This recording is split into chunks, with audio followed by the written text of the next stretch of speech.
who is Gideon, and all the people that were with him. Judges 7.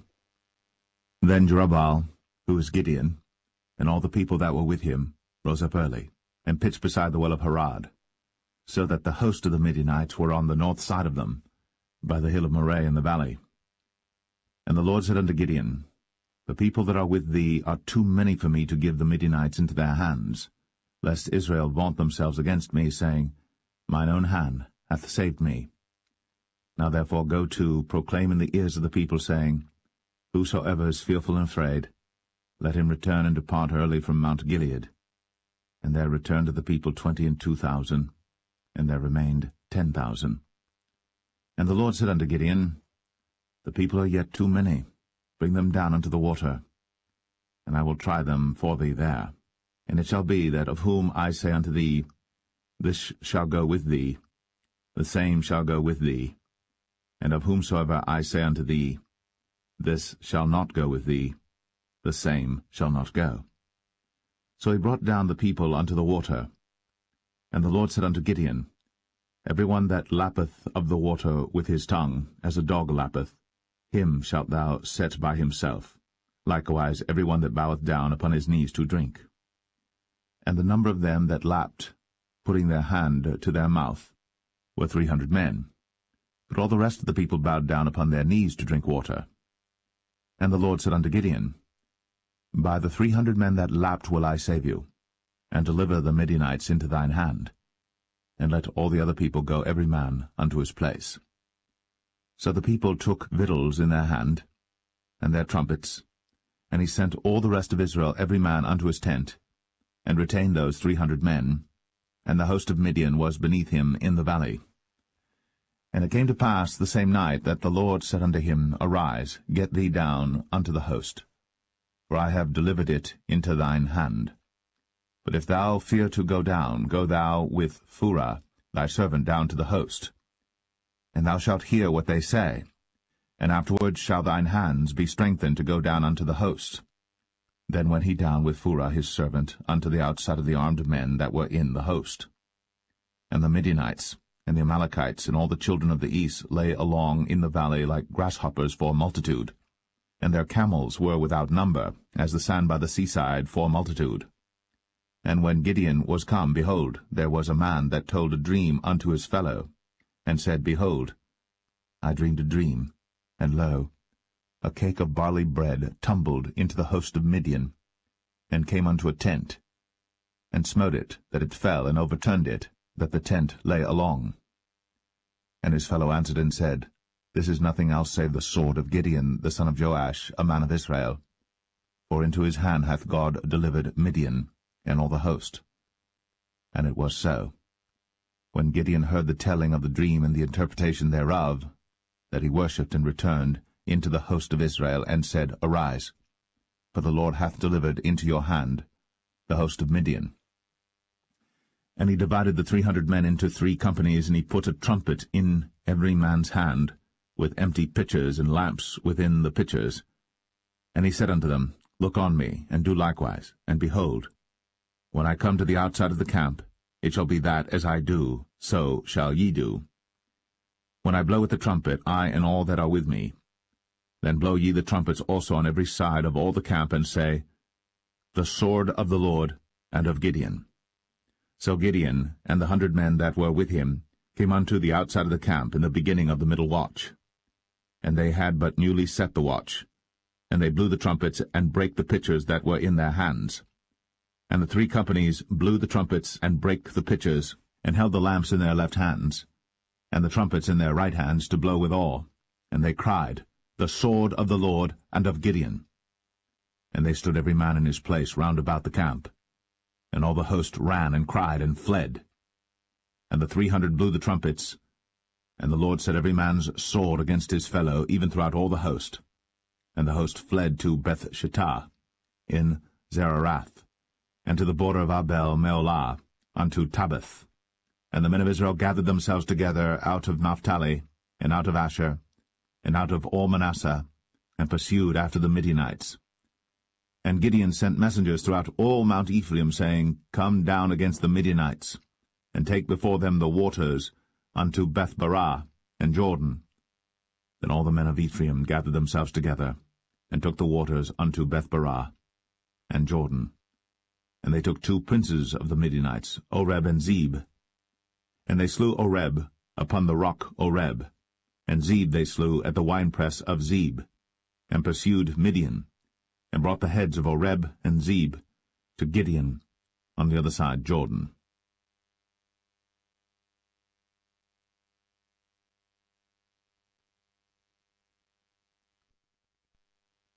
Judges 8. And the men of Ephraim said unto him, Why hast thou served us thus, that thou callest us not, when thou wentest to fight with the Midianites? And they did chide with him sharply.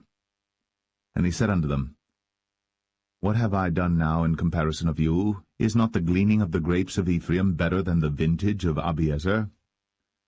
God hath delivered into your hands the princes of Midian, Oreb, and Zeb. And what was I able to do in comparison of you? Then their anger was abated toward him, when he had said that. And Gideon came to Jordan and passed over, he and the 300 men that were with him, faint yet pursuing them.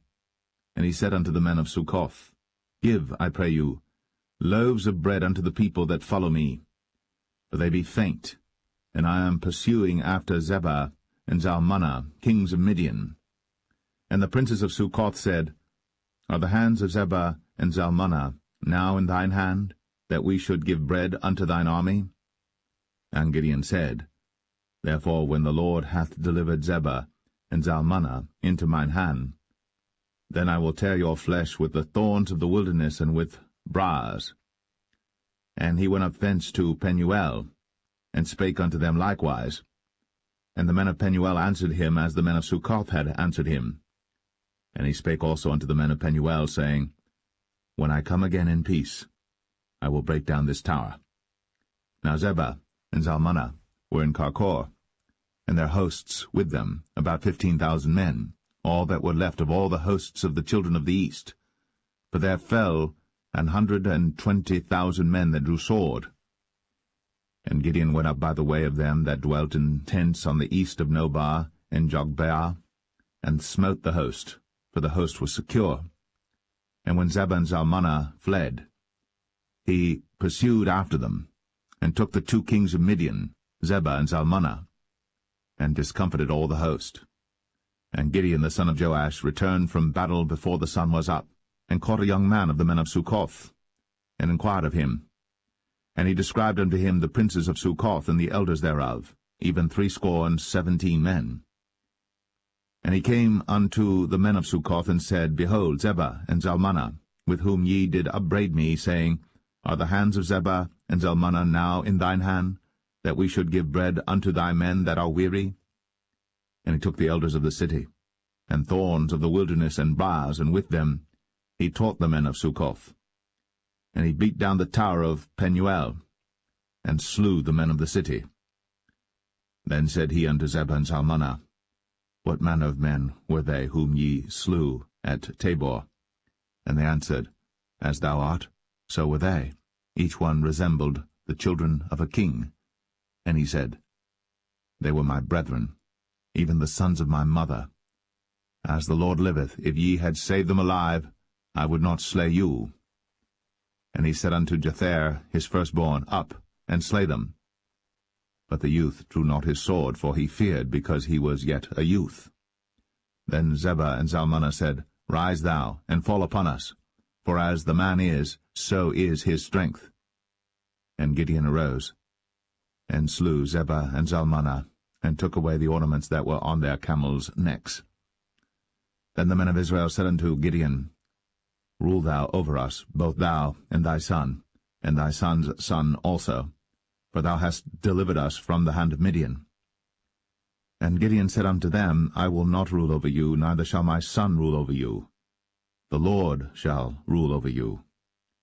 And Gideon said unto them, I would desire a request of you, that ye would give me every man the earrings of his prey.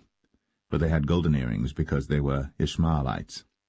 And they answered, We will willingly give them. And they spread a garment, and did cast therein every man the earrings of his prey. And the weight of the golden earrings that he requested was 1,700 shekels of gold, beside ornaments and collars and purple raiment that was on the king of Midian, and beside the chains that were about their camels' necks. And Gideon made an ephod thereof, and put it in his city, even in Ophrah.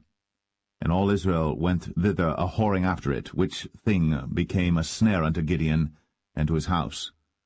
Thus was Midian subdued before the children of Israel, so that they lifted up their heads no more. And the country was in quietness 40 years in the days of Gideon. And Jerubbaal the son of Joash went and dwelt in his own house. And Gideon had 70 sons of his body begotten, for he had many wives. And his concubine that was in Shechem, she also bare him a son, whose name he called Abimelech. And Gideon the son of Joash died in a good old age, and was buried in the sepulchre of Joash his father, in Ophrah of the Abiezerites. And it came to pass, as soon as Gideon was dead, that the children of Israel turned again and went a-whoring after Baalim, and made Baal-berith their god. And the children of Israel remembered not the Lord their God, who had delivered them out of the hands of all their enemies on every side. Neither showed they kindness to the house of Jerubbaal, namely Gideon, according to all the goodness which he had shown unto Israel.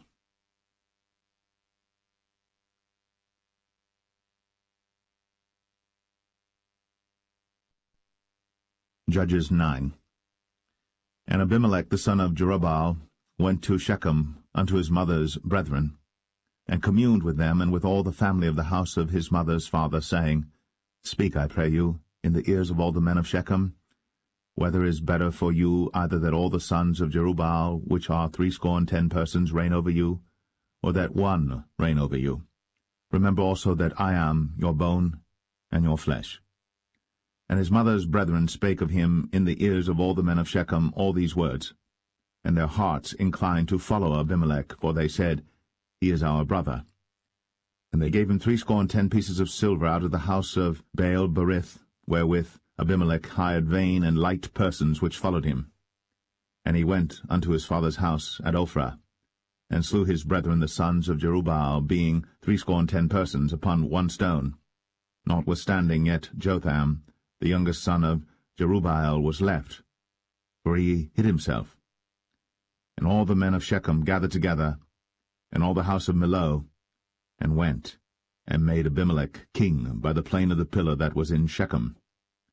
And when they told it to Jotham, he went and stood in the top of Mount Gerizim, and lifted up his voice, and cried and said unto them, Hearken unto me, ye men of Shechem, that God may hearken unto you. The trees went forth on a time to anoint a king over them, and they said unto the olive tree, Reign thou over us. But the olive tree said unto them, Should I leave my fatness, wherewith by me they honour God and man, and go to be promoted over the trees? And the trees said to the fig tree, Come thou, and reign over us. But the fig tree said unto them, Should I forsake my sweetness and my good fruit, and go to be promoted over the trees? Then said the trees unto the vine, Come thou, and reign over us. And the vine said unto them, Should I leave my wine, which cheereth God and man, and go to be promoted over the trees? Then said all the trees unto the bramble, Come thou, and reign over us. And the bramble said unto the trees, If in truth ye anoint me king over you, then come, and put your trust in my shadow, and if not, let fire come out of the bramble, and devour the cedars of Lebanon. Now therefore, if ye have done truly and sincerely, in that ye have made Abimelech king, and if ye have dealt well with Jerubbaal and his house, and have done unto him according to the deserving of his hands, for my father fought for you, and adventured his life far, and delivered you out of the hand of Midian. And ye are risen up against my father's house this day, and have slain his sons, 70 persons, upon one stone, and have made Abimelech the son of his maidservant king over the men of Shechem, because he is your brother. If ye then have dealt truly and sincerely with Jerubbaal and with his house this day, then rejoice ye in Abimelech, and let him also rejoice in you. But if not, let fire come out from Abimelech, and devour the men of Shechem, and the house of Millo. And let fire come out from the men of Shechem, and from the house of Millo, and devour Abimelech. And Jotham ran away and fled, and went to Beer, and dwelt there for fear of Abimelech his brother. When Abimelech had reigned 3 years over Israel, then God sent an evil spirit between Abimelech and the men of Shechem. And the men of Shechem dealt treacherously with Abimelech, that the cruelty done to the 70 sons of Jerubbaal might come, and their blood be laid upon Abimelech their brother, which slew them, and upon the men of Shechem, which aided him in the killing of his brethren. And the men of Shechem set liers in wait for him in the top of the mountains, and they robbed all that came along that way by them. And it was told Abimelech. And Gaal, the son of Ebed, came with his brethren, and went over to Shechem. And the men of Shechem put their confidence in him. And they went out into the fields, and gathered their vineyards, and trod the grapes, and made merry, and went to the house of their God, and did eat and drink, and cursed Abimelech. And Gaal the son of Ebed said, Who is Abimelech, and who is Shechem, that we should serve him? Is not he the son of Jerubbaal, and Zebul his officer? Serve the men of Hamor, the father of Shechem, for why should we serve him? And would to God this people were under my hand, then would I remove Abimelech. And he said to Abimelech, Increase thine army, and come out.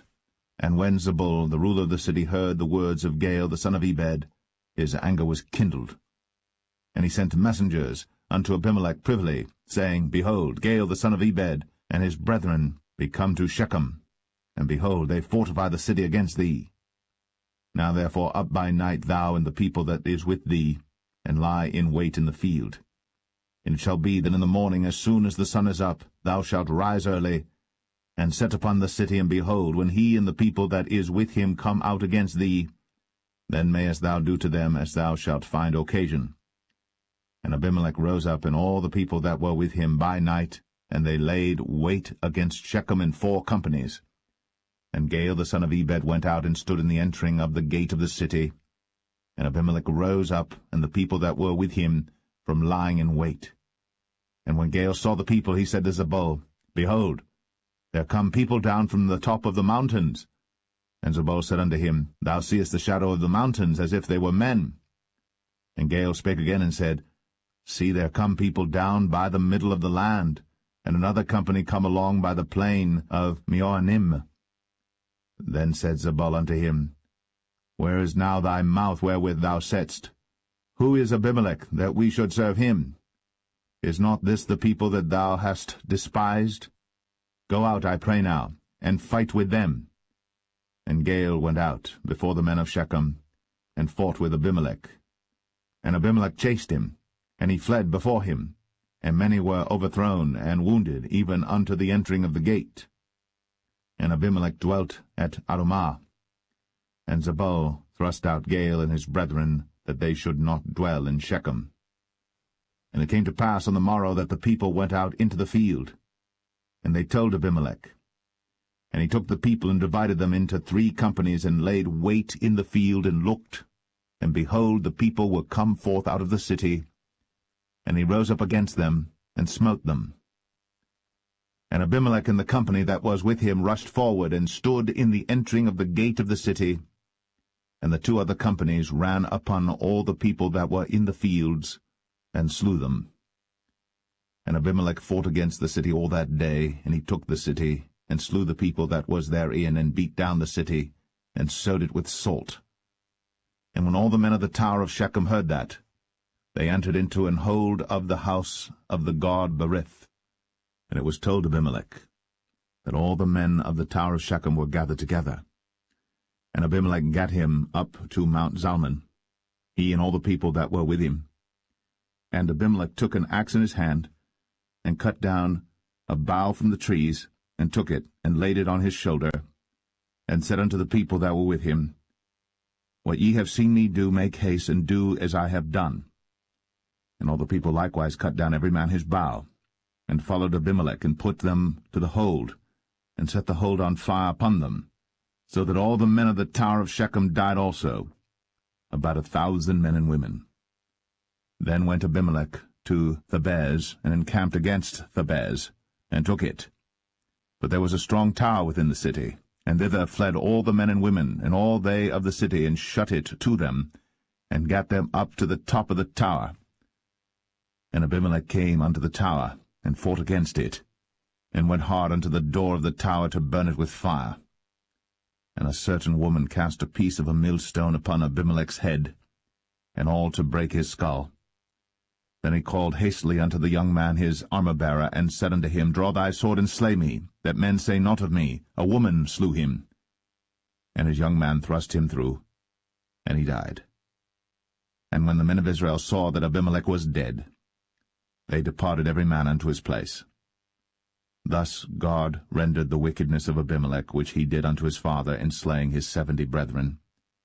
And all the evil of the men of Shechem did God render upon their heads, and upon them came the curse of Jotham, the son of Jerubbaal.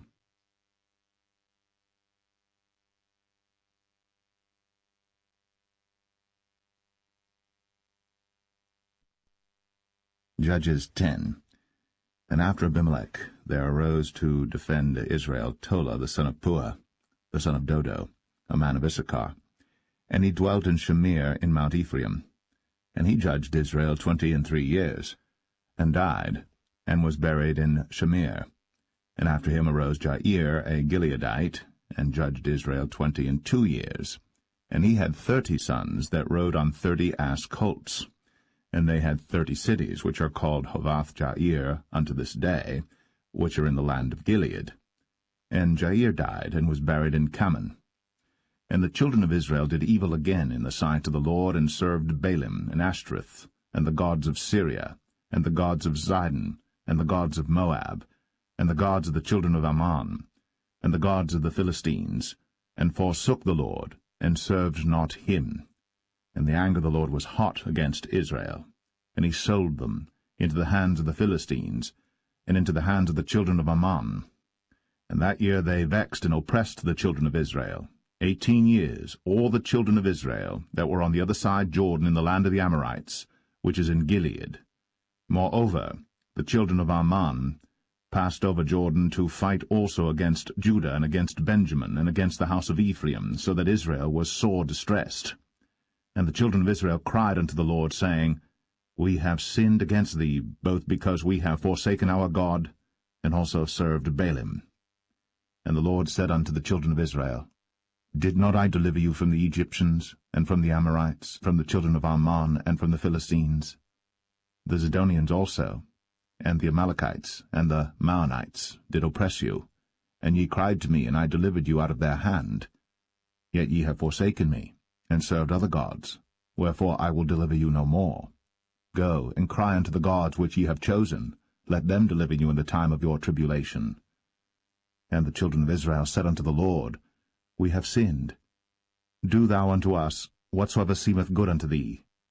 Deliver us only, we pray thee, this day. And they put away the strange gods from among them, and served the Lord, and his soul was grieved for the misery of Israel. Then the children of Ammon were gathered together, and encamped in Gilead. And the children of Israel assembled themselves together, and encamped in Mizpeh. And the people and princes of Gilead said one to another, What man is he that will begin to fight against the children of Ammon? He shall be head over all the inhabitants of Gilead.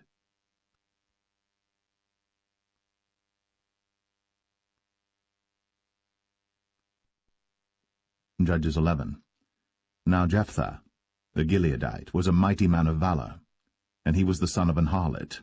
And Gilead begat Jephthah. And Gilead's wife bare him sons, and his wife's sons grew up. And they thrust out Jephthah, and said unto him, Thou shalt not inherit in our father's house, for thou art the son of a strange woman. Then Jephthah fled from his brethren, and dwelt in the land of Tob. And there were gathered vain men to Jephthah, and went out with him. And it came to pass in process of time, that the children of Ammon made war against Israel. And it was so, that when the children of Ammon made war against Israel, the elders of Gilead went to fetch Jephthah out of the land of Tob. And they said unto Jephthah, Come, and be our captain, that we may fight with the children of Ammon. And Jephthah said unto the elders of Gilead, Did not ye hate me, and expel me out of my father's house? And why are ye come unto me now, when ye are in distress? And the elders of Gilead said unto Jephthah, Therefore we turn again to thee now, that thou mayest go with us, and fight against the children of Ammon, and be our head over all the inhabitants of Gilead. And Jephthah said unto the elders of Gilead, If ye bring me home again to fight against the children of Ammon, and the Lord deliver them before me, shall I be your head? And the elders of Gilead said unto Jephthah, The Lord be witness between us, if we do not so according to thy words. Then Jephthah went with the elders of Gilead, and the people made him head and captain over them.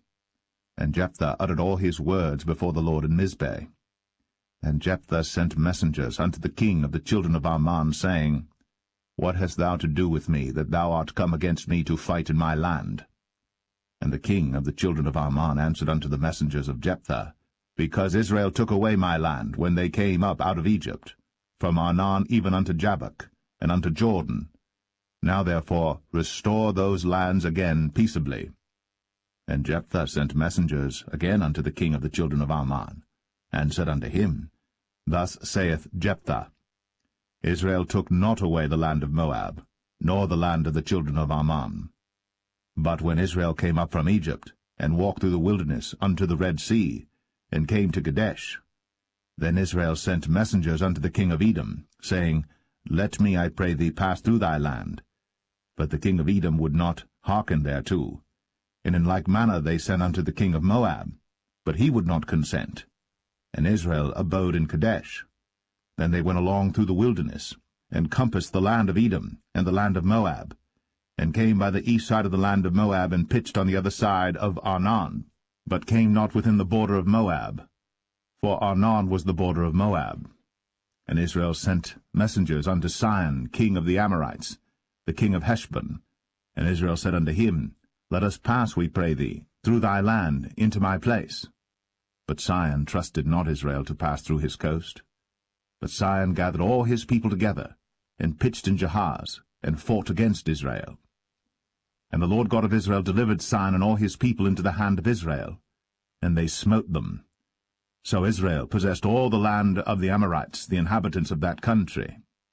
And they possessed all the coasts of the Amorites, from Arnon even unto Jabbok, and from the wilderness even unto Jordan.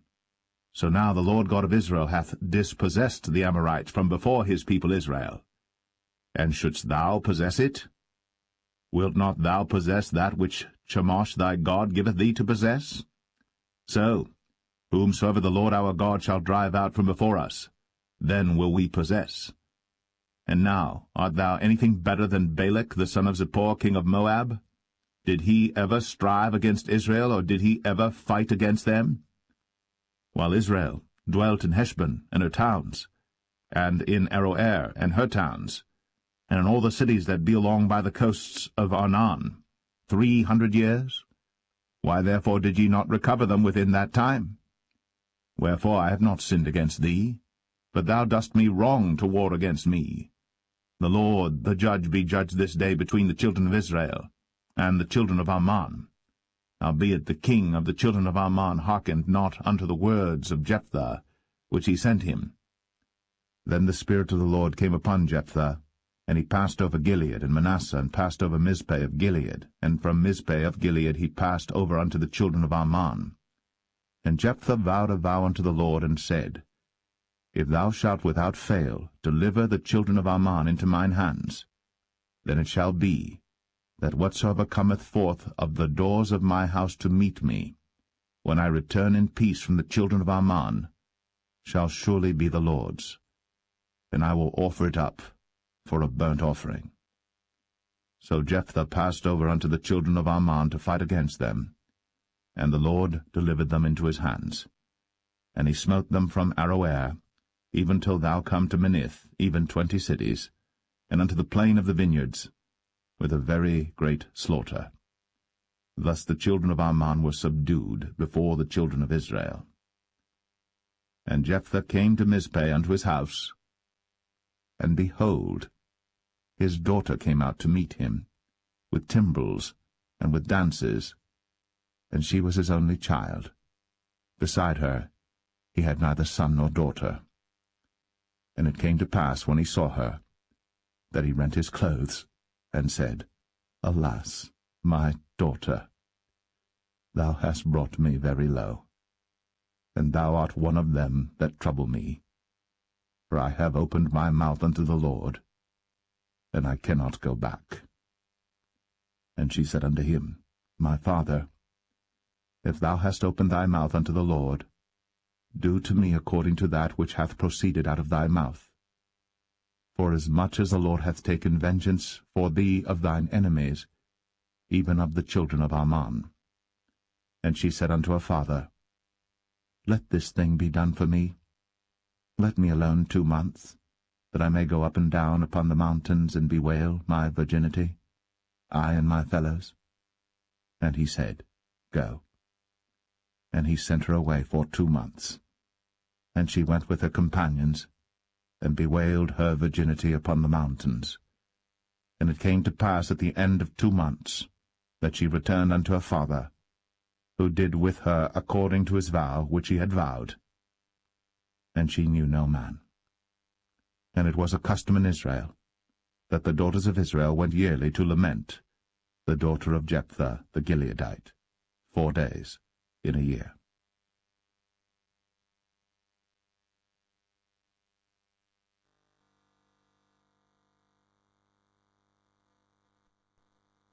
Judges 12.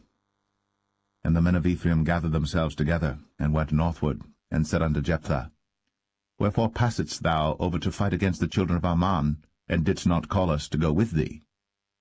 We will burn thine house upon thee with fire. And Jephthah said unto them, I and my people were at great strife with the children of Ammon. And when I called you, ye delivered me not out of their hands. And when I saw that ye delivered me not, I put my life in my hands, and passed over against the children of Ammon. And the Lord delivered them into my hand. Wherefore then are ye come up unto me this day to fight against me? Then Jephthah gathered together all the men of Gilead, and fought with Ephraim. And the men of Gilead smote Ephraim, because they said, Ye Gileadites are fugitives of Ephraim among the Ephraimites, and among the Manassites. And the Gileadites took the passages of Jordan before the Ephraimites. And it was so that when those Ephraimites which were escaped said, Let me go over, that the men of Gilead said unto him, Art thou an Ephraimite? If he said, Nay. Then said they unto him, Say now, Shibboleth. And he said, Sibboleth, for he could not frame to pronounce it right. Then they took him, and slew him at the passages of Jordan. And there fell at that time of the Ephraimites 42,000. And Jephthah judged Israel 6 years. Then died Jephthah the Gileadite, and was buried in one of the cities of Gilead. And after him Ibzan of Bethlehem judged Israel. And he had 30 sons, and 30 daughters, whom he sent abroad, and took in 30 daughters from abroad for his sons. And he judged Israel 7 years. Then died Ibzan, and was buried at Bethlehem. And after him Elon, a Zebulunite, judged Israel. And he judged Israel 10 years. And Elon the Zebulunite died, and was buried in Ailon in the country of Zebulun. And after him Abdon, the son of Hillel, a Pirathonite, judged Israel. And he had 40 sons and 30 nephews, that rode on 70 ass colts. And he judged Israel 8 years. And Abdon, the son of Hillel, the Pirathonite, died, and was buried in Pirathon, in the land of Ephraim, in the mount of the Amalekites.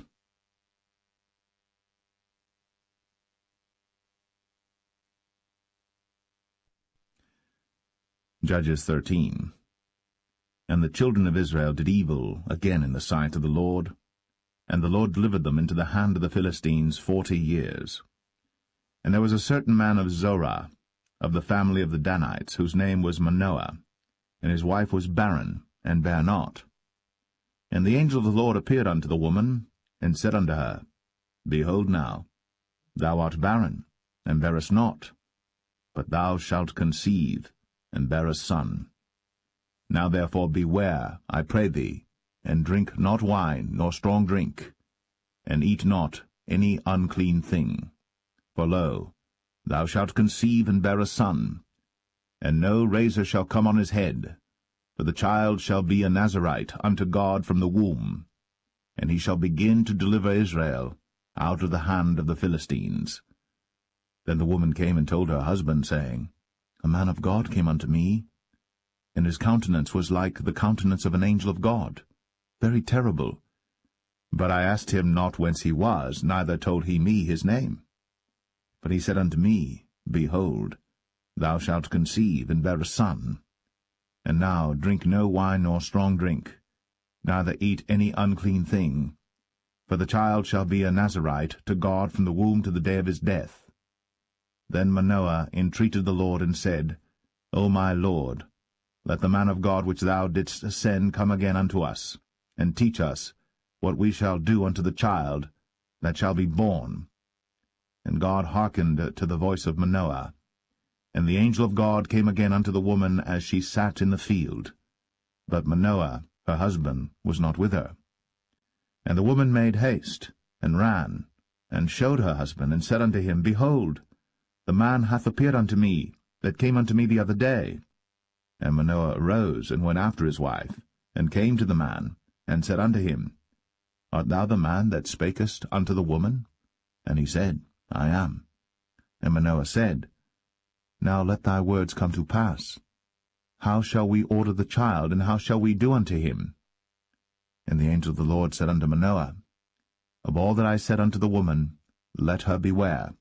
She may not eat of anything that cometh of the vine, neither let her drink wine or strong drink, nor eat any unclean thing. All that I commanded her let her observe. And Manoah said unto the angel of the Lord, I pray thee, let us detain thee, until we shall have made ready a kid for thee. And the angel of the Lord said unto Manoah, Though thou detain me, I will not eat of thy bread. And if thou wilt offer a burnt offering, thou must offer it unto the Lord. For Manoah knew not that he was an angel of the Lord. And Manoah said unto the angel of the Lord, What is thy name, that when thy sayings come to pass, we may do thee honor? And the angel of the Lord said unto him, Why askest thou thus after my name, seeing it is secret? So Manoah took a kid with a meat offering, and offered it upon a rock unto the Lord. And the angel did wondrously. And Manoah and his wife looked on. For it came to pass, when the flame went up toward heaven from off the altar, that the angel of the Lord ascended in the flame of the altar. And Manoah and his wife looked on it, and fell on their faces to the ground. But the angel of the Lord did no more appear to Manoah and to his wife. Then Manoah knew that he was an angel of the Lord. And Manoah said unto his wife, We shall surely die, because we have seen God. But his wife said unto him, If the Lord were pleased to kill us, he would not have received a burnt offering and a meat offering at our hands, neither would he have shown us all these things, nor would as at this time have told us such things as these. And the woman bare a son, and called his name Samson. And the child grew, and the Lord blessed him. And the Spirit of the Lord began to move him at times in the camp of Dan, between Zorah and Eshtaol.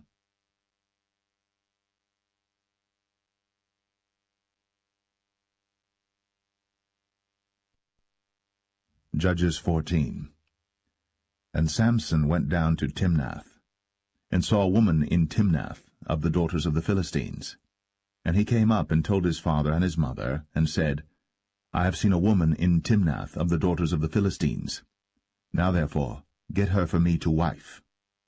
Then his father and his mother said unto him, Is there never a woman among the daughters of thy brethren, or among all my people, that thou goest to take a wife of the uncircumcised Philistines?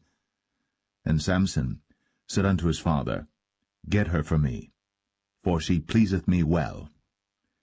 But his father and his mother knew not that it was of the Lord that he sought an occasion against the Philistines, for at that time the Philistines had dominion over Israel. Then went Samson down, and his father and his mother, to Timnath, and came to the vineyards of Timnath. And behold, a young lion roared against him. And the Spirit of the Lord came mightily upon him, and he rent him as he would have rent a kid, and he had nothing in his hand. But he told not his father or his mother what he had done. And he went down, and talked with the woman, and she pleased Samson well. And after a time he returned to take her. And he turned aside to see the carcass of the lion, and behold, there was a swarm of bees and honey in the carcass of the lion. And he took thereof in his hands, and went on eating, and came to his father and mother, and he gave them, and they did eat. But he told not them that he had taken the honey out of the carcass of the lion. So his father went down unto the woman, and Samson made there a feast, for so used the young men to do. And it came to pass, when they saw him, that they brought 30 companions to be with him. And Samson said unto them, I will now put forth a riddle unto you. If ye can certainly declare it me within the 7 days of the feast, and find it out, then I will give you 30 sheets, and 30 change of garments. But if ye cannot declare it me, then shall ye give me 30 sheets, and 30 change of garments. And they said unto him, Put forth thy riddle, that we may hear it. And he said unto them, Out of the eater came forth meat, and out of the strong came forth sweetness. And they could not in 3 days expound the riddle. And it came to pass on the 7th day, that they said unto Samson's wife, Entice thy husband, that he may declare unto us the riddle, lest we burn thee, and thy father's house with fire. Have ye called us to take that we have? Is it not so? And Samson's wife wept before him, and said, Thou dost but hate me, and lovest me not. Thou hast put forth a riddle unto the children of my people, and hast not told it me. And he said unto her, Behold, I have not told it my father nor my mother, and shall I tell it thee? And she wept before him the 7 days, while their feast lasted. And it came to pass on the 7th day, that he told her, because she lay sore upon him, and she told the riddle to the children of her people. And the men of the city said unto him on the 7th day before the sun went down, What is sweeter than honey? And what is stronger than a lion? And he said unto them, If ye had not plowed with my heifer, ye had not found out my riddle. And the Spirit of the Lord came upon him, and he went down to Ashkelon, and slew 30 men of them, and took their spoil, and gave change of garments unto them which expounded the riddle. And his anger was kindled, and he went up to his father's house. But Samson's wife was given to his companion, whom he had used as his friend.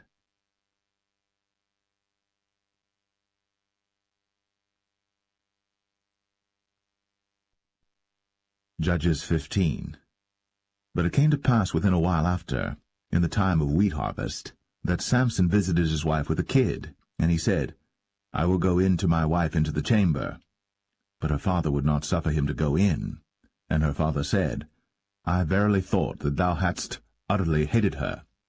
Therefore I gave her to thy companion. Is not her younger sister fairer than she? Take her, I pray thee, instead of her.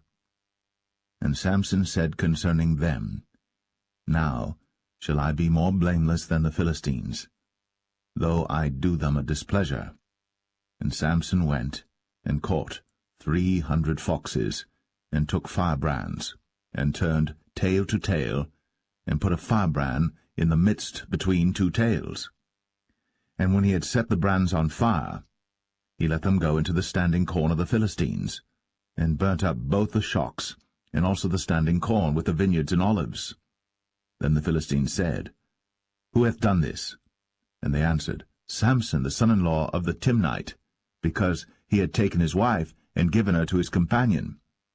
And the Philistines came up, and burnt her and her father with fire. And Samson said unto them, Though ye have done this, yet will I be avenged of you, and after that I will cease. And he smote them hip and thigh with a great slaughter, and he went down and dwelt in the top of the rock Etam. Then the Philistines went up, and pitched in Judah, and spread themselves in Lehi. And the men of Judah said, Why are ye come up against us? And they answered, To bind Samson are we come up, to do to him as he hath done to us. Then 3,000 men of Judah went to the top of the rock Etam, and said to Samson, Knowest thou not that the Philistines are rulers over us? What is this that thou hast done unto us? And he said unto them, As they did unto me, so have I done unto them. And they said unto him, We are come down to bind thee, that we may deliver thee into the hand of the Philistines. And Samson said unto them, Swear unto me, that ye will not fall upon me yourselves. And they spake unto him, saying, No, but we will bind thee fast, and deliver thee into their hand. But surely we will not kill thee. And they bound him with 2 new cords, and brought him up from the rock. And when he came unto Lehi, the Philistines shouted against him, and the Spirit of the Lord came mightily upon him, and the cords that were upon his arms became as flax that was burnt with fire, and his bands loosed from off his hands. And he found a new jawbone of an ass, and put forth his hand, and took it, and slew 1,000 men therewith. And Samson said, With the jawbone of an ass, heaps upon heaps, with the jaw of an ass have I slain 1,000 men. And it came to pass, when he had made an end of speaking, that he cast away the jawbone out of his hand, and called that place Ramath Lehi. And he was sore athirst, and called on the Lord, and said, Thou hast given this great deliverance into the hand of thy servant, and now shall I die for thirst, and fall into the hand of the uncircumcised? But God clave an hollow place that was in the jaw, and there came water thereout. And when he had drunk, his spirit came again, and he revived. Wherefore he called the name thereof En-Hakkore, which is in Lehi unto this day. And he judged Israel in the days of the Philistines 20 years.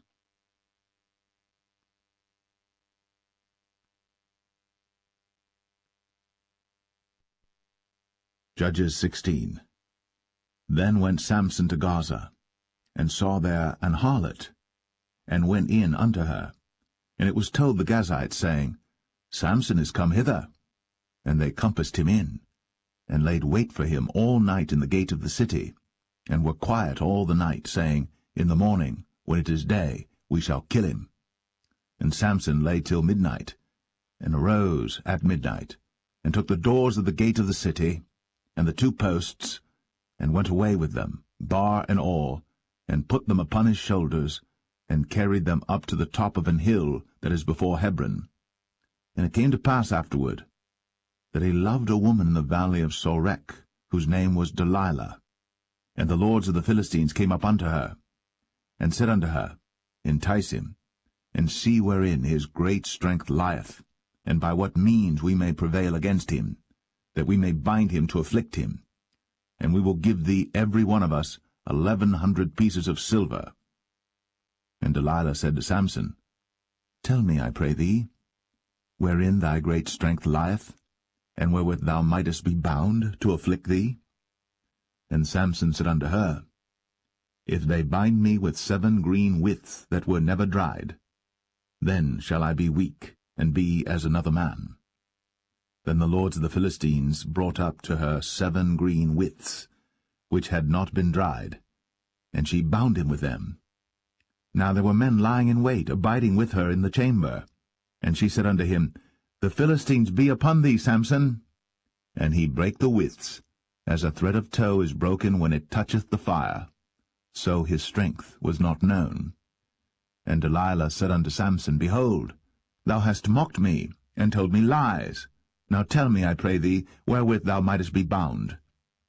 And he said unto her, If they bind me fast with new ropes, that never were occupied, then shall I be weak, and be as another man. Delilah therefore took new ropes, and bound him therewith, and said unto him, The Philistines be upon thee, Samson. And there were liers in wait, abiding in the chamber. And he brake them from off his arms like a thread. And Delilah said unto Samson, Hitherto thou hast mocked me, and told me lies. tell me wherewith thou mightest be bound. And he said unto her, If thou weavest the 7 locks of my head with the web. And she fastened it with the pin, and said unto him, The Philistines be upon thee, Samson. And he awaked out of his sleep, and went away with the pin of the beam, and with the web. And she said unto him, How canst thou say, I love thee, when thine heart is not with me? Thou hast mocked me these 3 times, and hast not told me wherein thy great strength lieth. And it came to pass, when she pressed him daily with her words, and urged him, so that his soul was vexed unto death, that he told her all his heart, and said unto her, There hath not come a razor upon mine head, for I have been a Nazarite unto God from my mother's womb. If I be shaven, then my strength will go from me, and I shall become weak, and be like any other man.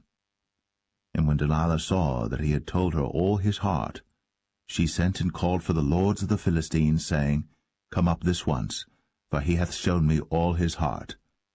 Then the lords of the Philistines came up unto her, and brought money in their hand. And she made him sleep upon her knees, and she called for a man, and she caused him to shave off the 7 locks of his head. And she began to afflict him, and his strength went from him.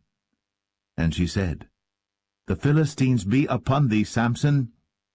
And he awoke out of his sleep, and said, I will go out as at other times before, and shake myself.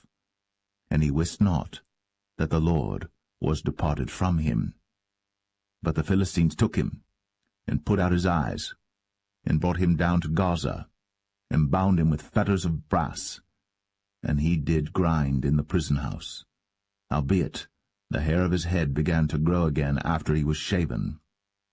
Then the lords of the Philistines gathered them together, for to offer a great sacrifice unto Dagon their god, and to rejoice, for they said, Our God hath delivered Samson our enemy into our hand. And when the people saw him, they praised their God, for they said, Our God hath delivered into our hands our enemy, and the destroyer of our country, which slew many of us. And it came to pass, when their hearts were merry, that they said, Call for Samson, that he may make us sport. And they called for Samson out of the prison house. And he made them sport, and they set him between the pillars. And Samson said unto the lad that held him by the hand, Suffer me that I may feel the pillars whereupon the house standeth, that I may lean upon them. Now the house was full of men and women, and all the lords of the Philistines were there. And there were upon the roof about 3,000 men and women that beheld while Samson made sport. And Samson called unto the Lord, and said, O Lord God, remember me, I pray thee, and strengthen me, I pray thee, only this once, O God, that I may be at once avenged of the Philistines for my 2 eyes. And Samson took hold of the 2 middle pillars upon which the house stood, and on which it was borne up, of the one with his right hand, and of the other with his left. And Samson said, Let me die with the Philistines. And he bowed himself with all his might. And the house fell upon the lords, and upon all the people that were therein. So the dead which he slew at his death were more than they which he slew in his life. Then his brethren and all the house of his father came down, and took him, and brought him up, and buried him between Zorah and Eshtaol, in the burying place of Manoah his father. And he judged Israel 20 years.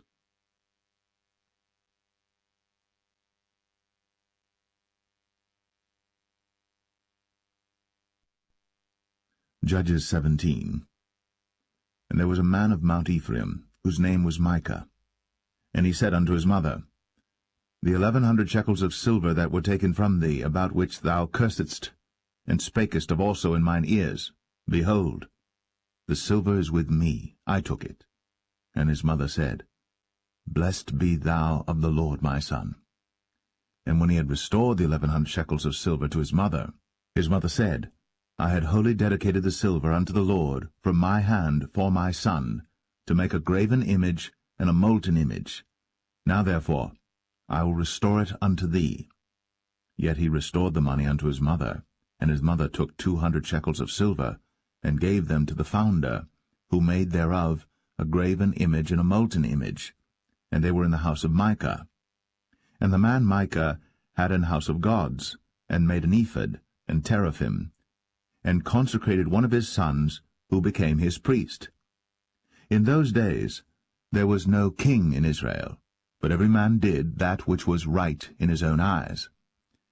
And there was a young man out of Bethlehem, Judah, of the family of Judah, who was a Levite, and he sojourned there. And the man departed out of the city from Bethlehem, Judah, to sojourn where he could find a place. And he came to Mount Ephraim to the house of Micah, as he journeyed. And Micah said unto him, Whence comest thou? And he said unto him, I am a Levite of Bethlehem, Judah, and I go to sojourn where I may find a place.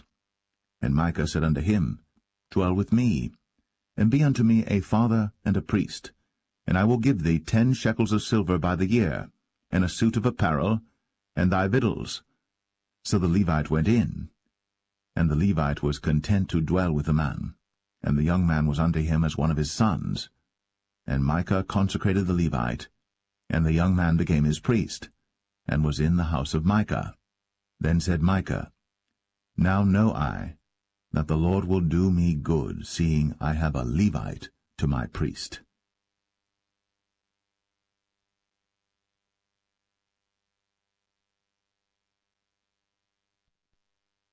Judges 18.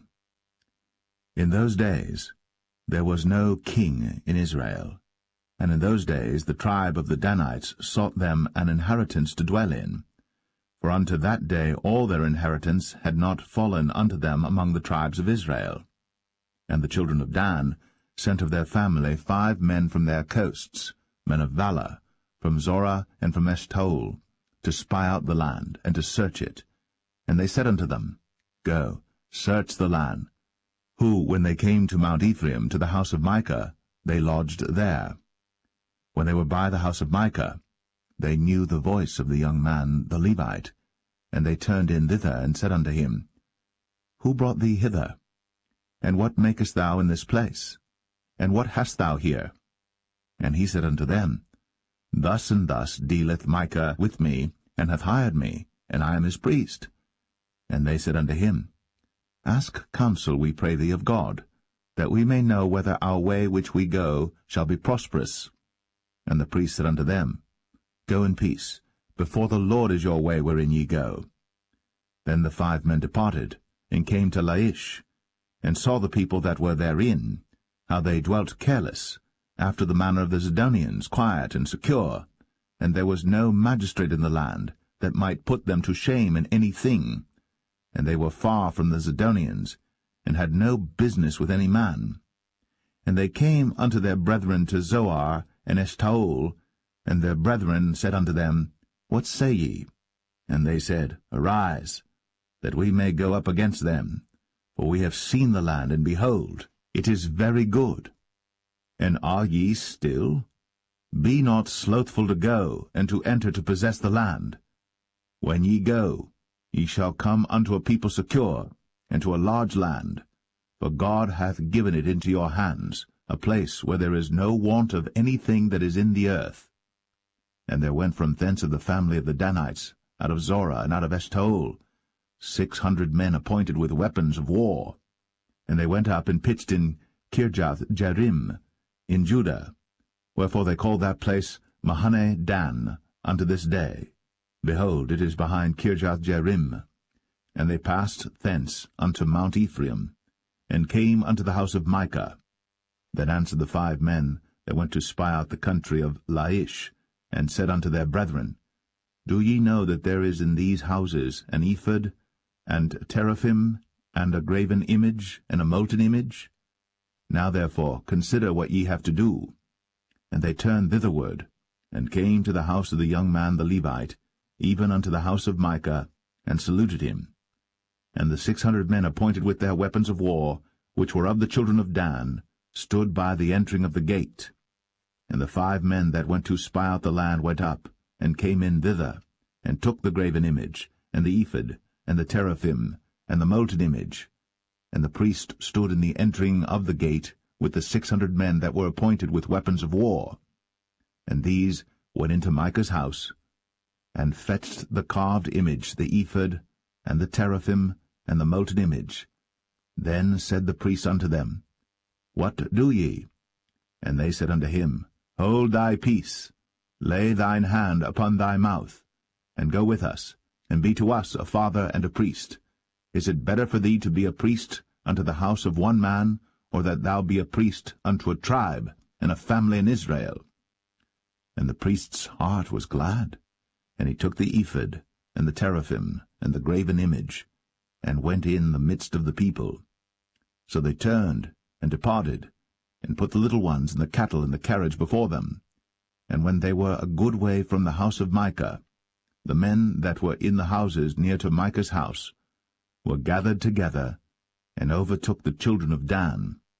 And they cried unto the children of Dan, and they turned their faces, and said unto Micah, What aileth thee, that thou comest with such a company? And he said, Ye have taken away my gods which I made, and the priest and ye are gone away.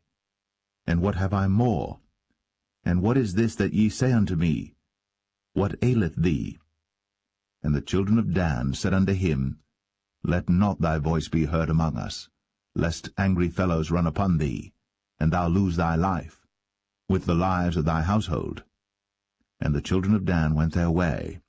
And when Micah saw that they were too strong for him, he turned, and went back unto his house. And they took the things which Micah had made, and the priest which he had, and came unto Laish, unto a people that were at quiet and secure. And they smote them with the edge of the sword, and burnt the city with fire. And there was no deliverer, because it was far from Zidon, and they had no business with any man. And it was in the valley that lieth by Beth-rehob, and they built a city, and dwelt therein. And they called the name of the city Dan, after the name of Dan their father, who was born unto Israel.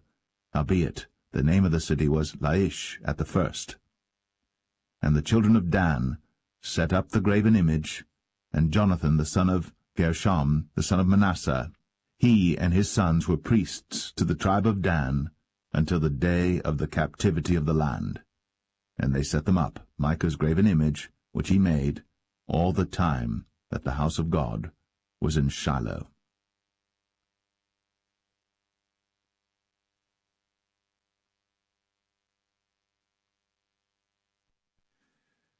Judges 19.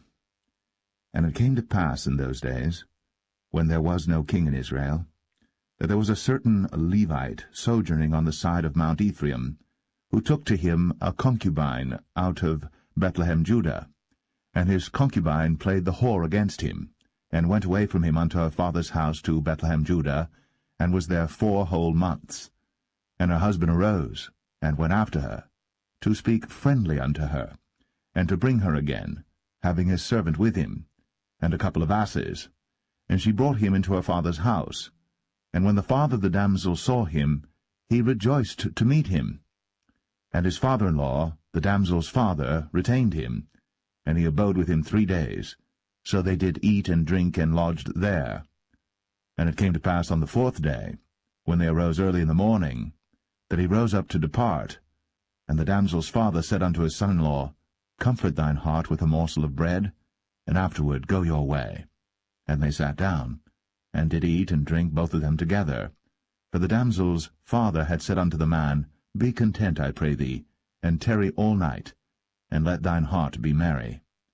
And when the man rose up to depart, his father-in-law urged him, therefore he lodged there again. And he rose early in the morning on the 5th day to depart. And the damsel's father said, Comfort thine heart, I pray thee. And they tarried until afternoon, and they did eat both of them. And when the man rose up to depart, he and his concubine, and his servant, his father-in-law, the damsel's father, said unto him, Behold, now the day draweth toward evening. I pray you, tarry all night. Behold, the day groweth to an end. Lodge here, that thine heart may be merry, and tomorrow get you early on your way, that thou mayest go home. But the man would not tarry that night, but he rose up and departed, and came over against Jebus, which is Jerusalem. And there were with him 2 asses saddled. His concubine also was with him. And when they were by Jebus, the day was far spent. And the servant said unto his master, Come, I pray thee, and let us turn into this city of the Jebusites, and lodge in it. And his master said unto him, We will not turn aside hither into the city of a stranger, that is not of the children of Israel. We will pass over to Gibeah. And he said unto his servant, Come, and let us draw near to one of these places to lodge all night in Gibeah, or in Ramah. And they passed on, and went their way. And the sun went down upon them when they were by Gibeah, which belongeth to Benjamin. And they turned aside thither, to go in and to lodge in Gibeah. And when he went in, he sat him down in a street of the city, for there was no man that took them into his house to lodging. And behold, there came an old man from his work out of the field at even, which was also of Mount Ephraim, and he sojourned in Gibeah. But the men of the place were Benjamites. And when he had lifted up his eyes, he saw a wayfaring man in the street of the city. And the old man said, Whither goest thou? And whence comest thou? And he said unto him, We are passing from Bethlehem Judah toward the side of Mount Ephraim. From thence am I. And I went to Bethlehem Judah, but I am now going to the house of the Lord, and there is no man that receiveth me to house. Yet there is both straw and provender for our asses, and there is bread and wine also for me, and for thy handmaid, and for the young man which is with thy servants. There is no want of anything. And the old man said, Peace be with thee. Howsoever let all thy wants lie upon me, only lodge not in the street. So he brought him into his house, and gave provender unto the asses, and they washed their feet, and did eat and drink. Now as they were making their hearts merry, behold, the men of the city, certain sons of Belial, beset the house round about, and beat at the door, and spake to the master of the house, the old man, saying, Bring forth the man that came into thine house, that we may know him. And the man, the master of the house, went out unto them, and said unto them, Nay, my brethren, nay, I pray you, do not so wickedly, seeing that this man is come into mine house. Do not this folly. Behold, here is my daughter, a maiden, and his concubine. Them I will bring out now, and humble ye them, and do with them what seemeth good unto you. But unto this man do not so vile a thing. But the men would not hearken to him. So the man took his concubine, and brought her forth unto them. And they knew her, and abused her all the night until the morning. And when the day began to spring, they let her go. Then came the woman in the dawning of the day, and fell down at the door of the man's house, where her lord was, till it was light. And her lord rose up in the morning, and opened the doors of the house, and went out to go his way. And behold, the woman, his concubine, was fallen down at the door of the house, and her hands were upon the threshold. And he said unto her, Up, and let us be going. But none answered. Then the man took her up upon an ass. And the man rose up, and gat him unto his place. And when he was come into his house, he took a knife, and laid hold on his concubine, and divided her, together with her bones, into 12 pieces, and sent her into all the coasts of Israel. And it was so, that all that saw it said, There was no such deed done, nor seen from the day that the children of Israel came up out of the land of Egypt, unto this day. Consider of it, take advice, and speak your minds.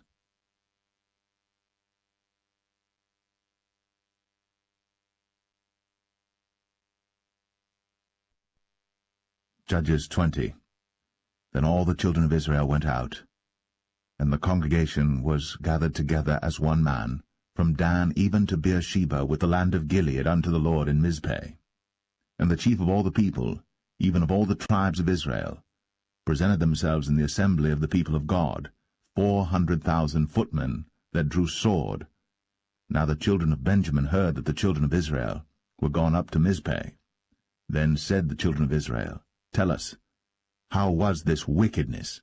And the Levite, the husband of the woman that was slain, answered and said, I came into Gibeah, that belongeth to Benjamin, I and my concubine, to lodge.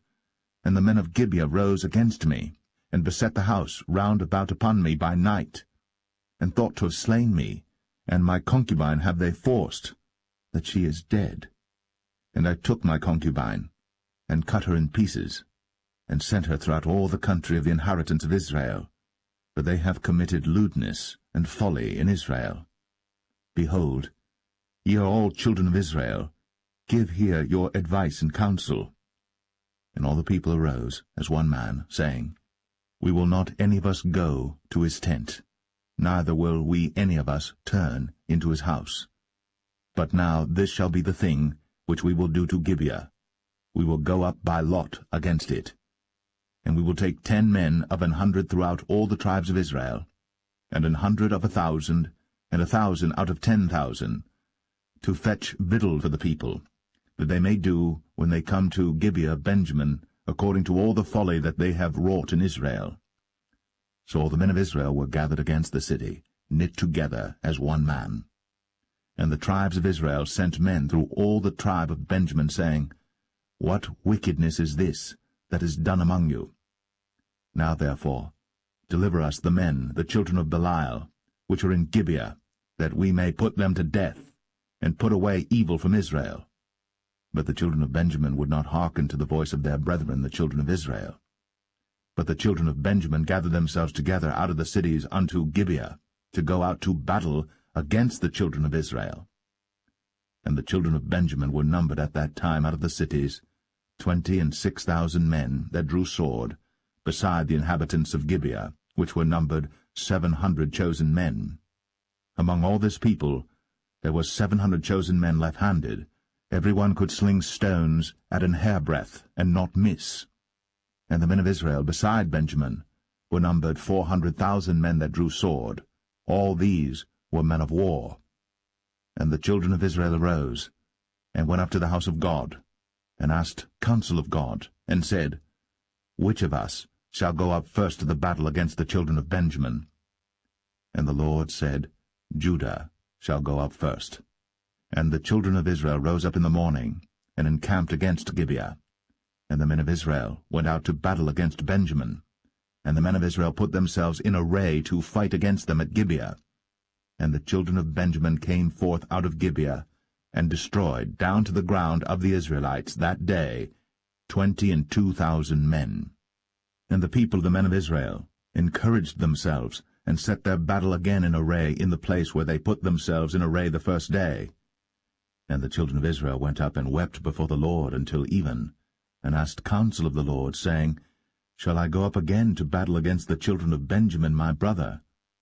And the Lord said, Go up against him. And the children of Israel came near against the children of Benjamin the second day. And Benjamin went forth against them out of Gibeah the second day, and destroyed down to the ground of the children of Israel again 18,000 men.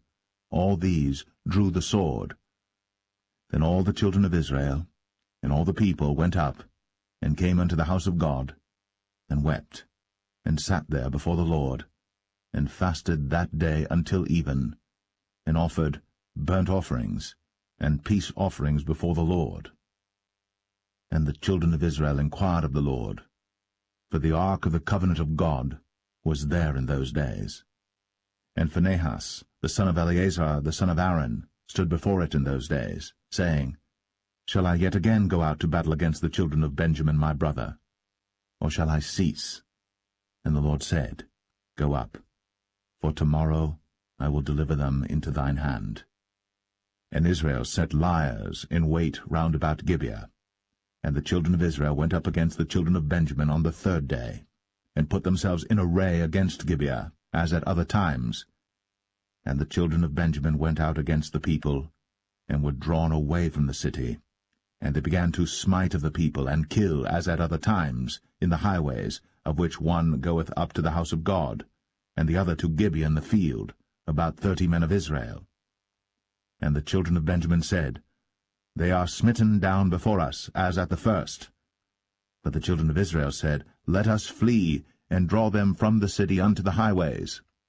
And all the men of Israel rose up out of their place, and put themselves in array at Baal-Tamar.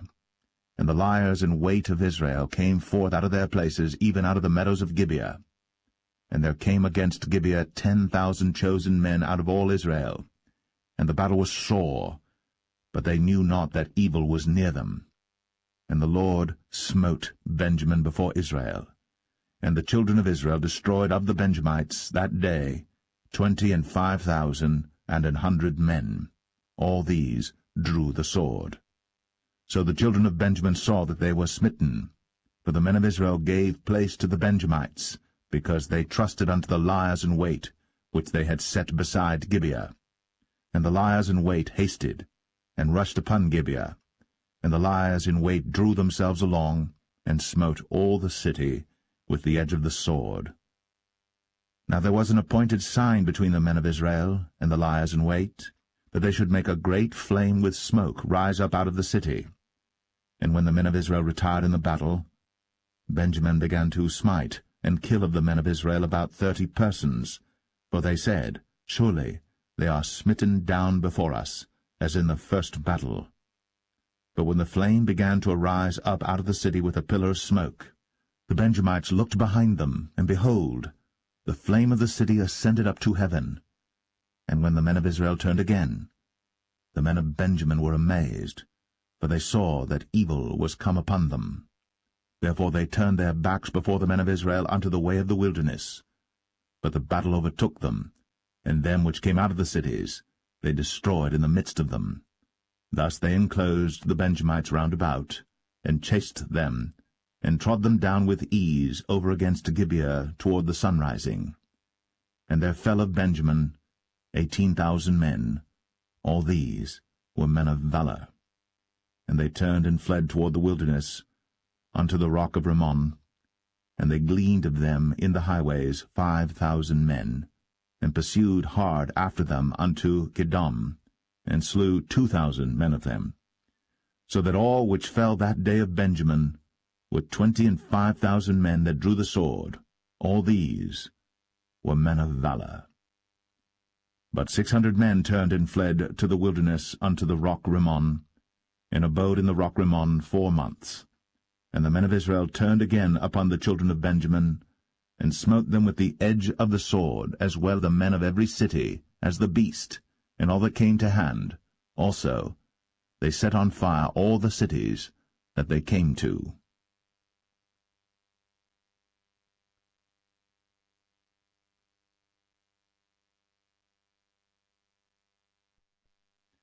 Judges 21. Now the men of Israel had sworn in Mizpeh, saying, There shall not any of us give his daughter unto Benjamin to wife. And the people came to the house of God, and abode there till even before God, and lifted up their voices, and wept sore, and said, O Lord God of Israel, why is this come to pass in Israel, that there should be today one tribe lacking in Israel? And it came to pass on the morrow, that the people rose early, and built there an altar, and offered burnt offerings and peace offerings. And the children of Israel said, Who is there among all the tribes of Israel that came not up with the congregation unto the Lord? For they had made a great oath concerning him that came not up to the Lord to Mizpeh, saying, He shall surely be put to death. And the children of Israel repented them for Benjamin their brother, and said, There is one tribe cut off from Israel this day. How shall we do for wives for them that remain, seeing we have sworn by the Lord that we will not give them of our daughters to wives? And they said, What one is there of the tribes of Israel that came not up to Mizpeh to the Lord? And behold, there came none to the camp from Jabesh-Gilead to the assembly. For the people were numbered, and behold, there were none of the inhabitants of Jabesh-Gilead there. And the congregation sent thither 12,000 men, of the valiantest, and commanded them, saying, Go, and smite the inhabitants of Jabesh-Gilead with the edge of the sword, with the women and the children. And this is the thing that ye shall do. Ye shall utterly destroy every male, and every woman that hath lain by man.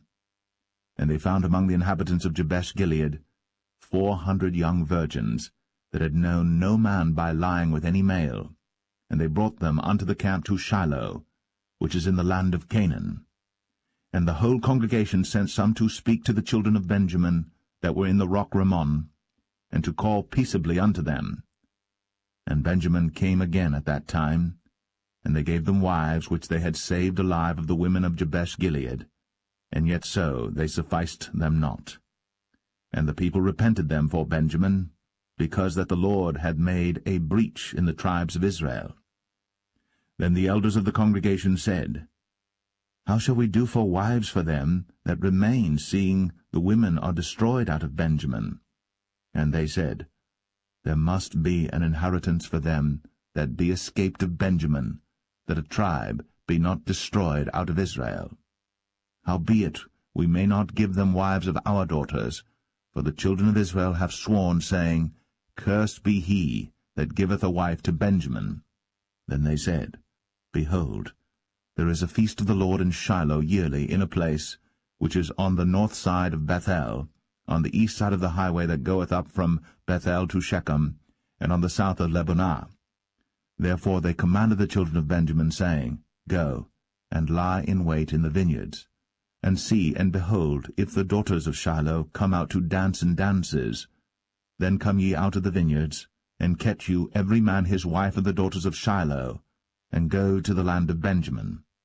And it shall be, when their fathers or their brethren come unto us to complain, that we will say unto them, Be favorable unto them for our sakes, because we reserved not to each man his wife in the war, for ye did not give unto them at this time, that ye should be guilty. And the children of Benjamin did so, and took them wives, according to their number of them that danced, whom they caught, and they went and returned unto their inheritance, and repaired the cities, and dwelt in them. And the children of Israel departed thence at that time, every man to his tribe and to his family, and they went out from thence every man to his inheritance. In those days there was no king in Israel. Every man did that which was right in his own eyes.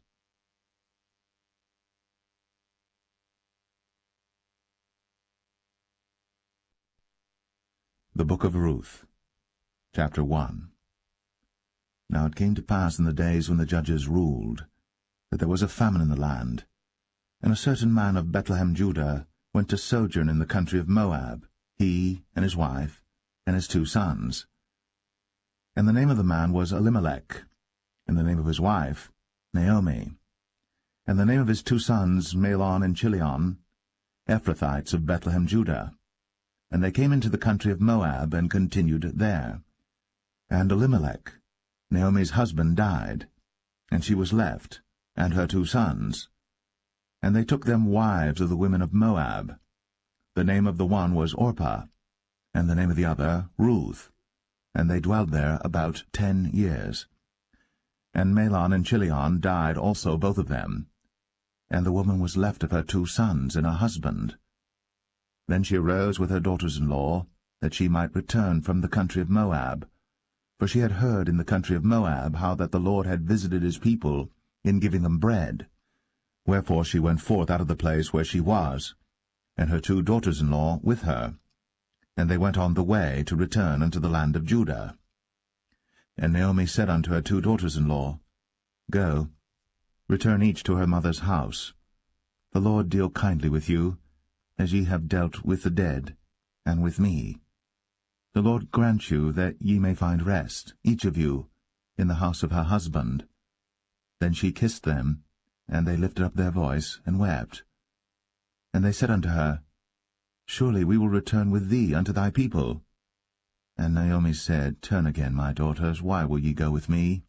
Are there yet any more sons in my womb, that they may be your husbands? Turn again, my daughters, go your way. For I am too old to have an husband. If I should say I have hope, if I should have an husband also tonight, and should also bear sons, Would ye tarry for them till they were grown? Would ye stay for them from having husbands? Nay, my daughters, for it grieveth me much for your sakes that the hand of the Lord is gone out against me. And they lifted up their voice, and wept again. And Orpah kissed her mother-in-law. But Ruth clave unto her, and she said, Behold, thy sister-in-law is gone back unto her people, and unto her gods. Return thou after thy sister-in-law. And Ruth said, Entreat me not to leave thee, or to return from following after thee, for whither thou goest, I will go, and where thou lodgest, I will lodge. Thy people shall be my people, and thy God my God. Where thou diest will I die, and there will I be buried. The Lord do so to me, and more also, if aught but death part thee and me. When she saw that she was steadfastly minded to go with her, then she left speaking unto her. So they two went until they came to Bethlehem. And it came to pass, when they were come to Bethlehem, that all the city was moved about them, and they said, Is this Naomi? And she said unto them, Call me not Naomi, call me Mara, for the Almighty hath dealt very bitterly with me. I went out full, and the Lord hath brought me home again empty. Why then call ye me Naomi, seeing the Lord hath testified against me, and the Almighty hath afflicted me? So Naomi returned, and Ruth the Moabitess her daughter-in-law with her, which returned out of the country of Moab, and they came to Bethlehem in the beginning of barley harvest.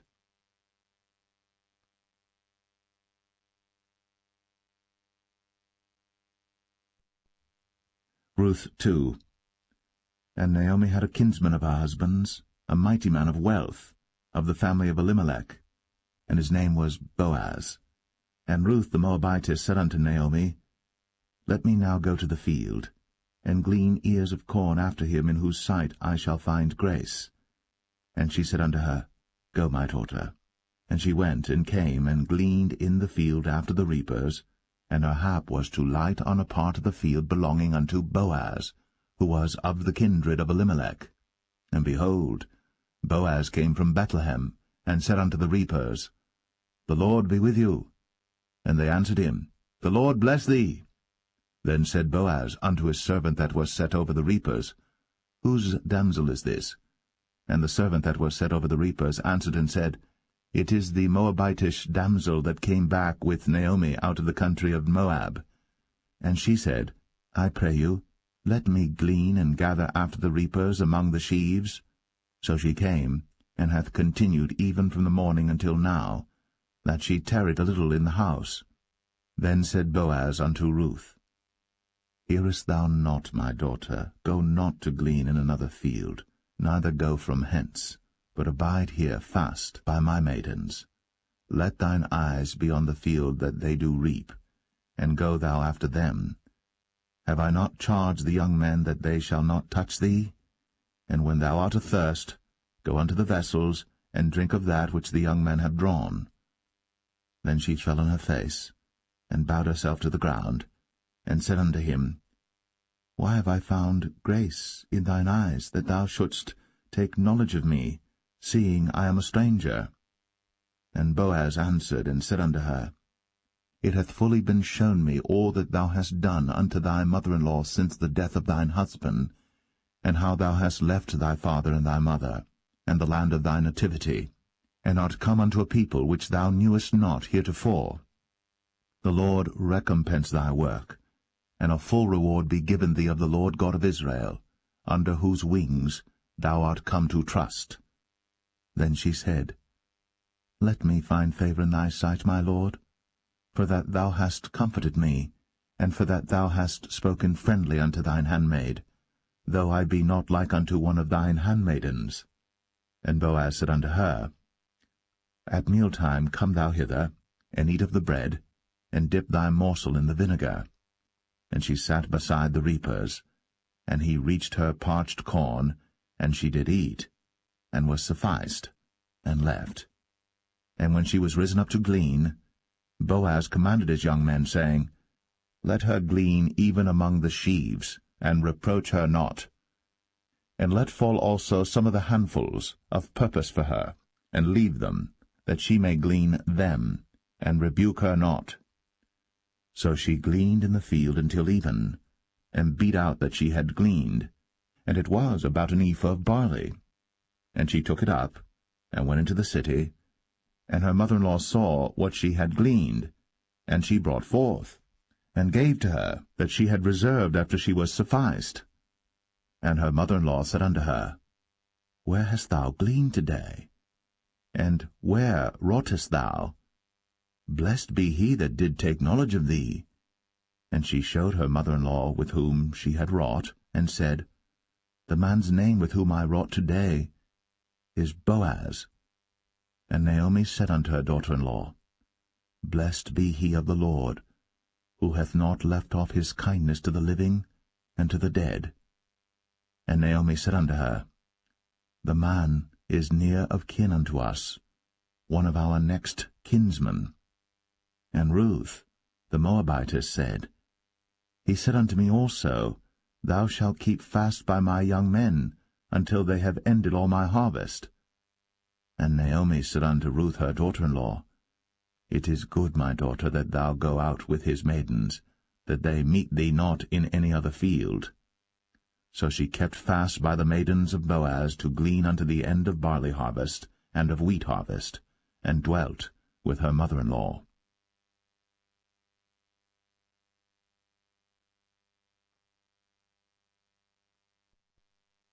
Ruth 3.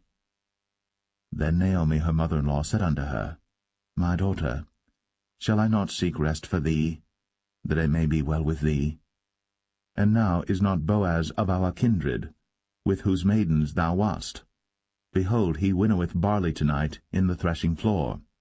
Wash thyself therefore, and anoint thee, and put thy raiment upon thee, and get thee down to the floor.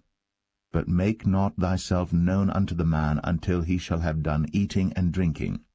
And it shall be, when he lieth down, that thou shalt mark the place where he shall lie, and thou shalt go in, and uncover his feet, and lay thee down, and he will tell thee what thou shalt do. And she said unto her, All that thou sayest unto me, I will do. And she went down unto the floor, and did according to all that her mother-in-law bade her. And when Boaz had eaten and drunk, and his heart was merry, he went to lie down at the end of the heap of corn. And she came softly, and uncovered his feet, and laid her down. And it came to pass at midnight, that the man was afraid, and turned himself, and behold, a woman lay at his feet. And he said, Who art thou? And she answered, I am Ruth thine handmaid. Spread therefore thy skirt over thine handmaid, for thou art a near kinsman. And he said, Blessed be thou of the Lord, my daughter, for thou hast shown more kindness in the latter end than at the beginning, inasmuch as thou followest not young men, whether poor or rich. And now, my daughter, fear not. I will do to thee all that thou requirest, for all the city of my people doth know that thou art a virtuous woman. And now it is true that I am thy near kinsman, howbeit there is a kinsman nearer than I. Tarry this night, and it shall be in the morning that if he will perform unto thee the part of a kinsman, well, let him do the kinsman's part. But if he will not do the part of a kinsman to thee, then will I do the part of a kinsman to thee, as the Lord liveth. Lie down until the morning. And she lay at his feet until the morning, and she rose up before one could know another. And he said, Let it not be known that a woman came into the floor. Also he said, Bring the veil that thou hast upon thee, and hold it. And when she held it, he measured 6 measures of barley, and laid it on her. And she went into the city. And when she came to her mother-in-law, she said, Who art thou, my daughter? And she told her all that the man had done to her. And she said, These 6 measures of barley gave he me, for he said to me, Go not empty unto thy mother-in-law. Then said she, Sit still, my daughter, until thou know how the matter will fall, for the man will not be in rest until He have finished the thing this day.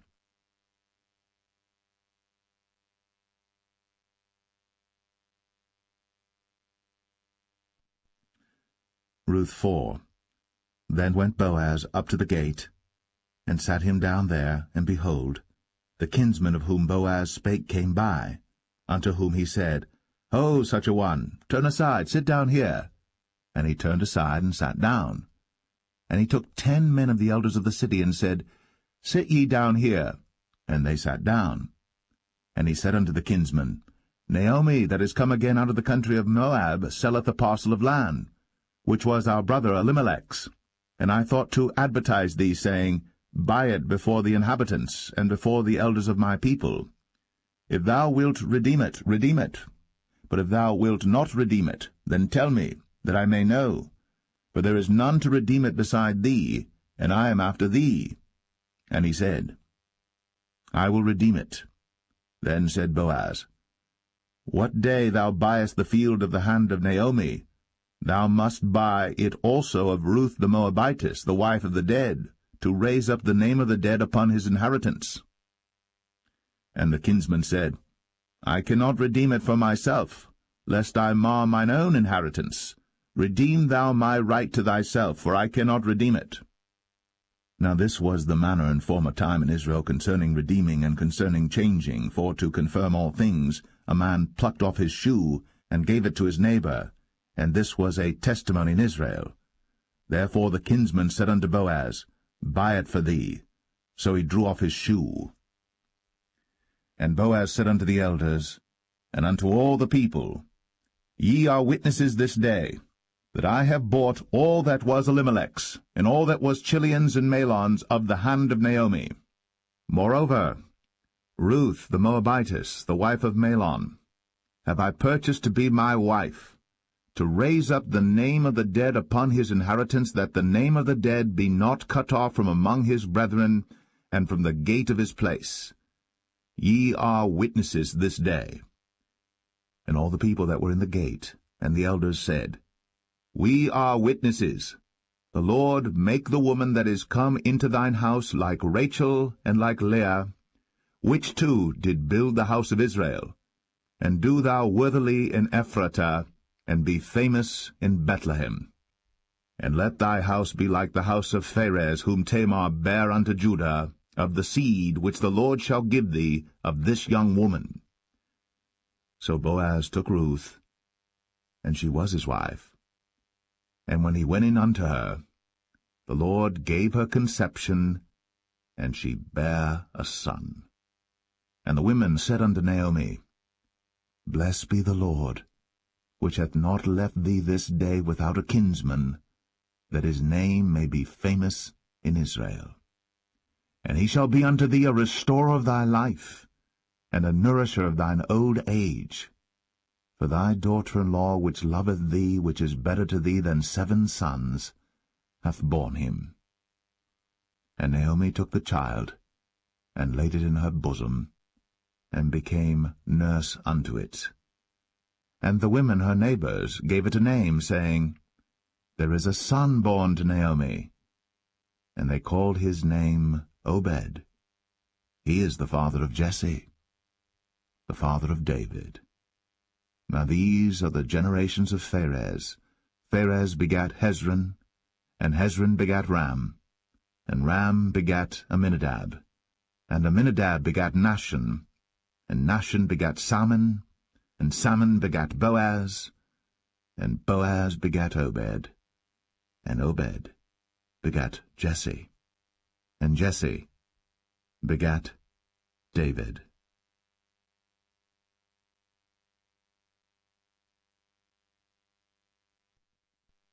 The first book of Samuel, chapter 1. Now there was a certain man of Ramathaim Zophim of Mount Ephraim, and his name was Elkanah, the son of Jeroham, the son of Elihu, the son of Tohu, the son of Zoph, an Ephrathite. And he had 2 wives. The name of the one was Hannah, and the name of the other was Peninnah. And Peninnah had children, but Hannah had no children. And this man went up out of his city yearly to worship and to sacrifice unto the Lord of hosts in Shiloh. and the 2 sons of Eli, Hophni and Phinehas, the priests of the Lord, were there.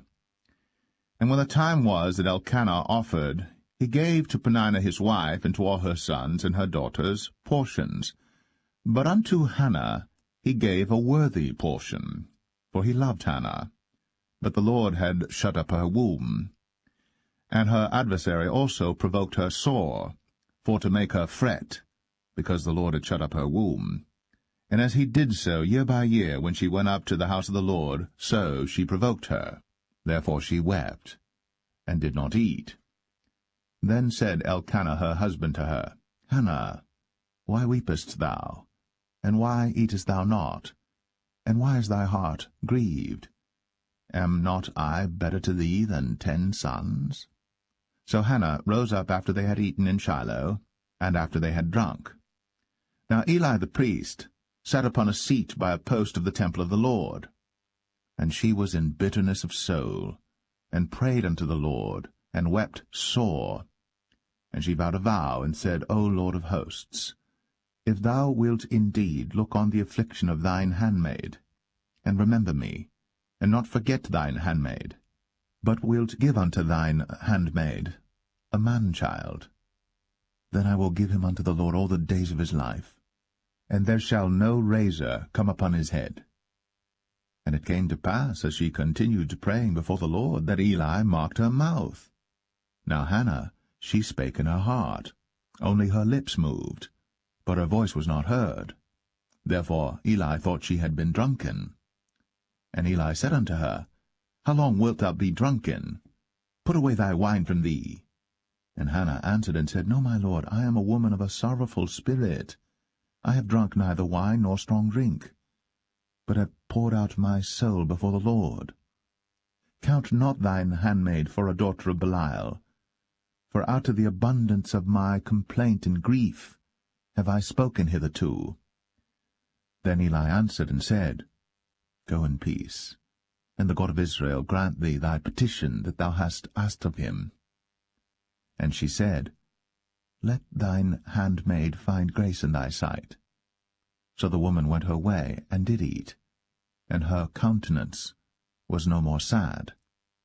And they rose up in the morning early, and worshipped before the Lord, and returned, and came to their house to Ramah. And Elkanah knew Hannah his wife, and the Lord remembered her. Wherefore it came to pass, when the time was come about after Hannah had conceived, that she bare a son, and called his name Samuel, saying, Because I have asked him of the Lord.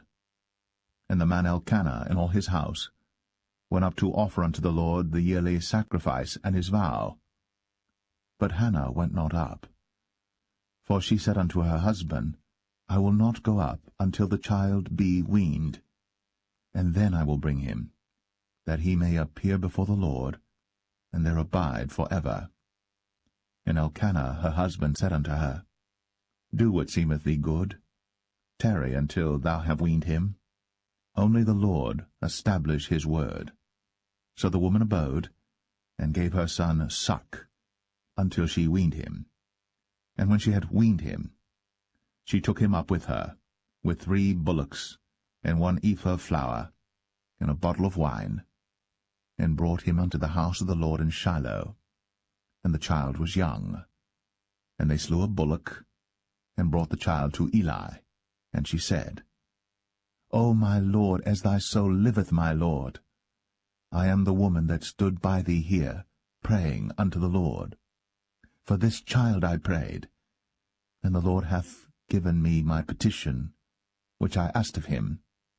Therefore also I have lent him to the Lord.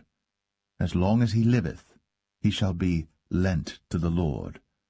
And he worshipped the Lord there.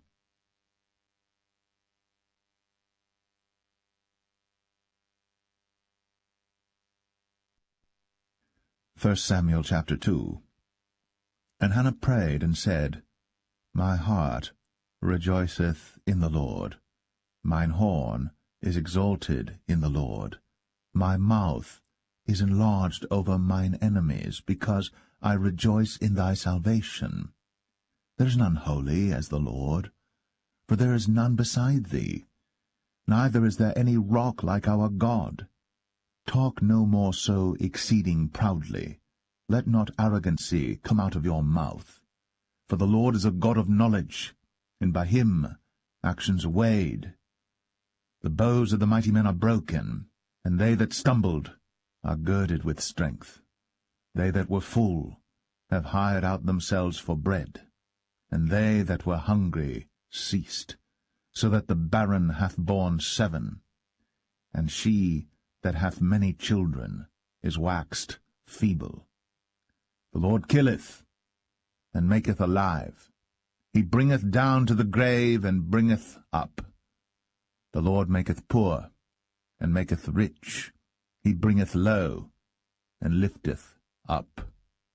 He raiseth up the poor out of the dust, and lifteth up the beggar from the dunghill, to set them among princes, and to make them inherit the throne of glory. For the pillars of the earth are the Lord's, and he hath set the world upon them. He will keep the feet of his saints, and the wicked shall be silent in darkness, for by strength shall no man prevail. The adversaries of the Lord shall be broken to pieces. Out of heaven shall he thunder upon them.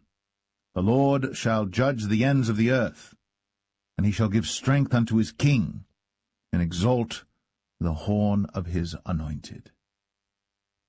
And Elkanah went to Ramah to his house, and the child did minister unto the Lord before Eli the priest.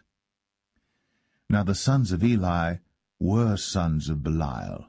They knew not the Lord. And the priest's custom with the people was, that when any man offered sacrifice, the priest's servant came, while the flesh was in seething, with a flesh-hook of 3 teeth in his hand, and he struck it into the pan or kettle or cauldron or pot. All that the flesh-hook brought up, the priest took for himself. So they did in Shiloh unto all the Israelites that came thither.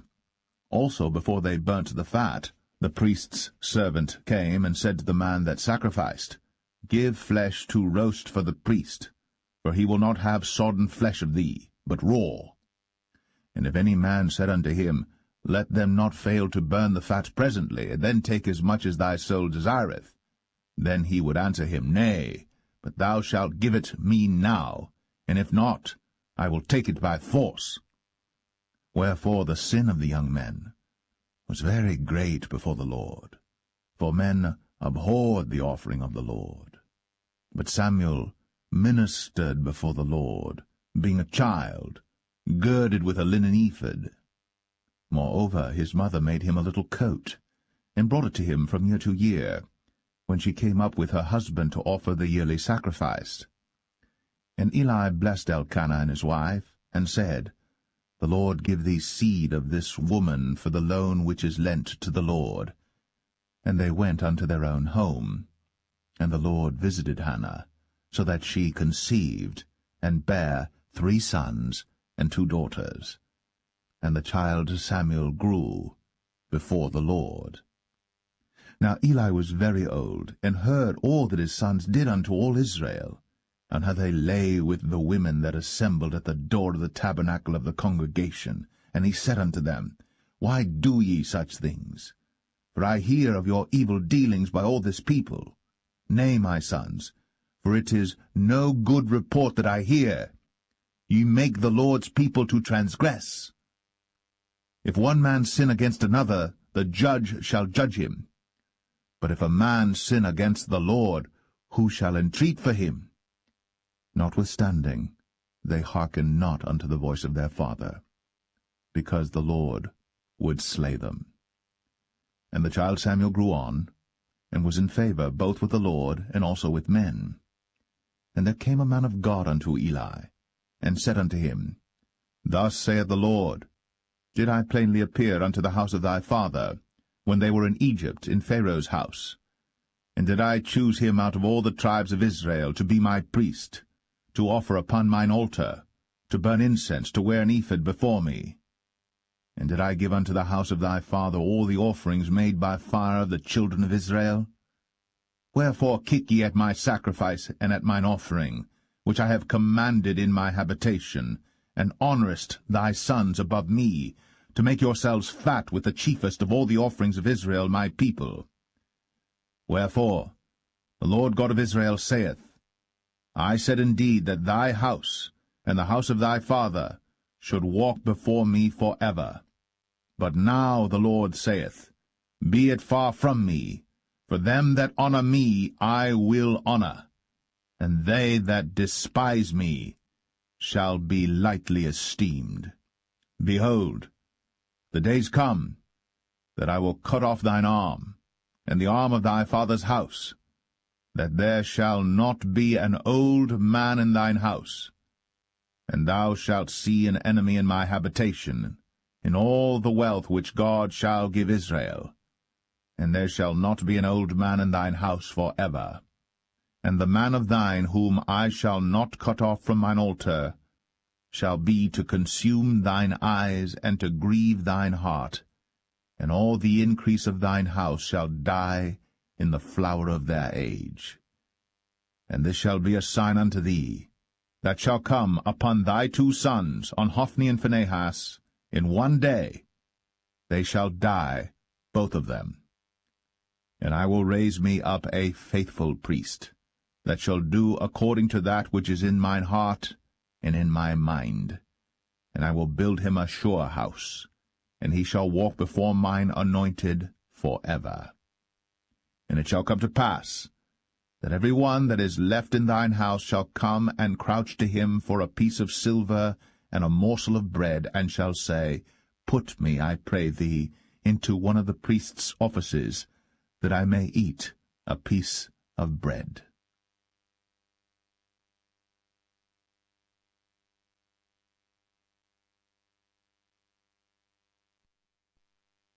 1 Samuel 3.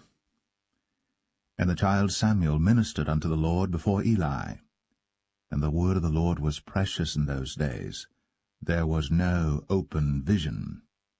And it came to pass at that time, when Eli was laid down in his place, and his eyes began to wax dim, that he could not see, and ere the lamp of God went out in the temple of the Lord, where the ark of God was, and Samuel was laid down to sleep, that the Lord called Samuel, and he answered, Here am I.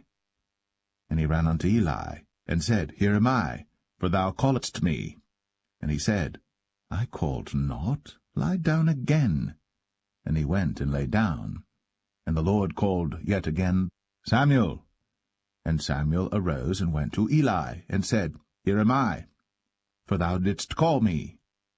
And he answered, I called not, my son, lie down again.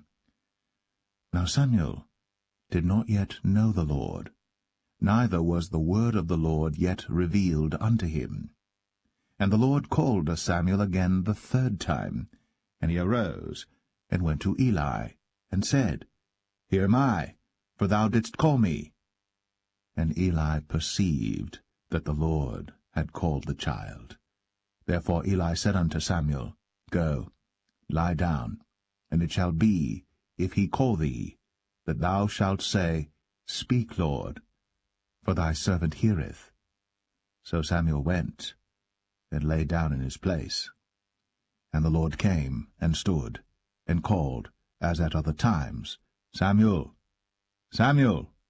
Then Samuel answered, Speak, for thy servant heareth. And the Lord said to Samuel, Behold, I will do a thing in Israel, at which both the ears of every one that heareth it shall tingle. In that day I will perform against Eli all things which I have spoken concerning his house.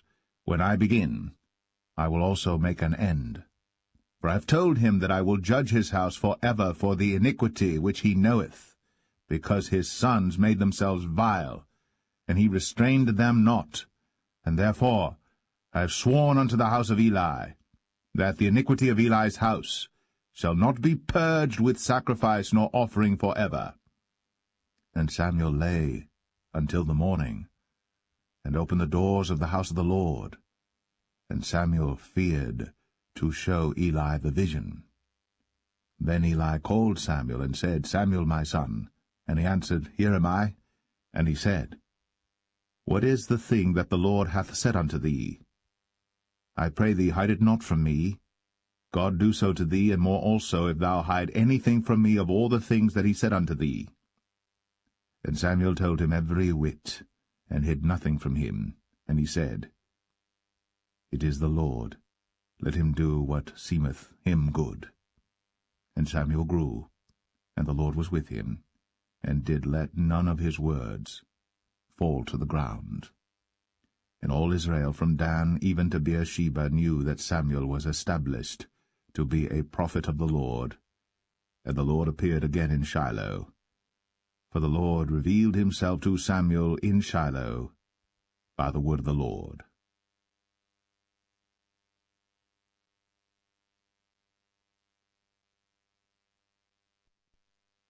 1 Samuel 4. And the word of Samuel came to all Israel. Now Israel went out against the Philistines to battle, and pitched beside Ebenezer. And the Philistines pitched in Aphek. And the Philistines put themselves in array against Israel. And when they joined battle, Israel was smitten before the Philistines, and they slew of the army in the field about 4,000 men. And when the people were come into the camp, the elders of Israel said, Wherefore hath the Lord smitten us today before the Philistines? Let us fetch the ark of the covenant of the Lord out of Shiloh unto us, that, when it cometh among us, it may save us out of the hand of our enemies.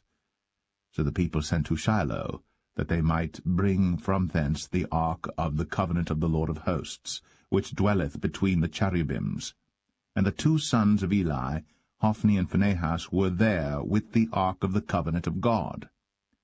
And when the ark of the covenant of the Lord came into the camp, all Israel shouted with a great shout, so that the earth rang again. And when the Philistines heard the noise of the shout, they said, What meaneth the noise of this great shout in the camp of the Hebrews? And they understood that the ark of the Lord was come into the camp. And the Philistines were afraid, for they said, God is come into the camp. And they said, Woe unto us! For there hath not been such a thing heretofore. Woe unto us! Who shall deliver us out of the hand of these mighty gods? These are the gods that smote the Egyptians with all the plagues in the wilderness. Be strong, and quit yourselves like men, O ye Philistines, that ye be not servants unto the Hebrews, as they have been to you. Quit yourselves like men, and fight.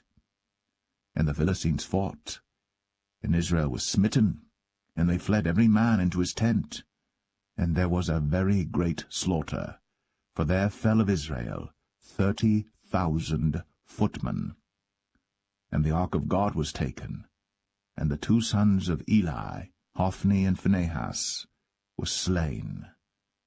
And there ran a man of Benjamin out of the army, and came to Shiloh the same day with his clothes rent, and with earth upon his head. And when he came, lo, Eli sat upon a seat by the wayside, watching, for his heart trembled for the ark of God. And when the man came into the city and told it, all the city cried out. And when Eli heard the noise of the crying, he said, What meaneth the noise of this tumult? And the man came in hastily, and told Eli. Now Eli was 98 years old, and his eyes were dim, that he could not see. And the man said unto Eli, I am he that came out of the army, and I fled today out of the army. And he said, What is that done, my son? And the messenger answered and said, Israel is fled before the Philistines, and there hath been also a great slaughter among the people. And thy two sons also, Hophni and Phinehas, are dead, and the ark of God is taken. And it came to pass, when he made mention of the ark of God, that he fell from off the seat backward by the side of the gate, and his neck brake, and he died. For he was an old man and heavy, and he had judged Israel 40 years. and his daughter-in-law Phinehas' wife was with child, near to be delivered. And when she heard the tidings that the ark of God was taken, and that her father-in-law and her husband were dead, she bowed herself and travailed, for her pains came upon her. And about the time of her death the women that stood by her said unto her, Fear not, for thou hast borne a son. But she answered not, neither did she regard it. And she named the child Ichabod, saying, The glory is departed from Israel, because the ark of God was taken, and because of her father-in-law and her husband. And she said, The glory is departed from Israel, for the ark of God is taken.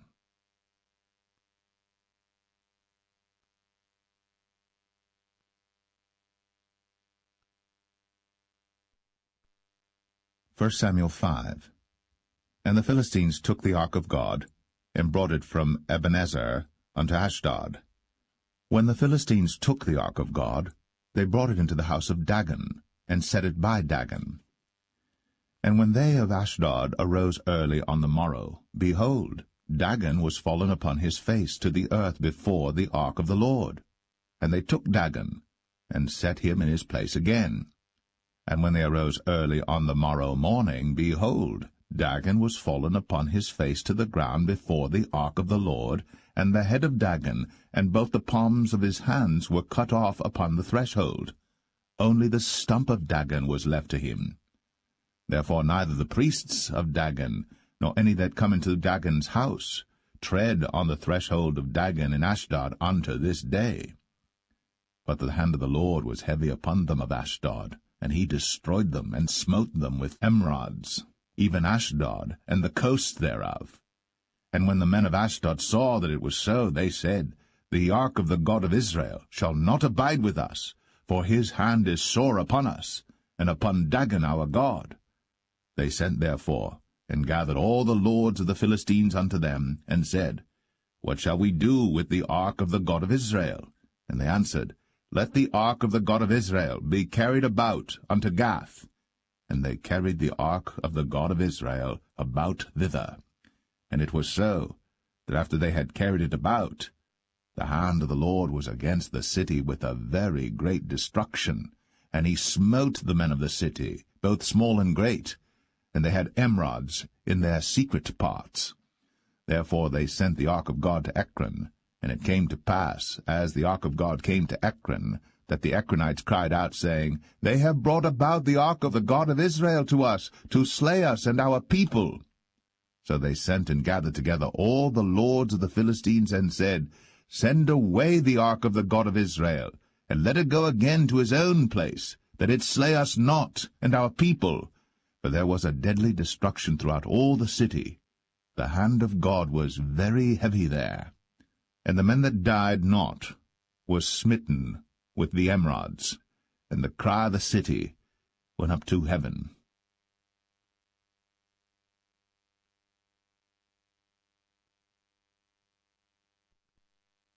First Samuel 6. And the ark of the Lord was in the country of the Philistines 7 months.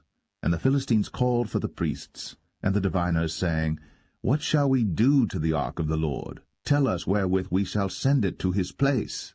And they said, If ye send away the ark of the God of Israel, send it not empty, but in any wise return him a trespass offering. Then ye shall be healed, and it shall be known to you why his hand is not removed from you. Then said they, What shall be the trespass offering which we shall return to him? They answered, 5 golden emerods, and 5 golden mice, according to the number of the lords of the Philistines. For one plague was on you all, and on your lords. Wherefore ye shall make images of your emerods, and images of your mice that mar the land. And ye shall give glory unto the God of Israel. Peradventure he will lighten his hand from off you, and from off your gods, and from off your land.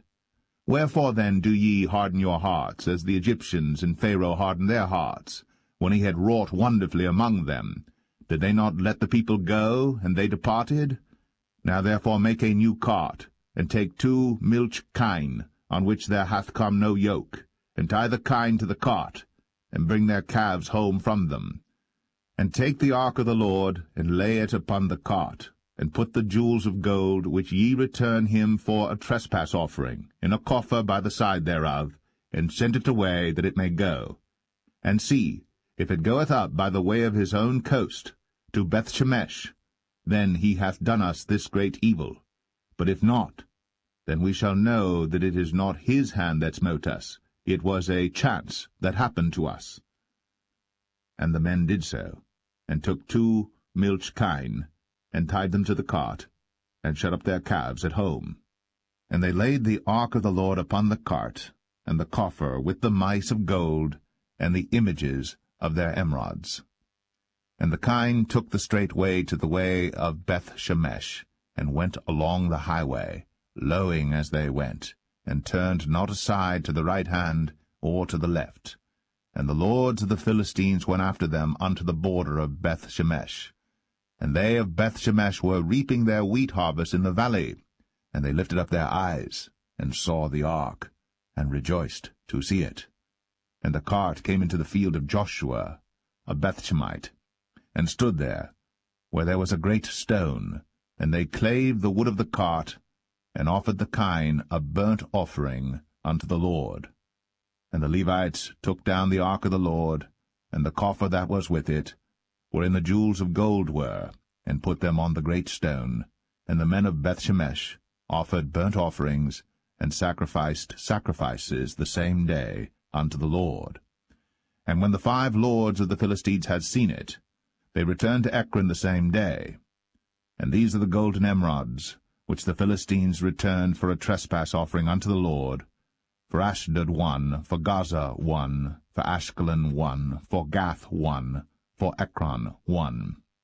And the golden mice, according to the number of all the cities of the Philistines, belonging to the 5 lords, both of fenced cities and of country villages, even unto the great stone of Abel, whereon they set down the ark of the Lord, which stone remaineth unto this day in the field of Joshua the Bethshemite.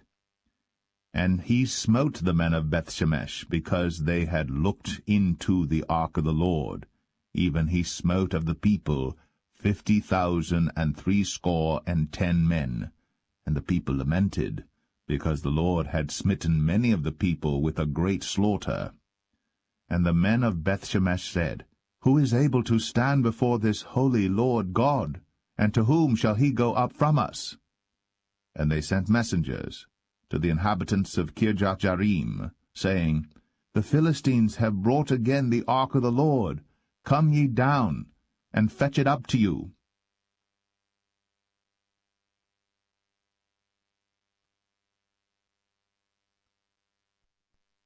First Samuel 7.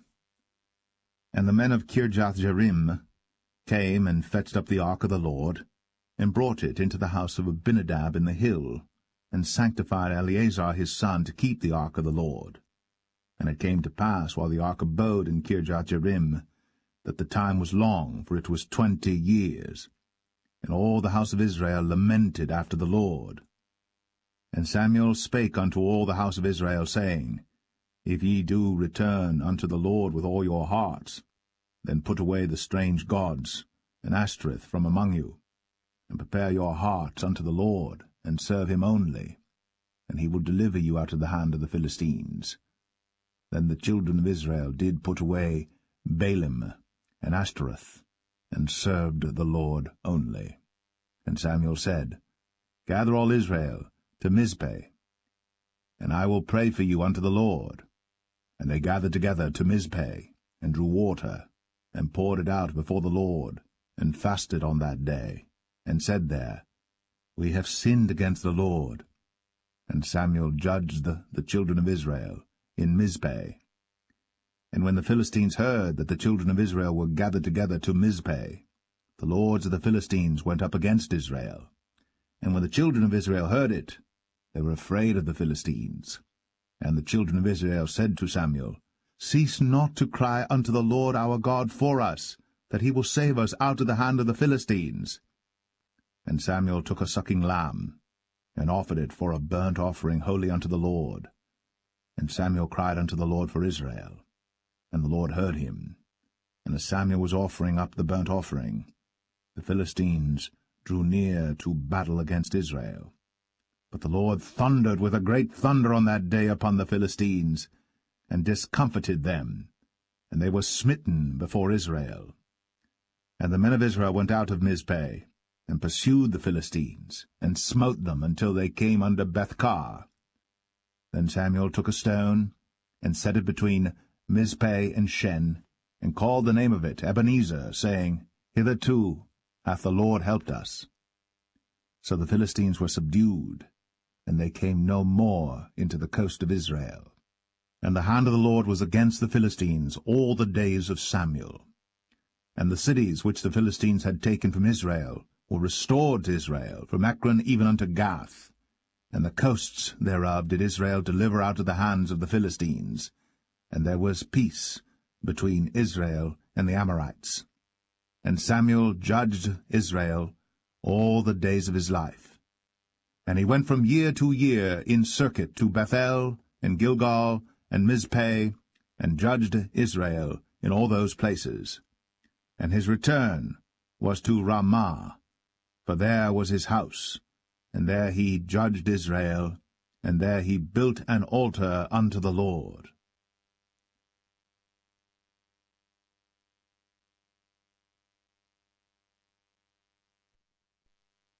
1 Samuel 8.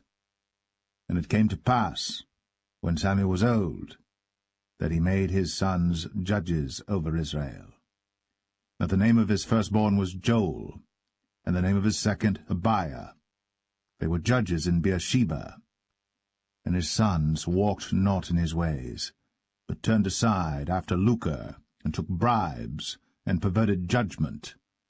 And all the elders of Israel gathered themselves together, and came to Samuel unto Ramah, and said unto him, Behold, thou art old, and thy sons walk not in thy ways. Now make us a king to judge us like all the nations. But the thing displeased Samuel, when they said, Give us a king to judge us. And Samuel prayed unto the Lord.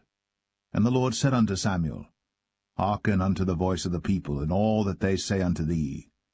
For they have not rejected thee, but they have rejected me, that I should not reign over them.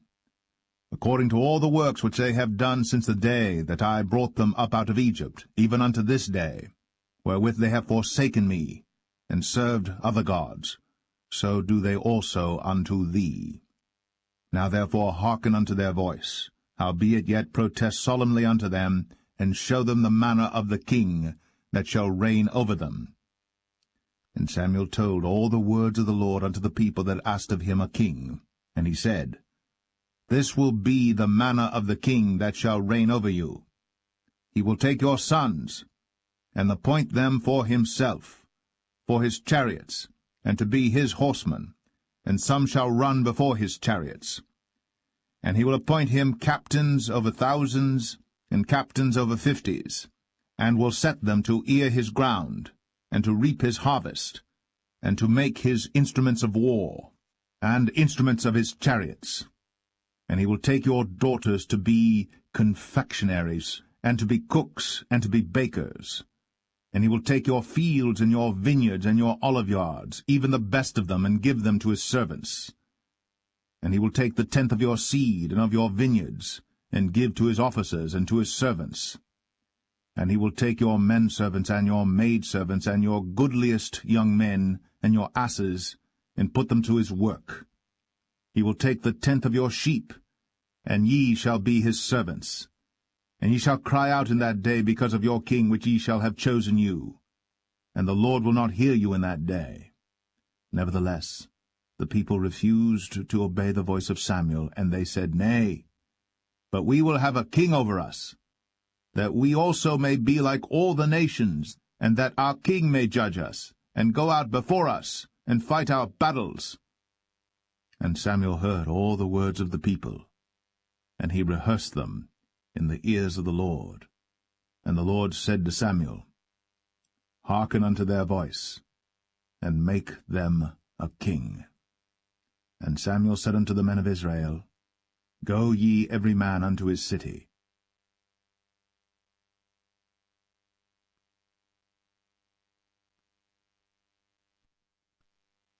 First Samuel 9. Now there was a man of Benjamin, whose name was Kish, the son of Abiel, the son of Zeror, the son of Bechorath, the son of Aphiah, a Benjamite, a mighty man of power. And he had a son whose name was Saul, a choice young man, and a goodly. And there was not among the children of Israel a goodlier person than he. From his shoulders and upward he was higher than any of the people. And the asses of Kish, Saul's father, were lost.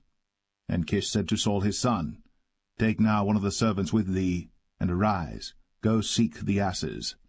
And he passed through Mount Ephraim, and passed through the land of Shalisha. But they found them not. Then they passed through the land of Shalim, and there they were not. And he passed through the land of the Benjamites, but they found them not.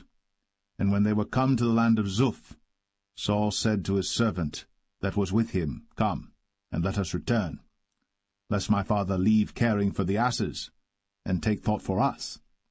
And he said unto him, Behold now, there is in this city a man of God, and he is an honourable man. All that he saith cometh surely to pass. Now let us go thither. Peradventure he can show us our way that we should go. Then said Saul to his servant, But behold, if we go, what shall we bring the man? For the bread is spent in our vessels, and there is not a present to bring to the man of God. What have we? And the servant answered Saul again, and said, Behold, I have here at hand the 4th part of a shekel of silver. That will I give to the man of God, to tell us our way.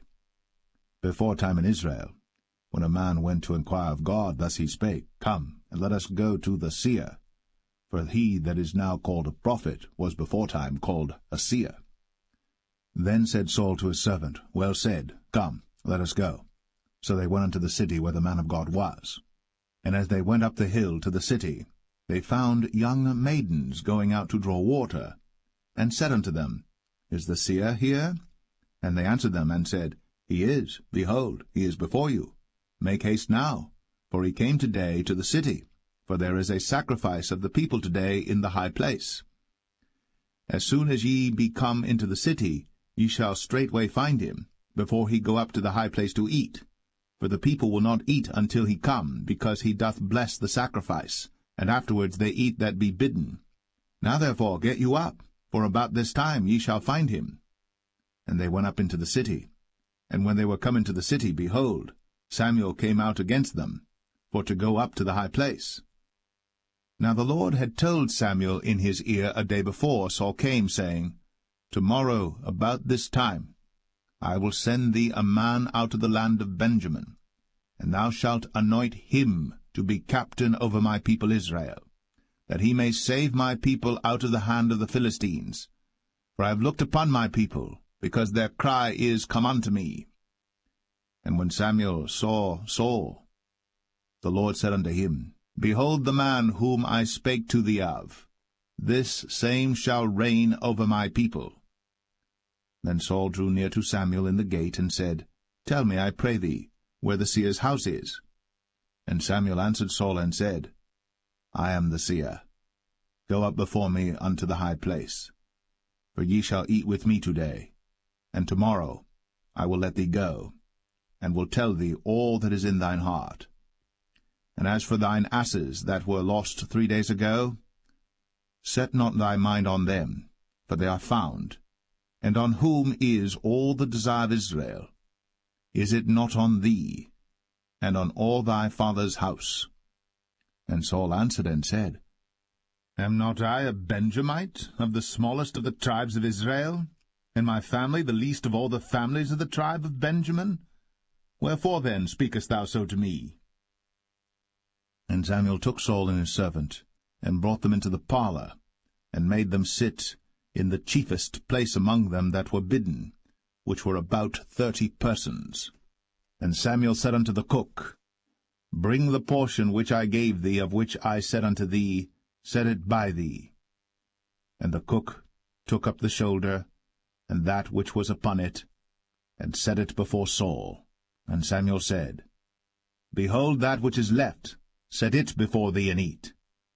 For unto this time hath it been kept for thee, since I said, I have invited the people. So Saul did eat with Samuel that day. And when they were come down from the high place into the city, Samuel communed with Saul upon the top of the house. And they arose early.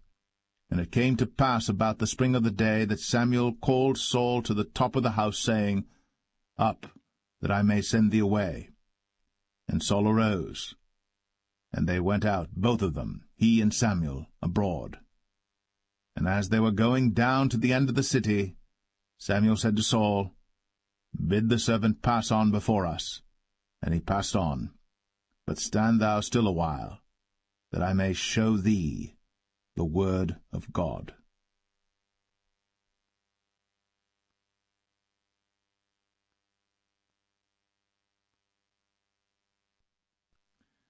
1 Samuel 10. Then Samuel took a vial of oil, and poured it upon his head, and kissed him, and said, Is it not because the Lord hath anointed thee to be captain over his inheritance? When thou art departed from me today, then thou shalt find 2 men by Rachel's sepulchre, in the border of Benjamin at Zelzah.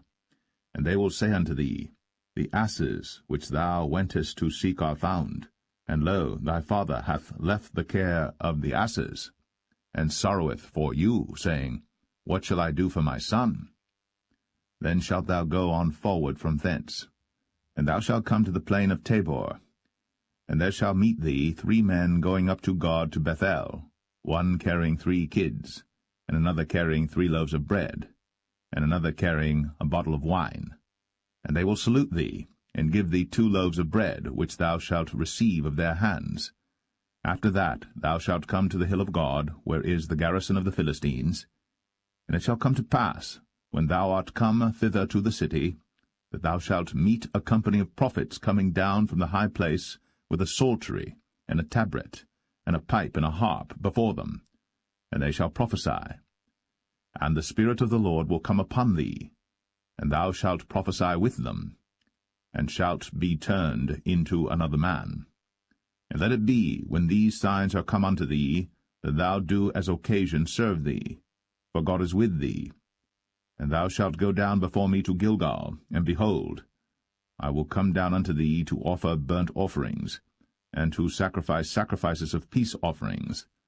7 days shalt thou tarry, till I come to thee, and show thee what thou shalt do. And it was so that when he had turned his back to go from Samuel, God gave him another heart. And all those signs came to pass that day. And when they came thither to the hill, behold, a company of prophets met him, and the Spirit of God came upon him, and he prophesied among them. And it came to pass, when all that knew him beforetime saw that, behold, he prophesied among the prophets, then the people said one to another, What is this that is come unto the son of Kish? Is Saul also among the prophets? And one of the same place answered and said, But who is their father? Therefore it became a proverb, Is Saul also among the prophets? And when he had made an end of prophesying, he came to the high place. And Saul's uncle said unto him and to his servant, Whither went ye? And he said, To seek the asses. And when we saw that they were nowhere, we came to Samuel. And Saul's uncle said, Tell me, I pray thee, what Samuel said unto you. And Saul said unto his uncle, He told us plainly that the asses were found. But of the matter of the kingdom whereof Samuel spake, he told him not. And Samuel called the people together unto the Lord to Mizpeh, and said unto the children of Israel, Thus saith the Lord God of Israel, I brought up Israel out of Egypt, and delivered you out of the hand of the Egyptians, and out of the hand of all kingdoms, and of them that oppressed you. And ye have this day rejected your God, who himself saved you out of all your adversities and your tribulations. And ye have said unto him, Nay, but set a king over us. Now therefore present yourselves before the Lord by your tribes and by your thousands. And when Samuel had caused all the tribes of Israel to come near, the tribe of Benjamin was taken. When he had caused the tribe of Benjamin to come near by their families, the family of Matri was taken. And Saul the son of Kish was taken. And when they sought him, he could not be found. Therefore they inquired of the Lord further, if the man should yet come thither. And the Lord answered, Behold, he hath hid himself among the stuff. And they ran and fetched him thence. And when he stood among the people, he was higher than any of the people, from his shoulders and upward. And Samuel said to all the people, See ye him, whom the Lord hath chosen, that there is none like him among all the people? And all the people shouted and said, God save the king. Then Samuel told the people the manner of the kingdom, and wrote it in a book, and laid it up before the Lord. And Samuel sent all the people away, every man to his house. And Saul also went home to Gibeah, and there went with him a band of men, whose hearts God had touched. But the children of Belial said, How shall this man save us? And they despised him, and brought him no presents. But he held his peace.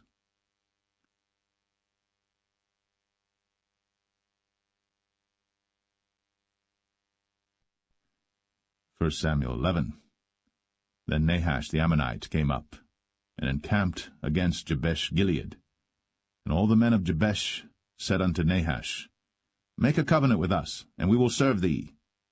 And Nahash the Ammonite answered them, On this condition will I make a covenant with you, that I may thrust out all your right eyes, and lay it for a reproach upon all Israel. And the elders of Jabesh said unto him, Give us 7 days' respite, that we may send messengers unto all the coasts of Israel, and then, if there be no man to save us, we will come out to thee. Then came the messengers to Gibeah of Saul, and told the tidings in the ears of the people. And all the people lifted up their voices and wept. And behold, Saul came after the herd out of the field. And Saul said, What aileth the people, that they weep? And they told him the tidings of the men of Jabesh. And the Spirit of God came upon Saul when he heard those tidings, and his anger was kindled greatly. And he took a yoke of oxen, and hewed them in pieces, and sent them throughout all the coasts of Israel by the hands of messengers, saying, Whosoever cometh not forth after Saul and after Samuel, so shall it be done unto his oxen. And the fear of the Lord fell on the people, and they came out with one consent. And when he numbered them in Bezek, the children of Israel were 300,000, and the men of Judah 30,000. And they said unto the messengers that came, Thus shall ye say unto the men of Jabesh-Gilead, Tomorrow by that time the sun be hot, ye shall have help. And the messengers came and showed it to the men of Jabesh, and they were glad. Therefore the men of Jabesh said, Tomorrow we will come out unto you, and ye shall do with us all that seemeth good unto you. And it was so in the morrow, that Saul put the people in 3 companies, and they came into the midst of the host in the morning watch, and slew the Ammonites until the heat of the day.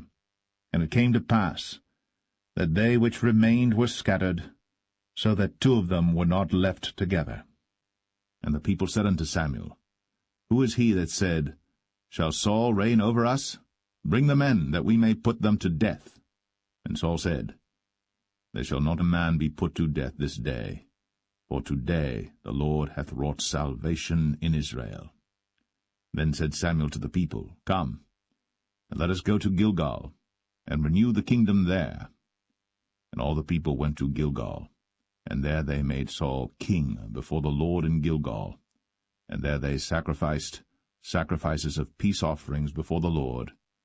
And there Saul and all the men of Israel rejoiced greatly.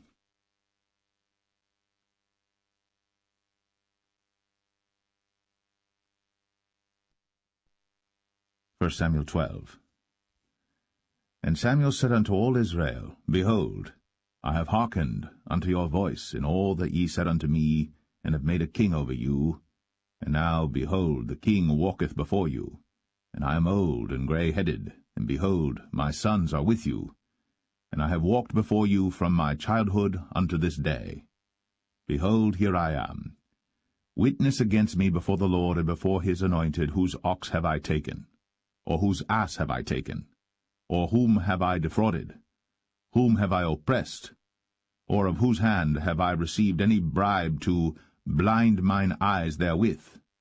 And I will restore it you. And they said, Thou hast not defrauded us, nor oppressed us, neither hast thou taken aught of any man's hand. And he said unto them, The Lord is witness against you, and his anointed is witness this day, that ye have not found aught in my hand. And they answered, He is witness. And Samuel said unto the people, It is the Lord that advanced Moses and Aaron, and that brought your fathers up out of the land of Egypt. Now therefore stand still, that I may reason with you before the Lord of all the righteous acts of the Lord, which he did to you and to your fathers. When Jacob was come into Egypt, and your fathers cried unto the Lord, then the Lord sent Moses and Aaron, which brought forth your fathers out of Egypt, and made them dwell in this place. And when they forgat the Lord their God, he sold them into the hand of Sisera, captain of the host of Hazor, and into the hand of the Philistines, and into the hand of the king of Moab. And they fought against them. And they cried unto the Lord, and said, We have sinned, because we have forsaken the Lord, and have served Balaam and Ashtoreth. But now deliver us out of the hand of our enemies, and we will serve thee. And the Lord sent Jerubbaal, and Bedan, and Jephthah, and Samuel, and delivered you out of the hand of your enemies on every side, and ye dwelled safe. And when ye saw that Nahash the king of the children of Ammon came against you, ye said unto me, Nay, but a king shall reign over us, when the Lord your God was your king. Now therefore, behold, the king whom ye have chosen, and whom ye have desired, and behold, the Lord hath set a king over you. If ye will fear the Lord, and serve him, and obey his voice, and not rebel against the commandment of the Lord, then shall both ye and also the king that reigneth over you continue following the Lord your God. But if ye will not obey the voice of the Lord, but rebel against the commandment of the Lord, then shall the hand of the Lord be against you, as it was against your fathers. Now therefore stand and see this great thing which the Lord will do before your eyes. Is it not wheat harvest today? I will call unto the Lord, and he shall send thunder and rain, that ye may perceive and see that your wickedness is great, which ye have done in the sight of the Lord in asking you a king.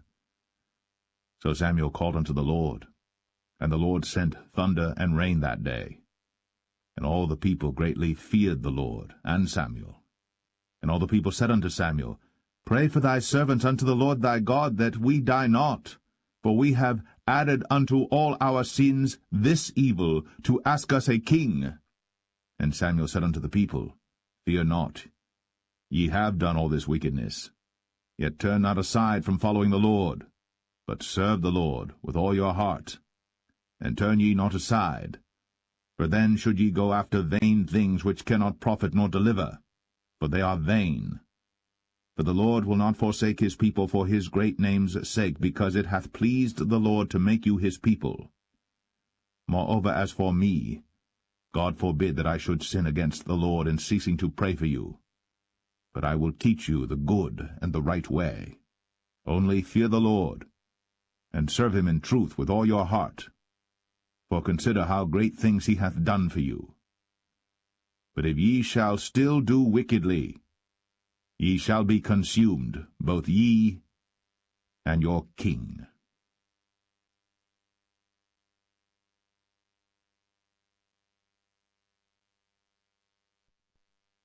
1 Samuel 13. Saul reigned 1 year. And when he had reigned 2 years over Israel, Saul chose him 3,000 men of Israel, whereof 2,000 were with Saul in Michmash and in Mount Bethel, and 1,000 were with Jonathan in Gibeah of Benjamin. And the rest of the people he sent every man to his tent. And Jonathan smote the garrison of the Philistines that was in Geba. And the Philistines heard of it. And Saul blew the trumpet throughout all the land, saying, Let the Hebrews hear. And all Israel heard say that Saul had smitten a garrison of the Philistines, and that Israel also was had in abomination with the Philistines. And the people were called together after Saul to Gilgal. And the Philistines gathered themselves together to fight with Israel, 30,000 chariots and 6,000 horsemen, and people as the sand which is on the seashore in multitude. And they came up, and pitched in Michmash, eastward from Bethaven. When the men of Israel saw that they were in a strait, for the people were distressed, then the people did hide themselves in caves, and in thickets, and in rocks, and in high places, and in pits. And some of the Hebrews went over Jordan to the land of Gad and Gilead. As for Saul, he was yet in Gilgal, and all the people followed him, trembling. And he tarried 7 days according to the set time that Samuel had appointed. But Samuel came not to Gilgal, and the people were scattered from him. And Saul said, Bring hither a burnt offering to me, and peace offerings. And he offered the burnt offering. And it came to pass that as soon as he had made an end of offering the burnt offering, behold, Samuel came. And Saul went out to meet him, that he might salute him.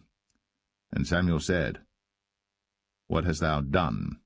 And Saul said, Because I saw that the people were scattered from me, and that thou camest not within the days appointed, and that the Philistines gathered themselves together at Michmash. Therefore said I, The Philistines will come down now upon me to Gilgal, and I have not made supplication unto the Lord. I forced myself therefore, and offered a burnt offering. And Samuel said to Saul, Thou hast done foolishly. Thou hast not kept the commandment of the Lord thy God, which he commanded thee. For now would the Lord have established thy kingdom upon Israel for ever. But now thy kingdom shall not continue. The Lord hath sought him a man after his own heart. And the Lord hath commanded him to be captain over his people, because thou hast not kept that which the Lord commanded thee.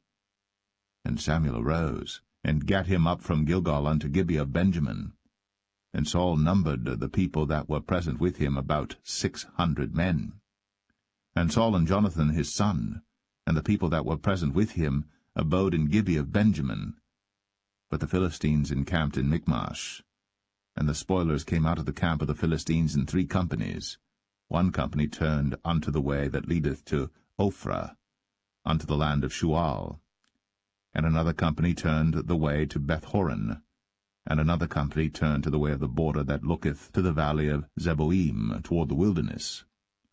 Now there was no smith found throughout all the land of Israel. For the Philistines said, Lest the Hebrews make them swords or spears. But all the Israelites went down to the Philistines to sharpen every man his share, and his coulter, and his axe, and his mattock. Yet they had a file for the mattocks, and for the coulters, and for the forks, and for the axes, and to sharpen the goads. So it came to pass in the day of battle that there was neither sword nor spear found in the hand of any of the people that were with Saul and Jonathan. But with Saul and with Jonathan his son was there found. And the garrison of the Philistines went out to the passage of Michmash.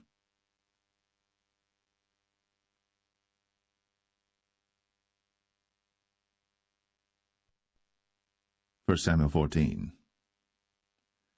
Now it came to pass upon a day that Jonathan the son of Saul said unto the young man that bare his armor, Come, and let us go over to the Philistines' garrison that is on the other side.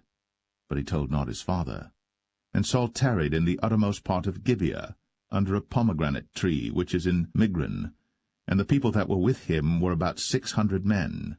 And Ahiah, the son of Ahitub, Ichabod's brother, the son of Phinehas, the son of Eli, the Lord's priest in Shiloh, wearing an ephod. And the people knew not that Jonathan was gone. And between the passages, by which Jonathan sought to go over unto the Philistines' garrison, there was a sharp rock on the one side, and a sharp rock on the other side. And the name of the one was Bozez, and the name of the other Sinai.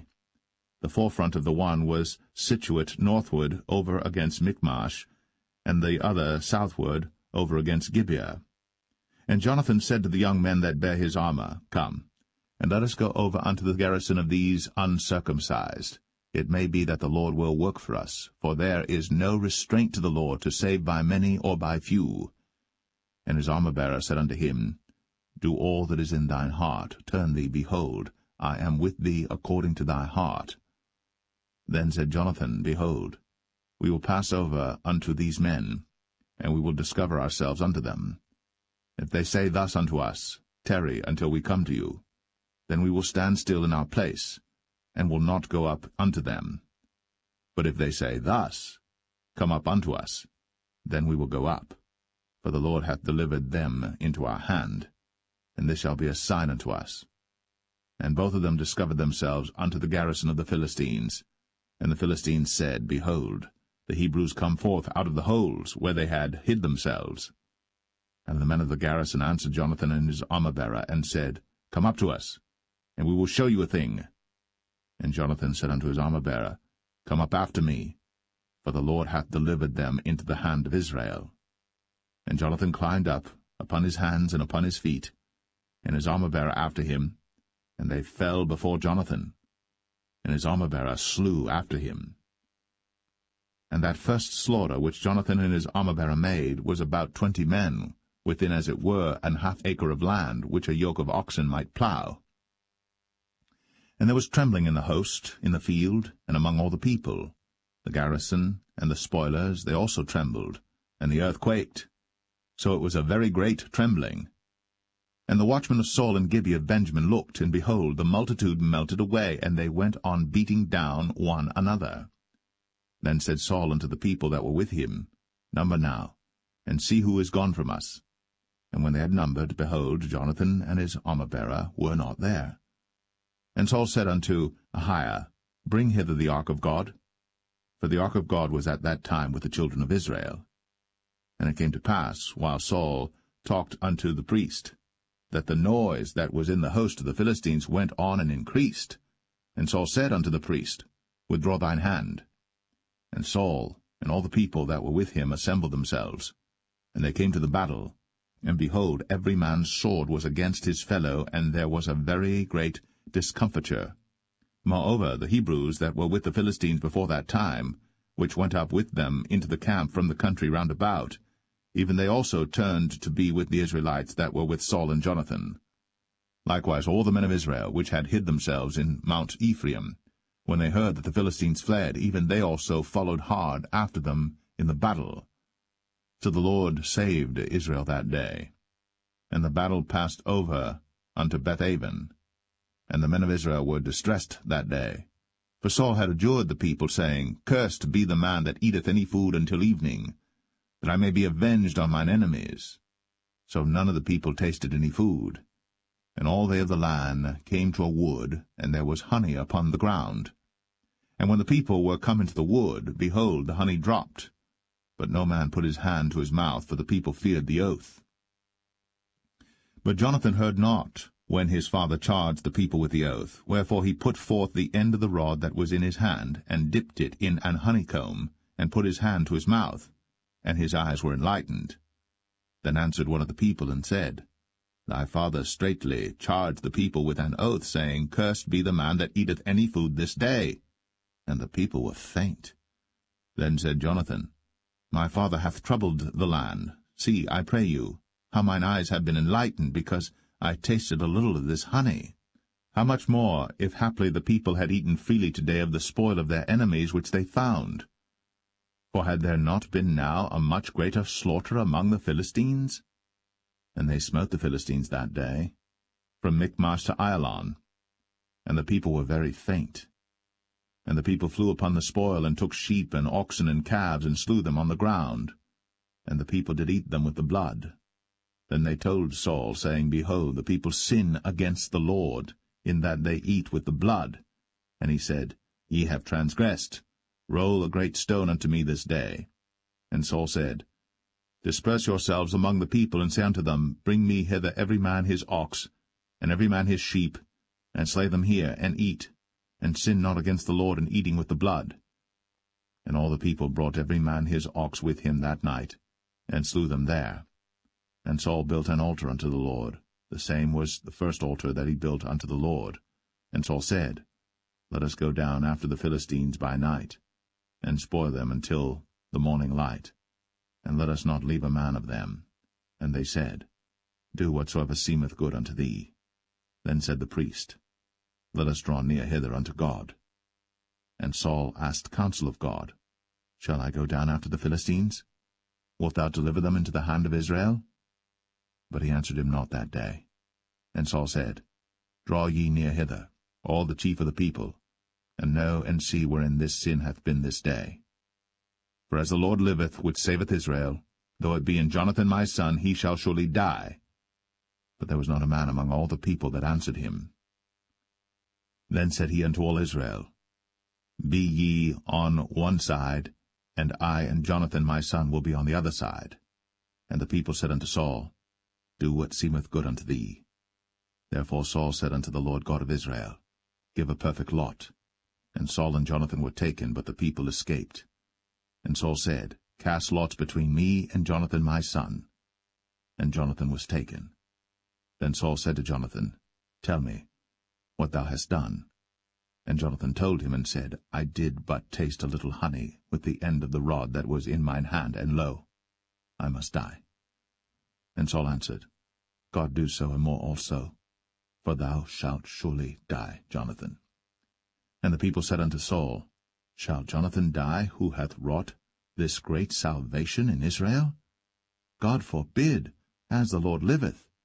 There shall not one hair of his head fall to the ground, for he hath wrought with God this day. So the people rescued Jonathan, that he died not. Then Saul went up from following the Philistines, and the Philistines went to their own place. So Saul took the kingdom over Israel, and fought against all his enemies on every side, against Moab, and against the children of Ammon, and against Edom, and against the kings of Zobah, and against the Philistines, and whithersoever he turned himself, he vexed them. And he gathered an host, and smote the Amalekites, and delivered Israel out of the hands of them that spoiled them. Now the sons of Saul were Jonathan and Ishui, and Melch-Ishui. And the names of his two daughters were these, the name of the firstborn Merab, and the name of the younger Michal. And the name of Saul's wife was Ahinoam, the daughter of Ahimaaz. And the name of the captain of his host was Abner, the son of Ner, Saul's uncle. And Kish was the father of Saul, and Ner, the father of Abner, was the son of Abiel. And there was sore war against the Philistines all the days of Saul. And when Saul saw any strong man or any valiant man, he took him unto him.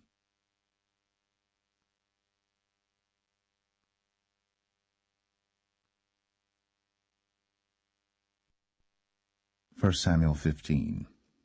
Samuel also said unto Saul, The Lord sent me to anoint thee to be king over his people, over Israel. Now therefore hearken thou unto the voice of the words of the Lord. Thus saith the Lord of hosts, I remember that which Amalek did to Israel, how he laid wait for him in the way when he came up from Egypt. Now go, and smite Amalek, and utterly destroy all that they have, and spare them not, but slay both man and woman, infant and suckling, ox and sheep, camel and ass. And Saul gathered the people together, and numbered them in Telaim 200,000 footmen, and 10,000 men of Judah. And Saul came to a city of Amalek, and laid wait in the valley. And Saul said unto the Kenites, Go, depart, get you down from among the Amalekites, lest I destroy you with them. For ye showed kindness to all the children of Israel when they came up out of Egypt. So the Kenites departed from among the Amalekites. And Saul smote the Amalekites from Havilah until thou comest to Shur, that is over against Egypt. And he took Agag, the king of the Amalekites, alive, and utterly destroyed all the people with the edge of the sword. But Saul and the people spared Agag, and the best of the sheep, and of the oxen, and of the fatlings, and the lambs, and all that was good, and would not utterly destroy them. But everything that was vile and refuse, that they destroyed utterly. Then came the word of the Lord unto Samuel, saying, It repenteth me that I have set up Saul to be king, for he is turned back from following me, and hath not performed my commandments. And it grieved Samuel, and he cried unto the Lord all night. And when Samuel rose early to meet Saul in the morning, it was told Samuel, saying, Saul came to Carmel, and behold, he set him up a place, and is gone about, and passed on, and gone down to Gilgal. And Samuel came to Saul, and Saul said unto him, Blessed be thou of the Lord, I have performed the commandment of the Lord. And Samuel said, What meaneth then this bleating of the sheep in mine ears, and the lowing of the oxen which I hear?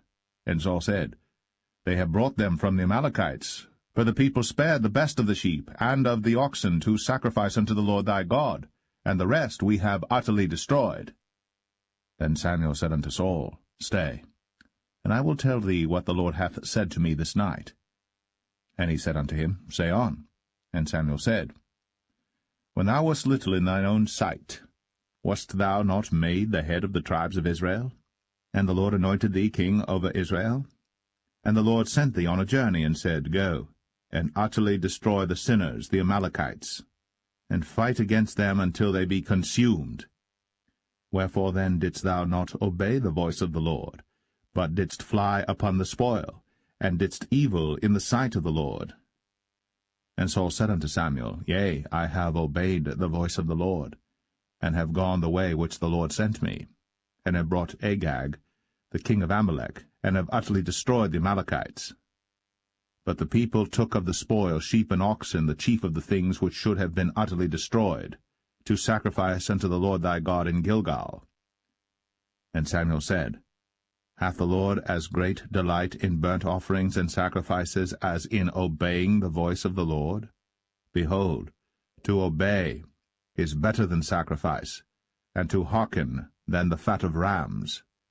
For rebellion is as the sin of witchcraft, and stubbornness is as iniquity and idolatry. Because thou hast rejected the word of the Lord, he hath also rejected thee from being king. And Saul said unto Samuel, I have sinned, for I have transgressed the commandment of the Lord, and thy words, because I feared the people, and obeyed their voice. Now therefore, I pray thee, pardon my sin, and turn again with me, that I may worship the Lord. And Samuel said unto Saul, I will not return with thee, for thou hast rejected the word of the Lord, and the Lord hath rejected thee from being king over Israel. And as Samuel turned about to go away, he laid hold upon the skirt of his mantle, and it rent. And Samuel said unto him, The Lord hath rent the kingdom of Israel from thee this day, and hath given it to a neighbor of thine, that is better than thou. And also the strength of Israel will not lie nor repent, for he is not a man that he should repent. Then he said, I have sinned. Yet honor me now, I pray thee, before the elders of my people, and before Israel, and turn again with me, that I may worship the Lord thy God. So Samuel turned again after Saul, and Saul worshipped the Lord. Then said Samuel, Bring ye hither to me Agag the king of the Amalekites. And Agag came unto him delicately, and Agag said, Surely the bitterness of death is past. And Samuel said, As thy sword hath made women childless, so shall thy mother be childless among women. And Samuel hewed Agag in pieces before the Lord in Gilgal. Then Samuel went to Ramah, and Saul went up to his house to Gibeah of Saul. And Samuel came no more to see Saul until the day of his death. Nevertheless Samuel mourned for Saul, and the Lord repented that he had made Saul king over Israel.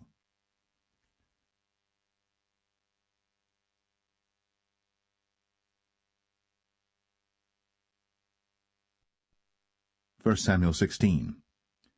And the Lord said unto Samuel, How long wilt thou mourn for Saul, seeing I have rejected him from reigning over Israel? Fill thine horn with oil, and go. I will send thee to Jesse the Bethlehemite, for I have provided me a king among his sons. And Samuel said, How can I go? If Saul hear it, he will kill me. And the Lord said, Take an heifer with thee, and say, I am come to sacrifice to the Lord. And call Jesse to the sacrifice. And I will show thee what thou shalt do, and thou shalt anoint unto me him whom I name unto thee.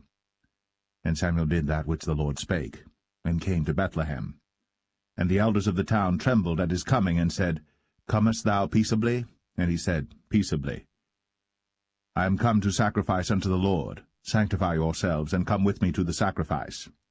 And he sanctified Jesse and his sons, and called them to the sacrifice. And it came to pass, when they were come, that he looked on Eliab, and said, Surely the Lord's anointed is before him. But the Lord said unto Samuel, Look not on his countenance, or on the height of his stature, because I have refused him. For the Lord seeth not as man seeth. For man looketh on the outward appearance, but the Lord looketh on the heart. Then Jesse called Abinadab, and made him pass before Samuel, and he said, Neither hath the Lord chosen this. Then Jesse made Shammah to pass by, and he said, Neither hath the Lord chosen this. Again Jesse made 7 of his sons to pass before Samuel. And Samuel said unto Jesse, The Lord hath not chosen these. And Samuel said unto Jesse, Are here all thy children? And he said, There remaineth yet the youngest, and behold, he keepeth the sheep. And Samuel said unto Jesse, Send and fetch him, for we will not sit down till he come hither. And he sent and brought him in. Now he was ruddy, and withal of a beautiful countenance, and goodly to look to. And the Lord said, Arise, anoint him, for this is he. Then Samuel took the horn of oil, and anointed him in the midst of his brethren. And the Spirit of the Lord came upon David from that day forward. So Samuel rose up, and went to Ramah. But the Spirit of the Lord departed from Saul, and an evil spirit from the Lord troubled him. And Saul's servant said unto him, Behold now, an evil spirit from God troubleth thee. Let our Lord now command thy servants, which are before thee, to seek out a man who is a cunning player on an harp. And it shall come to pass, when the evil spirit from God is upon thee, that he shall play with his hand, and thou shalt be well. And Saul said unto his servants, Provide me now a man that can play well, and bring him to me. Then answered one of the servants, and said, Behold, I have seen a son of Jesse the Bethlehemite, that is cunning in playing, and a mighty valiant man, and a man of war, and prudent in matters, and a comely person. And the Lord is with him. Wherefore Saul sent messengers unto Jesse, and said, Send me David thy son, which is with the sheep.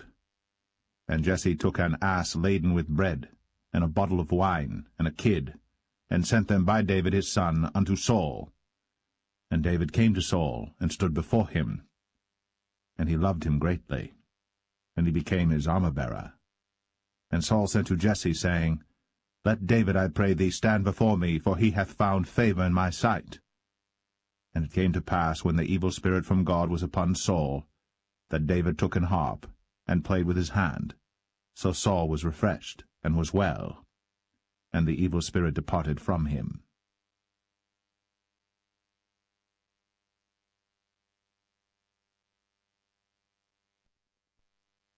1 Samuel 17.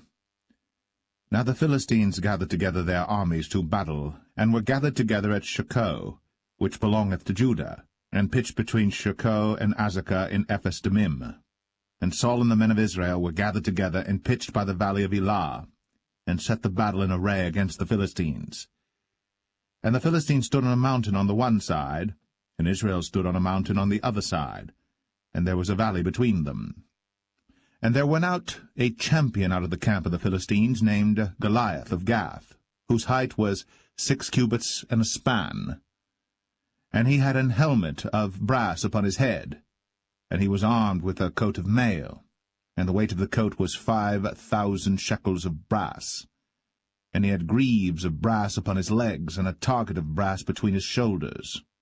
And the staff of his spear was like a weaver's beam, and his spear's head weighed 600 shekels of iron, and one bearing a shield went before him. And he stood and cried unto the armies of Israel, and said unto them, Why are ye come out to set your battle in array?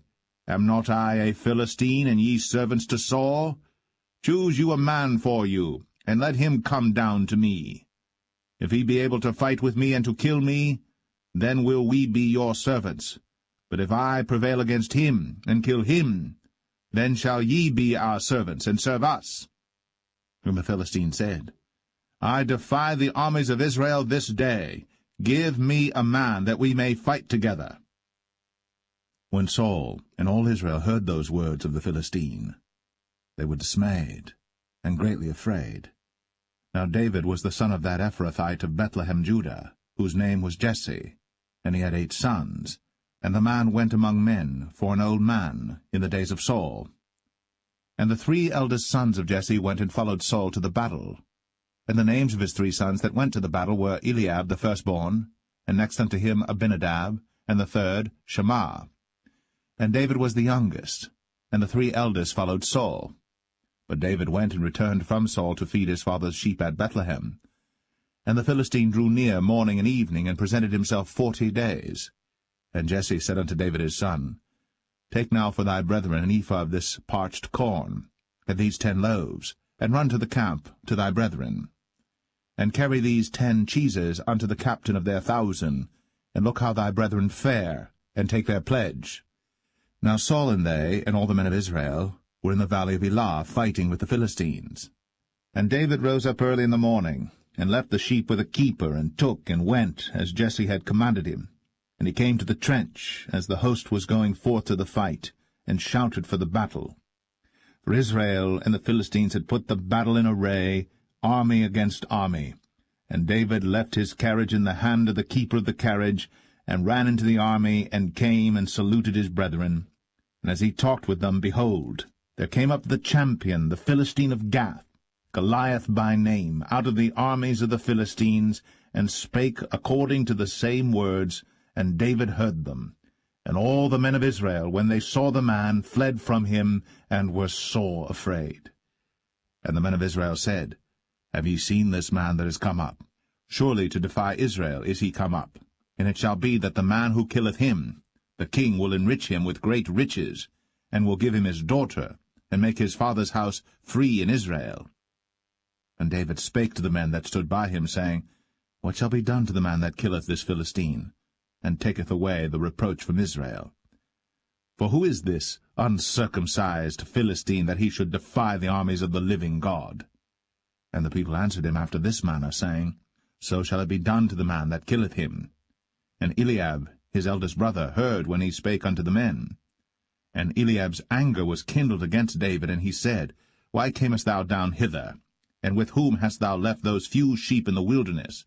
I know thy pride, and the naughtiness of thine heart, for thou art come down that thou mightest see the battle. And David said, What have I now done? Is there not a cause? And he turned from him toward another, and spake after the same manner. And the people answered him again after the former manner. And when the words were heard which David spake, they rehearsed them before Saul. And he sent for him. And David said to Saul, Let no man's heart fail because of him. Thy servant will go and fight with this Philistine. And Saul said to David, Thou art not able to go against this Philistine to fight with him, for thou art but a youth, and he a man of war from his youth. And David said unto Saul, Thy servant kept his father's sheep, and there came a lion and a bear, and took a lamb out of the flock. And I went out after him, and smote him, and delivered it out of his mouth. And when he arose against me, I caught him by his beard, and smote him, and slew him. Thy servant slew both the lion and the bear, and this uncircumcised Philistine shall be as one of them, seeing he hath defied the armies of the living God. David said, moreover, The Lord that delivered me out of the paw of the lion, and out of the paw of the bear, he will deliver me out of the hand of this Philistine. And Saul said unto David, Go, and the Lord be with thee. And Saul armed David with his armor, and he put an helmet of brass upon his head. Also he armed him with a coat of mail. And David girded his sword upon his armor, and he essayed to go, for he had not proved it. And David said unto Saul, I cannot go with these, for I have not proved them. And David put them off him. And he took his staff in his hand, and chose him 5 smooth stones out of the brook, and put them in a shepherd's bag which he had, even in a scrip, and his sling was in his hand. And he drew near to the Philistine. And the Philistine came on and drew near unto David. And the man that bare the shield went before him. And when the Philistine looked about and saw David, he disdained him, for he was but a youth, and ruddy, and of a fair countenance. And the Philistine said unto David, Am I a dog that thou comest to me with staves? And the Philistine cursed David by his gods. And the Philistine said to David, Come to me, and I will give thy flesh unto the fowls of the air, and to the beasts of the field. Then said David to the Philistine, Thou comest to me with a sword, and with a spear, and with a shield. But I come to thee in the name of the Lord of hosts, the God of the armies of Israel, whom thou hast defied. This day will the Lord deliver thee into mine hand, and I will smite thee, and take thine head from thee. And I will give the carcasses of the host of the Philistines this day unto the fowls of the air, and to the wild beasts of the earth, that all the earth may know that there is a God in Israel. And all this assembly shall know that the Lord saveth not with sword and spear, for the battle is the Lord's, and he will give you into our hands. And it came to pass, when the Philistine arose, and came and drew nigh to meet David, that David hasted, and ran toward the army to meet the Philistine. And David put his hand in his bag, and took thence a stone, and slang it, and smote the Philistine in his forehead, that the stone sunk into his forehead, and he fell upon his face to the earth. So David prevailed over the Philistine with a sling and with a stone, and smote the Philistine, and slew him. But there was no sword in the hand of David. Therefore David ran, and stood upon the Philistine, and took his sword, and drew it out of the sheath thereof, and slew him, and cut off his head therewith. And when the Philistines saw their champion was dead, they fled. And the men of Israel and of Judah arose, and shouted, and pursued the Philistines until thou come to the valley, and to the gates of Ekron. And the wounded of the Philistines fell down by the way to Sharaim, even unto Gath and unto Ekron. And the children of Israel returned from chasing after the Philistines, and they spoiled their tents. And David took the head of the Philistine, and brought it to Jerusalem, but he put his armor in his tent. And when Saul saw David go forth against the Philistines, he said unto Abner, the captain of the host, Abner, whose son is this youth? And Abner said, As thy soul liveth, O king, I cannot tell. And the king said, Inquire thou whose son the stripling is. And as David returned from the slaughter of the Philistine, Abner took him, and brought him before Saul with the head of the Philistine in his hand. And Saul said to him, Whose son art thou, thou young man? And David answered, I am the son of thy servant Jesse, the Bethlehemite.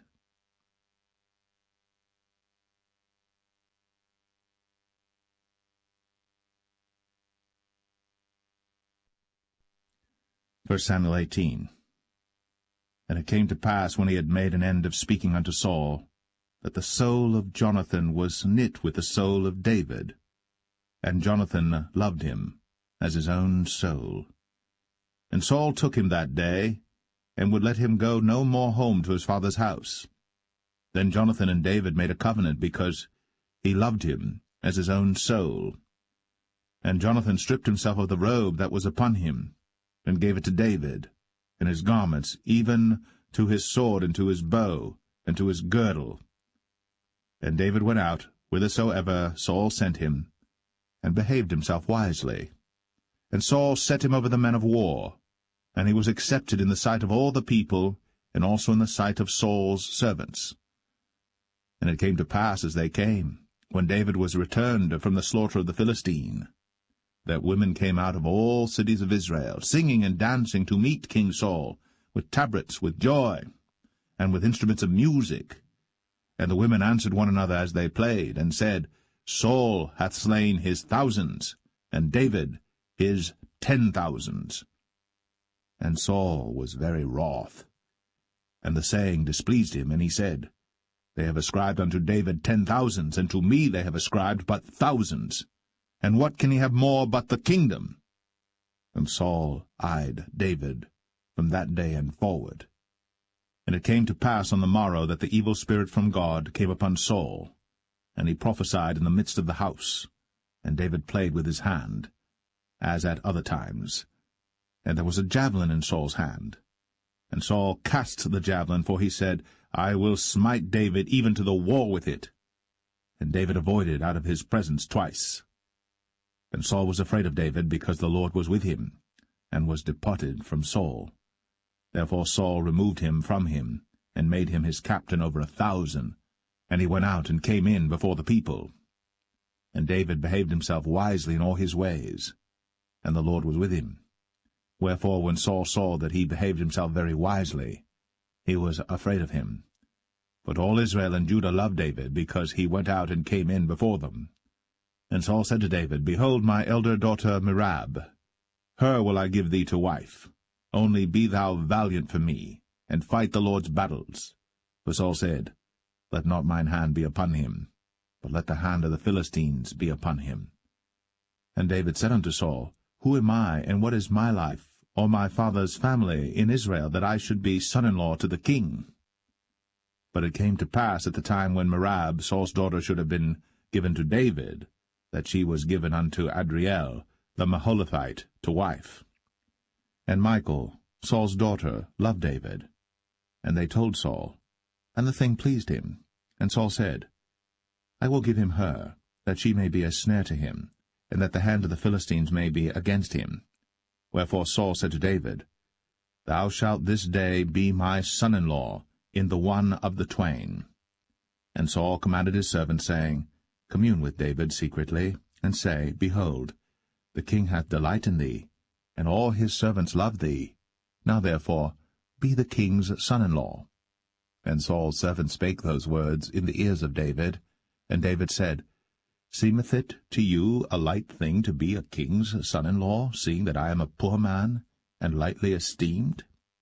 And the servants of Saul told him, saying, On this manner spake David. And Saul said, Thus shall ye say to David, The king desireth not any dowry, but 100 foreskins of the Philistines to be avenged of the king's enemies. But Saul thought to make David fall by the hand of the Philistines. And when his servants told David these words, it pleased David well to be the king's son-in-law, and the days were not expired. Wherefore David arose, and went, he and his men, and slew of the Philistines 200 men. And David brought their foreskins, and they gave them in full tale to the king, that he might be the king's son-in-law. And Saul gave him Michal his daughter to wife. And Saul saw and knew that the Lord was with David, and that Michal, Saul's daughter, loved him. And Saul was yet the more afraid of David, and Saul became David's enemy continually. Then the princes of the Philistines went forth, and it came to pass after they went forth that David behaved himself more wisely than all the servants of Saul, so that his name was much set by.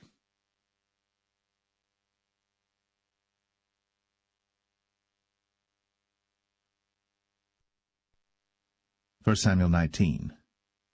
And Saul spake to Jonathan his son, and to all his servants, that they should kill David.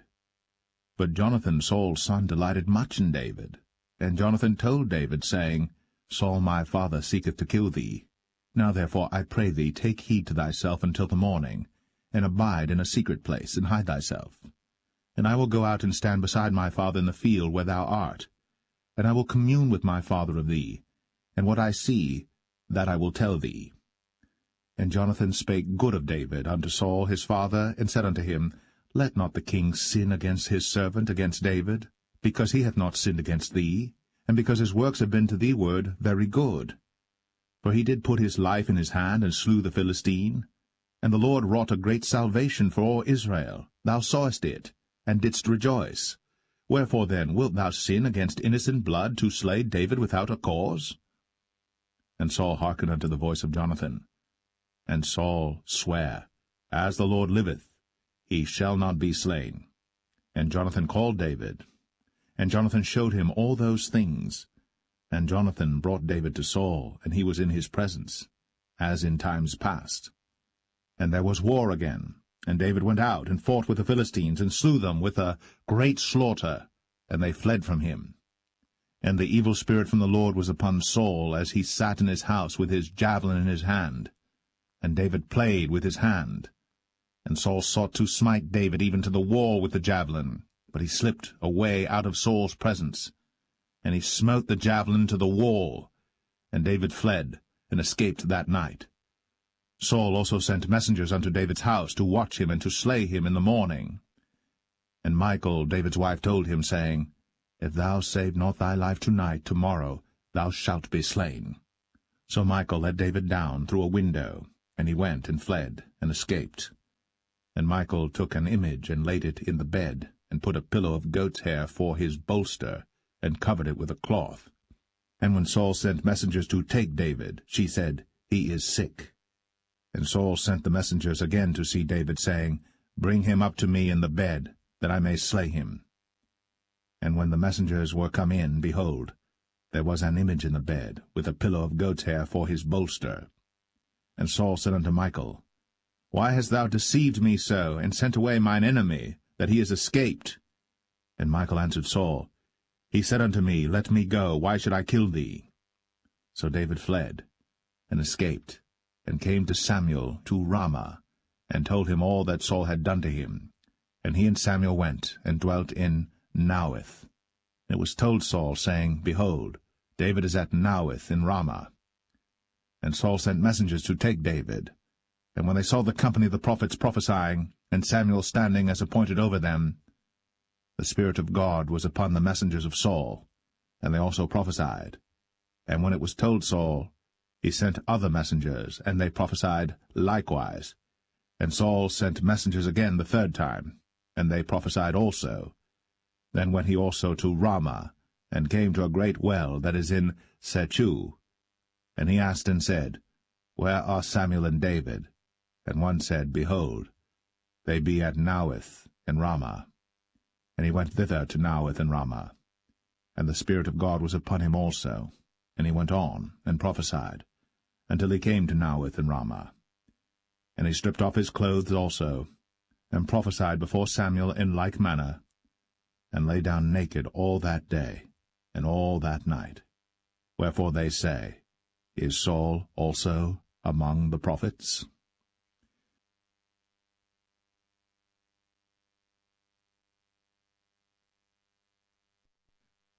1 Samuel 20.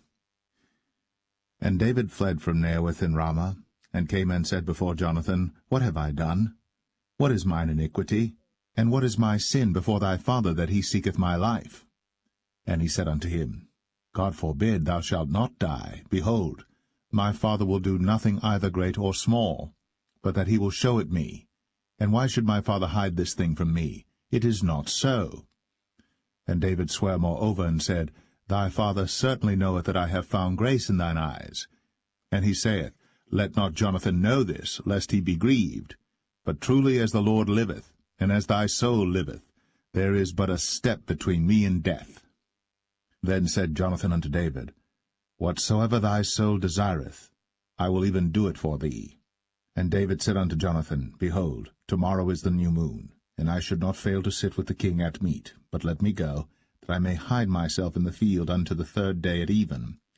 If thy father at all miss me, then say, David earnestly asked leave of me that he might run to Bethlehem his city, for there is a yearly sacrifice there for all the family. If he say thus, it is well, thy servant shall have peace. But if he be very wroth, then be sure that evil is determined by him. Therefore thou shalt deal kindly with thy servant, for thou hast brought thy servant into a covenant of the Lord with thee. Notwithstanding, if there be in me iniquity, slay me thyself. For why shouldest thou bring me to thy father? And Jonathan said, Far be it from thee, for if I knew certainly that evil were determined by my father to come upon thee, then would not I tell it thee? Then said David to Jonathan, Who shall tell me? Or what if thy father answer thee roughly? And Jonathan said unto David, Come, and let us go out into the field. And they went out, both of them, into the field. And Jonathan said unto David, O Lord God of Israel, when I have sounded my father about tomorrow any time, or the third day, and behold, if there be good toward David, and I then send not unto thee, and show it thee, the Lord do so, and much more to Jonathan. But if it please my father to do thee evil, then I will show it thee, and send thee away, that thou mayest go in peace, and the Lord be with thee, as he hath been with my father. And thou shalt not only while yet I live show me the kindness of the Lord, that I die not. But also thou shalt not cut off thy kindness from my house for ever, no, not when the Lord hath cut off the enemies of David every one from the face of the earth. So Jonathan made a covenant with the house of David, saying, Let the Lord even require it at the hand of David's enemies. And Jonathan caused David to swear again, because he loved him, for he loved him as he loved his own soul. Then Jonathan said to David, Tomorrow is the new moon, and thou shalt be missed, because thy seat will be empty. And when thou hast stayed 3 days, then thou shalt go down quickly, and come to the place where thou didst hide thyself when the business was in hand, and shalt remain by the stone Zelle. And I will shoot 3 arrows on the side thereof, as though I shot at a mark, and behold, I will send a lad, saying, Go, find out the arrows. If I expressly say unto the lad, Behold, the arrows are on this side of thee, take them, then come thou. For there is peace to thee, and no hurt, as the Lord liveth. But if I say thus unto the young man, Behold, the arrows are beyond thee, go thy way, for the Lord hath sent thee away. And as touching the matter which thou and I have spoken of, behold, the Lord be between thee and me for ever. So David hid himself in the field. And when the new moon was come, the king sat him down to eat meat. And the king sat upon his seat as at other times, even upon a seat by the wall. And Jonathan arose, and Abner sat by Saul's side, and David's place was empty. Nevertheless Saul spake not anything that day, for he thought, Something hath befallen him. He is not clean. Surely he is not clean. And it came to pass on the morrow, which was the 2nd day of the month, that David's place was empty. And Saul said unto Jonathan his son, Wherefore cometh not the son of Jesse to meat, neither yesterday nor today? And Jonathan answered Saul, David earnestly asked leave of me to go to Bethlehem. And he said, Let me go, I pray thee. For our family hath a sacrifice in the city, and my brother, he hath commanded me to be there. And now, if I have found favor in thine eyes, let me get away, I pray thee, and see my brethren. Therefore he cometh not unto the king's table. Then Saul's anger was kindled against Jonathan. And he said unto him, Thou son of the perverse, rebellious woman, do not I know that thou hast chosen the son of Jesse to thine own confusion, and unto the confusion of thy mother's nakedness? For as long as the son of Jesse liveth upon the ground, thou shalt not be established, nor thy kingdom. Wherefore, now send and fetch him unto me, for he shall surely die. And Jonathan answered Saul his father, and said unto him, Wherefore shall he be slain? What hath he done? And Saul cast a javelin at him to smite him, whereby Jonathan knew that it was determined of his father to slay David. So Jonathan arose from the table in fierce anger, and did eat no meat the 2nd day of the month, for he was grieved for David, because his father had done him shame. And it came to pass in the morning that Jonathan went out into the field at the time appointed with David, and a little lad with him. And he said unto his lad, Run, find out now the arrows which I shoot. And as the lad ran, he shot an arrow beyond him. And when the lad was come to the place of the arrow which Jonathan had shot, Jonathan cried after the lad, and said, Is not the arrow beyond thee? And Jonathan cried after the lad, Make speed, haste, stay not. And Jonathan's lad gathered up the arrows, and came to his master. But the lad knew not anything, only Jonathan and David knew the matter. And Jonathan gave his artillery unto his lad, and said unto him, Go, carry them to the city. And as soon as the lad was gone, David arose out of a place toward the south, and fell on his face to the ground, and bowed himself 3 times. And they kissed one another, and wept one with another, until David exceeded. And Jonathan said to David, Go in peace, for as much as we have sworn both of us in the name of the Lord, saying, The Lord be between me and thee, and between my seed and thy seed forever. And he arose and departed. And Jonathan went into the city.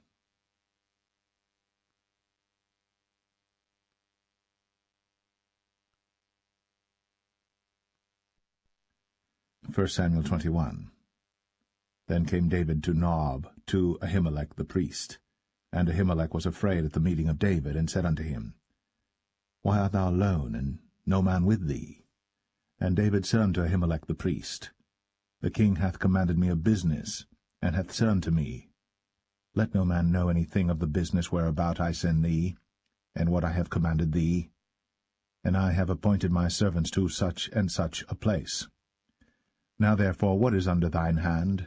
Give me 5 loaves of bread in mine hand, or what there is present. And the priest answered David and said, There is no common bread under mine hand, but there is hallowed bread, if the young men have kept themselves at least from women.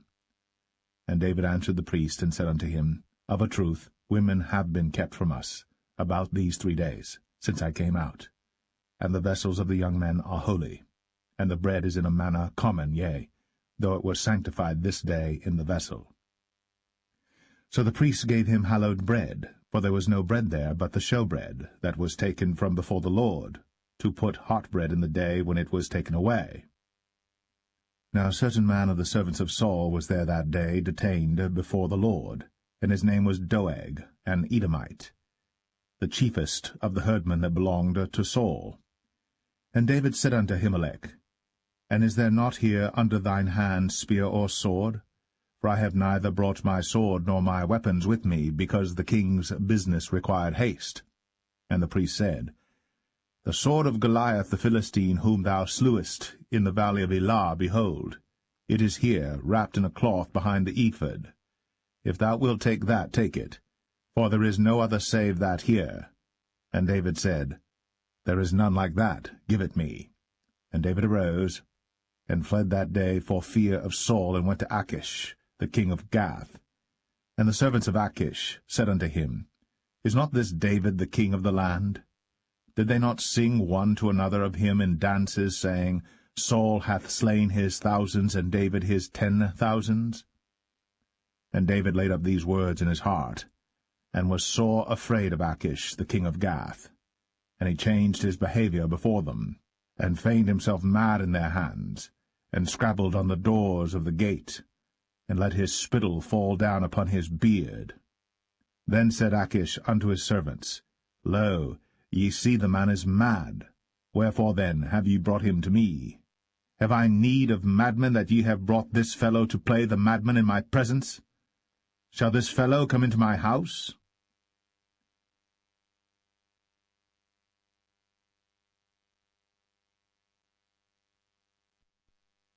First Samuel 22.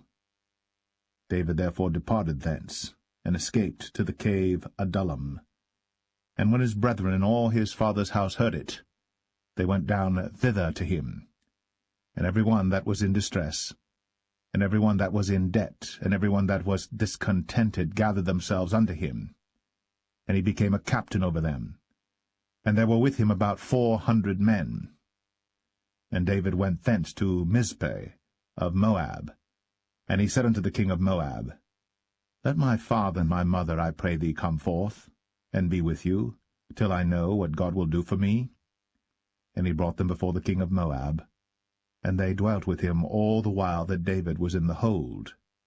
And the prophet Gad said unto David, Abide not in the hold, depart, and get thee into the land of Judah. Then David departed, and came into the forest of Hareth. When Saul heard that David was discovered, and the men that were with him. Now Saul abode in Gibeah under a tree in Ramah, having his spear in his hand, and all his servants were standing about him. Then Saul said unto his servants that stood about him, Hear now, ye Benjamites, will the son of Jesse give every one of you fields and vineyards, and make you all captains of thousands and captains of hundreds, that all of you have conspired against me? And there is none that showeth me that my son hath made a league with the son of Jesse. And there is none of you that is sorry for me, or showeth unto me that my son hath stirred up my servant against me, to lie in wait, as at this day. Then answered Doeg the Edomite, which was set over the servants of Saul, and said, I saw the son of Jesse coming to Nob, to Ahimelech, the son of Ahitub. And he inquired of the Lord for him, and gave him victuals, and gave him the sword of Goliath the Philistine. Then the king sent to call Ahimelech the priest, the son of Ahitub, and all his father's house, the priests that were in Nob, and they came all of them to the king. And Saul said, Hear now, thou son of Ahitub. And he answered, Here I am, my lord. And Saul said unto him, Why have ye conspired against me, thou and the son of Jesse, in that thou hast given him bread and a sword, and hast inquired of God for him, that he should rise against me to lie in wait, as at this day? Then Ahimelech answered the king, and said, And who is so faithful among all thy servants as David, which is the king's son-in-law, and goeth at thy bidding, and is honourable in thine house? Did I then begin to inquire of God for him? Be it far from me. Let not the king impute anything unto his servant, nor to all the house of my father, for thy servant knew nothing of all this, less or more. And the king said, Thou shalt surely die, Ahimelech, thou, and all thy father's house. And the king said unto the footmen that stood about him, Turn, and slay the priests of the Lord, because their hand also is with David, and because they knew when he fled, and did not show it to me. But the servants of the king would not put forth their hand to fall upon the priests of the Lord. And the king said to Doeg, Turn thou, and fall upon the priests. And Doeg the Edomite turned, and he fell upon the priests, and slew on that day 75 persons that did wear a linen ephod. And Nob, the city of the priests, smote he with the edge of the sword both men and women, children and sucklings, and oxen and asses, and sheep, with the edge of the sword. And one of the sons of Ahimelech, the son of Ahitub, named Abiathar, escaped, and fled after David. And Abiathar showed David that Saul had slain the Lord's priests. And David said unto Abiathar, I knew it that day when Doeg the Edomite was there, that he would surely tell Saul, I have occasioned the death of all the persons of thy father's house. Abide thou with me. Fear not, for he that seeketh my life seeketh thy life. But with me thou shalt be in safeguard.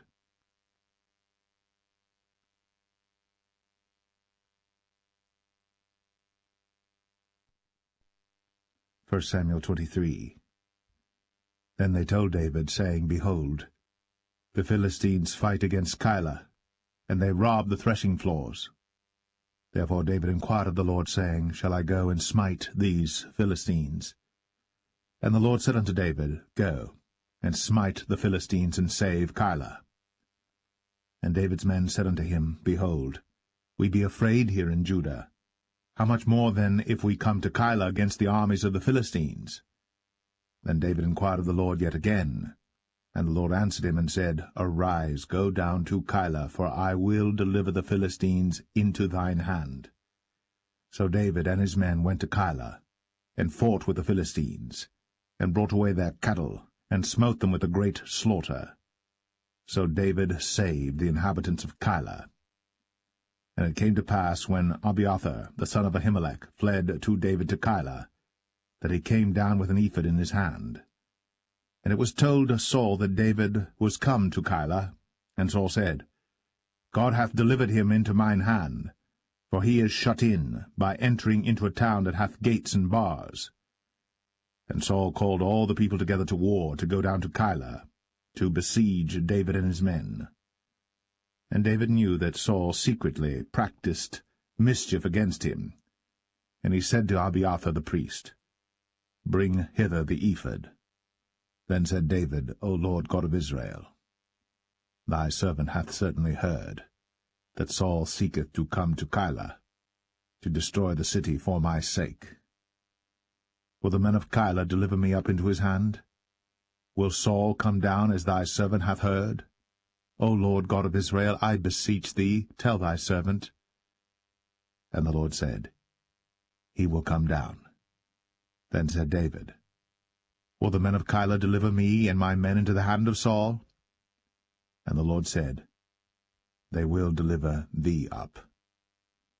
Then David and his men, which were about 600, arose, and departed out of Keilah, and went whithersoever they could go. And it was told Saul that David was escaped from Keilah, and he forbare to go forth. And David abode in the wilderness in strongholds, and remained in a mountain in the wilderness of Ziph. And Saul sought him every day, but God delivered him not into his hand. And David saw that Saul was come out to seek his life. And David was in the wilderness of Ziph in a wood. And Jonathan, Saul's son, arose, and went to David into the wood, and strengthened his hand in God. And he said unto him, Fear not, but the hand of Saul my father shall not find thee, and thou shalt be king over Israel, and I shall be next unto thee, and that also Saul my father knoweth. And they two made a covenant before the Lord. And David abode in the wood, and Jonathan went to his house. Then came up the Ziphites to Saul to Gibeah, saying, Doth not David hide himself with us in strongholds in the wood, in the hill of Hachilah, which is on the south of Jeshimon? Now therefore, O king, come down according to all the desire of thy soul to come down, and our part shall be to deliver him into the king's hand. And Saul said, Blessed be ye of the Lord, for ye have compassion on me. Go, I pray you, prepare yet, and know and see his place where his haunt is, and who hath seen him there. For it is told me that he dealeth very subtly. See therefore, and take knowledge of all the lurking places where he hideth himself, and come ye again to me with the certainty, and I will go with you. And it shall come to pass, if he be in the land, that I will search him out throughout all the thousands of Judah. And they arose, and went to Ziph before Saul. But David and his men were in the wilderness of Maon, in the plain on the south of Jeshimon. Saul also and his men went to seek him. And they told David, wherefore he came down into a rock, and abode in the wilderness of Maon. And when Saul heard that, he pursued after David in the wilderness of Maon. And Saul went on this side of the mountain, and David and his men on that side of the mountain. And David made haste to get away for fear of Saul.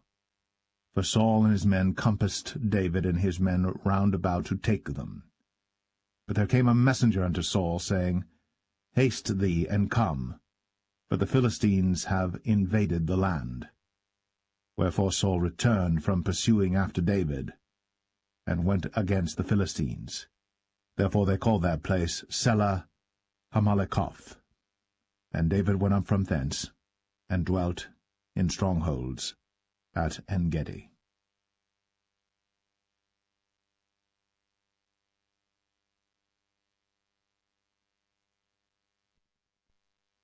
1 Samuel 24.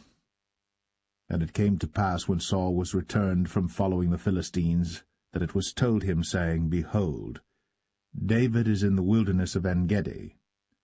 Then Saul took 3,000 chosen men out of all Israel, and went to seek David and his men upon the rocks of the wild goats. And he came to the sheepcots by the way, where was a cave, and Saul went in to cover his feet, and David and his men remained in the sides of the cave. And the men of David said unto him, Behold the day of which the Lord said unto thee, Behold, I will deliver thine enemy into thine hand, that thou mayest do to him as it shall seem good unto thee. Then David arose, and cut off the skirt of Saul's robe privily. And it came to pass afterward that David's heart smote him, because he had cut off Saul's skirt. And he said unto his men, The Lord forbid that I should do this thing unto my master, the Lord's anointed, to stretch forth mine hand against him, seeing He is the anointed of the Lord. So David stayed his servants with these words, and suffered them not to rise against Saul. But Saul rose up out of the cave, and went on his way. David also rose afterward, and went out of the cave, and cried after Saul, saying, My lord the king. And when Saul looked behind him, David stooped with his face to the earth, and bowed himself. And David said to Saul, Wherefore hearest thou men's words, saying, Behold, David seeketh thy hurt? Behold, this day thine eyes have seen how that the Lord had delivered thee today into mine hand in the cave, and some bade me kill thee. But mine eyes spared thee, and I said, I will not put forth mine hand against my Lord, for he is the Lord's anointed. Moreover, my father, see the skirt of thy robe in my hand. For in that I cut off the skirt of thy robe, and killed thee not. Know thou, and see that there is neither evil nor transgression in mine hand, and I have not sinned against thee. Yet thou huntest my soul to take it.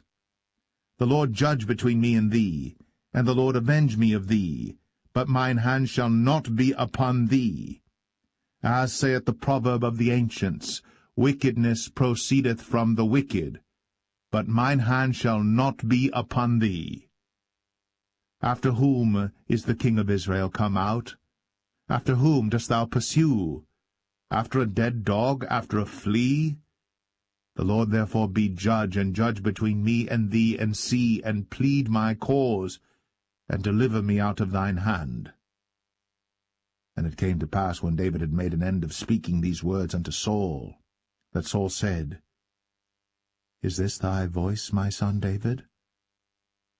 And Saul lifted up his voice, and wept. And he said to David, Thou art more righteous than I, for thou hast rewarded me good, whereas I have rewarded thee evil.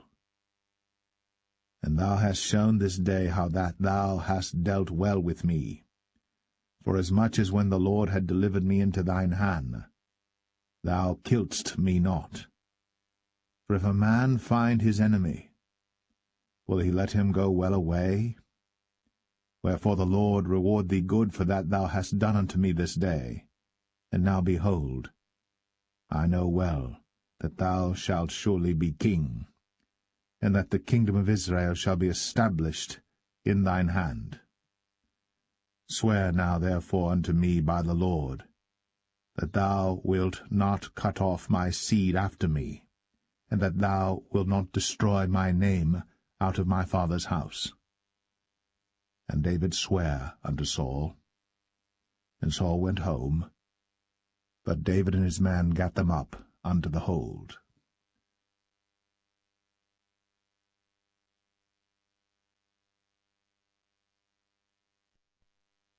1 Samuel 25. And Samuel died, and all the Israelites were gathered together, and lamented him, and buried him in his house at Ramah. And David arose, and went down to the wilderness of Paran. And there was a man in Maon, whose possessions were in Carmel. And the man was very great, and he had 3,000 sheep and 1,000 goats. And he was shearing his sheep in Carmel. Now the name of the man was Nabal, and the name of his wife Abigail. And she was a woman of good understanding, and of a beautiful countenance. But the man was churlish, and evil in his doings, and he was of the house of Caleb. And David heard in the wilderness that Nabal did shear his sheep. And David sent out 10 young men, and David said unto the young men, Get you up to Carmel, and go to Nabal, and greet him in my name. And thus shall ye say to him that liveth in prosperity, Peace be both to thee, and peace be to thine house, and peace be unto all that thou hast. And now I have heard that thou hast shearers. Now thy shepherds which were with us, we hurt them not, neither was there aught missing unto them all the while they were in Carmel. Ask thy young men, and they will show thee. Wherefore let the young men find favor in thine eyes. For we come in a good day. Give, I pray thee, whatsoever cometh to thine hand unto thy servants, and to thy son David.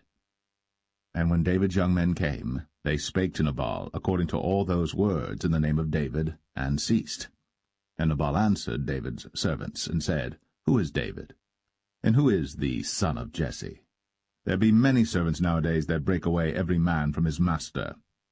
Shall I then take my bread and my water and my flesh that I have killed for my shearers, and give it unto men whom I know not whence they be? So David's young men turned their way, and went again, and came and told him all those sayings. And David said unto his men, Gird ye on every man his sword. And they girded on every man his sword. And David also girded on his sword. And there went up after David about 400 men, and 200 abode by the stuff. But one of the young men told Abigail, Nabal's wife, saying, Behold, David sent messengers out of the wilderness to salute our master, and he railed on them. But the men were very good unto us, and we were not hurt, neither missed we any thing as long as we were conversant with them when we were in the fields. They were a wall unto us both by night and day. All the while we were with them keeping the sheep. Now therefore know and consider what thou wilt do, for evil is determined against our master, and against all his household.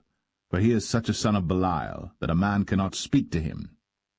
Then Abigail made haste, and took 200 loaves and 2 bottles of wine, and 5 sheep ready dressed, and 5 measures of parched corn, and 100 clusters of raisins, and 200 cakes of figs, and laid them on asses.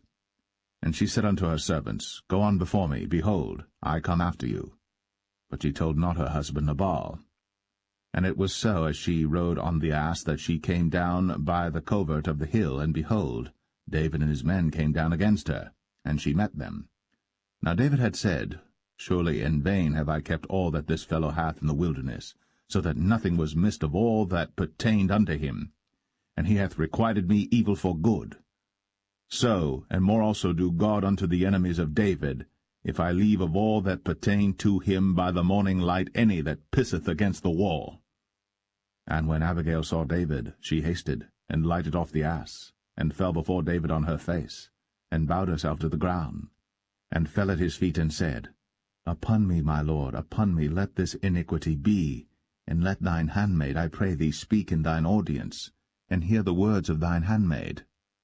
Let not, my lord, I pray thee, regard this man of Belial, even Nabal. For as his name is, so is he. Nabal is his name, and folly is with him. But I, thine handmaid, saw not the young men of my lord, whom thou didst send. Now therefore, my lord, as the Lord liveth, and as thy soul liveth, seeing the Lord hath withholden thee from coming to shed blood, and from avenging thyself with thine own hand, now let thine enemies, and they that seek evil to my lord, be as Nabal.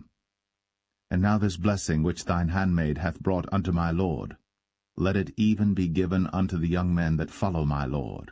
I pray thee, forgive the trespass of thine handmaid, for the Lord will certainly make my lord a sure house, because my lord fighteth the battles of the Lord, and evil hath not been found in thee all thy days. Yet a man is risen to pursue thee, and to seek thy soul. But the soul of my lord shall be bound in the bundle of life with the Lord thy God, and the souls of thine enemies. Them shall he sling out, as out of the middle of a sling. And it shall come to pass, when the Lord shall have done to my lord according to all the good that he hath spoken concerning thee, and shall have appointed thee ruler over Israel, that this shall be no grief unto thee, nor offense of heart unto my lord, either that thou hast shed blood causeless, or that my lord hath avenged himself. But when the Lord shall have dealt well with my lord, then remember thine handmaid. And David said to Abigail, Blessed be the Lord God of Israel, which sent thee this day to meet me. And blessed be thy advice, and blessed be thou, which hast kept me this day from coming to shed blood, and from avenging myself with mine own hand. For in very deed, as the Lord God of Israel liveth, which hath kept me back from hurting thee, except thou hadst hasted and come to meet me, surely there had not been left unto Nabal by the morning light any that pisseth against the wall. So David received of her hand that which she had brought him, and said unto her, Go up in peace to thine house. See, I have hearkened to thy voice, and have accepted thy person. And Abigail came to Nabal, and behold, he held a feast in his house, like the feast of a king. And Nabal's heart was merry within him, for he was very drunken. Wherefore she told him nothing, less or more, until the morning light. But it came to pass in the morning, when the wine was gone out of Nabal, and his wife had told him these things, that his heart died within him, and he became as a stone. And it came to pass about 10 days after, that the Lord smote Nabal, that he died. And when David heard that Nabal was dead, he said, Blessed be the Lord, that hath pleaded the cause of my reproach from the hand of Nabal, and hath kept his servant from evil. For the Lord hath returned the wickedness of Nabal upon his own head. And David sent and communed with Abigail, to take her to him to wife. And when the servants of David were come to Abigail to Carmel, they spake unto her, saying, David sent us unto thee, to take thee to him to wife. And she arose, and bowed herself on her face to the earth, and said, Behold, let thine handmaid be a servant to wash the feet of the servants of my lord. And Abigail hasted, and arose, and rode upon an ass, with 5 damsels of hers that went after her. And she went after the messengers of David, and became his wife. David also took Ahinoam of Jezreel, and they were also both of them his wives. But Saul had given Michal his daughter, David's wife, to Phalti, the son of Laish, which was of Galim.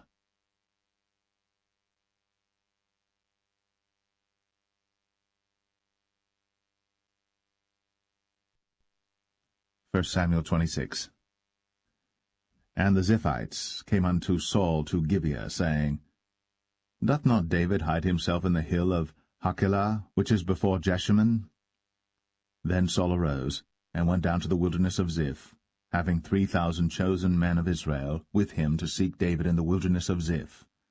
And Saul pitched in the hill of Hachilah, which is before Jeshimon, by the way. But David abode in the wilderness, and he saw that Saul came after him into the wilderness. David therefore sent out spies, and understood that Saul was come in very deed. And David arose, and came to the place where Saul had pitched. And David beheld the place where Saul lay, and Abner the son of Ner, the captain of his host. And Saul lay in the trench, and the people pitched round about him. Then answered David, and said to Ahimelech the Hittite, and to Abishai, the son of Zeruiah, brother to Joab, saying, Who will go down with me to Saul to the camp? And Abishai said, I will go down with thee. So David and Abishai came to the people by night, and behold, Saul lay sleeping within the trench, and his spear stuck in the ground at his bolster. But Abner and the people lay round about him. Then said Abishai to David, God hath delivered thine enemy into thine hand this day. Now therefore let me smite him, I pray thee, with the spear even to the earth at once, and I will not smite him the second time. And David said to Abishai, Destroy him not, for who can stretch forth his hand against the Lord's anointed, and be guiltless? David said furthermore, As the Lord liveth, the Lord shall smite him, or his day shall come to die, or he shall descend into battle and perish. The Lord forbid that I should stretch forth mine hand against the Lord's anointed. But I pray thee, take thou now the spear that is at his bolster, and the cruse of water, and let us go. So David took the spear and the cruse of water from Saul's bolster, and they gat them away. And no man saw it, nor knew it, neither awaked, for they were all asleep, because a deep sleep from the Lord was fallen upon them. Then David went over to the other side, and stood on the top of an hill afar off, a great space being between them. And David cried to the people, and to Abner the son of Ner, saying, Answerest thou not, Abner? Then Abner answered and said, Who art thou that criest to the king? And David said to Abner, Art not thou a valiant man? And who is like to thee in Israel? Wherefore then hast thou not kept thy lord the king? For there came one of the people in to destroy the king thy lord. This thing is not good that thou hast done. As the Lord liveth, ye are worthy to die, because ye have not kept your master the Lord's anointed. And now see where the king's spear is, and the cruse of water that was at his bolster. And Saul knew David's voice, and said, Is this thy voice, my son, David? And David said, It is my voice, my lord, O king. And he said, Wherefore doth my lord thus pursue after his servant? For what have I done, or what evil is in mine hand?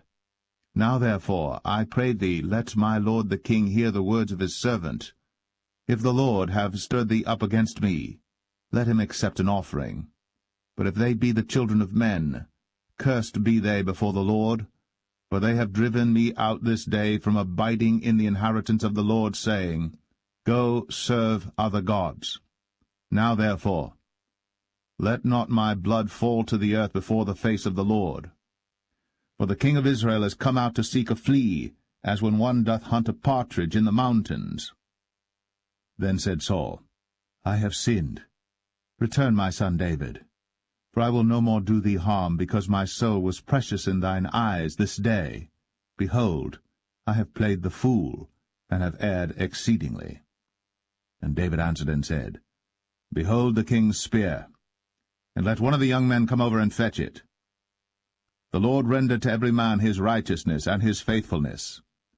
For the Lord delivered thee into my hand today. But I would not stretch forth mine hand against the Lord's anointed. And behold, as thy life was much set by this day in mine eyes, so let my life be much set by in the eyes of the Lord, and let him deliver me out of all tribulation. Then Saul said to David, Blessed be thou, my son David. Thou shalt both do great things, and also shalt still prevail. So David went on his way, and Saul returned to his place.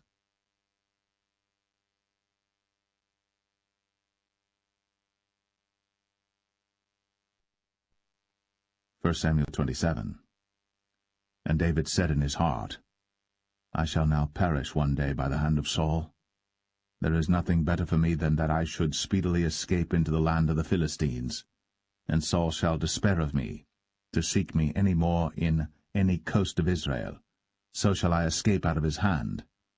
And David arose, and he passed over with the 600 men that were with him unto Achish, the son of Maoch, king of Gath.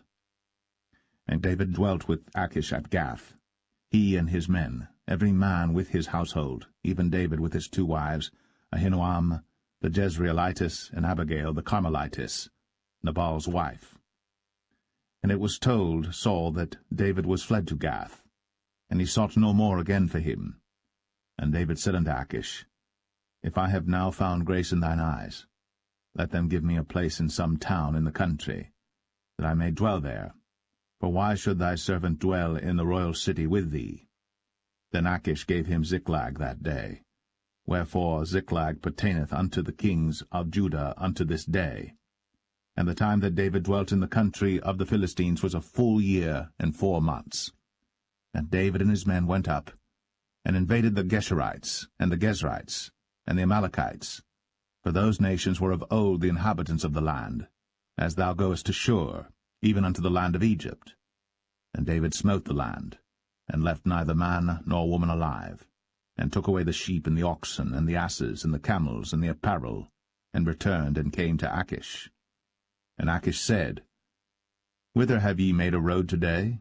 And David said, Against the south of Judah, and against the south of the Jerahmeelites, and against the south of the Kenites.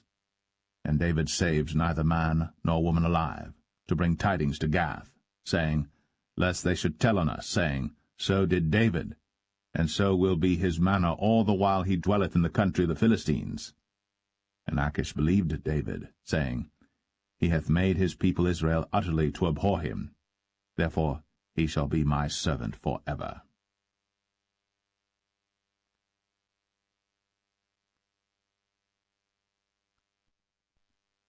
1 Samuel 28. And it came to pass in those days that the Philistines gathered their armies together for warfare, to fight with Israel. And Achish said unto David, Know thou assuredly that thou shalt go out with me to battle, thou and thy men. And David said to Achish, Surely thou shalt know what thy servant can do? And Achish said to David, Therefore will I make thee keeper of mine head for ever. Now Samuel was dead, and all Israel had lamented him, and buried him in Ramah, even in his own city. And Saul had put away those that had familiar spirits, and the wizards out of the land. And the Philistines gathered themselves together, and came and pitched in Shunem. And Saul gathered all Israel together, and they pitched in Gilboa. And when Saul saw the host of the Philistines, he was afraid, and his heart greatly trembled. And when Saul inquired of the Lord answered him not, neither by dreams, nor by Urim, nor by prophets. Then said Saul unto his servants, Seek me a woman that hath a familiar spirit, that I may go to her, and inquire of her. And his servants said to him, Behold, there is a woman that hath a familiar spirit at Endor. And Saul disguised himself, and put on other raiment, and he went, and 2 men with him. And they came to the woman by night. And he said, I pray thee, divine unto me by the familiar spirit, and bring me him up, whom I shall name unto thee. And the woman said unto him, Behold, thou knowest what Saul hath done, how he hath cut off those that have familiar spirits and the wizards out of the land? Wherefore then layest thou a snare for my life, to cause me to die? And Saul sware to her by the Lord, saying, As the Lord liveth, there shall no punishment happen to thee for this thing. Then said the woman, Whom shall I bring up unto thee? And he said, Bring me up Samuel. And when the woman saw Samuel, she cried with a loud voice, and the woman spake to Saul, saying, Why hast thou deceived me, for thou art Saul? And the king said unto her, Be not afraid. For what sawest thou? And the woman said unto Saul, I saw gods ascending out of the earth. And he said unto her, What form is he of? And she said, An old man cometh up, and he is covered with a mantle. And Saul perceived that it was Samuel, and he stooped with his face to the ground, and bowed himself. And Samuel said to Saul, Why hast thou disquieted me to bring me up? And Saul answered, I am sore distressed, for the Philistines make war against me, and God is departed from me, and answereth me no more, neither by prophets nor by dreams. Therefore I have called thee, that thou mayest make known unto me what I shall do. Then said Samuel, Wherefore then dost thou ask of me, seeing the Lord is departed from thee, and is become thine enemy? And the Lord hath done to him as he spake by me. For the Lord hath rent the kingdom out of thine hand, and given it to thy neighbor, even to David, because thou obeyest not the voice of the Lord, nor executest his fierce wrath upon Amalek. Therefore hath the Lord done this thing unto thee this day. Moreover the Lord will also deliver Israel with thee into the hand of the Philistines, and tomorrow shalt thou and thy sons be with me. The Lord also shall deliver the host of Israel into the hand of the Philistines. Then Saul fell straightway all along on the earth, and was sore afraid because of the words of Samuel. And there was no strength in him, for he had eaten no bread all the day, nor all the night. And the woman came unto Saul, and saw that he was sore troubled, and said unto him, Behold, thine handmaid hath obeyed thy voice, and I have put my life in my hand, and have hearkened unto thy words which thou spakest unto me. Now therefore, I pray thee, hearken thou also unto the voice of thine handmaid, and let me set a morsel of bread before thee, and eat, that thou mayest have strength, when thou goest on thy way. But he refused, and said, I will not eat. But his servants, together with the woman, compelled him, and he hearkened unto their voice. So he arose from the earth, and sat upon the bed. And the woman had a fat calf in the house, and she hasted and killed it, and took flour and kneaded it, and did bake unleavened bread thereof. And she brought it before Saul, and before his servants, and they did eat. Then they rose up, and went away that night.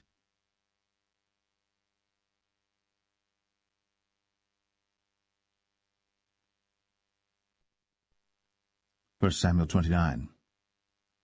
Now the Philistines gathered together all their armies to Aphek, and the Israelites pitched by a fountain which is in Jezreel. And the lords of the Philistines passed on by hundreds and by thousands, but David and his men passed on in the rearward with Achish. Then said the princes of the Philistines, What do these Hebrews here? And Achish said unto the princes of the Philistines, Is not this David the servant of Saul the king of Israel, which hath been with me these days, or these years? And I have found no fault in him since he fell unto me unto this day. And the princes of the Philistines were wroth with him. And the princes of the Philistines said unto him, Make this fellow return, that he may go again to his place, which thou hast appointed him. And let him not go down with us to battle, lest in the battle he be an adversary to us. For wherewith should he reconcile himself unto his master? Should it not be with the heads of these men? Is not this David, of whom they sang one to another in dances, saying, Saul slew his thousands, and David his 10,000s? Then Achish called David and said unto him, Surely as the Lord liveth, thou hast been upright, and thy going out and thy coming in with me in the host is good in my sight. For I have not found evil in thee since the day of thy coming unto me unto this day. Nevertheless the Lord's favour thee not. Wherefore now return and go in peace, that thou displease not the lords of the Philistines. And David said unto Achish, But what have I done? And what hast thou found in thy servant so long as I have been with thee unto this day, that I may not go fight against the enemies of my lord the king? And Achish answered and said to David, I know that thou art good in my sight, as an angel of God. Notwithstanding the princes of the Philistines have said, He shall not go up with us to the battle. Wherefore now rise up early in the morning with thy master's servants that are come with thee, and as soon as ye be up early in the morning and have light, depart. So David and his men rose up early to depart in the morning, to return into the land of the Philistines. And the Philistines went up to Jezreel.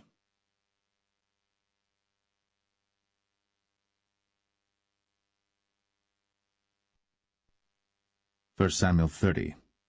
And it came to pass, when David and his men were come to Ziklag on the 3rd day, that the Amalekites had invaded the south and Ziklag, and smitten Ziklag, and burnt it with fire, and had taken the women captives that were therein. They slew not any, either great or small, but carried them away, and went on their way.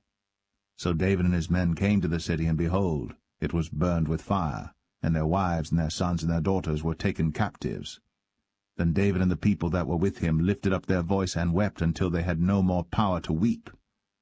And David's 2 wives were taken captives, Ahinoam the Jezreelitess, and Abigail the wife of Nabal the Carmelite. And David was greatly distressed. For the people spake of stoning him, because the soul of all the people was grieved, every man for his sons and for his daughters. But David encouraged himself in the Lord his God. And David said to Abiathar the priest, Ahimelech's son, I pray thee, bring me hither the ephod. And Abiathar brought thither the ephod to David. And David inquired at the Lord, saying, Shall I pursue after this troop? Shall I overtake them? And he answered him, Pursue, for thou shalt surely overtake them, and without fail recover all. So David went, he and the 600 men that were with him, and came to the brook Besor, where those that were left behind stayed. But David pursued, he and 400 men, for 200 abode behind, which were so faint that they could not go over the brook Besor. And they found an Egyptian in the field, and brought him to David, and gave him bread, and he did eat, and they made him drink water. And they gave him a piece of a cake of figs, and 2 clusters of raisins. And when he had eaten, his spirit came again to him, for he had eaten no bread, nor drunk any water 3 days and 3 nights. And David said unto him, To whom belongest thou, and whence art thou? And he said, I am a young man of Egypt, servant to an Amalekite, and my master left me, because 3 days agone I fell sick. We made an invasion upon the south of the Cherethites, and upon the coast which belongeth to Judah, and upon the south of Caleb, and we burned Ziklag with fire. And David said to him, Canst thou bring me down to this company? And he said, Swear unto me by God, that thou wilt neither kill me, nor deliver me into the hands of my master, and I will bring thee down to this company. And when he had brought him down, behold, they were spread abroad upon all the earth, eating and drinking and dancing, because of all the great spoil that they had taken out of the land of the Philistines, and out of the land of Judah. And David smote them from the twilight even unto the evening of the next day. And there escaped not a man of them, save 400 young men which rode upon camels and fled. And David recovered all that the Amalekites had carried away. And David rescued his 2 wives. and there was nothing lacking to them, neither small nor great, neither sons nor daughters, neither spoil nor anything that they had taken to them. David recovered all. And David took all the flocks and the herds, which they drave before those other cattle, and said, This is David's spoil. And David came to the 200 men, which were so faint that they could not follow David, whom they had made also to abide at the brook Besor. And they went forth to meet David, and to meet the people that were with him. And when David came near to the people, he saluted them. Then answered all the wicked men and men of Belial, of those that went with David, and said, Because they went not with us, we will not give them aught of the spoil that we have recovered, save to every man his wife and his children, that they may lead them away and depart. Then said David, Ye shall not do so, my brethren, with that which the Lord hath given us, who hath preserved us, and delivered the company that came against us into our hand. For who will hearken unto you in this matter? But as his part is that goeth down to the battle, so shall his part be that tarrieth by the stuff. They shall part alike. And it was so from that day forward that he made it a statute and an ordinance for Israel unto this day. And when David came to Ziklag, he sent of the spoil unto the elders of Judah, even to his friends, saying, Behold, a present for you of the spoil of the enemies of the Lord, to them which were in Bethel, and to them which were in South Ramoth, and to them which were in Jatir, and to them which were in Aroer, and to them which were in Siphmoth, and to them which were in Eshtemoa, and to them which were in Rakal, and to them which were in the cities of the Jerahmeelites, and to them which were in the cities of the Kenites, and to them which were in Hormah, and to them which were in Chor-Ashan, and to them which were in Athak, and to them which were in Hebron, and to all the places where David himself and his men were wont to haunt.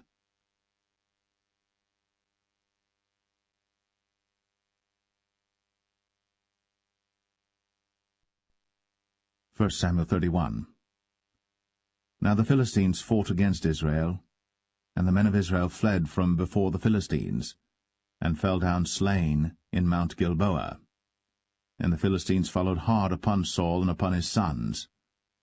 And the Philistines slew Jonathan, and Abinadab, and Malchishua, Saul's sons. And the battle went sore against Saul, and the archers hit him, and he was sore wounded of the archers. Then said Saul unto his armor-bearer, Draw thy sword, and thrust me through therewith, lest these uncircumcised come and thrust me through and abuse me. But his armor-bearer would not, for he was sore afraid. Therefore Saul took a sword, and fell upon it. And when his armor-bearer saw that Saul was dead, he fell likewise upon his sword, and died with him. So Saul died, and his 3 sons, and his armor-bearer, and all his men, that same day together. And when the men of Israel that were on the other side of the valley, and they that were on the other side, Jordan, saw that the men of Israel fled, and that Saul and his sons were dead, they forsook the cities and fled. And the Philistines came and dwelt in them. And it came to pass on the morrow, when the Philistines came to strip the slain, that they found Saul and his 3 sons fallen in Mount Gilboa. And they cut off his head, and stripped off his armor, and sent into the land of the Philistines round about to publish it in the house of their idols, and among the people. And they put his armor in the house of Ashtoreth, and they fastened his body to the wall of Bethshan. And when the inhabitants of Jabesh-Gilead heard of that which the Philistines had done to Saul, all the valiant men arose, and went all night, and took the body of Saul, and the bodies of his sons from the wall of Bethshan, and came to Jabesh, and burnt them there. And they took their bones, and buried them under a tree at Jabesh, and fasted 7 days.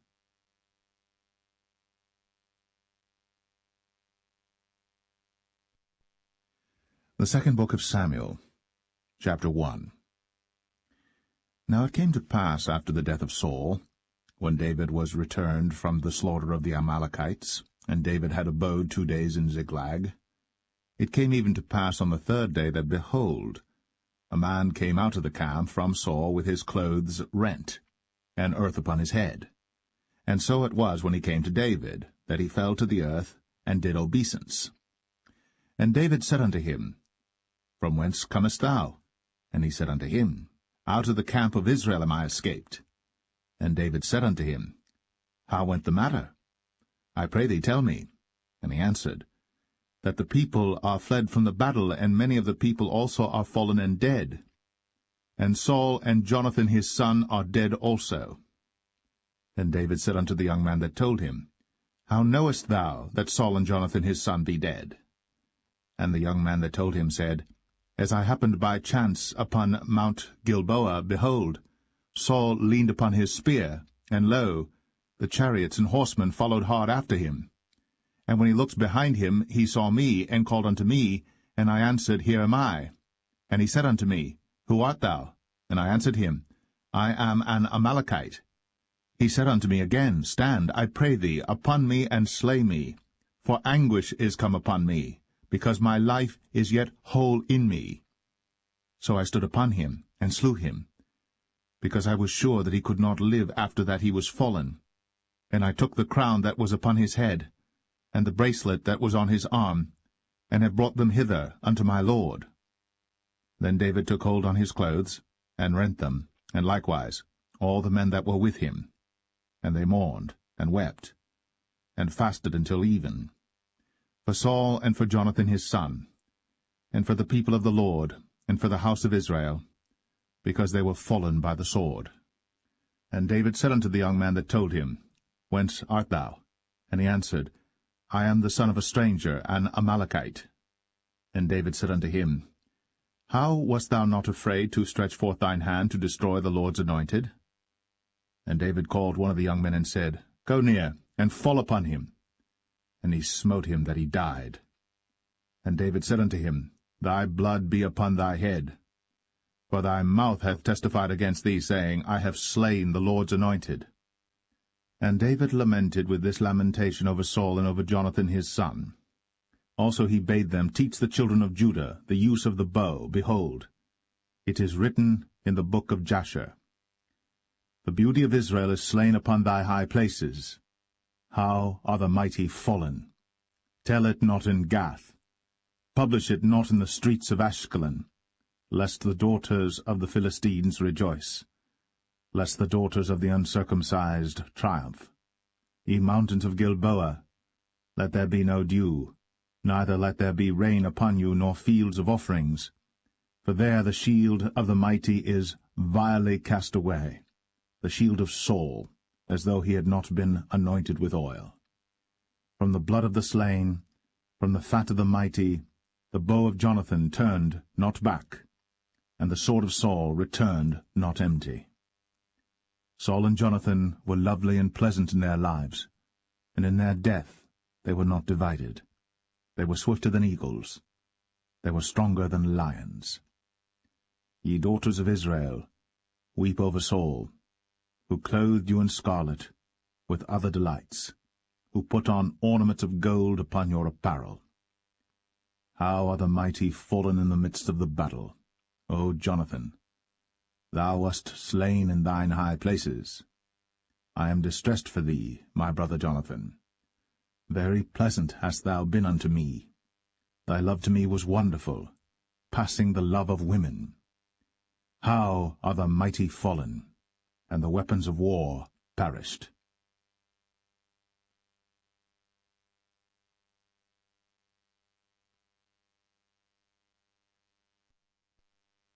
2 Samuel 2. And it came to pass after this that David inquired of the Lord, saying, Shall I go up into any of the cities of Judah? And the Lord said unto him, Go up. And David said, Whither shall I go up? And he said, Unto Hebron. So David went up thither, and his 2 wives also, Ahinoam the Jezreelitess, and Abigail Nabal's wife, the Carmelite. And his men that were with him did David bring up, every man with his household, and they dwelt in the cities of Hebron. And the men of Judah came, and there they anointed David king over the house of Judah. And they told David, saying, that the men of Jabesh-Gilead were they that buried Saul. And David sent messengers unto the men of Jabesh-Gilead, and said unto them, Blessed be ye of the Lord, that ye have shown this kindness unto your lord, even unto Saul, and have buried him. And now the Lord show kindness and truth unto you, and I also will requite you this kindness, because ye have done this thing. Therefore now let your hands be strengthened, and be ye valiant. For your master Saul is dead, and also the house of Judah have anointed me king over them. But Abner, the son of Ner, captain of Saul's host, took Ishbosheth, the son of Saul, and brought him over to Mahanaim, and made him king over Gilead, and over the Asherites, and over Jezreel, and over Ephraim, and over Benjamin, and over all Israel. Ishbosheth, Saul's son, was 40 years old when he began to reign over Israel, and reigned 2 years. But the house of Judah followed David. And the time that David was king in Hebron over the house of Judah was 7 years and 6 months. And Abner the son of Ner, and the servants of Ishbosheth the son of Saul, went out from Mahanaim to Gibeon. And Joab the son of Zeruiah, and the servants of David went out, and met together by the pool of Gibeon. And they sat down, the one on the one side of the pool, and the other on the other side of the pool. And Abner said to Joab, Let the young men now arise, and play before us. And Joab said, Let them arise. Then there arose and went over by number 12 of Benjamin, which pertained to Ishbosheth the son of Saul, and 12 of the servants of David.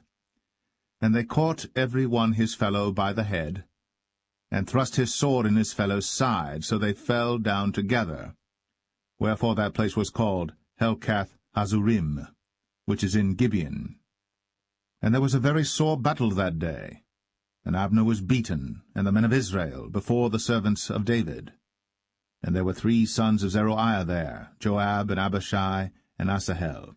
And Asahel was as light of foot as a wild roe. And Asahel pursued after Abner, and in going he turned not to the right hand nor to the left from following Abner. Then Abner looked behind him, and said, Art thou Asahel? And he answered, I am. And Abner said to him, Turn thee aside to thy right hand or to thy left, and lay thee hold on one of the young men, and take thee his armor. But Asahel would not turn aside from following of him. And Abner said again to Asahel, Turn thee aside from following me. Wherefore should I smite thee to the ground? How then should I hold up my face to Joab thy brother? Howbeit he refused to turn aside. Wherefore Abner, with the hinder end of the spear, smote him under the 5th rib, that the spear came out behind him. And he fell down there, and died in the same place. And it came to pass, that as many as came to the place where Asahel fell down and died stood still. Joab also and Abishai pursued after Abner. And the sun went down when they were come to the hill of Ammah, that lieth before Giah by the way of the wilderness of Gibeon. And the children of Benjamin gathered themselves together after Abner, and became one troop, and stood on the top of an hill. Then Abner called to Joab and said, Shall the sword devour for ever? Knowest thou not that it will be bitterness in the latter end? How long shall it be then, ere thou bid the people return from following their brethren? And Joab said, As God liveth, unless thou hadst spoken. Surely then in the morning the people had gone up every one from following his brother. So Joab blew a trumpet, and all the people stood still, and pursued after Israel no more, neither fought they any more. And Abner and his men walked all that night through the plain, and passed over Jordan, and went through all Bithron, and they came to Mahanaim. And Joab returned from following Abner. And when he had gathered all the people together, there lacked of David's servants 19 men, and Asahel. But the servants of David had smitten of Benjamin, and of Abner's men, so that 360 men died. And they took up Asahel, and buried him in the sepulchre of his father, which was in Bethlehem. And Joab and his men went all night, and they came to Hebron at break of day.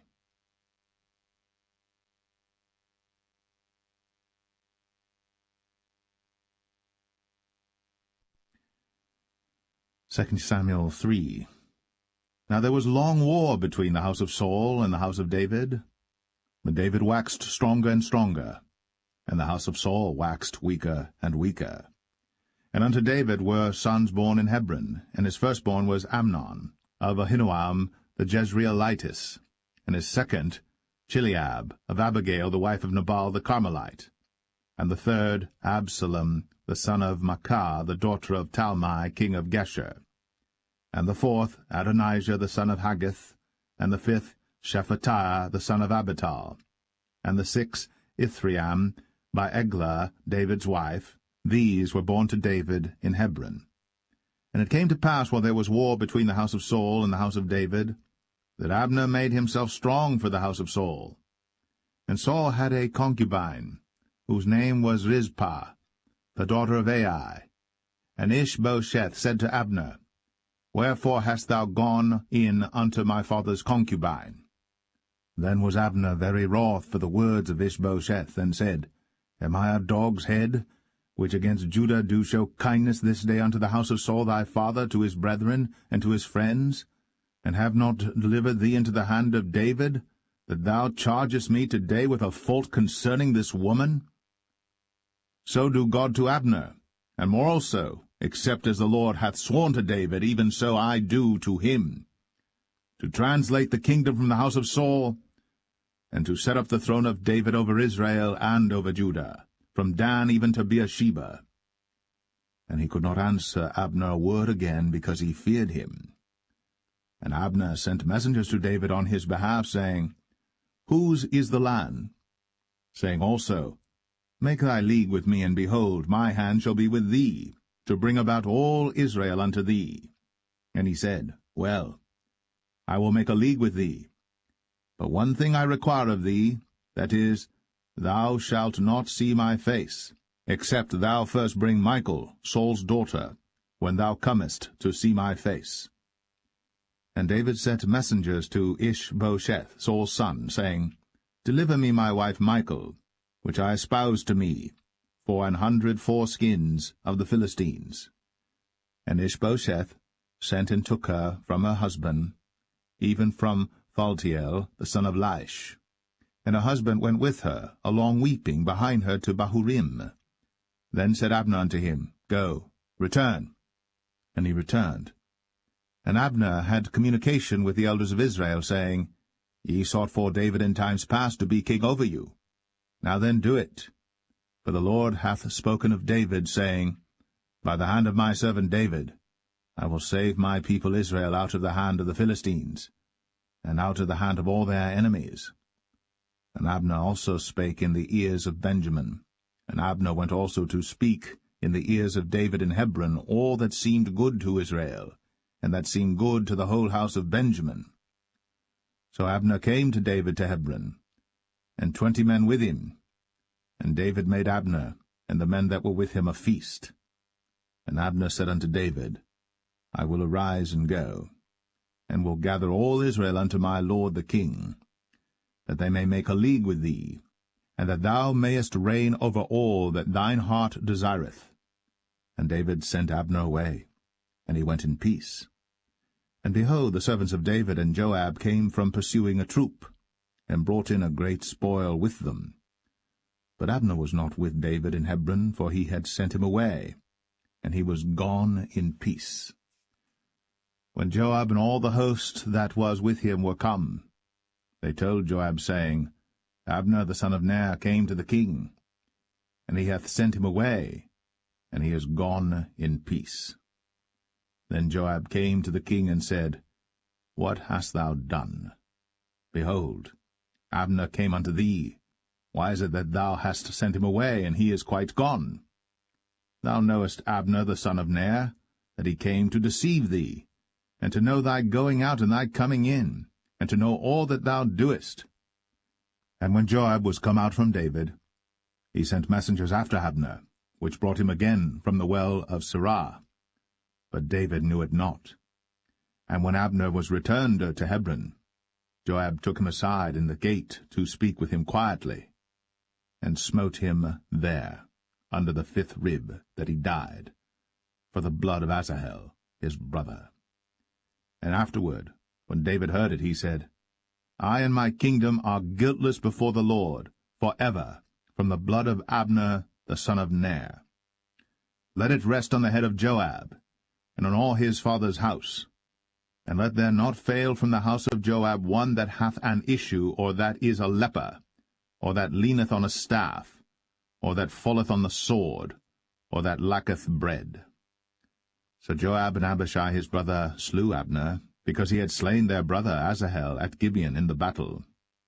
And David said to Joab and to all the people that were with him, Rend your clothes, and gird you with sackcloth, and mourn before Abner. And King David himself followed the bier. And they buried Abner in Hebron. And the king lifted up his voice, and wept at the grave of Abner. And all the people wept. And the king lamented over Abner, and said, Died Abner as a fool dieth. Thy hands were not bound, nor thy feet put into fetters. As a man falleth before wicked men, so fellest thou.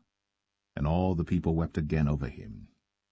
And when all the people came to cause David to eat meat while it was yet day, David sware, saying, So do God to me, and more also, if I taste bread or aught else, till the sun be down. And all the people took notice of it, and it pleased them, as whatsoever the king did pleased all the people. For all the people and all Israel understood that day that it was not of the king to slay Abner the son of Ner. And the king said unto his servants, Know ye not that there is a prince and a great man fallen this day in Israel? And I am this day weak, though anointed king. And these men, the sons of Zeruiah, be too hard for me. The Lord shall reward the doer of evil according to his wickedness.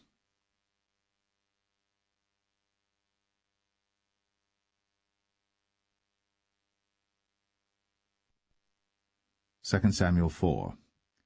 And when Saul's son heard that Abner was dead in Hebron, his hands were feeble, and all the Israelites were troubled. And Saul's son had 2 men that were captains of bands. The name of the one was Baanah, and the name of the other Rechab, the sons of Rimmon, a Beerothite, of the children of Benjamin. For Beeroth also was reckoned to Benjamin. And the Beerothites fled to Gittaim, and were sojourners there until this day. And Jonathan, Saul's son, had a son that was lame of his feet. He was 5 years old when the tidings came of Saul and Jonathan out of Jezreel. And his nurse took him up, and fled. And it came to pass, as she made haste to flee, that he fell and became lame. And his name was Mephibosheth. And the sons of Rimmon the Beerothite, Rechab and Baanah, went, and came about the heat of the day to the house of Ishbosheth, who lay on a bed, at noon. And they came thither into the midst of the house, as though they would have fetched wheat. And they smote him under the 5th rib. And Rechab and Baanah his brother escaped. For when they came into the house, he lay on his bed in his bedchamber. And they smote him, and slew him, and beheaded him, and took his head, and gat them away through the plain all night. And they brought the head of Ishbosheth unto David to Hebron, and said to the king, Behold, the head of Ishbosheth, the son of Saul, thine enemy, which sought thy life. And the Lord hath avenged my lord the king this day of Saul, and of his seed. And David answered Rechab and Baanah his brother, the sons of Rimmon the Beerothite, and said unto them, As the Lord liveth, who hath redeemed my soul out of all adversity? When one told me, saying, Behold, Saul is dead, thinking to have brought good tidings, I took hold of him, and slew him in Ziklag, who thought that I would have given him a reward for his tidings. How much more, when wicked men have slain a righteous person in his own house upon his bed? Shall I not therefore now require his blood of your hand, and take you away from the earth? And David commanded his young men, and they slew them, and cut off their hands and their feet, and hanged them up over the pool in Hebron. But they took the head of Ishbosheth, and buried it in the sepulchre of Abner in Hebron.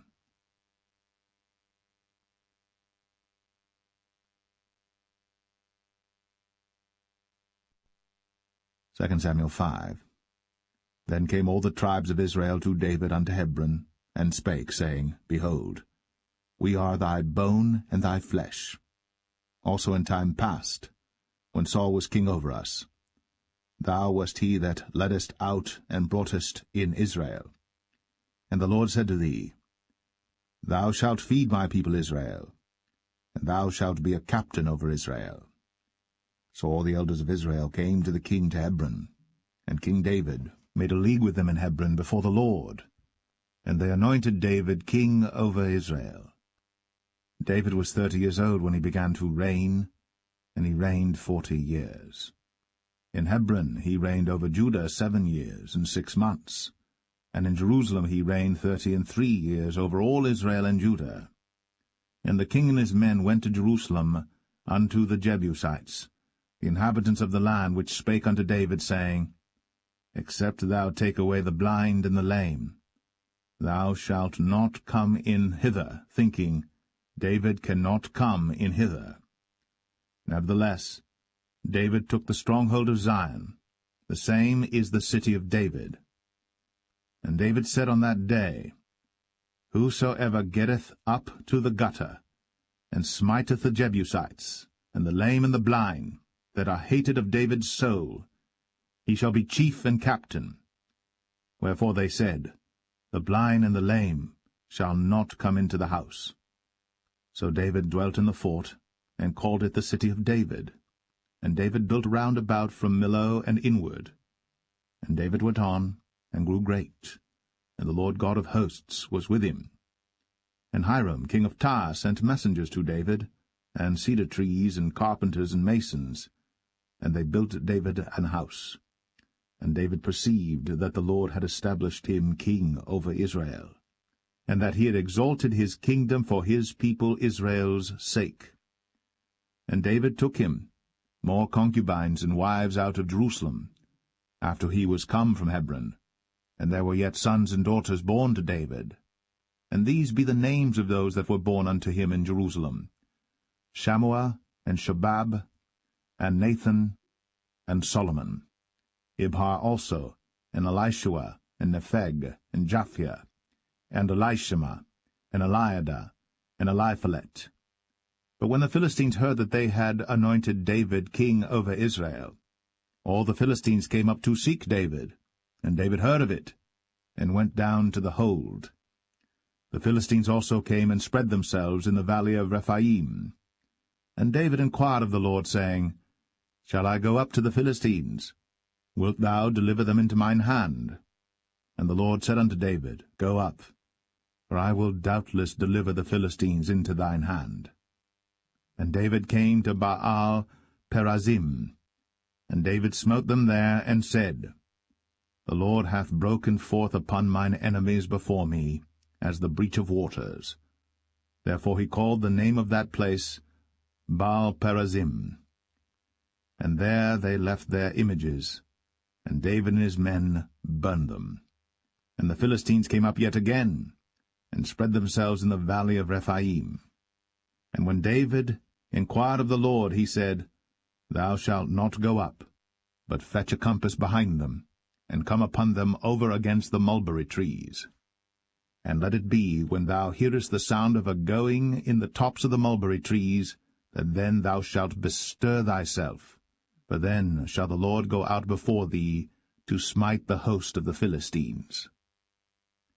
And David did so, as the Lord had commanded him, and smote the Philistines from Geba until thou come to Gazer.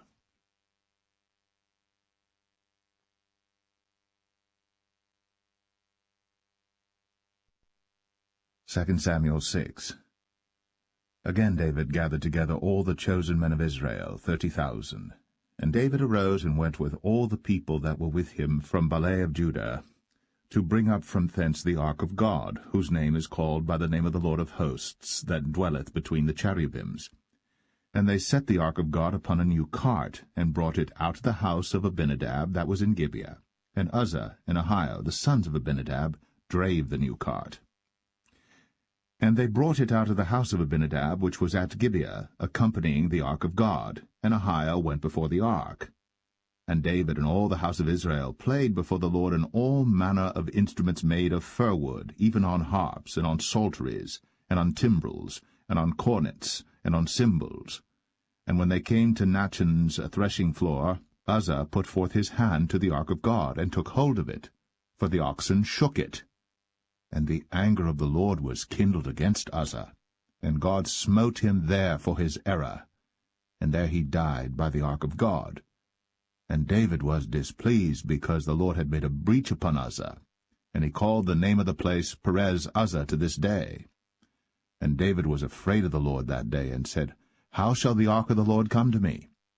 So David would not remove the ark of the Lord unto him into the city of David, but David carried it aside into the house of Obed-Edom the Gittite.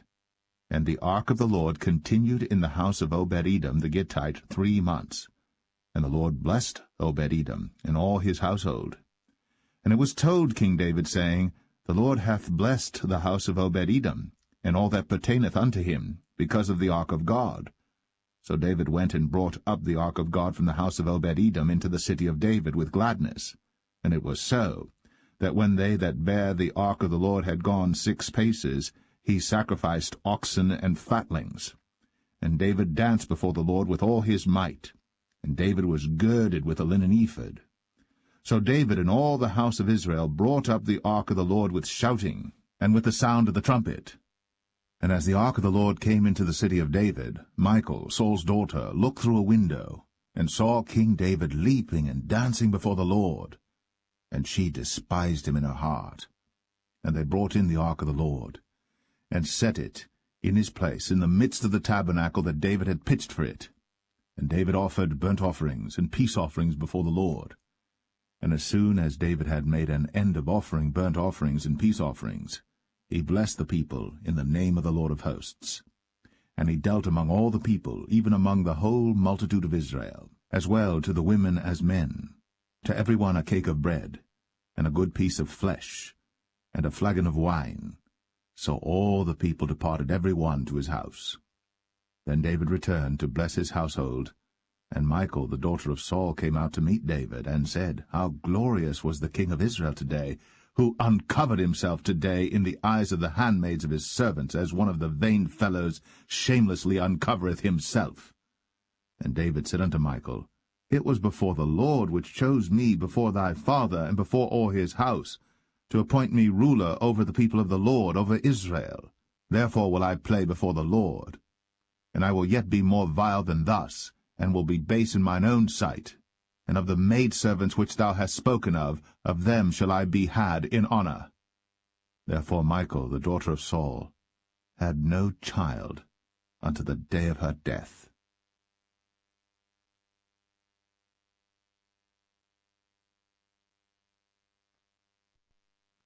2 Samuel 7.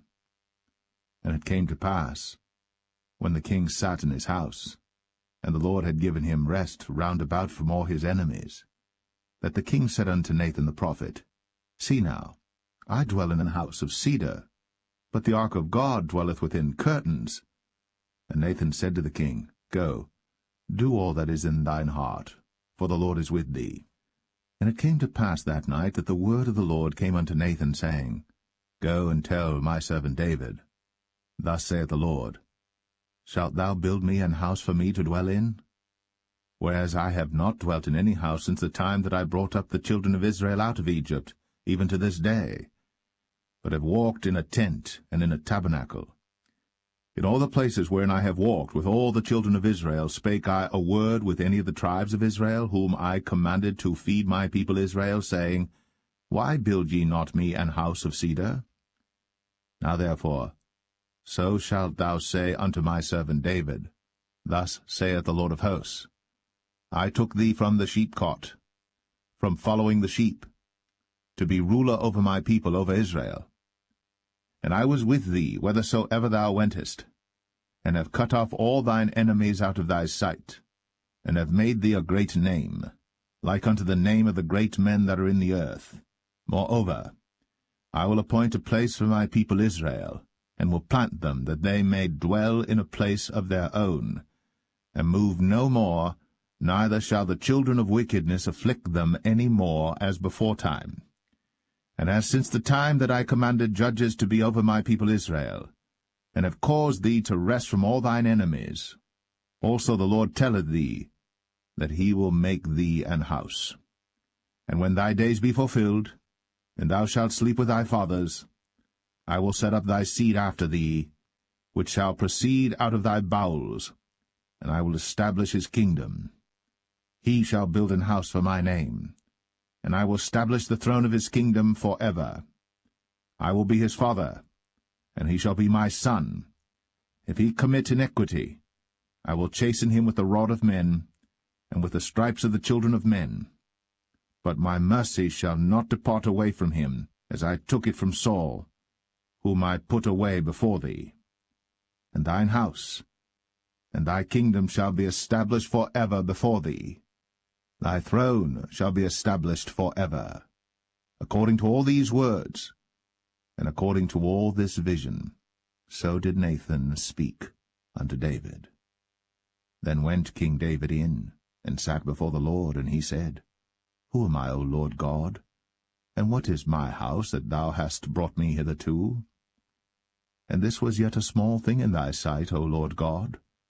But thou hast spoken also of thy servant's house for a great while to come. And is this the manner of man, O Lord God? And what can David say more unto thee? For thou, Lord God, knowest thy servant. For thy word's sake, and according to thine own heart, hast thou done all these great things, to make thy servant know them. Wherefore thou art great, O Lord God.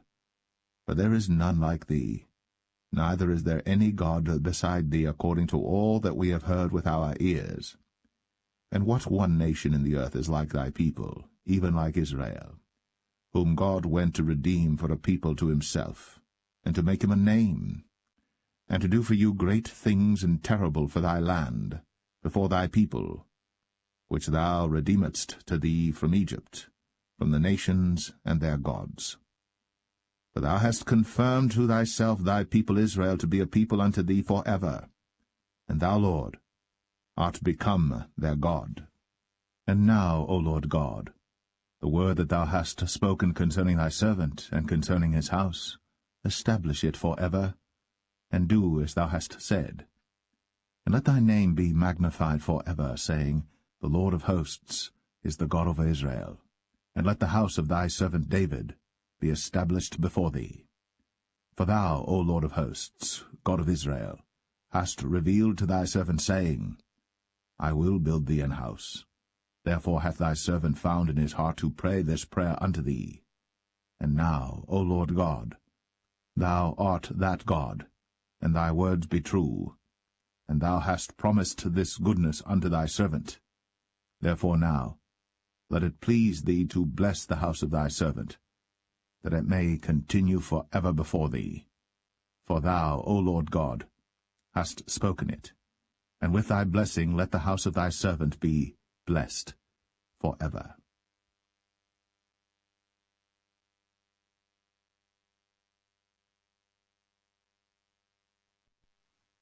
2 Samuel 8. And after this, it came to pass that David smote the Philistines, and subdued them.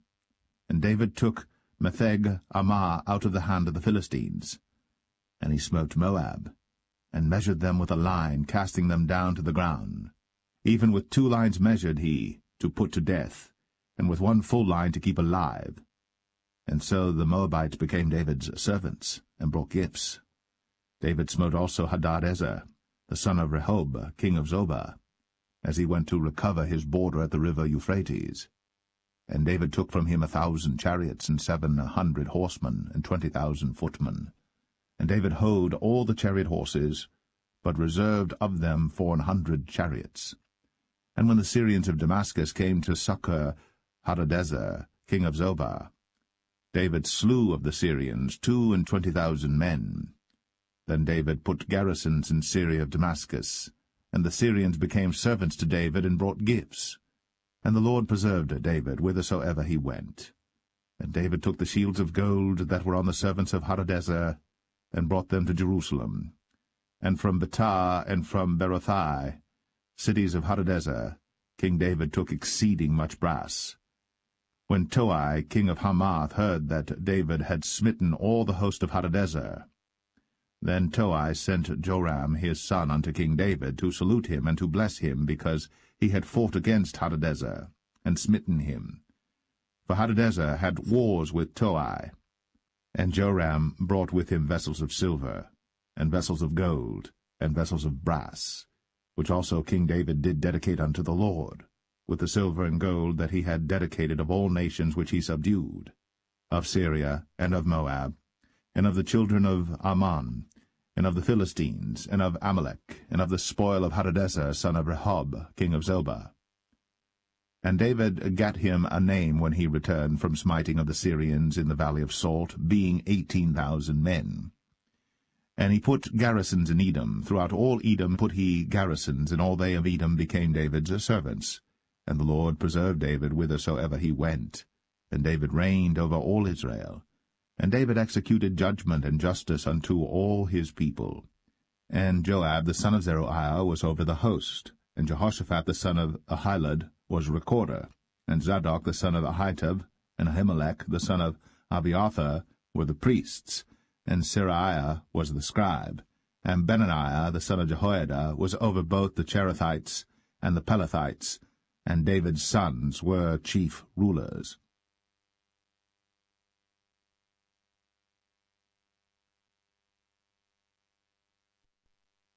Second Samuel 9.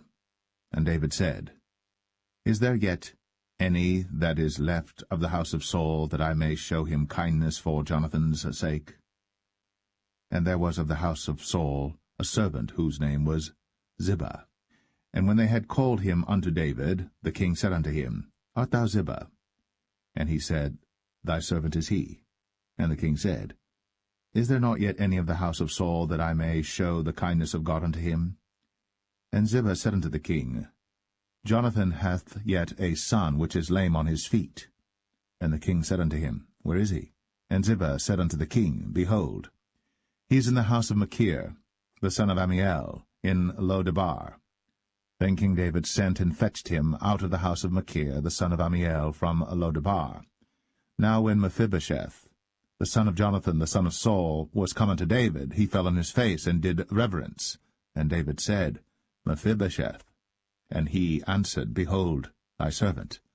And David said unto him, Fear not, for I will surely show thee kindness for Jonathan thy father's sake, and will restore thee all the land of Saul thy father, and thou shalt eat bread at my table continually. And he bowed himself and said, What is thy servant, that thou shouldst look upon such a dead dog as I am? Then the king called to Ziba, Saul's servant, and said unto him, I have given unto thy master's son all that pertained to Saul, and to all his house. Thou therefore, and thy sons and thy servants, shall till the land for him, and thou shalt bring in the fruits, that thy master's son may have food to eat. But Mephibosheth, thy master's son, shall eat bread always at my table. Now Ziba had 15 sons and 20 servants. Then said Ziba unto the king, According to all that my lord the king hath commanded his servant, so shall thy servant do. As for Mephibosheth, said the king, he shall eat at my table as one of the king's sons. And Mephibosheth had a young son whose name was Micah. And all that dwelt in the house of Ziba were servants unto Mephibosheth. So Mephibosheth dwelt in Jerusalem, for he did eat continually at the king's table, and was lame on both his feet.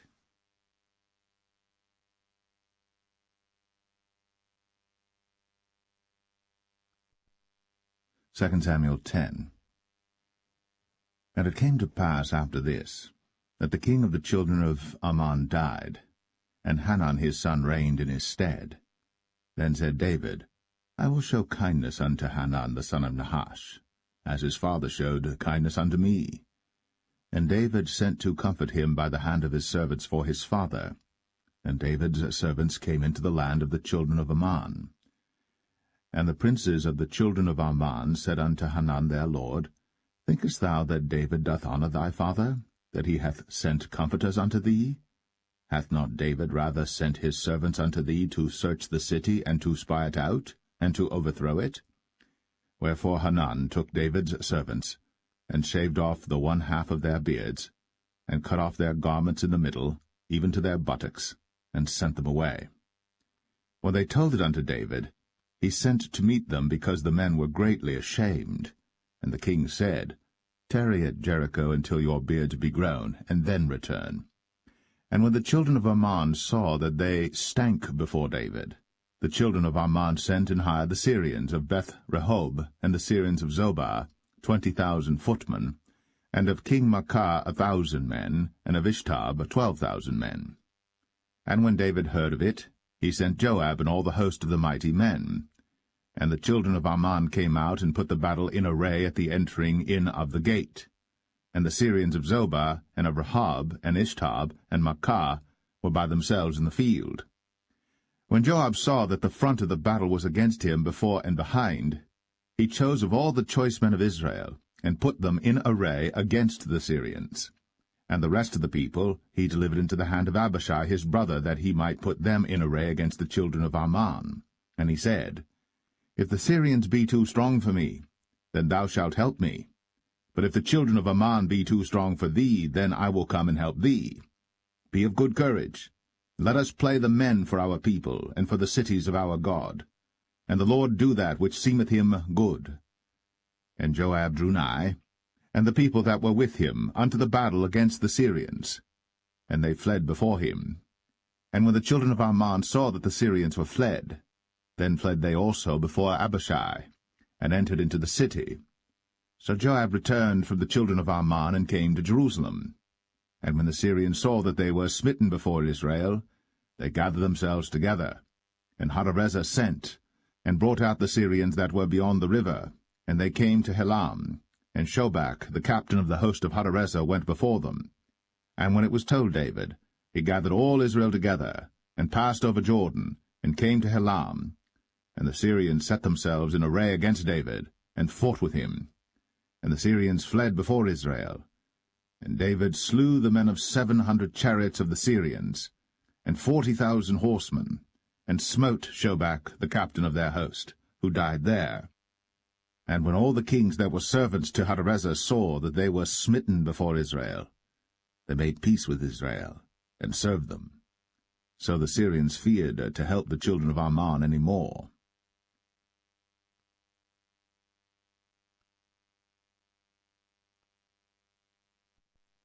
2 Samuel 11. And it came to pass, after the year was expired, at the time when kings go forth to battle, that David sent Joab and his servants with him, and all Israel. And they destroyed the children of Ammon, and besieged Rabbah. But David tarried still at Jerusalem. And it came to pass in an evening tide that David arose from off his bed, and walked upon the roof of the king's house. And from the roof he saw a woman washing herself, and the woman was very beautiful to look upon. And David sent and inquired after the woman. And one said, Is not this Bathsheba, the daughter of Eliam, the wife of Uriah the Hittite? And David sent messengers, and took her. And she came in unto him, and he lay with her, for she was purified from her uncleanness, and she returned unto her house. And the woman conceived, and sent and told David, and said, I am with child. And David sent to Joab, saying, Send me Uriah the Hittite. And Joab sent Uriah to David. And when Uriah was come unto him, David demanded of him how Joab did, and how the people did, and how the war prospered. And David said to Uriah, Go down to thy house, and wash thy feet. And Uriah departed out of the king's house, and there followed him a mess of meat from the king. But Uriah slept at the door of the king's house with all the servants of his lord, and went not down to his house. And when they had told David, saying, Uriah went not down unto his house, David said unto Uriah, Camest thou not from thy journey? Why then didst thou not go down unto thine house? And Uriah said unto David, The ark and Israel and Judah abide in tents, and my lord Joab and the servants of my lord are encamped in the open fields. Shall I then go into mine house to eat and to drink and to lie with my wife? As thou livest, and as thy soul liveth, I will not do this thing. And David said to Uriah, Tarry here today also, and tomorrow I will let thee depart. So Uriah abode in Jerusalem that day and the morrow. And when David had called him, he did eat and drink before him, and he made him drunk. And at even he went out to lie on his bed with the servants of his lord, but went not down to his house. And it came to pass in the morning that David wrote a letter to Joab, and sent it by the hand of Uriah. And he wrote in the letter, saying, Set ye Uriah in the forefront of the hottest battle, and retire ye from him, that he may be smitten and die. And it came to pass, when Joab observed the city, that he assigned Uriah unto a place where he knew that valiant men were. And the men of the city went out, and fought with Joab. And there fell some of the people of the servants of David, and Uriah the Hittite died also. Then Joab sent and told David all the things concerning the war, and charged the messenger, saying, When thou hast made an end of telling the matters of the war unto the king, and if so be that the king's wrath arise, and he say unto thee, Wherefore approached ye so nigh unto the city when ye did fight? Knew ye not that they would shoot from the wall? Who smote Abimelech, the son of Jerubbesheth? Did not a woman cast a piece of a millstone upon him from the wall, that he died in Thebez? Why went ye nigh the wall? Then say thou, Thy servant Uriah the Hittite is dead also. So the messenger went, and came and showed David all that Joab had sent him for. And the messenger said unto David, Surely the men prevailed against us, and came out unto us into the field, and we were upon them even unto the entering of the gate. And the shooters shot from off the wall upon thy servants, and some of the king's servants be dead, and thy servant Uriah the Hittite is dead also. Then David said unto the messenger, Thus shalt thou say unto Joab, Let not this thing displease thee, for the sword devoureth one as well as another. Make thy battle more strong against the city, and overthrow it, and encourage thou him. And when the wife of Uriah heard that Uriah her husband was dead, she mourned for her husband. And when the morning was past, David sent and fetched her to his house, and she became his wife, and bare him a son. But the thing that David had done displeased the Lord.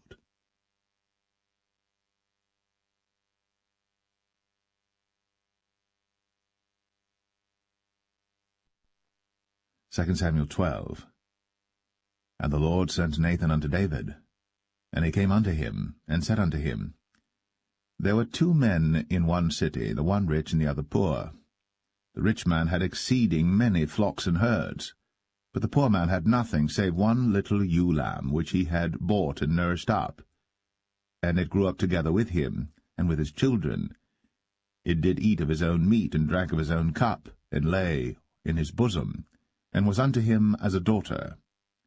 And there came a traveller unto the rich man, and he spared to take of his own flock and of his own herd to dress for the wayfaring man that was come unto him, but took the poor man's lamb, and dressed it for the man that was come to him.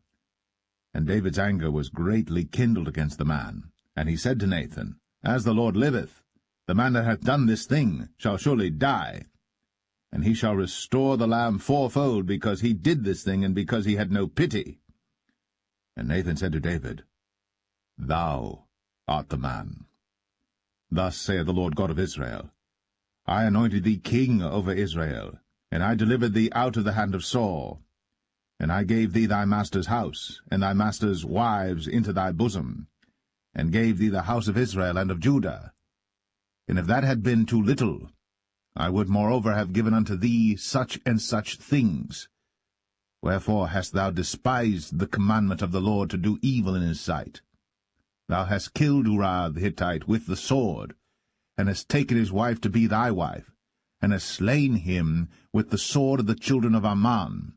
Now, therefore, the sword shall never depart from thine house, because thou hast despised me, and hast taken the wife of Uriah the Hittite to be thy wife.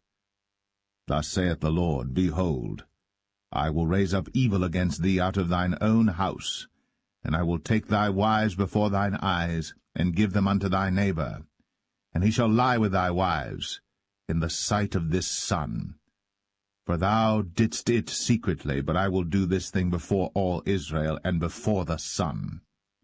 And David said unto Nathan, I have sinned against the Lord. And Nathan said unto David, The Lord also hath put away thy sin. Thou shalt not die.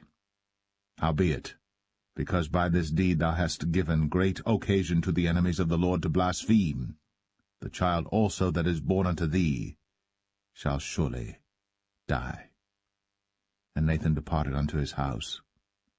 And the Lord struck the child that Uriah's wife bare unto David, and it was very sick. David therefore besought God for the child.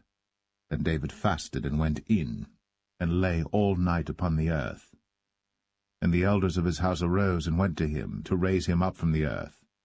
But he would not, neither did he eat bread with them. And it came to pass on the 7th day that the child died. And the servants of David feared to tell him that the child was dead, for they said, Behold, while the child was yet alive, we spake unto him, and he would not hearken unto our voice. How will he then vex himself, if we tell him that the child is dead? But when David saw that his servants whispered, David perceived that the child was dead. Therefore David said unto his servants, Is the child dead? And they said, He is dead.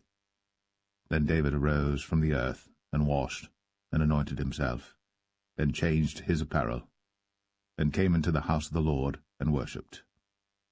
Then he came to his own house, and when he required, they set bread before him, and he did eat. Then said his servants unto him, What thing is this that thou hast done? Thou didst fast and weep for the child while it was alive, but when the child was dead thou didst rise and eat bread. And he said, While the child was yet alive, I fasted and wept, for I said, Who can tell whether God will be gracious to me, that the child may live? But now he is dead. Wherefore should I fast? Can I bring him back again? I shall go to him, but he shall not return to me. And David comforted Bathsheba his wife, and went in unto her, and lay with her. And she bare a son, and he called his name Solomon. And the Lord loved him. And he sent by the hand of Nathan the prophet, and he called his name Jedediah, because of the Lord. And Joab fought against Rabbah of the children of Ammon, and took the royal city. And Joab sent messengers to David, and said, I have fought against Rabbah, and have taken the city of waters. Now therefore gather the rest of the people together, and encamp against the city, and take it, lest I take the city, and it be called after my name.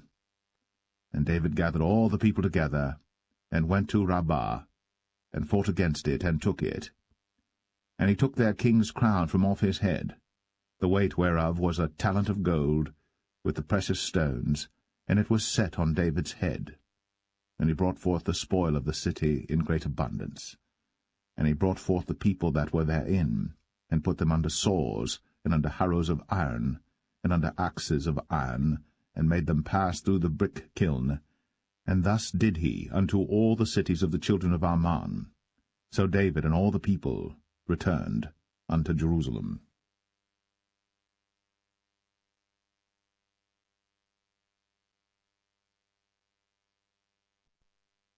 2 Samuel 13. And it came to pass after this, that Absalom the son of David had a fair sister whose name was Tamar, and Amnon the son of David loved her. And Amnon was so vexed that he felt sick for his sister Tamar, for she was a virgin, and Amnon thought it hard for him to do anything to her. But Amnon had a friend whose name was Jonadab, the son of Shimea, David's brother. And Jonadab was a very subtle man. And he said unto him, Why art thou, being the king's son, lean from day to day? Wilt thou not tell me? And Amnon said unto him, I love Tamar, my brother Absalom's sister. And Jonadab said unto him, Lay thee down on thy bed, and make thyself sick. And when thy father cometh to see thee, say unto him, I pray thee, let my sister Tamar come and give me meat, and dress the meat in my sight, that I may see it, and eat it at her hand. So Amnon lay down, and made himself sick. And when the king was come to see him, Amnon said unto the king, I pray thee, let Tamar my sister come, and make me a couple of cakes in my sight, that I may eat at her hand. Then David sent home to Tamar, saying, Go now to thy brother Amnon's house, and dress him meat. So Tamar went to her brother Amnon's house, and he was laid down. And she took flour, and kneaded it, and made cakes in his sight, and did bake the cakes. And she took a pan, and poured them out before him. But he refused to eat. And Amnon said, Have out all men from me. And they went out every man from him. And Amnon said unto Tamar, Bring the meat into the chamber, that I may eat of thine hand. And Tamar took the cakes which she had made, and brought them into the chamber to Amnon her brother. And when she had brought them unto him to eat, he took hold of her, and said unto her, Come, lie with me, my sister. And she answered him, Nay, my brother, do not force me. For no such thing ought to be done in Israel. Do not thou this folly. And I, whither shall I cause my shame to go? And as for thee, thou shalt be as one of the fools in Israel. Now therefore I pray thee, speak unto the king, for he will not withhold me from thee. Howbeit, he would not hearken unto her voice, but being stronger than she, forced her, and lay with her. Then Amnon hated her exceedingly, so that the hatred wherewith he hated her was greater than the love wherewith he had loved her. And Amnon said unto her, Arise, be gone. And she said unto him, There is no cause. This evil in sending me away is greater than the other that thou didst unto me. But he would not hearken unto her. Then he called his servant that ministered unto him, and said, Put now this woman out from me, and bolt the door after her. And she had a garment of divers colours upon her, for with such robes were the king's daughters that were virgins apparelled. Then his servant brought her out, and bolted the door after her. And Tamar put ashes on her head, and rent her garment of divers colours that was on her, and laid her hand on her head, and went on crying. And Absalom, her brother, said unto her, Hath Amnon thy brother been with thee?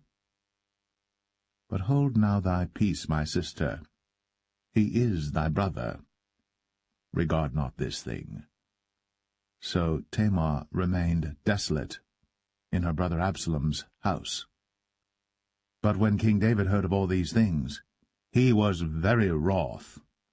And Absalom spake unto his brother Amnon, neither good nor bad, for Absalom hated Amnon, because he had forced his sister Tamar. And it came to pass after 2 full years that Absalom had sheep-shearers in Baal-Hazor, which is beside Ephraim. And Absalom invited all the king's sons. And Absalom came to the king and said, Behold now, thy servant hath sheep-shearers. Let the king, I beseech thee, and his servants go with thy servant. And the king said to Absalom, Nay, my son, let us not all now go, lest we be chargeable unto thee. And he pressed him, howbeit he would not go, but blessed him. Then said Absalom, If not, I pray thee, let my brother Amnon go with us. And the king said unto him, Why should he go with thee? But Absalom pressed him that he let Amnon and all the king's sons go with him.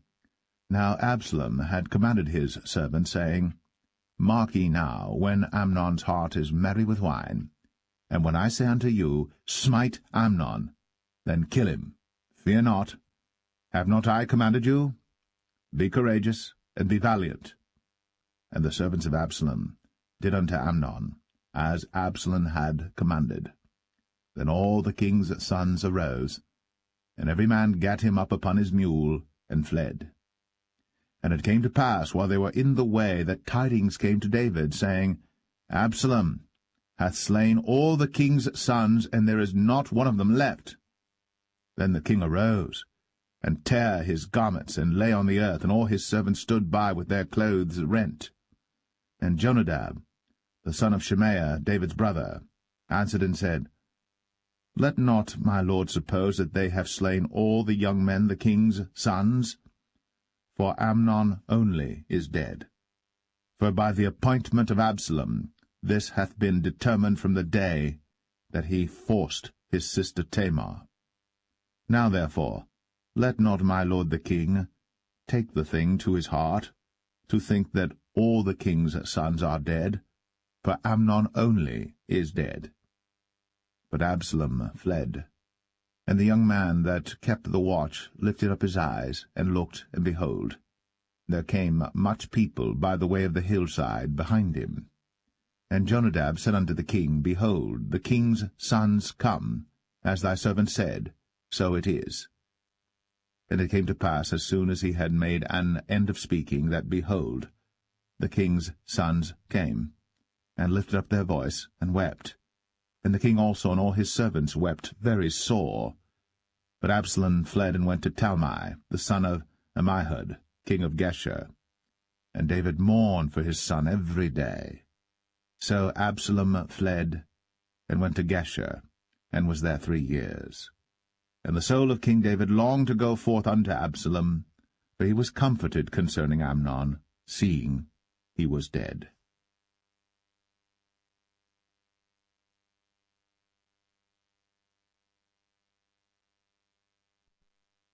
2 Samuel 14. Now Joab the son of Zeruiah perceived that the king's heart was toward Absalom. And Joab sent to Tekoa, and fetched thence a wise woman, and said unto her, I pray thee, feign thyself to be a mourner, and put on now mourning apparel, and anoint not thyself with oil, but be as a woman that had a long time mourned for the dead.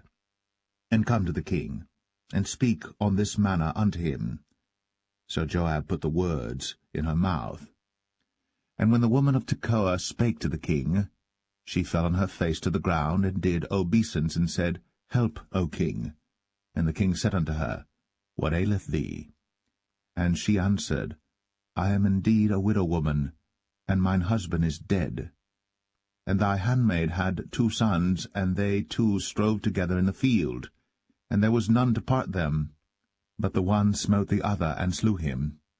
And behold, the whole family is risen against thine handmaid. And they said, Deliver him that smote his brother, that we may kill him for the life of his brother whom he slew. And we will destroy the heir also. And so they shall quench my coal which is left, and shall not leave to my husband neither name nor remainder upon the earth. And the king said unto the woman, Go to thine house, and I will give charge concerning thee. And the woman of Tekoa said unto the king, My lord, O king, the iniquity be on me, and on my father's house, and the king and his throne be guiltless. And the king said, Whosoever saith aught unto thee, bring him to me, and he shall not touch thee any more. Then said she, I pray thee, let the king remember the Lord thy God, that thou wouldst not suffer the revengers of blood to destroy any more, lest they destroy my son. And he said, As the Lord liveth, there shall not one hair of thy son fall to the earth. Then the woman said, Let thine handmaid, I pray thee, speak one word unto my lord the king. And he said, Say on. And the woman said, Wherefore then hast thou thought such a thing against the people of God? For the king doth speak this thing as one which is faulty, in that the king doth not fetch home again his banished. For we must needs die, and are as water spilt on the ground, which cannot be gathered up again. Neither doth God respect any person, yet doth he devise means that his banished be not expelled from him. Now therefore that I am come to speak of this thing unto my lord the king, it is because the people have made me afraid. And thy handmaid said, I will now speak unto the king. It may be that the king will perform the request of his handmaid. For the king will hear to deliver his handmaid out of the hand of the man that would destroy me and my son together out of the inheritance of God. Then thine handmaid said, The word of my lord the king shall now be comfortable. For as an angel of God, so is my lord the king to discern good and bad. Therefore the Lord thy God will be with thee. Then the king answered and said unto the woman, Hide not from me, I pray thee, the thing that I shall ask thee. And the woman said, Let my lord the king now speak. And the king said, Is not the hand of Joab with thee in all this? And the woman answered and said, As thy soul liveth, my lord the king, none can turn to the right hand or to the left from aught that my lord the king hath spoken. For thy servant Joab, he bade me, and he put all these words in the mouth of thine handmaid. To fetch about this form of speech hath thy servant Joab done this thing. And my lord is wise, according to the wisdom of an angel of God, to know all things that are in the earth. And the king said unto Joab, Behold now, I have done this thing. Go therefore, bring the young man Absalom again. And Joab fell to the ground on his face, and bowed himself, and thanked the king. And Joab said, Today thy servant knoweth that I have found grace in thy sight, my lord, O king, in that the king hath fulfilled the request of his servant. So Joab arose and went to Geshur, and brought Absalom to Jerusalem. And the king said, Let him turn to his own house, and let him not see my face. So Absalom returned to his own house, and saw not the king's face. But in all Israel there was none to be so much praised as Absalom for his beauty. From the sole of his foot even to the crown of his head, there was no blemish in him. And when he polled his head, for it was at every year's end that he polled it, because the hair was heavy on him, therefore he polled it, he weighed the hair of his head at 200 shekels after the king's weight. And unto Absalom there were born 3 sons, and 1 daughter, whose name was Tamar. She was a woman of a fair countenance. So Absalom dwelt 2 full years in Jerusalem, and saw not the king's face. Therefore Absalom sent for Joab to have sent him to the king. But he would not come to him.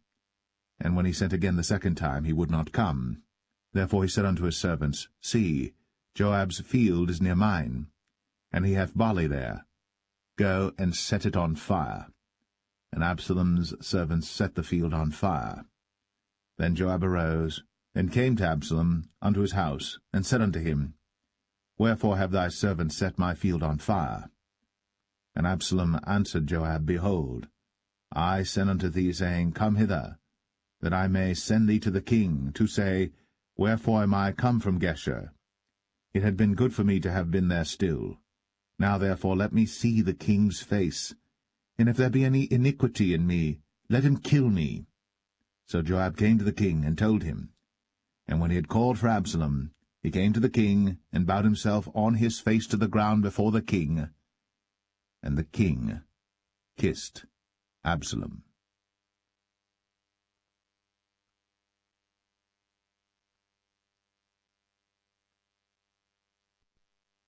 2 Samuel 15. And it came to pass after this, that Absalom prepared him chariots and horses, and 50 men to run before him. And Absalom rose up early, and stood beside the way of the gate. And it was so, that when any man that had a controversy came to the king for judgment, then Absalom called unto him, and said, Of what city art thou? And he said, Thy servant is of one of the tribes of Israel. And Absalom said unto him, See, thy matters are good and right, but there is no man deputed of the king to hear thee. Absalom said moreover, O that I were made judge in the land, that every man which hath any suit or cause might come unto me, and I would do him justice. And it was so, that when any man came nigh to him to do him obeisance, he put forth his hand, and took him, and kissed him. And on this manner did Absalom to all Israel that came to the king for judgment. So Absalom stole the hearts of the men of Israel. And it came to pass after 40 years that Absalom said unto the king, I pray thee, let me go and pay my vow, which I have vowed unto the Lord in Hebron. For thy servant vowed a vow while I abode at Geshur in Syria, saying, If the Lord shall bring me again indeed to Jerusalem, then I will serve the Lord. And the king said unto him, Go in peace. So he arose, and went to Hebron. But Absalom sent spies throughout all the tribes of Israel, saying, As soon as ye hear the sound of the trumpet, then ye shall say, Absalom reigneth in Hebron. And with Absalom went 200 men out of Jerusalem, that were called, and they went in their simplicity, and they knew not anything. And Absalom sent for Ahithophel the Gilonite, David's counselor, from his city, even from Gilo, while he offered sacrifices. And the conspiracy was strong, for the people increased continually with Absalom. And there came a messenger to David, saying, The hearts of the men of Israel are after Absalom. And David said unto all his servants that were with him at Jerusalem, Arise, and let us flee. For we shall not else escape from Absalom. Make speed to depart, lest he overtake us suddenly, and bring evil upon us, and smite the city with the edge of the sword. And the king's servant said unto the king, Behold, thy servants are ready to do whatsoever my lord the king shall appoint. And the king went forth, and all his household after him. And the king left 10 women which were concubines to keep the house. And the king went forth, and all the people after him, and tarried in a place that was far off. And all his servants passed on beside him, and all the Cherethites, and all the Pelethites, and all the Gittites, 600 men which came after him from Gath, passed on before the king. Then said the king to Ittai the Gittite, Wherefore goest thou also with us? Return to thy place, and abide with the king. For thou art a stranger, and also an exile. Whereas thou camest but yesterday, should I this day make thee go up and down with us? Seeing I go whither I may, return thou, and take back thy brethren. Mercy and truth be with thee. And Ittai answered the king, and said, As the Lord liveth, and as my lord the king liveth, surely in what place my lord the king shall be, whether in death or life, even there also will thy servant be. And David said to Ittai, Go and pass over. And Ittai the Gittite passed over, and all his men, and all the little ones that were with him. And all the country wept with a loud voice. And all the people passed over. The king also himself passed over the brook Kidron. And all the people passed over toward the way of the wilderness. And lo, Zadok also, and all the Levites were with him, bearing the ark of the covenant of God. And they set down the ark of God. And Abiathar went up, until all the people had done passing out of the city. And the king said unto Zadok, Carry back the ark of God into the city. If I shall find favor in the eyes of the Lord, he will bring me again, and show me both it and his habitation. But if he thus say, I have no delight in thee, behold, here am I. Let him do to me as seemeth good unto him. The king said also unto Zadok the priest, Art not thou a seer? Return into the city in peace, and your 2 sons with you, Ahimaaz thy son, and Jonathan the son of Abiathar. See, I will tarry in the plain of the wilderness, until there come word from you to certify me. Zadok therefore and Abiathar carried the ark of God again to Jerusalem, and they tarried there. And David went up by the ascent of Mount Olivet, and wept as he went up, and had his head covered, and he went barefoot, and all the people that was with him covered every man his head, and they went up, weeping as they went up. And one told David, saying, Ahithophel is among the conspirators with Absalom. And David said, O Lord, I pray thee, turn the counsel of Ahithophel into foolishness. And it came to pass that when David was come to the top of the mount, where he worshipped God, behold, Hushai the Archite came to meet him with his coat rent, and earth upon his head. Unto whom David said, If thou passest on with me, then thou shalt be a burden unto me. But if thou return to the city, and say unto Absalom, I will be thy servant, O king, as I have been thy father's servant hitherto, so will I now also be thy servant. Then mayest thou for me defeat the counsel of Ahithophel. And hast thou not there with thee Zadok and Abiathar the priests? Therefore it shall be that what thing soever thou shalt hear out of the king's house, thou shalt tell it to Zadok and Abiathar the priests. Behold, they have there with them their 2 sons, Ahimaaz Zadok's son, and Jonathan Abiathar's son. And by them ye shall send unto me everything that ye can hear. So Hushai David's friend, came into the city, and Absalom came into Jerusalem.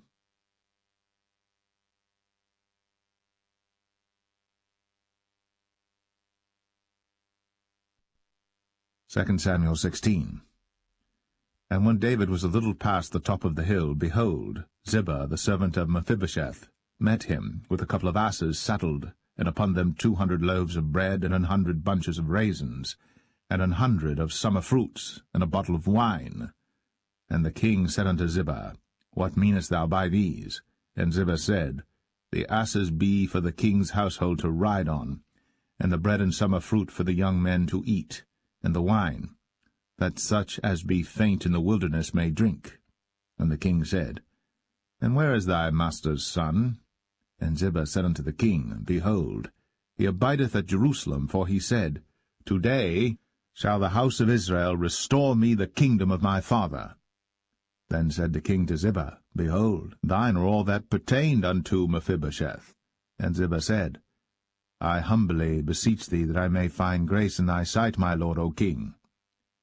And when King David came to Bahurim, behold, thence came out a man of the family of the house of Saul, whose name was Shimei, the son of Gera. He came forth, and cursed still as he came.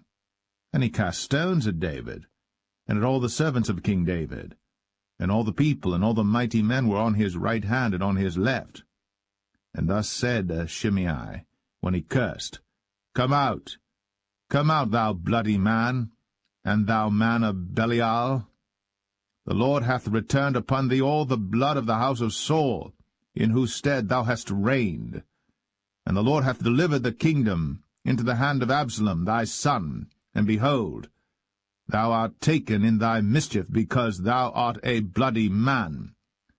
Then said Abishai the son of Zeruiah unto the king, Why should this dead dog curse my lord the king? Let me go over, I pray thee, and take off his head. And the king said, What have I to do with you, ye sons of Zeruiah? So let him curse, because the Lord hath said unto him, Curse David. Who shall then say, Wherefore hast thou done so? And David said to Abishai and to all his servants, Behold, my son, which came forth of my bowels, seeketh my life. How much more now may this Benjamite do it? Let him alone, and let him curse. For the Lord hath bidden him. It may be that the Lord will look on mine affliction, and that the Lord will requite me good for his cursing this day. And as David and his men went by the way, Shimei went along on the hill's side over against him, and cursed as he went, and threw stones at him, and cast dust. And the king and all the people that were with him came weary, and refreshed themselves there. And Absalom and all the people, the men of Israel, came to Jerusalem, and Ahithophel with him. And it came to pass, when Hushai the Archite, David's friend, was come unto Absalom, that Hushai said unto Absalom, God save the king, God save the king. And Absalom said to Hushai, Is this thy kindness to thy friend? Why wentest thou not with thy friend? And Hushai said unto Absalom, Nay, but whom the Lord and this people, and all the men of Israel choose, his will I be, and with him will I abide. And again, whom should I serve? Should I not serve in the presence of his son? As I have served in thy father's presence, so will I be in thy presence. Then said Absalom to Ahithophel, Give counsel among you what we shall do. And Ahithophel said unto Absalom, Go in unto thy father's concubines, which he hath left to keep the house. And all Israel shall hear that thou art abhorred of thy father. Then shall the hands of all that are with thee be strong. So they spread Absalom a tent upon the top of the house. And Absalom went in unto his father's concubines in the sight of all Israel. And the counsel of Ahithophel, which he counselled in those days, was as if a man had inquired at the oracle of God. So was all the counsel of Ahithophel, both with David and with Absalom.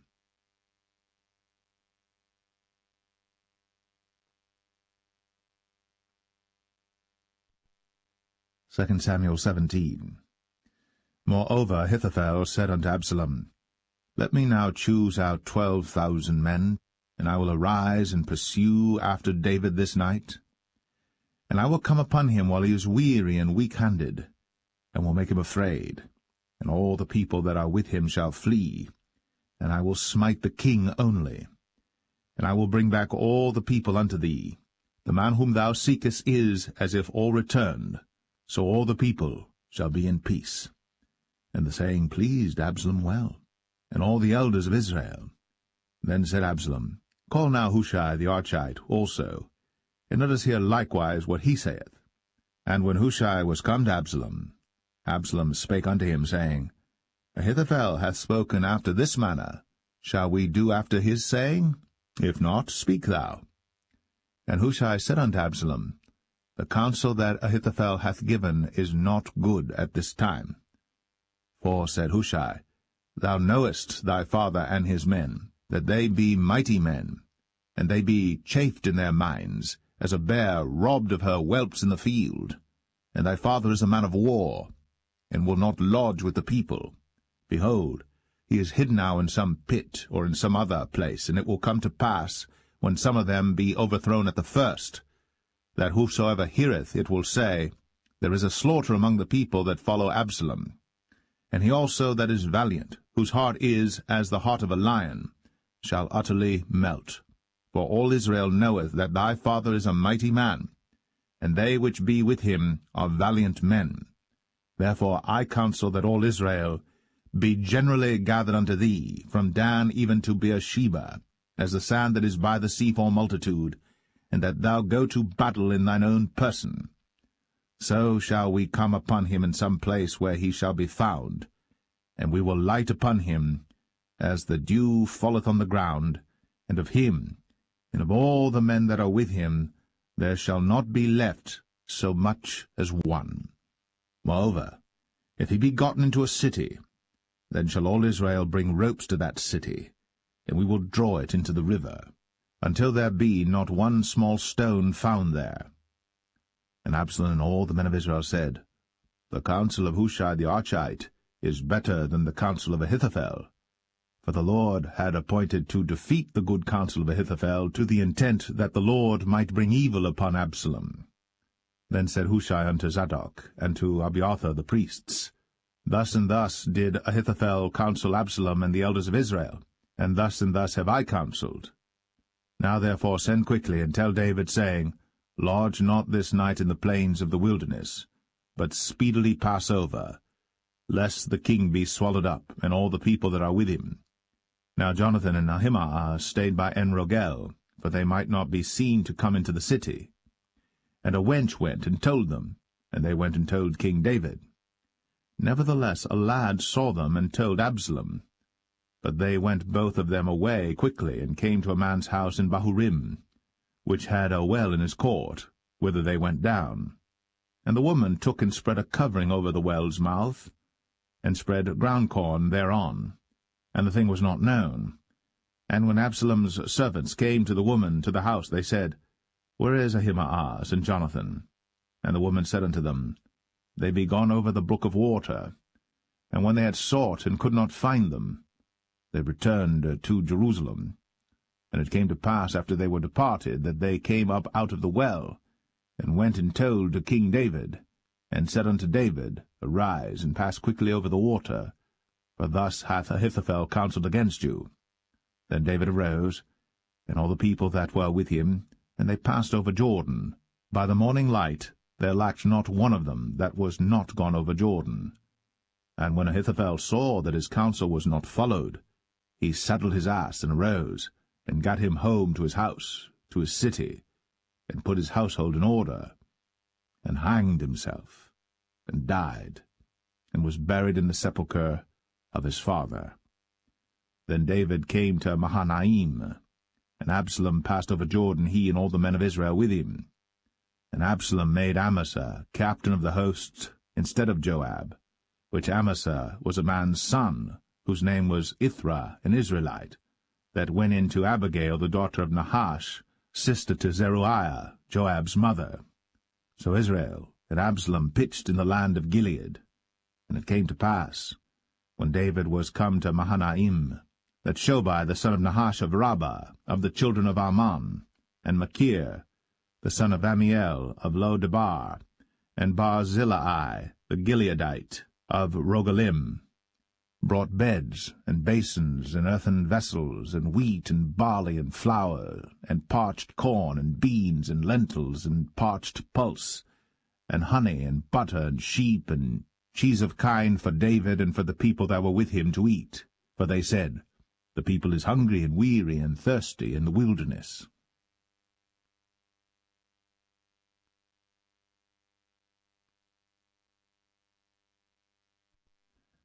2 Samuel 18. And David numbered the people that were with him, and set captains of thousands and captains of hundreds over them. And David sent forth a third part of the people under the hand of Joab, and a third part under the hand of Abishai the son of Zeruiah, Joab's brother, and a third part under the hand of Ittai the Gittite. And the king said unto the people, I will surely go forth with you myself also.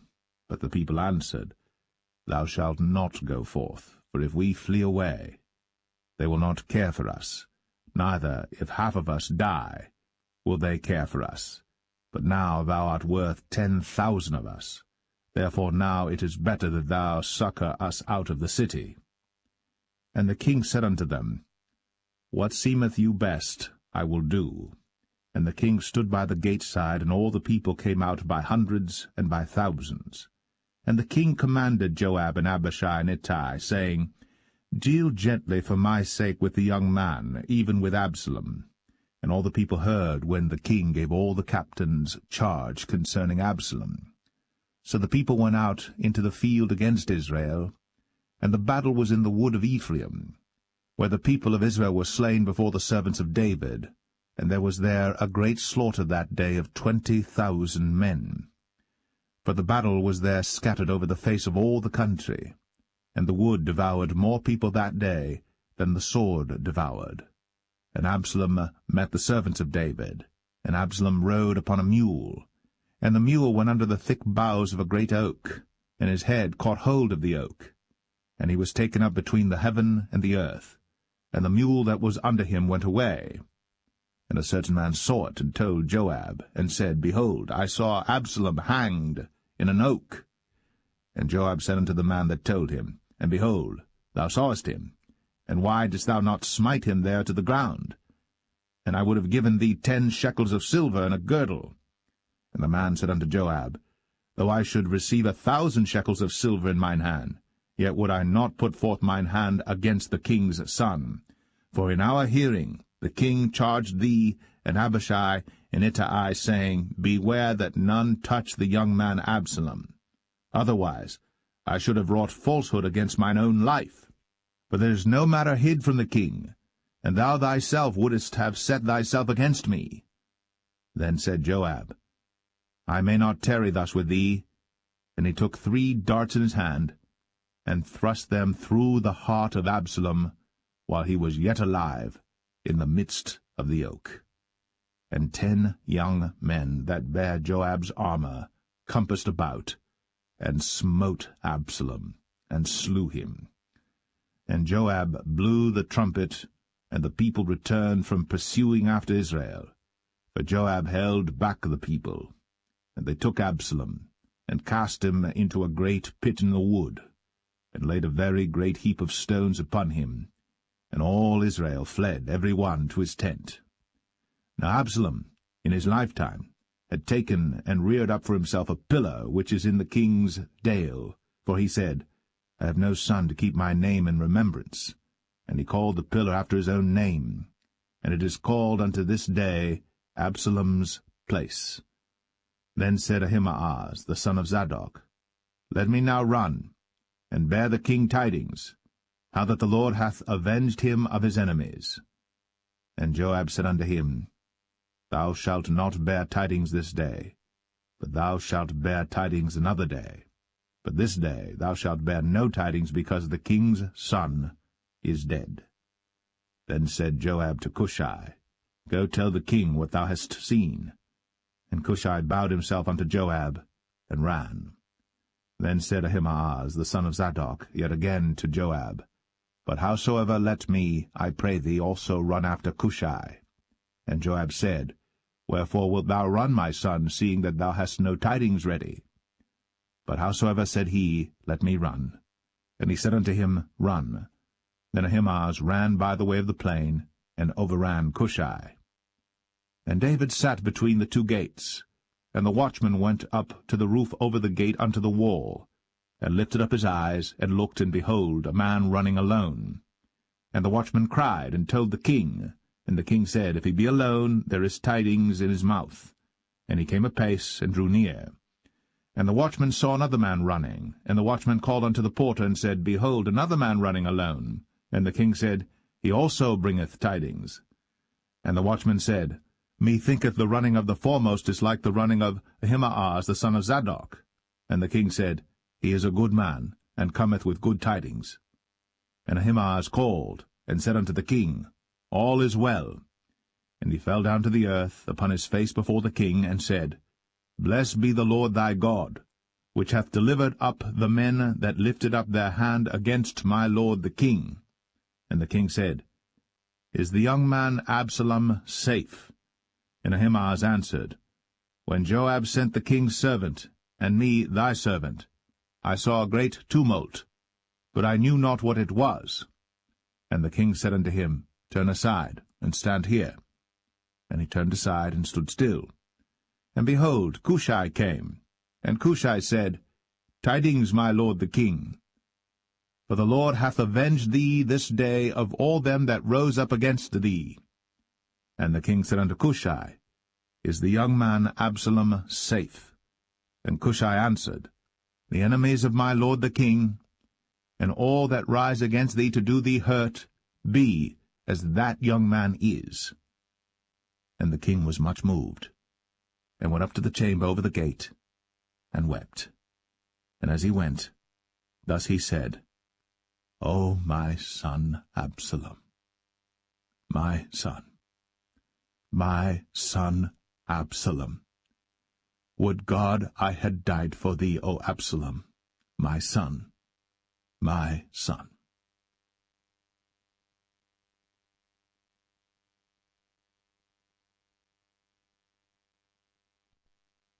2 Samuel 19. And it was told Joab, Behold, the king weepeth and mourneth for Absalom.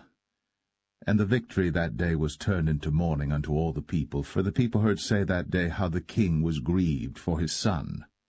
And the people gat them by stealth that day into the city, as people being ashamed steal away when they flee in battle.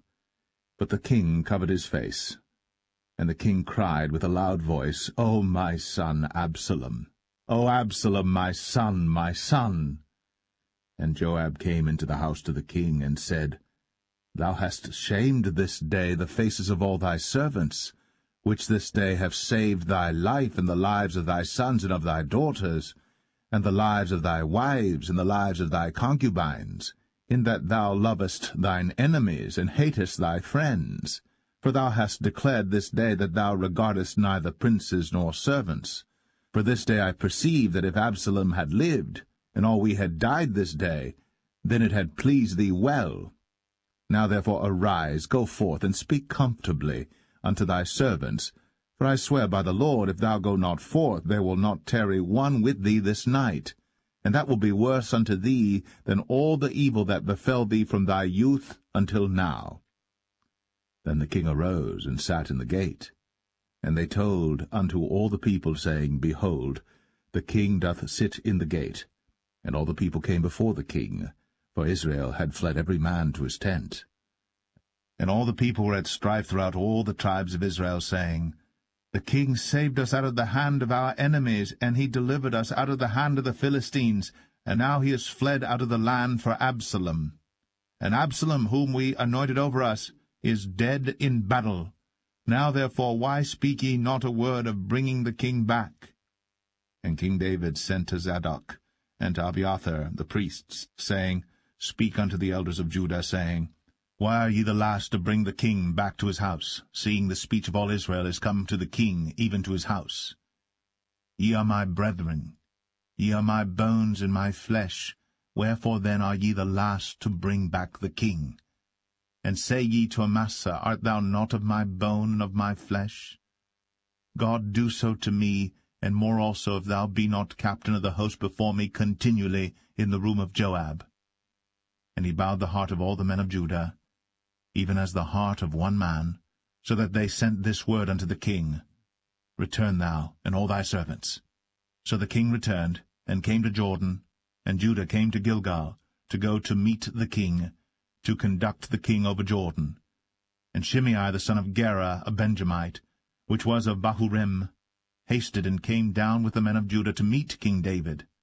And there were 1,000 men of Benjamin with him, and Ziba the servant of the house of Saul, and his 15 sons and his 20 servants with him. And they went over Jordan before the king.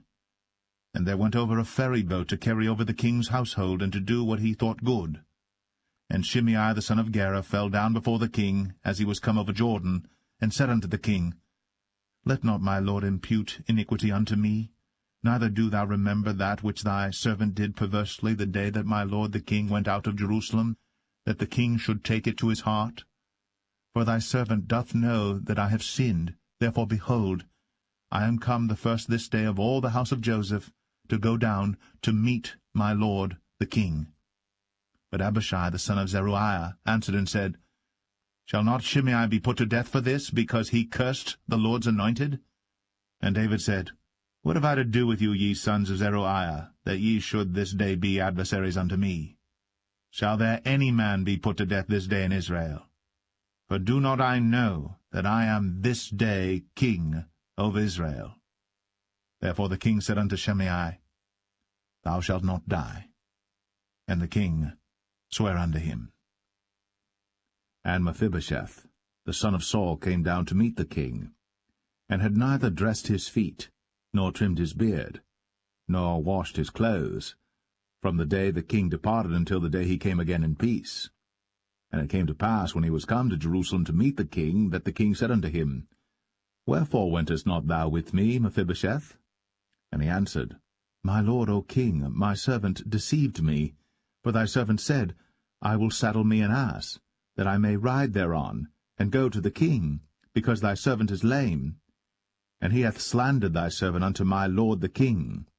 But my lord the king is as an angel of God. Do therefore what is good in thine eyes. For all of my father's house were but dead men before my lord the king. Yet didst thou set thy servant among them that did eat at thine own table? What right therefore have I yet to cry any more unto the king? And the king said unto him, Why speakest thou any more of thy matters? I have said, Thou and Ziba divide the land. And Mephibosheth said unto the king, Yea, let him take all, for as much as my lord the king is come again in peace unto his own house. And Barzillai the Gileadite came down from Rogelim, and went over Jordan with the king to conduct him over Jordan. Now Barzillai was a very aged man, even 80 years old, and he had provided the king of sustenance while he lay at Mahanaim, for he was a very great man. And the king said unto Barzillai, Come thou over with me, and I will feed thee with me in Jerusalem. And Barzillai said unto the king, How long have I to live, that I should go up with the king unto Jerusalem? I am this day 80 years old, and can I discern between good and evil? Can thy servant taste what I eat or what I drink? Can I hear any more the voice of singing men and singing women? Wherefore then should thy servant be yet a burden unto my lord the king? Thy servant will go a little way over Jordan with the king, and why should the king recompense it me with such a reward? Let thy servant, I pray thee, turn back again, that I may die in mine own city, and be buried by the grave of my father and of my mother. But behold thy servant, Chimham, let him go over with my lord the king, and do to him what shall seem good unto thee. And the king answered, Chimham shall go over with me, and I will do to him that which shall seem good unto thee. And whatsoever thou shalt require of me, that will I do for thee. And all the people went over Jordan. And when the king was come over, the king kissed Barzillai, and blessed him, and he returned unto his own place. Then the king went on to Gilgal, and Chimham went on with him. And all the people of Judah conducted the king, and also half the people of Israel. And behold, all the men of Israel came to the king, and said unto the king, Why have our brethren the men of Judah stolen thee away, and have brought the king and his household and all David's men with him over Jordan? And all the men of Judah answered the men of Israel, Because the king is near of kin to us. Wherefore then be ye angry for this matter? Have we eaten at all of the king's cost, or hath he given us any gift? And the men of Israel answered the men of Judah, and said, We have 10 parts in the king, and we have also more right in David than ye. Why then did ye despise us, that our advice should not be first had in bringing back our king? And the words of the men of Judah were fiercer than the words of the men of Israel.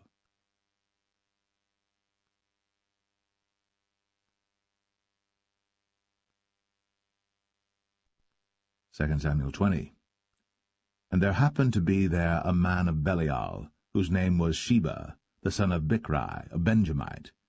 And he blew a trumpet, and said, We have no part in David, neither have we inheritance in the son of Jesse. Every man to his tents, O Israel.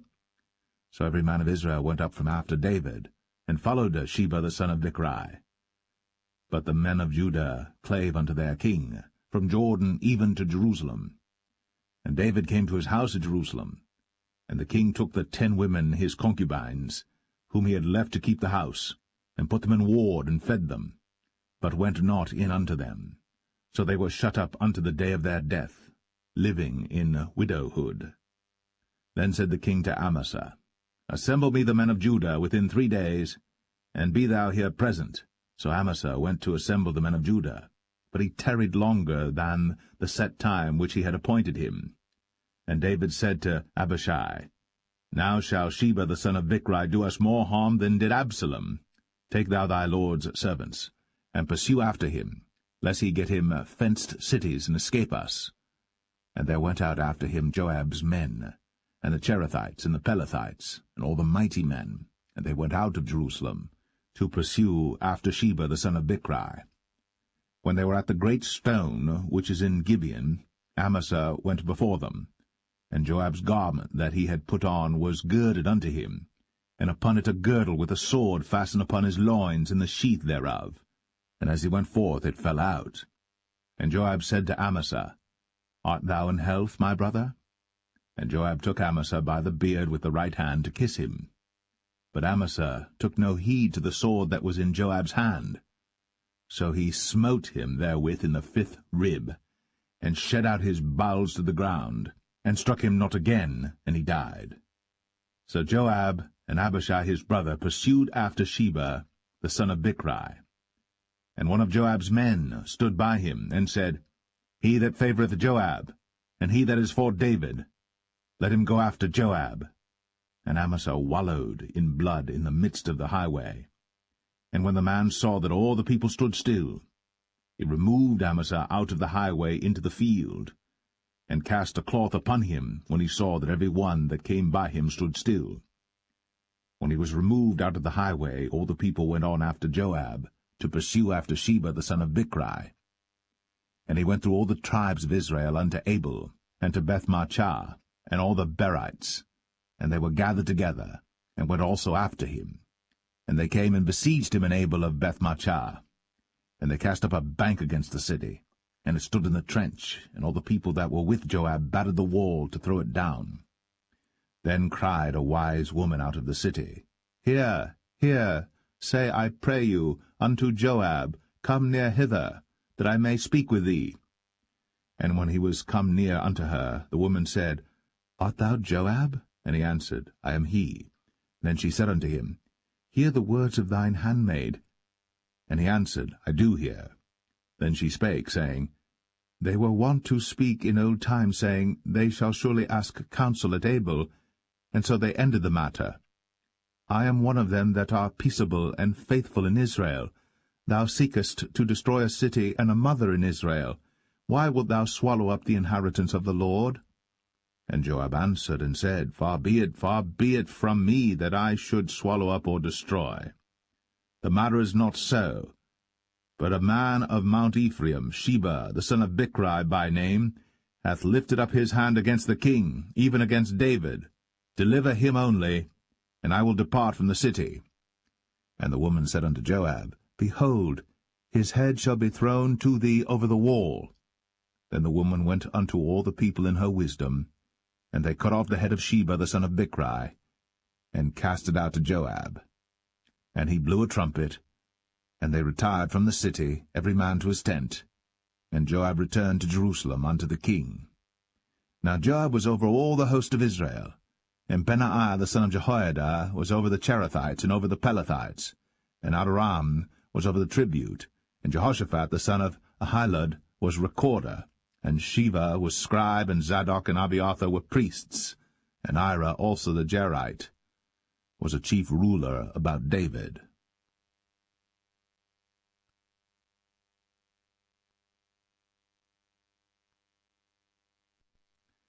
Second Samuel 21. Then there was a famine in the days of David 3 years, year after year. And David inquired of the Lord. And the Lord answered, It is for Saul and for his bloody house, because he slew the Gibeonites. And the king called the Gibeonites, and said unto them, Now the Gibeonites were not of the children of Israel, but of the remnant of the Amorites, and the children of Israel had sworn unto them. And Saul sought to slay them in his zeal to the children of Israel and Judah. Wherefore David said unto the Gibeonites, What shall I do for you? And wherewith shall I make the atonement, that ye may bless the inheritance of the Lord? And the Gibeonites said unto him, We will have no silver nor gold of Saul, nor of his house, neither for us shalt thou kill any man in Israel. And he said, What ye shall say, that will I do for you. And they answered the king, The man that consumed us, and that devised against us, that we should be destroyed from remaining in any of the coasts of Israel. Let 7 men of his sons be delivered unto us, and we will hang them up unto the Lord in Gibeah of Saul, whom the Lord did choose. And the king said, I will give them. But the king spared Mephibosheth, the son of Jonathan the son of Saul, because of the Lord's oath that was between them, between David and Jonathan the son of Saul. But the king took the 2 sons of Rizpah, the daughter of Aiah, whom she bare unto Saul, Armoni and Mephibosheth, and the 5 sons of Michal the daughter of Saul, whom she brought up for Adriel the son of Barzillai the Maholathite.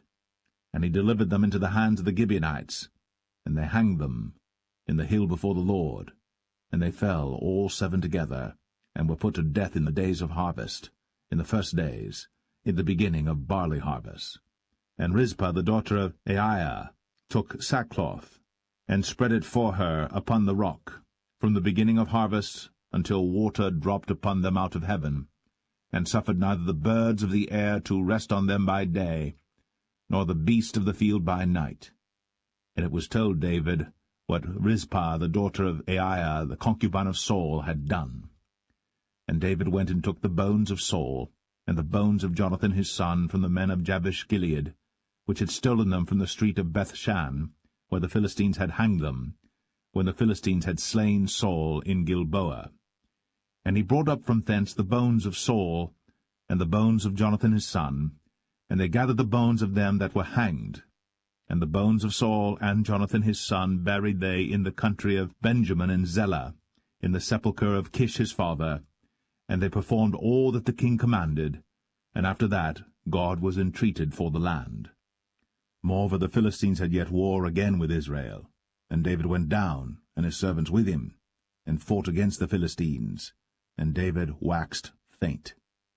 And Ishbi-Benob, which was of the sons of the giant, the weight of whose spear weighed 300 shekels of brass in weight, he being girded with a new sword, thought to have slain David. But Abishai the son of Zeruiah succoured him, and smote the Philistine, and killed him. Then the men of David sware unto him, saying, Thou shalt go no more out with us to battle, that thou quench not the light of Israel. And it came to pass after this, that there was again a battle with the Philistines at Gob. Then Sibbechai the Hushathite slew Saph, which was of the sons of the giant. And there was again a battle in Gob with the Philistines, where Elhanan the son of Jaare-Oregim, a Bethlehemite, slew the brother of Goliath the Gittite, the staff of whose spear was like a weaver's beam. And there was yet a battle in Gath, where was a man of great stature, that had on every hand 6 fingers, and on every foot 6 toes, 24 in number. And he also was born to the giant. And when he defied Israel, Jonathan the son of Shemaiah, the brother of David, slew him. These 4 were born to the giant in Gath, and fell by the hand of David, and by the hand of his servants.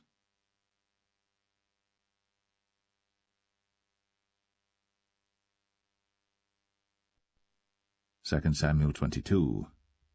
And David spake unto the Lord the words of this song in the day that the Lord had delivered him out of the hand of all his enemies, and out of the hand of Saul. And he said, The Lord is my rock, and my fortress, and my deliverer. The God of my rock, in him will I trust. He is my shield, and the horn of my salvation, my high tower, and my refuge, my Saviour. Thou savest me from violence. I will call on the Lord, who is worthy to be praised. So shall I be saved from mine enemies. When the waves of death compassed me, the floods of ungodly men made me afraid. The sorrows of hell compassed me about, the snares of death prevented me. In my distress I called upon the Lord, and cried to my God, and he did hear my voice out of his temple, and my cry did enter into his ears. Then the earth shook and trembled, the foundations of heaven moved and shook, because he was wroth. There went up a smoke out of his nostrils, and fire out of his mouth devoured. Coals were kindled by it. He bowed the heavens also, and came down, and darkness was under his feet. And he rode upon a cherub, and did fly, and he was seen upon the wings of the wind. And he made darkness pavilions round about him, dark waters, and thick clouds of the skies.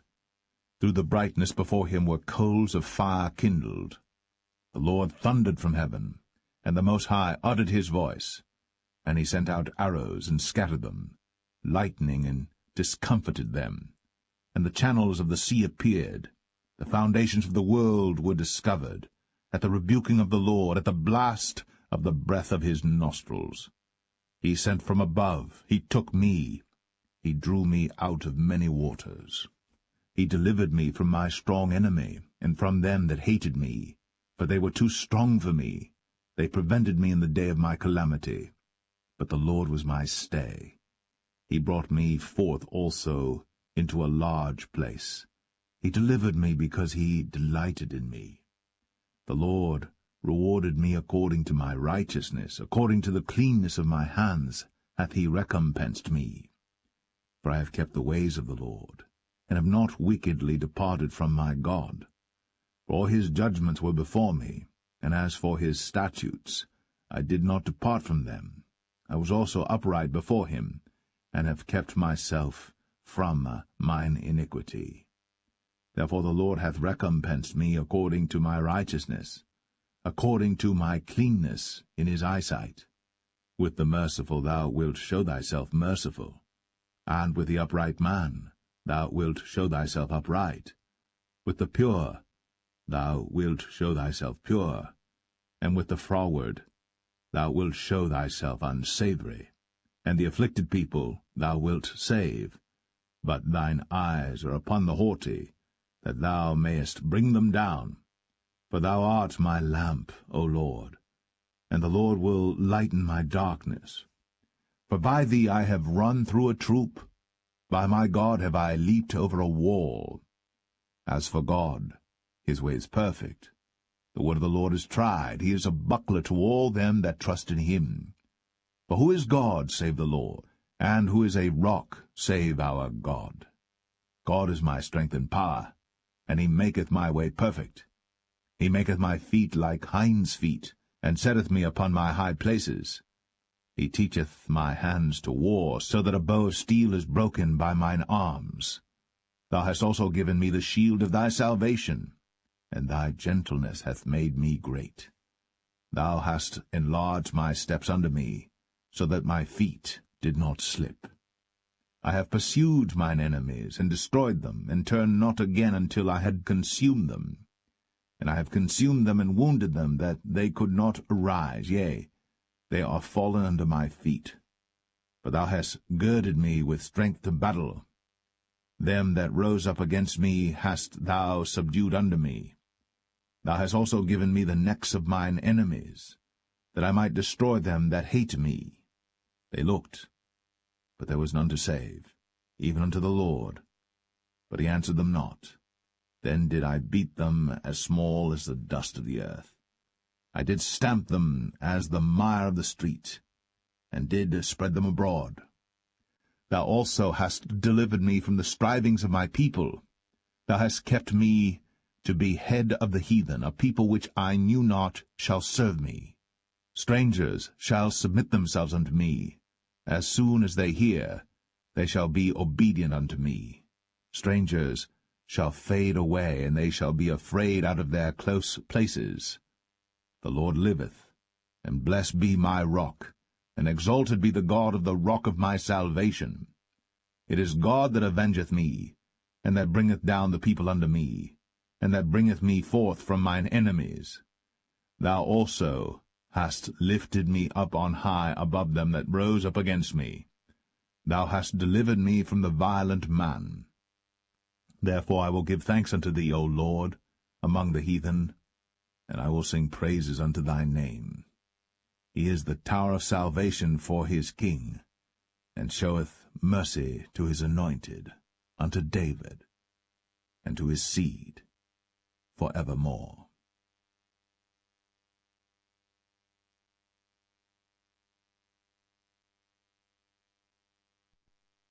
2 Samuel 23. Now these be the last words of David. David the son of Jesse said, and the man who was raised up on high, the anointed of the God of Jacob, and the sweet psalmist of Israel, said, The Spirit of the Lord spake by me, and his word was in my tongue. The God of Israel said, The Rock of Israel spake to me. He that ruleth over men must be just, ruling in the fear of God. And he shall be as the light of the morning, when the sun riseth, even a morning without clouds, as the tender grass springing out of the earth by clear shining after rain. Although my house be not so with God, yet he hath made with me an everlasting covenant, ordered in all things and sure. For this is all my salvation and all my desire, although he make it not to grow. But the sons of Belial shall be all of them as thorns thrust away, because they cannot be taken with hands. But the man that shall touch them must be fenced with iron, and the staff of a spear, and they shall be utterly burned with fire in the same place. These be the names of the mighty men whom David had.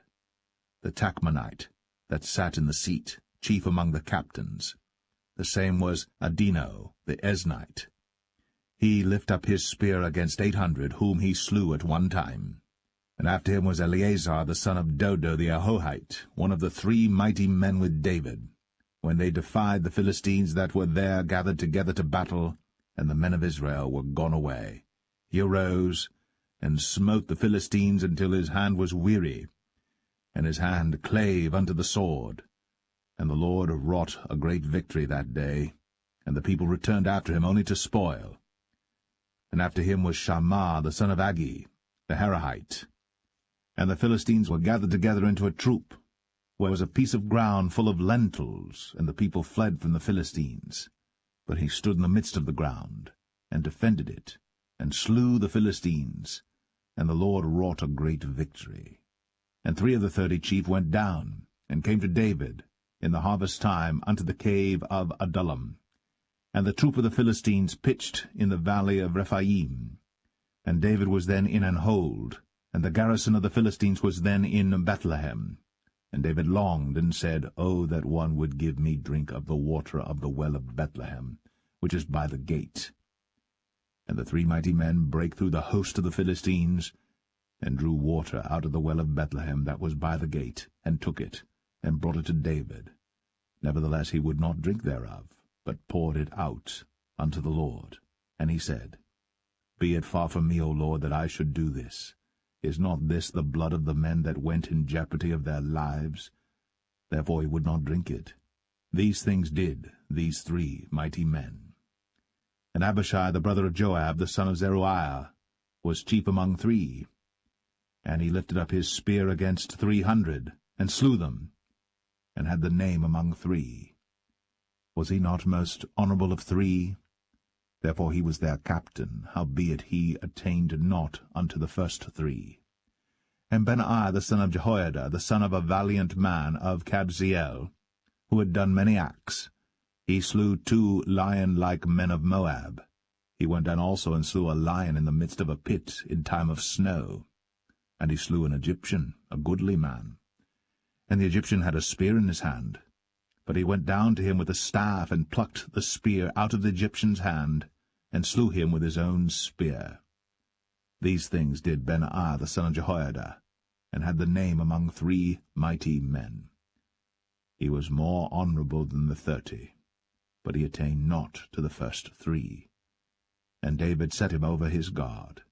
Asahel the brother of Joab was one of the 30, Elhanan the son of Dodo of Bethlehem, Shammah the Harodite, Elika the Harodite, Helez the Paltite, Ira the son of Ikesh the Tekoite, Abiezer the Anethathite, Mebunai the Hushathite, Zalman the Ahohite, Maharai the Netophathite, Heleb the son of Baanah a Netophathite, Ittai the son of Ribai, out of Gibeah of the children of Benjamin, Benaiah the Perathonite, Hiddai of the brooks of Gaash, Abialbon the Arbathite, Asmaveth the Bahamite, Eliabah the Shaalbanite, of the sons of Jashan, Jonathan, Shammah the Hararite, Ahiam the son of Sharar, the Hararite, Eliphalet the son of Ahasbai, the son of the Maacathite, Eliam the son of Ahithophel the Gelonite,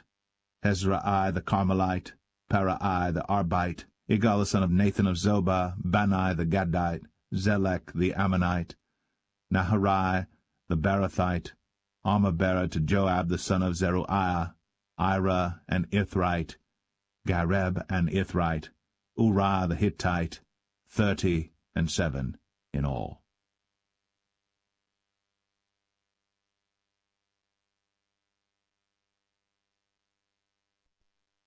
2 Samuel 24.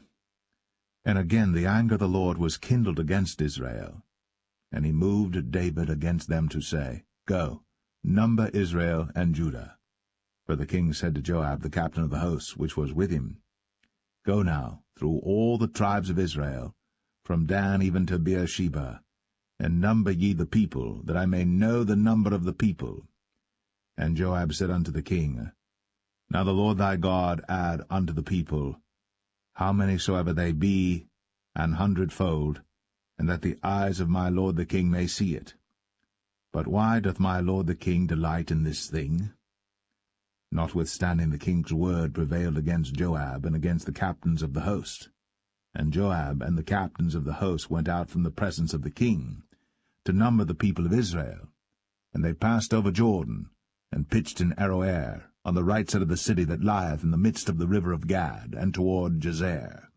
Then they came to Gilead, and to the land of Tatim Hoshai, and they came to Dan Jaan, and about to Zidon, and came to the stronghold of Tyre, and to all the cities of the Hivites and of the Canaanites, and they went out to the south of Judah, even to Beersheba. So when they had gone through all the land, they came to Jerusalem at the end of 9 months and 20 days.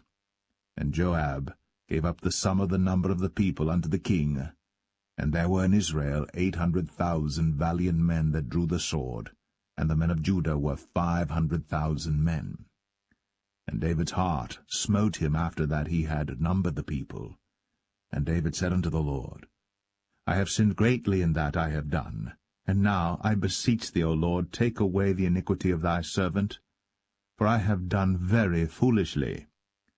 For when David was up in the morning, the word of the Lord came unto the prophet Gad, David's seer, saying, Go and say unto David, Thus saith the Lord, I offer thee 3 things.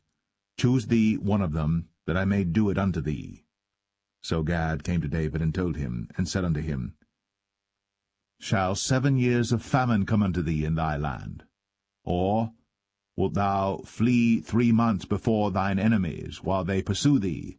Or that there be 3 days' pestilence in thy land? Now advise, and see what answer I shall return to him that sent me. And David said unto Gad, I am in a great strait.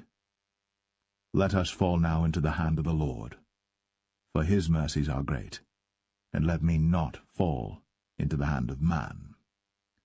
So the Lord sent a pestilence upon Israel, from the morning even to the time appointed, and there died of the people from Dan even to Beersheba 70,000 men. And when the angel stretched out his hand upon Jerusalem to destroy it, the Lord repented him of the evil, and said to the angel that destroyed the people, It is enough. Stay now thine hand. And the angel of the Lord was by the threshing place of Araunah the Jebusite. And David spake unto the Lord when he saw the angel that smote the people, and said, Lo, I have sinned, and I have done wickedly. But these sheep, what have they done? Let thine hand, I pray thee, be against me, and against my father's house. And Gad came that day to David, and said unto him, Go up, rear an altar unto the Lord in the threshing floor of Araunah the Jebusite. And David, according to the saying of Gad, went up as the Lord commanded. And Araunah looked, and saw the king and his servants coming on toward him. And Araunah went out, and bowed himself before the king on his face upon the ground. And Araunah said, Wherefore is my lord the king come to his servant?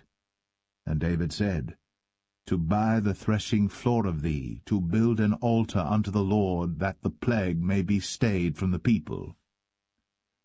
And Araunah said unto David, Let my lord the king take and offer up what seemeth good unto him. Behold, here be oxen for burnt sacrifice, and threshing instruments, and other instruments of the oxen for wood.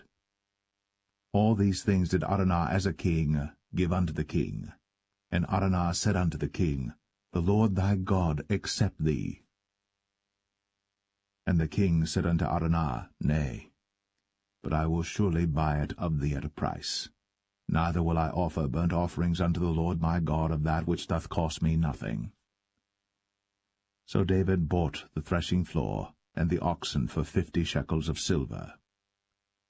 And David built there an altar unto the Lord, and offered burnt offerings and peace offerings. So the Lord was entreated for the land, and the plague was stayed from Israel.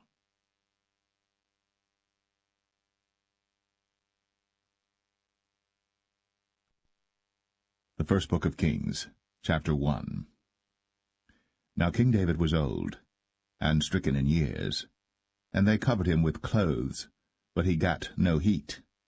Wherefore his servants said unto him, Let there be sought for my lord the king a young virgin, and let her stand before the king, and let her cherish him, and let her lie in thy bosom, that my lord the king may get heat.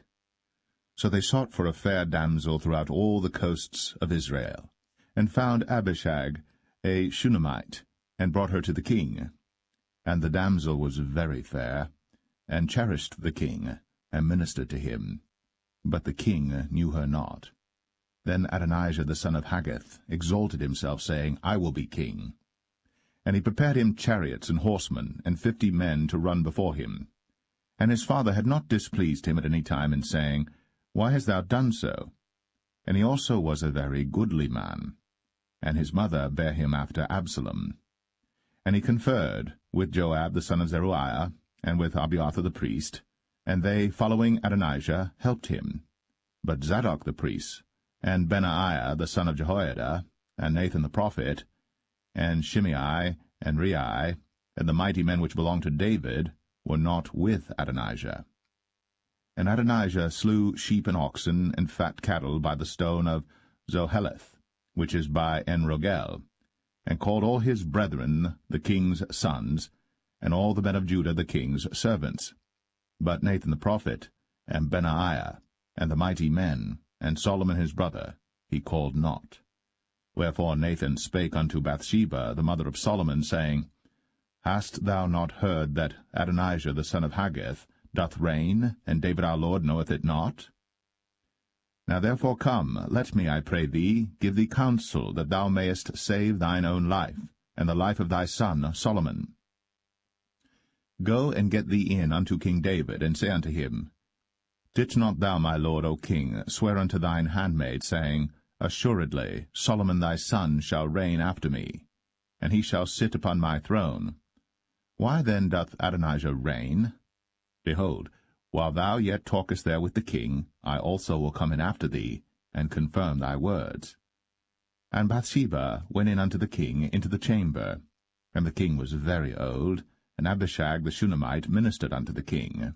And Bathsheba bowed, and did obeisance unto the king. And the king said, What wouldst thou? And she said unto him, My lord, thou swearest by the Lord thy God unto thine handmaid, saying, Assuredly Solomon thy son shall reign after me, and he shall sit upon my throne. And now, behold, Adonijah reigneth. And now, my lord the king, thou knowest it not.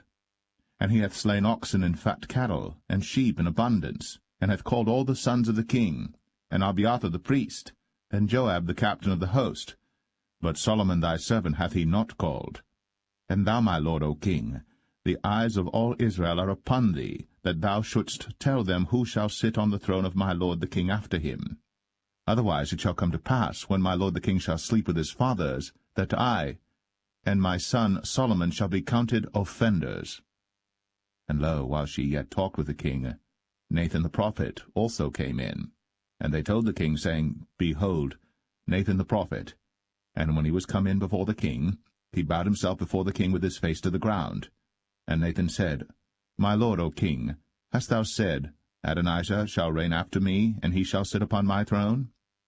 For he is gone down this day, and hath slain oxen and fat cattle and sheep in abundance, and hath called all the king's sons, and the captains of the host, and Abiathar the priest, and behold, they eat and drink before him, and say, God save King Adonijah. But me, even me thy servant, and Zadok the priest, and Benaiah the son of Jehoiada, and thy servant Solomon hath he not called. Is this thing done by my lord the king, and thou hast not showed it unto thy servant, who should sit on the throne of my lord the king after him? Then King David answered and said, Call me Bathsheba. And she came into the king's presence, and stood before the king. And the king sware, and said, As the Lord liveth, that hath redeemed my soul out of all distress, even as I swear unto thee by the Lord God of Israel, saying, Assuredly Solomon thy son shall reign after me, and he shall sit upon my throne in my stead, even so will I certainly do this day. Then Bathsheba bowed with her face to the earth, and did reverence to the king, and said, Let my lord King David live for ever. And King David said, Call me Zadok the priest, and Nathan the prophet, and Benaiah the son of Jehoiada. And they came before the king. The king also said unto them, Take with you the servants of your lord, and cause Solomon my son to ride upon mine own mule, and bring him down to Gin. And let Zadok the priest and Nathan the prophet anoint him there king over Israel. And blow ye with the trumpet, and say, God save King Solomon. Then ye shall come up after him, that he may come and sit upon my throne, for he shall be king in my stead. And I have appointed him to be ruler over Israel and over Judah.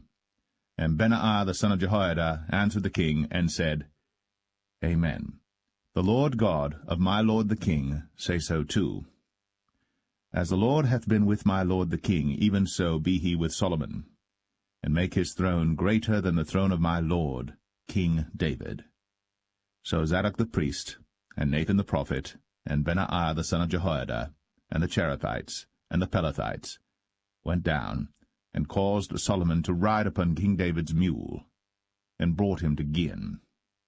And Zadok the priest took an horn of oil out of the tabernacle, and anointed Solomon, and they blew the trumpet. And all the people said, God save King Solomon. And all the people came up after him, and the people piped with pipes, and rejoiced with great joy, so that the earth rent with the sound of them. And Adonijah and all the guests that were with him heard it as they had made an end of eating. And when Joab heard the sound of the trumpet, he said, Wherefore is this noise of the city being in an uproar? And while he yet spake, behold, Jonathan the son of Abiathar the priest came. And Adonijah said unto him, Come in, for thou art a valiant man, and bringest good tidings. And Jonathan answered and said to Adonijah, Verily, our lord King David hath made Solomon king. And the king hath sent with him Zadok the priest, and Nathan the prophet, and Benaiah the son of Jehoiada, and the Cherethites and the Pelethites, and they have caused him to ride upon the king's mule. And Zadok the priest, and Nathan the prophet, have anointed him king in Gihon, and they are come up from thence, rejoicing, so that the city rang again. This is the noise that ye have heard. And also Solomon sitteth on the throne of the kingdom. And moreover, the king's servants came to bless our lord King David, saying, God make the name of Solomon better than thy name, and make his throne greater than thy throne. And the king bowed himself upon the bed. And also thus said the king, Blessed be the Lord God of Israel, which hath given one to sit on my throne this day, mine eyes even seeing it. And all the guests that were with Adonijah were afraid, and rose up, and went every man his way. And Adonijah feared because of Solomon, and arose, and went, and caught hold on the horns of the altar. And it was told Solomon, saying, Behold, Adonijah feareth King Solomon, for lo, he hath caught hold on the horns of the altar, saying, Let King Solomon swear unto me today, that he will not slay his servant with the sword. And Solomon said, If he will show himself a worthy man, there shall not an hair of him fall to the earth. But if wickedness shall be found in him, he shall die. So King Solomon sent, and they brought him down from the altar, and he came, and bowed himself to King Solomon. And Solomon said unto him, Go to thine house.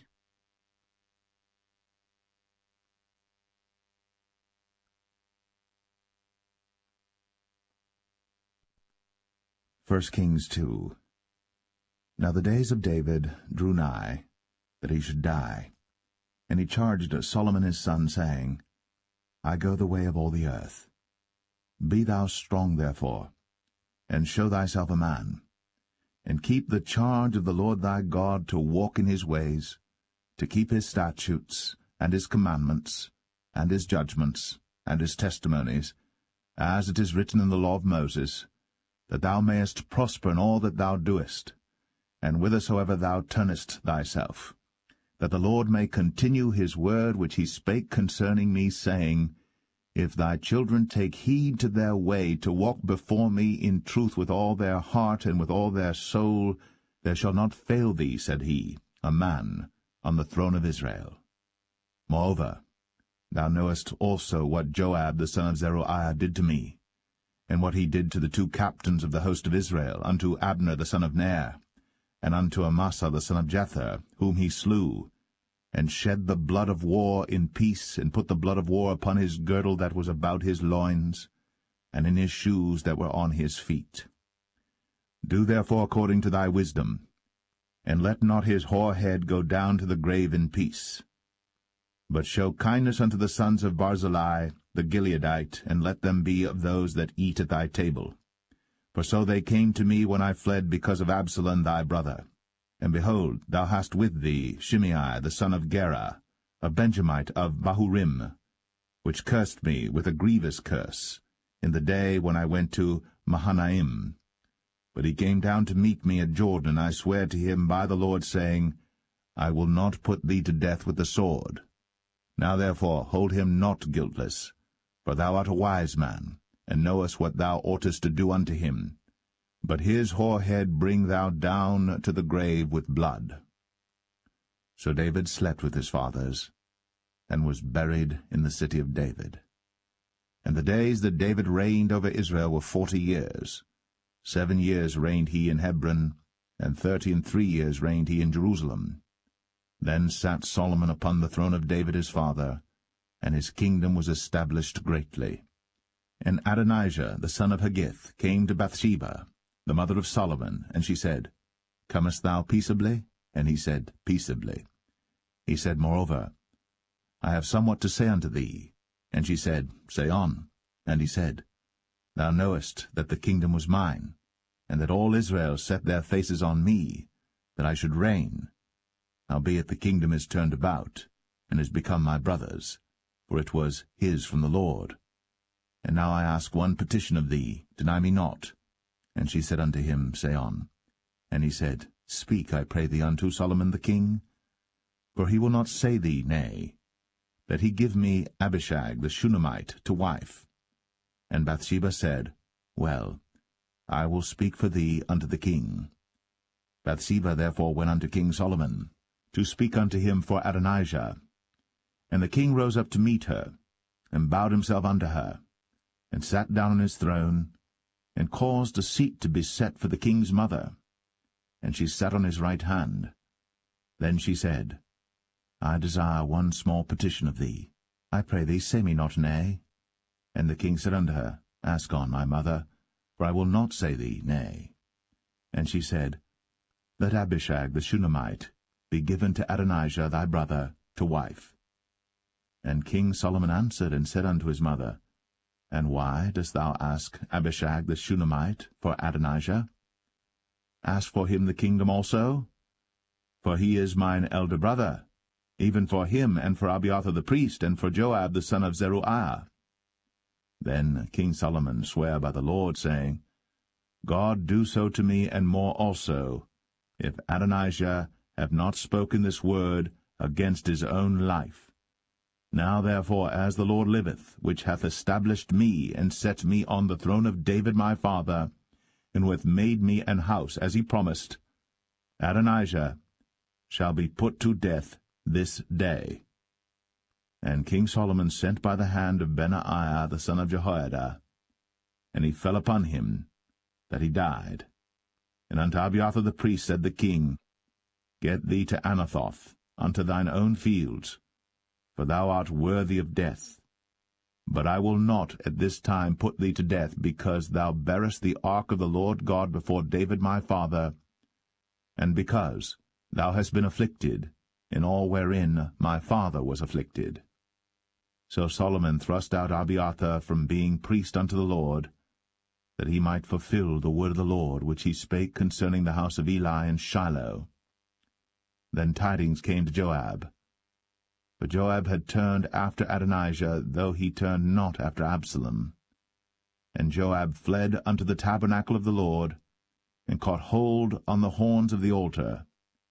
And it was told King Solomon that Joab was fled unto the tabernacle of the Lord, and behold, he is by the altar. Then Solomon sent Benaiah the son of Jehoiada, saying, Go, fall upon him.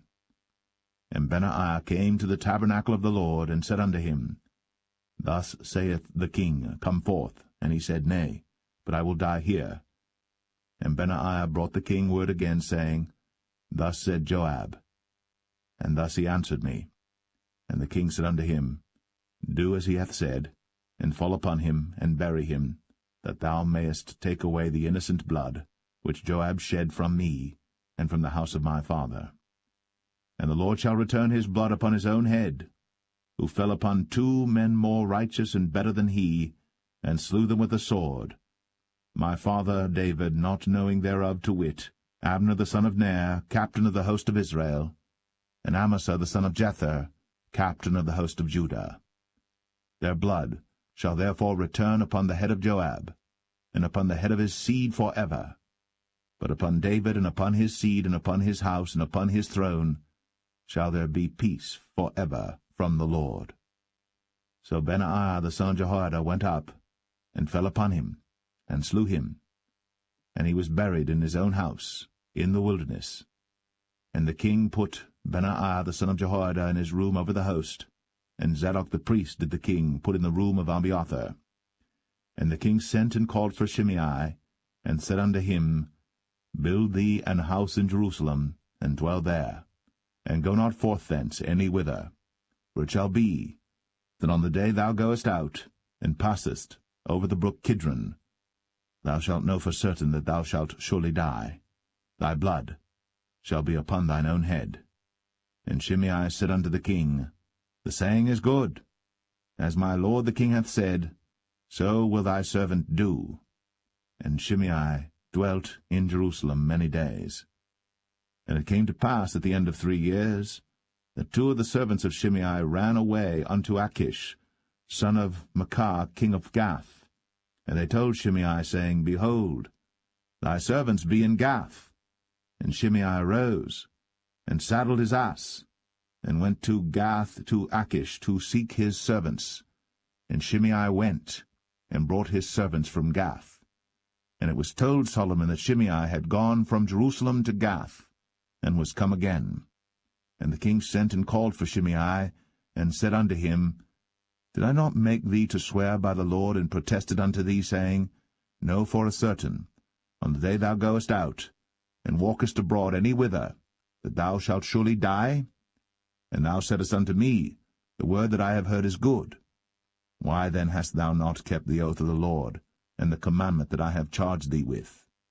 The king said moreover to Shimei, Thou knowest all the wickedness which thine heart is privy to, that thou didst to David my father. Therefore the Lord shall return thy wickedness upon thine own head. And King Solomon shall be blessed, and the throne of David shall be established before the Lord for ever. So the king commanded Benaiah the son of Jehoiada, which went out, and fell upon him that he died. And the kingdom was established in the hand of Solomon.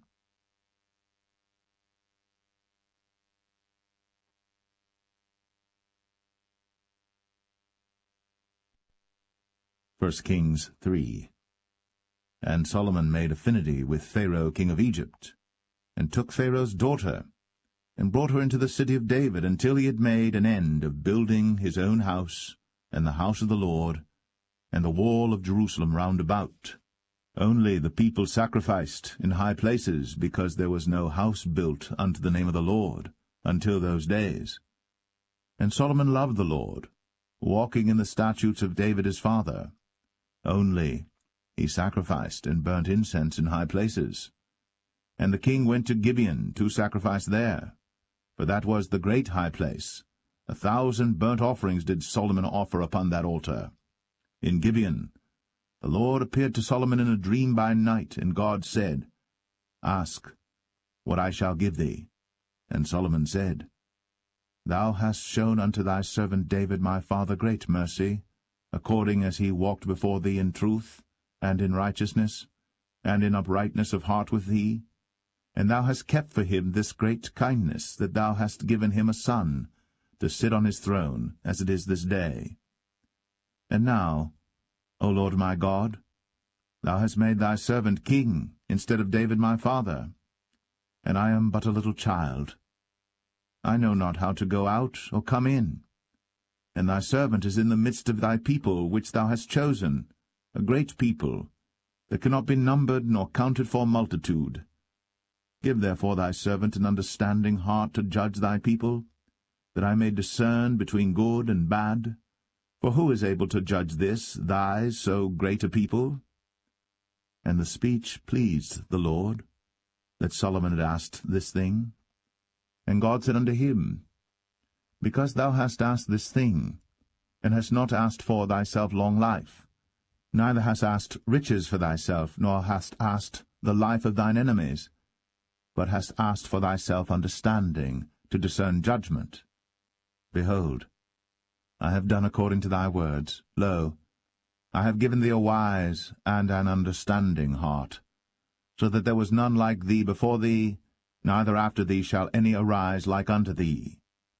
And I have also given thee that which thou hast not asked, both riches and honour, so that there shall not be any among the kings like unto thee all thy days. And if thou wilt walk in my ways, to keep my statutes and my commandments, as thy father David did walk, then I will lengthen thy days. And Solomon awoke, and behold, it was a dream. And he came to Jerusalem, and stood before the ark of the covenant of the Lord, and offered up burnt offerings, and offered peace offerings, and made a feast to all his servants. Then came there 2 women that were harlots unto the king, and stood before him. And the one woman said, O my lord, I and this woman dwell in one house, and I was delivered of a child with her in the house. And it came to pass, the 3rd day after that I was delivered, that this woman was delivered also, and we were together. There was no stranger with us in the house, save we two in the house. And this woman's child died in the night, because she overlaid it. And she arose at midnight, and took my son from beside me while thine handmaid slept, and laid it in her bosom, and laid her dead child in my bosom. And when I rose in the morning to give my child suck, behold, it was dead. But when I had considered it in the morning, behold, it was not my son which I did bear. And the other woman said, Nay, but the living is my son, and the dead is thy son. And this said, No, but the dead is thy son, and the living is my son. Thus they spake before the king. Then said the king, The one saith, This is my son that liveth, and thy son is the dead. And the other saith, Nay, but thy son is the dead, and my son is the living. And the king said, Bring me a sword. And they brought a sword before the king. And the king said, Divide the living child in two, and give half to the one, and half to the other. Then spake the woman, whose the living child was, unto the king. For her bowels yearned upon her son, and she said, O my lord, give her the living child, and in no wise slay it. But the other said, Let it be neither mine nor thine, but divide it. Then the king answered and said, Give her the living child, and in no wise slay it. She is the mother thereof. And all Israel heard of the judgment which the king had judged.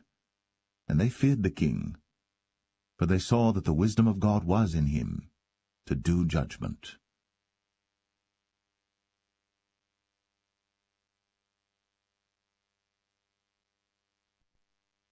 1 Kings 4.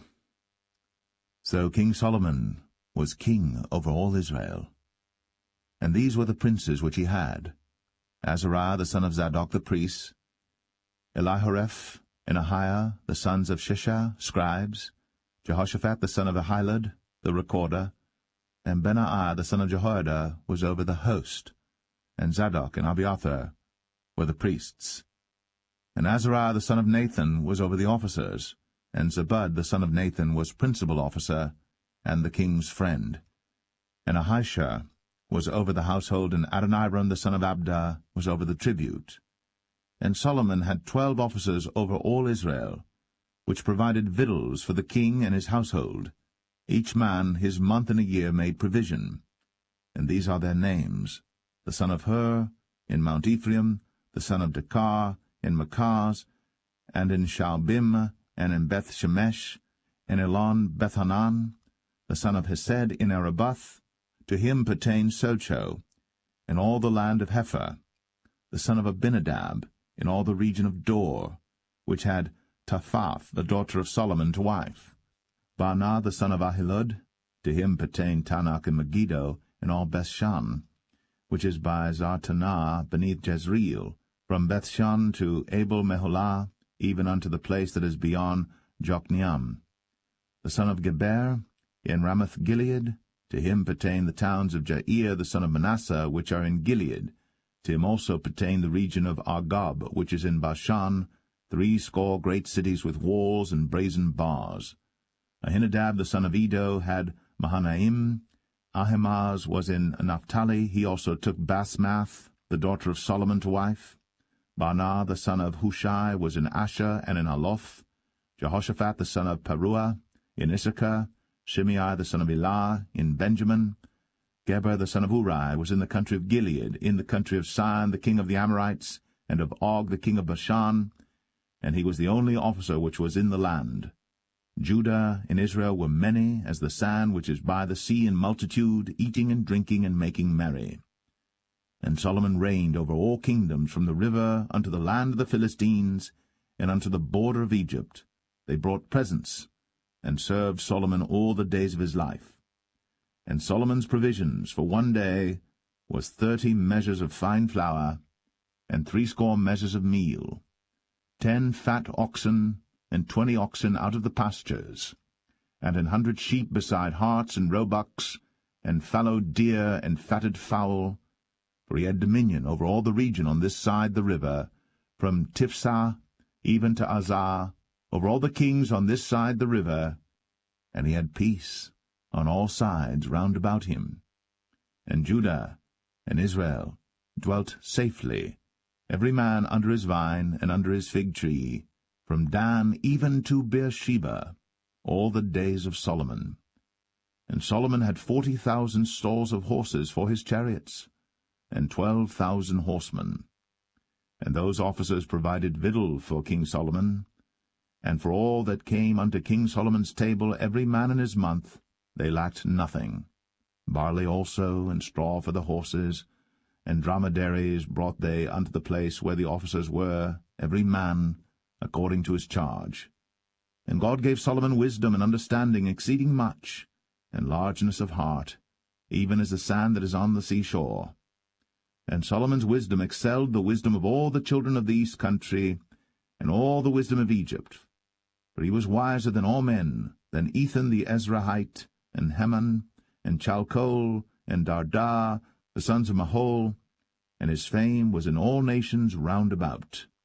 And he spake 3,000 proverbs, and his songs were 1,005. And he spake of trees, from the cedar tree that is in Lebanon even unto the hyssop that springeth out of the wall. He spake also of beasts, and of fowl, and of creeping things, and of fishes. And there came of all people to hear the wisdom of Solomon, from all kings of the earth, which had heard of his wisdom.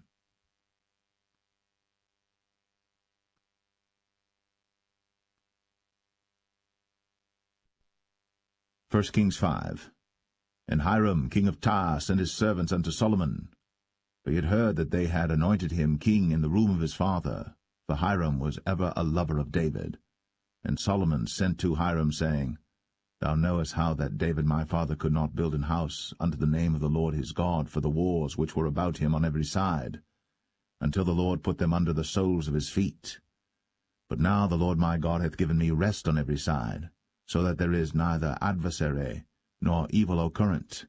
And behold, I purpose to build an house unto the name of the Lord my God, as the Lord spake unto David my father, saying, Thy son, whom I will set upon thy throne in thy room, he shall build an house unto my name.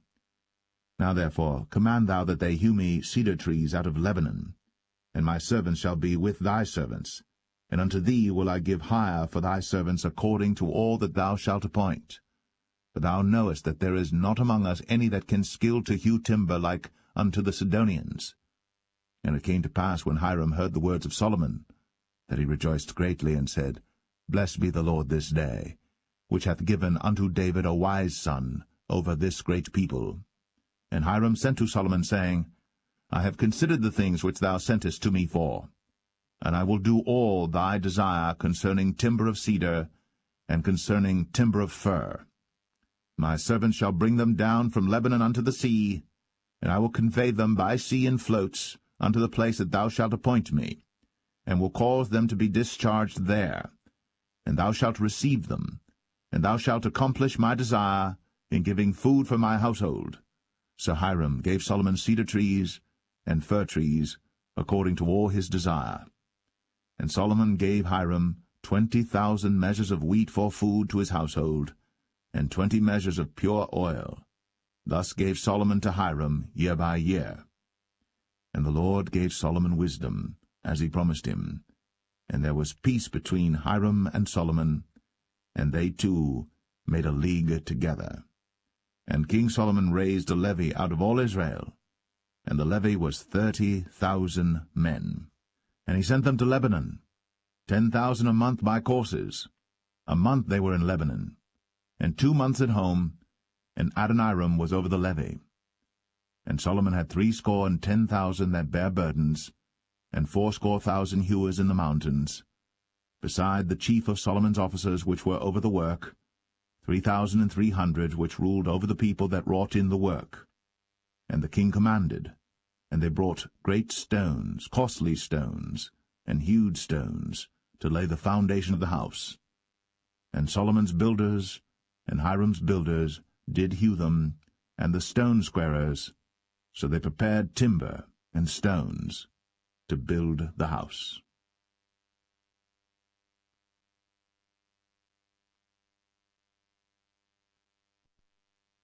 1 Kings 6. And it came to pass in the 480th year, after the children of Israel were come out of the land of Egypt, in the 4th year of Solomon's reign over Israel, in the month Ziph, which is the 2nd month, that he began to build the house of the Lord. And the house which King Solomon built for the Lord, the length thereof was 80 cubits, and the breadth thereof 20 cubits, and the height thereof 30 cubits. And the porch before the temple of the house 20 cubits was the length thereof, according to the breadth of the house, and 10 cubits was the breadth thereof before the house. And for the house he made windows of narrow lights.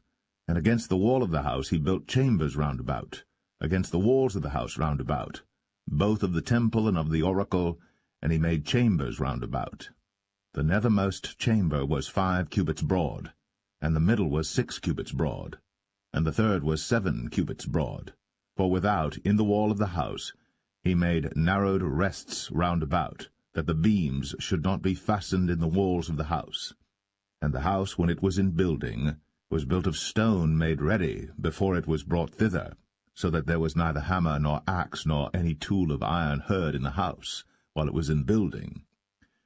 The door for the middle chamber was in the right side of the house, and they went up with winding stairs into the middle chamber, and out of the middle into the third.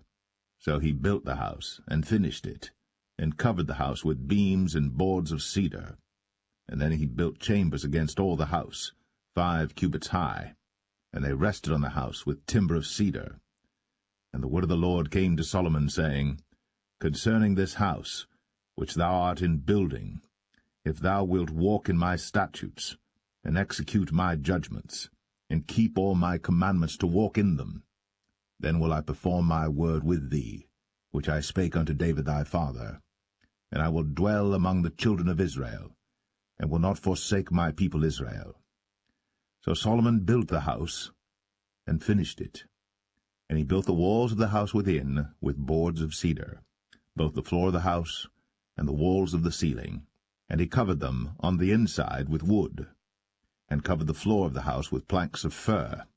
And he built 20 cubits on the sides of the house, both the floor and the walls with boards of cedar, even built them for it within, even for the oracle, even for the most holy place. And the house, that is, the temple before it, was 40 cubits long, and the cedar of the house within was carved with knobs and open flowers. All was cedar. There was no stone seen. And the oracle he prepared in the house within, to set there the ark of the covenant of the Lord. And the oracle in the forepart was 20 cubits in length, and 20 cubits in breadth, and 20 cubits in the height thereof. And he overlaid it with pure gold, and so covered the altar which was of cedar. So Solomon overlaid the house within with pure gold, and he made a partition by the chains of gold before the oracle, and he overlaid it with gold. And the whole house he overlaid with gold until he had finished all the house. Also the whole altar that was by the oracle he overlaid with gold. And within the oracle he made 2 cherubims of olive tree, each 10 cubits high, and 5 cubits was the one wing of the cherub, and 5 cubits the other wing of the cherub. From the uttermost part of the one wing unto the uttermost part of the other were 10 cubits, and the other cherub was 10 cubits. Both the cherubims were of one measure and one size. The height of the one cherub was 10 cubits, and so was it of the other cherub.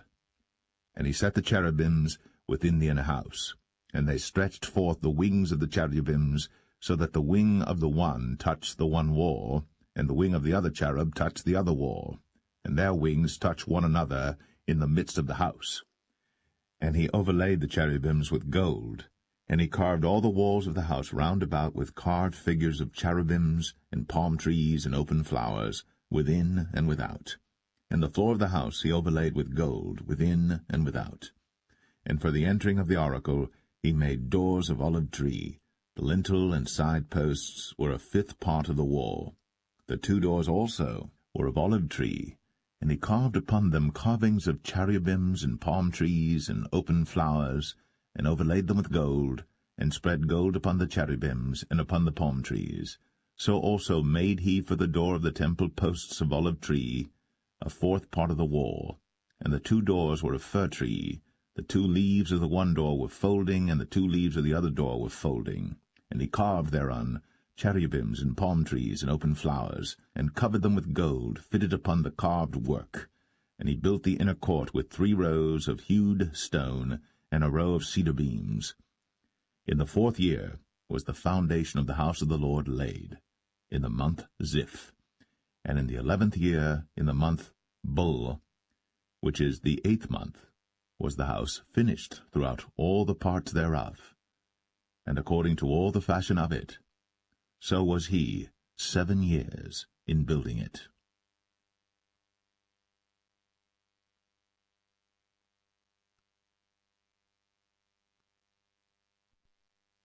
1 Kings 7.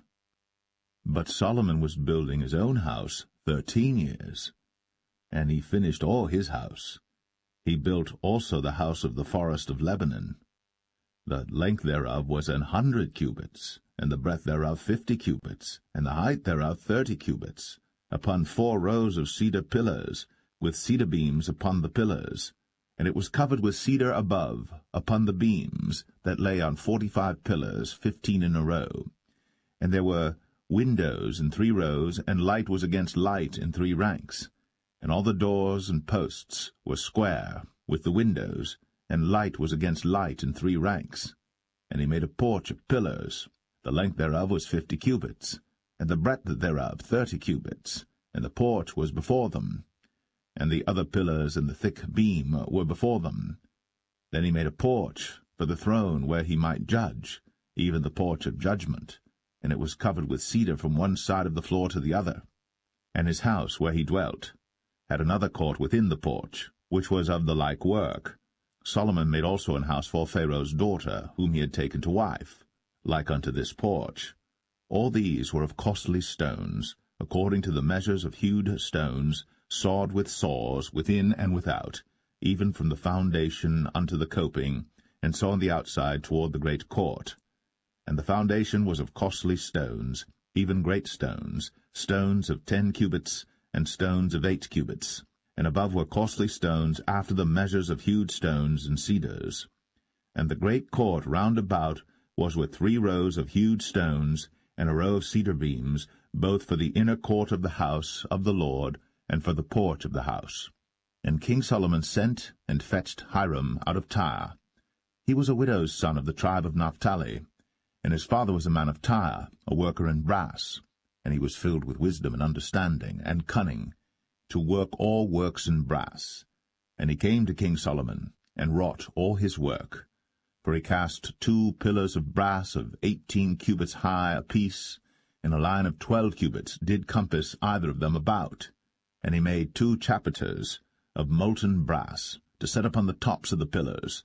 The height of the one chapiter was 5 cubits, and the height of the other chapiter was 5 cubits. And nets of checker-work, and wreaths of chain-work, for the chapiters which were upon the top of the pillars, 7 for the one chapiter, and 7 for the other chapiter. And he made the pillars, and 2 rows round about upon the one network, to cover the chapiters that were upon the top, with pomegranates, and so did he for the other chapiter. And the chapiters that were upon the top of the pillars were of lily-work in the porch 4 cubits, and the chapiters upon the 2 pillars had pomegranates also above, over against the belly which was by the network. And the pomegranates were 200 in rows round about upon the other chapiter. And he set up the pillars in the porch of the temple, and he set up the right pillar, and called the name thereof Jachin, and he set up the left pillar, and called the name thereof Boaz. And upon the top of the pillars was lily-work. So was the work of the pillars finished. And he made a molten sea, 10 cubits from the one brim to the other. It was round all about, and his height was 5 cubits, and a line of 30 cubits did compass it round about. And under the brim of it round about there were knobs compassing it, 10 in a cubit, compassing the sea round about. The knobs were cast in 2 rows when it was cast. It stood upon 12 oxen, 3 looking toward the north, and 3 looking toward the west, and 3 looking toward the south, and 3 looking toward the east. And the sea was set above upon them, and all their hinder parts were inward. And it was an handbreadth thick, and the brim thereof was wrought like the brim of a cup, with flowers of lilies. It contained 2,000 baths. And he made 10 bases of brass. 4 cubits was the length of one base, and 4 cubits the breadth thereof, and 3 cubits the height of it. And the work of the bases was on this manner. They had borders, and the borders were between the ledges. And on the borders that were between the ledges were lions, oxen, and cherubims. And upon the ledges there was a base above, and beneath the lions and oxen were certain additions made of thin work.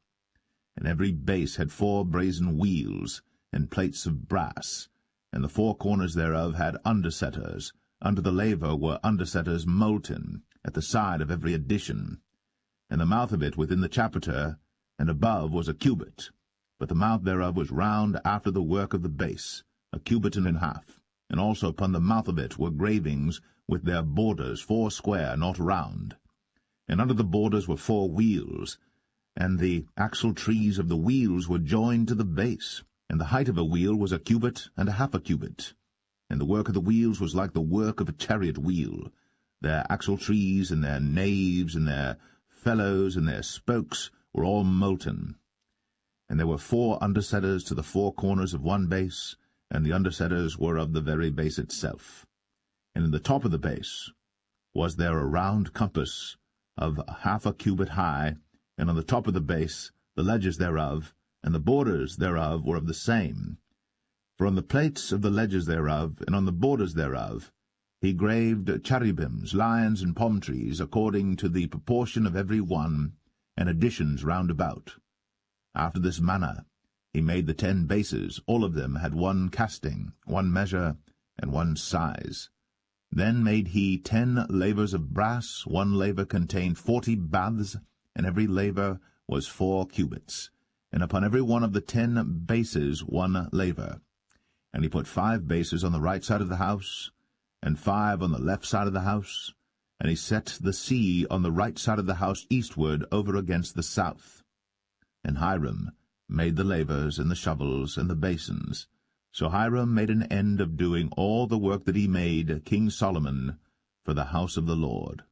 The 2 pillars and the 2 bowls of the chapiters that were on the top of the 2 pillars, and the 2 networks to cover the 2 bowls of the chapiters, which were upon the top of the pillars, and 400 pomegranates for the 2 networks, even 2 rows of pomegranates for 1 network, to cover the 2 bowls of the chapiters that were upon the pillars, and the 10 bases, and 10 lavers on the bases, and 1 sea, and 12 oxen under the sea, and the pots, and the shovels, and the basins, and all these vessels which Hiram made to King Solomon for the house of the Lord, were of bright brass. In the plain of Jordan did the king cast them, in the clay ground between Succoth and Zarthan. And Solomon left all the vessels unweighed, because they were exceeding many, neither was the weight of the brass found out.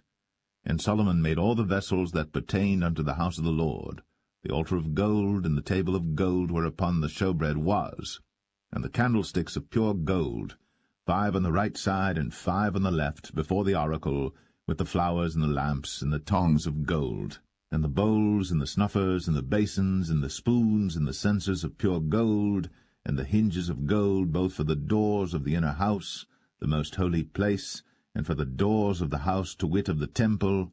So was ended all the work that King Solomon made for the house of the Lord. And Solomon brought in the things which David his father had dedicated, even the silver, and the gold, and the vessels, did he put among the treasures of the house of the Lord.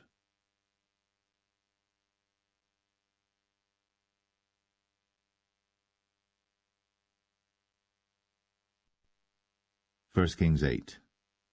Then Solomon assembled the elders of Israel, and all the heads of the tribes, the chief of the fathers of the children of Israel, unto King Solomon in Jerusalem, that they might bring up the ark of the covenant of the Lord out of the city of David, which is Zion. And all the men of Israel assembled themselves unto King Solomon at the feast in the month Ethanim, which is the 7th month. And all the elders of Israel came, and the priests took up the ark, and they brought up the ark of the Lord, and the tabernacle of the congregation, and all the holy vessels that were in the tabernacle, even those did the priests and the Levites bring up. and King Solomon, and all the congregation of Israel, that were assembled unto him, were with him before the ark, sacrificing sheep and oxen, that could not be told nor numbered for multitude. And the priests brought in the ark of the covenant of the Lord unto his place, into the oracle of the house, to the most holy place, even under the wings of the cherubims. For the cherubims spread forth their two wings over the place of the ark, and the cherubims covered the ark and the staves thereof above. And they drew out the staves, that the ends of the staves were seen out in the holy place before the oracle, and they were not seen without. And there they are unto this day. There was nothing in the ark save the 2 tables of stone, which Moses put there at Horeb, when the Lord made a covenant with the children of Israel, when they came out of the land of Egypt. And it came to pass, when the priests were come out of the holy place, that the cloud filled the house of the Lord, so that the priests could not stand to minister because of the cloud, for the glory of the Lord had filled the house of the Lord. Then spake Solomon, The Lord said that he would dwell in the thick darkness. I have surely built thee an house to dwell in, a settled place for thee to abide in for ever. And the king turned his face about, and blessed all the congregation of Israel. And all the congregation of Israel stood, and he said, Blessed be the Lord God of Israel, which spake with his mouth unto David my father, and hath with his hand fulfilled it, saying, Since the day that I brought forth my people Israel out of Egypt, I chose no city out of all the tribes of Israel to build an house, that my name might be therein. But I chose David to be over my people Israel. And it was in the heart of David my father to build an house for the name of the Lord God of Israel. And the Lord said unto David my father, Whereas it was in thine heart to build an house unto my name, thou didst well that it was in thine heart. Nevertheless thou shalt not build the house, but thy son that shall come forth out of thy loins, he shall build the house unto my name. And the Lord hath performed his word that he spake, and I am risen up in the room of David my father, and sit on the throne of Israel, as the Lord promised, and have built an house for the name of the Lord God of Israel. And I have set there a place for the ark, wherein is the covenant of the Lord, which he made with our fathers when he brought them out of the land of Egypt. And Solomon stood before the altar of the Lord in the presence of all the congregation of Israel, and spread forth his hands toward heaven, and he said, Lord God of Israel, there is no God like thee, in heaven above, or on earth beneath, who keepest covenant and mercy with thy servants that walk before thee with all their heart, who hast kept with thy servant David my father, that thou promised him, thou spakest also with thy mouth, and hast fulfilled it with thine hand, as it is this day. Therefore now, Lord God of Israel, keep with thy servant David my father, that thou promised him, saying, There shall not fail thee a man in my sight to sit on the throne of Israel, so that thy children take heed to their way, that they walk before me as thou hast walked before me. And now, O God of Israel, let thy word, I pray thee, be verified, which thou spakest unto thy servant David my father. But will God indeed dwell on the earth? Behold, the heaven, and heaven of heavens cannot contain thee. How much less this house that I have builded? Yet have thou respect unto the prayer of thy servant, and to his supplication, O Lord my God, to hearken unto the cry and to the prayer which thy servant prayeth before thee today, that thine eyes may be open toward this house night and day, even toward the place of which thou hast said, My name shall be there, that thou mayest hearken unto the prayer which thy servant shall make toward this place. And hearken thou to the supplication of thy servant, and of thy people Israel, when they shall pray toward this place. And hear thou in heaven thy dwelling place, and when thou hearest, forgive. If any man trespass against his neighbor, and an oath be laid upon him to cause him to swear, and the oath come before thine altar in this house, then hear thou in heaven, and do and judge thy servants, condemning the wicked, to bring his way upon his head, and justifying the righteous, to give him according to his righteousness. When thy people Israel be smitten down before the enemy, because they have sinned against thee, and shall turn again to thee, and confess thy name, and pray, and make supplication unto thee in this house, then hear thou in heaven, and forgive the sin of thy people Israel, and bring them again unto the land which thou gavest unto their fathers. When heaven is shut up, and there is no rain because they have sinned against thee, if they pray toward this place, and confess thy name, and turn from their sin, when thou afflictest them, then hear thou in heaven, and forgive the sin of thy servants, and of thy people Israel, that thou teach them the good way wherein they should walk, and give rain upon thy land, which thou hast given to thy people for an inheritance. If there be in the land famine, if there be pestilence, blasting, mildew, locust, or if there be caterpillar, if their enemy besiege them in the land of their cities, whatsoever plague, whatsoever sickness there be, what prayer and supplication soever be made by any man, or by all thy people Israel, which shall know every man the plague of his own heart, and spread forth his hands toward this house, then hear thou in heaven thy dwelling place, and forgive, and do, and give to every man according to his ways, whose heart thou knowest, for thou, even thou only, knowest the hearts of all the children of men, that they may fear thee all the days that they live in the land which thou gavest unto our fathers. Moreover, concerning a stranger that is not of thy people Israel, but cometh out of a far country for thy name's sake, for they shall hear of thy great name, and of thy strong hand, and of thy stretched out arm, when he shall come and pray toward this house, hear thou in heaven thy dwelling place, and do according to all that the stranger calleth to thee for, that all people of the earth may know thy name, to fear thee, as do thy people Israel, and that they may know that this house which I have builded is called by thy name. If thy people go out to battle against their enemy, whithersoever thou shalt send them, and shall pray unto the Lord toward the city which thou hast chosen, and toward the house that I have built for thy name, then hear thou in heaven their prayer, and their supplication, and maintain their cause.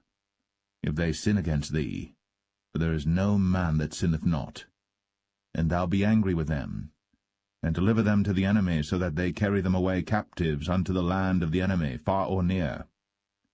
Yet if they shall bethink themselves in the land whither they were carried captives, and repent, and make supplication unto thee in the land of them that carried them captives, saying, We have sinned, and have done perversely, we have committed wickedness, and so return unto thee with all their heart, and with all their soul, in the land of their enemies, which led them away captive, and pray unto thee toward their land, which thou gavest unto their fathers, the city which thou hast chosen, and the house which I have built for thy name. Then hear thou their prayer, and their supplication in heaven thy dwelling place, and maintain their cause, and forgive thy people that have sinned against thee, and all their transgressions wherein they have transgressed against thee, and give them compassion before them who carry them captive, that they may have compassion on them. For they be thy people, and thine inheritance, which thou broughtest forth out of Egypt, from the midst of the furnace of iron, that thine eyes may be open unto the supplication of thy servant, and unto the supplication of thy people Israel, to hearken unto them in all that they call for unto thee. For thou didst separate them from among all the people of the earth to be thine inheritance, as thou spakest by the hand of Moses thy servant, when thou broughtest our fathers out of Egypt, O Lord God. And it was so that when Solomon had made an end of praying all this prayer and supplication unto the Lord, he arose from before the altar of the Lord, from kneeling on his knees with his hands spread up to heaven. And he stood, and blessed all the congregation of Israel with a loud voice, saying, Blessed be the Lord, that hath given rest unto his people Israel, according to all that he promised. There hath not failed one word of all his good promise, which he promised by the hand of Moses his servant. The Lord our God be with us, as he was with our fathers. let him not leave us nor forsake us, that he may incline our hearts unto him, to walk in all his ways, and to keep his commandments and his statutes and his judgments, which he commanded our fathers. And let these my words wherewith I have made supplication before the Lord be nigh unto the Lord our God day and night, that he maintain the cause of his servant, and the cause of his people Israel at all times, as the matter shall require, that all the people of the earth may know that the Lord is God, and that there is none else. Let your heart therefore be perfect with the Lord our God, to walk in his statutes, and to keep his commandments, as at this day. And the king and all Israel with him offered sacrifice before the Lord. And Solomon offered a sacrifice of peace offerings which he offered unto the Lord, 22,000 oxen, and 120,000 sheep. So the king and all the children of Israel dedicated the house of the Lord. The same day did the king hallow the middle of the court that was before the house of the Lord, for there he offered burnt offerings and meat offerings, and the fat of the peace offerings, because the brazen altar that was before the Lord was too little to receive the burnt offerings and meat offerings, and the fat of the peace offerings. And at that time Solomon held a feast, and all Israel with him, a great congregation from the entering in of Hamath unto the river of Egypt, before the Lord our God 7 days, and 7 days, even 14 days. On the 8th day he sent the people away, and they blessed the king, and went unto their tents joyful and glad of heart, for all the goodness that the Lord had done for David his servant, and for Israel his people.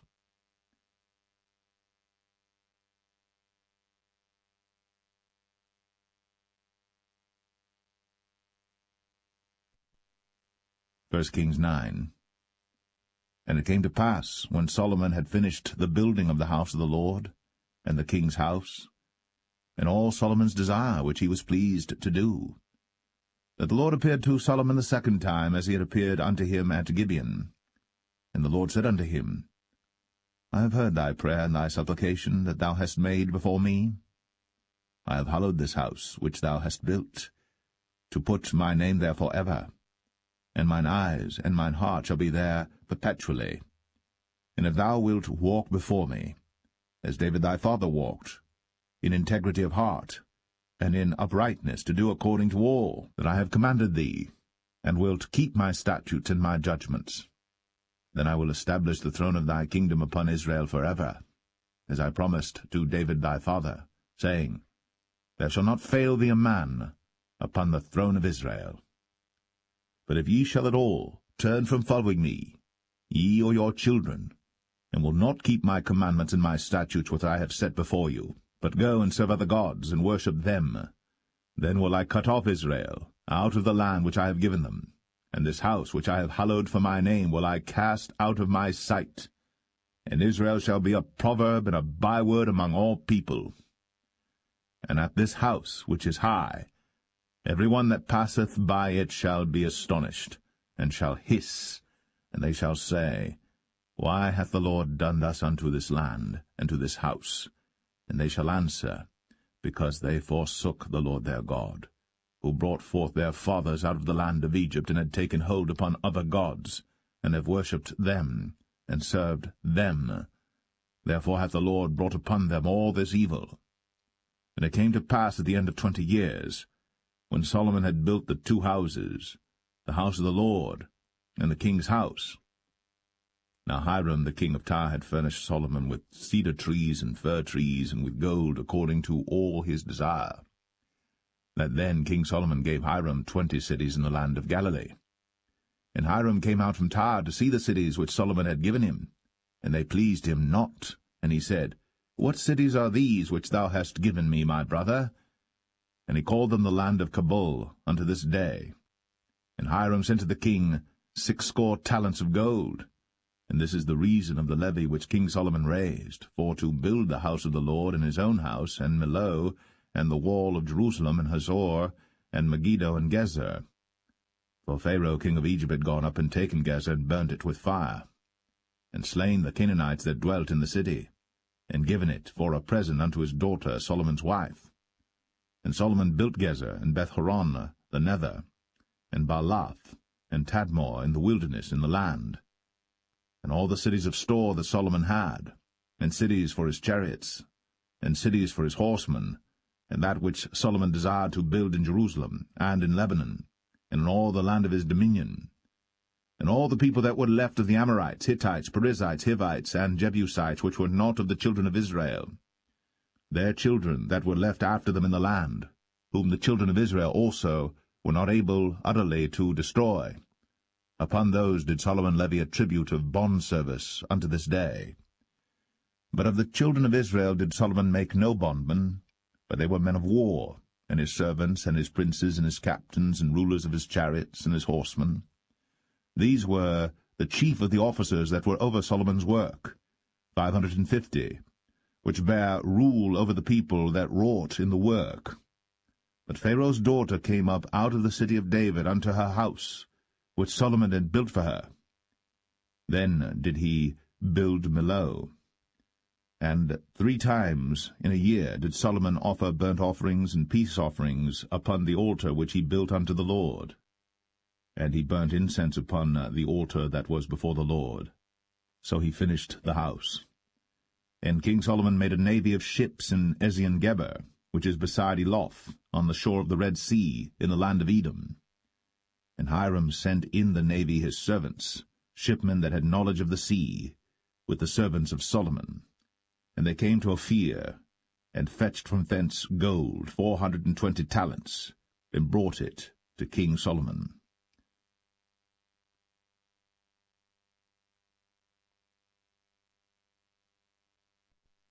1 Kings 10.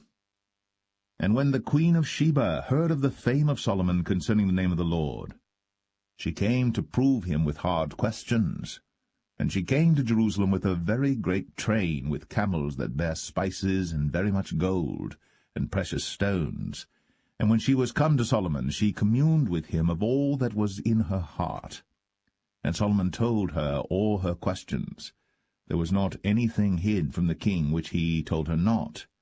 And when the queen of Sheba had seen all Solomon's wisdom, and the house that he had built, and the meat of his table, and the sitting of his servants, and the attendance of his ministers, and their apparel, and his cupbearers, and his ascent by which he went up unto the house of the Lord, there was no more spirit in her. And she said to the king, It was a true report that I heard in mine own land of thy acts and of thy wisdom. Howbeit, I believed not the word until I came. And mine eyes had seen it, and behold, the half was not told me. Thy wisdom and prosperity exceedeth the fame which I heard. Happy are thy men, happy are these thy servants, which stand continually before thee, and that hear thy wisdom. Blessed be the Lord thy God, which delighteth in thee, to set thee on the throne of Israel, because the Lord loved Israel for ever. Therefore made he thee king, to do judgment and justice. And she gave the king 120 talents of gold and of spices, very great store, and precious stones. There came no more such abundance of spices as these which the queen of Sheba gave to King Solomon. And the navy also of Hiram that brought gold from Ophir, brought in from Ophir great plenty of almug trees and precious stones. And the king made of the almug trees pillars for the house of the Lord, and for the king's house, harps also, and psalteries for singers. There came no such almug trees, nor were seen unto this day.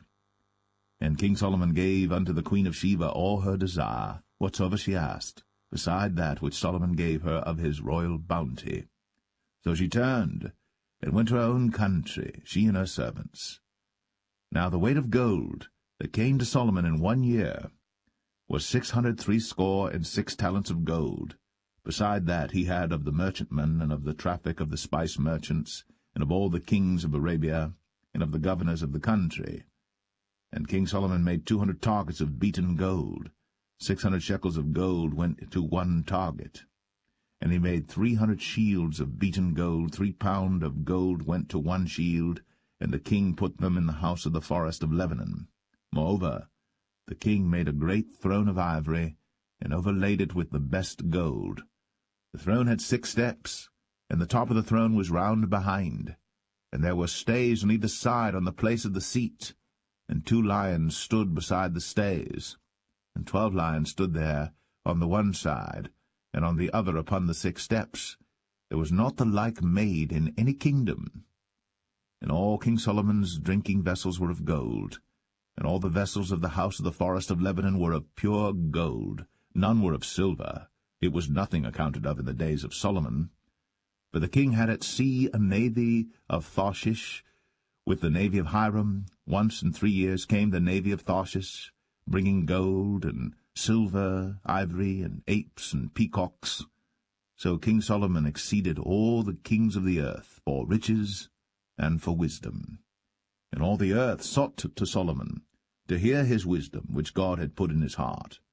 And they brought every man his present, vessels of silver, and vessels of gold, and garments, and armor, and spices, horses, and mules, a rate year by year. And Solomon gathered together chariots and horsemen, and he had 1,400 chariots, and 12,000 horsemen, whom he bestowed in the cities for chariots, and with the king at Jerusalem. And the king made silver to be in Jerusalem as stones, and cedars made he to be as the sycamore trees that are in the vale for abundance. And Solomon had horses brought out of Egypt, and linen yarn. The king's merchants received the linen yarn at a price. And a chariot came up and went out of Egypt for 600 shekels of silver, and an horse for 150. And so for all the kings of the Hittites, and for the kings of Syria, did they bring them out by their means.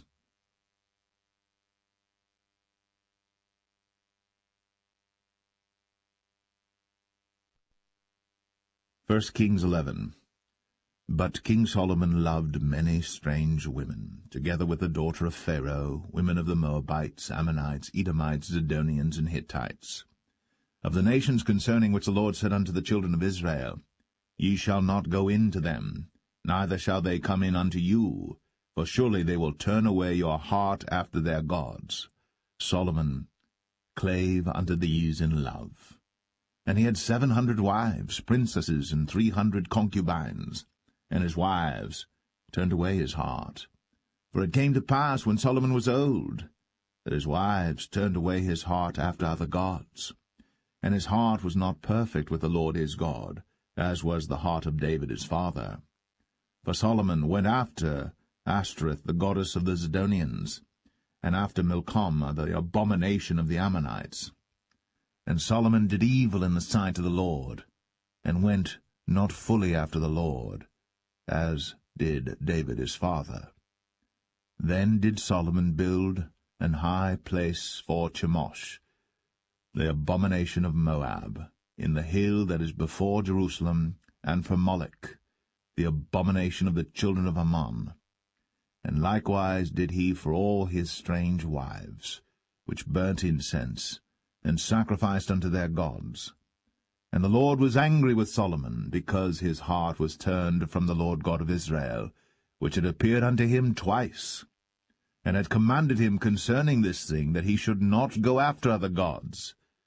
But he kept not that which the Lord commanded. Wherefore the Lord said unto Solomon, Forasmuch as this is done of thee, and thou hast not kept my covenant and my statutes, which I have commanded thee, I will surely rend the kingdom from thee, and will give it to thy servant. Notwithstanding, in thy days, I will not do it for David thy father's sake, but I will rend it out of the hand of thy son.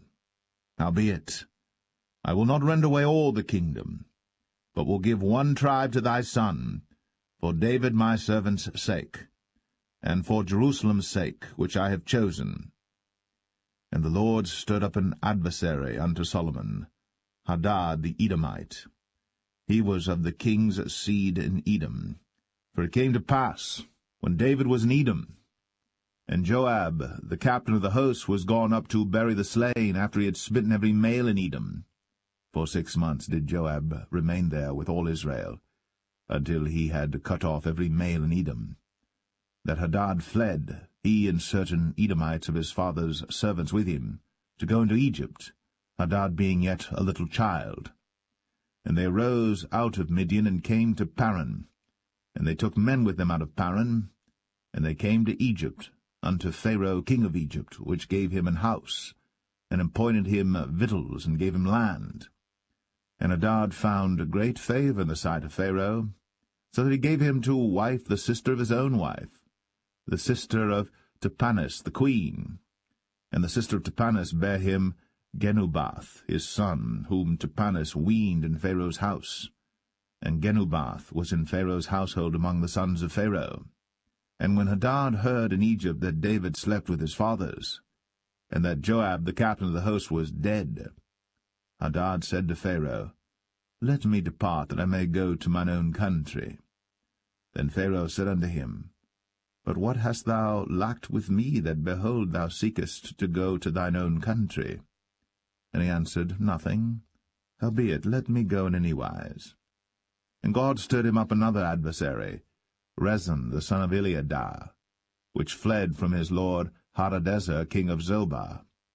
And he gathered men unto him, and became captain over a band, when David slew them of Zobah. And they went to Damascus, and dwelt therein, and reigned in Damascus. And he was an adversary to Israel all the days of Solomon, beside the mischief that Hadad did. And he abhorred Israel, and reigned over Syria. And Jeroboam the son of Nebat, an Ephrathite of Zeradah, Solomon's servant, whose mother's name was Zeruiah, a widow woman, even he lifted up his hand against the king. And this was the cause that he lifted up his hand against the king. Solomon built Millo, and repaired the breaches of the city of David his father. And the man Jeroboam was a mighty man of valour. And Solomon, seeing the young man that he was industrious, he made him ruler over all the charge of the house of Joseph. And it came to pass at that time, when Jeroboam went out of Jerusalem, that the prophet Ahijah the Shilonite found him in the way, and he had clad himself with a new garment, and they two were alone in the field. And Ahijah caught the new garment that was on him, and rent it in 12 pieces. And he said to Jeroboam, Take thee 10 pieces, for thus saith the Lord, the God of Israel, Behold, I will rend the kingdom out of the hand of Solomon, and will give 10 tribes to thee. But he shall have 1 tribe for my servant David's sake, and for Jerusalem's sake, the city which I have chosen out of all the tribes of Israel, because that they have forsaken me, and have worshipped Ashtoreth, the goddess of the Zidonians, Chemosh, the god of the Moabites, and Milcom, the god of the children of Ammon, and have not walked in my ways, to do that which is right in mine eyes, and to keep my statutes and my judgments, as did David his father. Howbeit, I will not take the whole kingdom out of his hand, but I will make him prince all the days of his life, for David my servant's sake, whom I chose, because he kept my commandments and my statutes. But I will take the kingdom out of his son's hand, and will give it unto thee, even 10 tribes. And unto his son will I give 1 tribe, that David my servant may have a light always before me in Jerusalem, the city which I have chosen me, to put my name there. And I will take thee, and thou shalt reign according to all that thy soul desireth, and shalt be king over Israel. And it shall be, if thou wilt hearken unto all that I command thee, and wilt walk in my ways, and do that is right in my sight, to keep my statutes and my commandments, as David my servant did, that I will be with thee, and build thee a sure house, as I built for David, and will give Israel unto thee. And I will for this afflict the seed of David, but not forever. Solomon sought therefore to kill Jeroboam. And Jeroboam arose and fled into Egypt, unto Shishak king of Egypt, and was in Egypt until the death of Solomon. And the rest of the acts of Solomon, and all that he did, and his wisdom, are they not written in the book of the acts of Solomon? And the time that Solomon reigned in Jerusalem over all Israel was 40 years. And Solomon slept with his fathers, and was buried in the city of David his father. and Rehoboam his son reigned in his stead.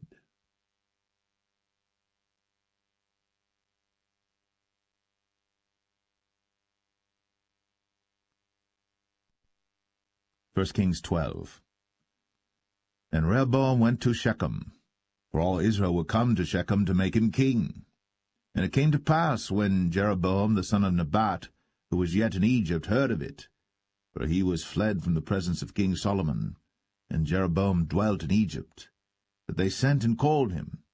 And Jeroboam and all the congregation of Israel came and spake unto Rehoboam, saying, Thy father made our yoke grievous. Now therefore make thou the grievous service of thy father, and his heavy yoke which he put upon us lighter, and we will serve thee. And he said unto them, Depart yet for 3 days, then come again to me. And the people departed. And King Rehoboam consulted with the old men that stood before Solomon his father while he yet lived, and said, How do ye advise that I may answer this people? And they spake unto him, saying, If thou wilt be a servant unto this people this day, and wilt serve them, and answer them, and speak good words to them, then they will be thy servants forever. But he forsook the counsel of the old men which they had given him, and consulted with the young men that were grown up with him, and which stood before him. And he said unto them, What counsel give ye that we may answer this people who have spoken to me, saying, Make the yoke which thy father did put upon us lighter? And the young men that were grown up with him spake unto him, saying, Thus shalt thou speak unto this people that spake unto thee, saying, Thy father made our yoke heavy, but make thou it lighter unto us. Thus shalt thou say unto them, My little finger shall be thicker than my father's loins. And now, whereas my father did lade you with a heavy yoke, I will add to your yoke. My father hath chastised you with whips, but I will chastise you with scorpions. So Jeroboam and all the people came to Rehoboam the 3rd day, as the king had appointed, saying, Come to me again the 3rd day. And the king answered the people roughly, and forsook the old men's counsel that they gave him, and spake to them after the counsel of the young men, saying, My father made your yoke heavy, and I will add to your yoke. My father also chastised you with whips, but I will chastise you with scorpions. Wherefore the king hearkened not unto the people. For the cause was from the Lord, that he might perform his saying, which the Lord spake by Ahijah the Shilonite unto Jeroboam the son of Nebat. So when all Israel saw that the king hearkened not unto them, the people answered the king, saying, What portion have we in David? Neither have we inheritance in the son of Jesse. To your tents, O Israel. Now see to thine own house, David. So Israel departed unto their tents. But as for the children of Israel which dwelt in the cities of Judah, Rehoboam reigned over them. Then King Rehoboam sent Adoram, who was over the tribute, and all Israel stoned him with stones, that he died. Therefore King Rehoboam made speed to get him up to his chariot, to flee to Jerusalem. So Israel rebelled against the house of David unto this day. And it came to pass, when all Israel heard that Jeroboam was come again, that they sent and called him unto the congregation, and made him king over all Israel. There was none that followed the house of David, but the tribe of Judah only. And when Rehoboam was come to Jerusalem, he assembled all the house of Judah with the tribe of Benjamin, 180,000 chosen men which were warriors, to fight against the house of Israel, to bring the kingdom again to Rehoboam the son of Solomon. But the word of God came unto Shemaiah the man of God, saying, Speak unto Rehoboam the son of Solomon, king of Judah, and unto all the house of Judah and Benjamin, and to the remnant of the people, saying, Thus saith the Lord, Ye shall not go up, nor fight against your brethren the children of Israel. Return every man to his house, for this thing is from me. They hearkened therefore to the word of the Lord, and returned to depart according to the word of the Lord. Then Jeroboam built Shechem in Mount Ephraim, and dwelt therein, and went out from thence, and built Penuel. And Jeroboam said in his heart, Now shall the kingdom return to the house of David. If this people go up to do sacrifice in the house of the Lord at Jerusalem, then shall the heart of this people turn again unto their Lord, even unto Rehoboam king of Judah, and they shall kill me, and go again to Rehoboam king of Judah. Whereupon the king took counsel, and made 2 calves of gold, and said unto them, It is too much for you to go up to Jerusalem. Behold thy gods, O Israel, which brought thee up out of the land of Egypt. And he set the one in Bethel, and the other put he in Dan. And this thing became a sin, for the people went to worship before the one, even unto Dan. And he made an house of high places, and made priests of the lowest of the people, which were not of the sons of Levi. And Jeroboam ordained a feast in the 8th month, on the 15th day of the month, like unto the feast that is in Judah. And he offered upon the altar. So did he in Bethel, sacrificing unto the calves that he had made. And he placed in Bethel the priests of the high places which he had made. So he offered upon the altar which he had made in Bethel the 15th day of the 8th month, even in the month which he had devised of his own heart, and ordained a feast unto the children of Israel. And he offered upon the altar, and burnt incense.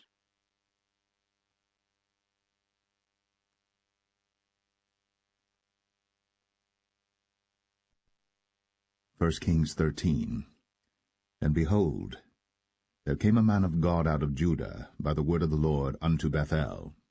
And Jeroboam stood by the altar to burn incense.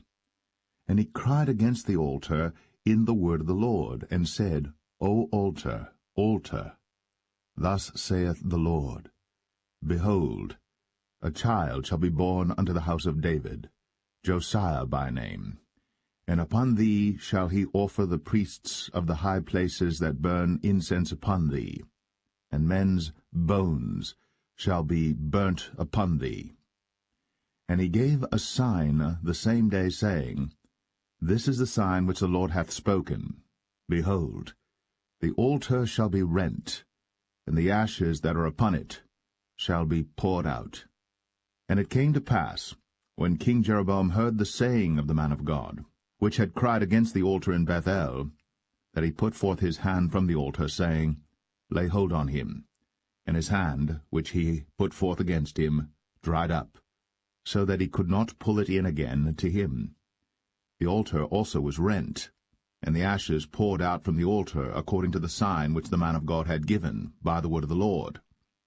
And the king answered and said unto the man of God, Entreat now the face of the Lord thy God, and pray for me, that my hand may be restored me again. And the man of God besought the Lord, and the king's hand was restored him again, and became as it was before. And the king said unto the man of God, Come home with me, and refresh thyself, and I will give thee a reward. And the man of God said unto the king, If thou wilt give me half thine house, I will not go in with thee, neither will I eat bread nor drink water in this place. For so was it charged me by the word of the Lord, saying, Eat no bread, nor drink water, nor turn again by the same way that thou camest. So he went another way, and returned not by the way that he came to Bethel. Now there dwelt an old prophet in Bethel, and his sons came and told him all the works that the man of God had done that day in Bethel, the words which he had spoken unto the king. Them they told also to their father. And their father said unto them, What way went he? For his sons had seen what way the man of God went, which came from Judah.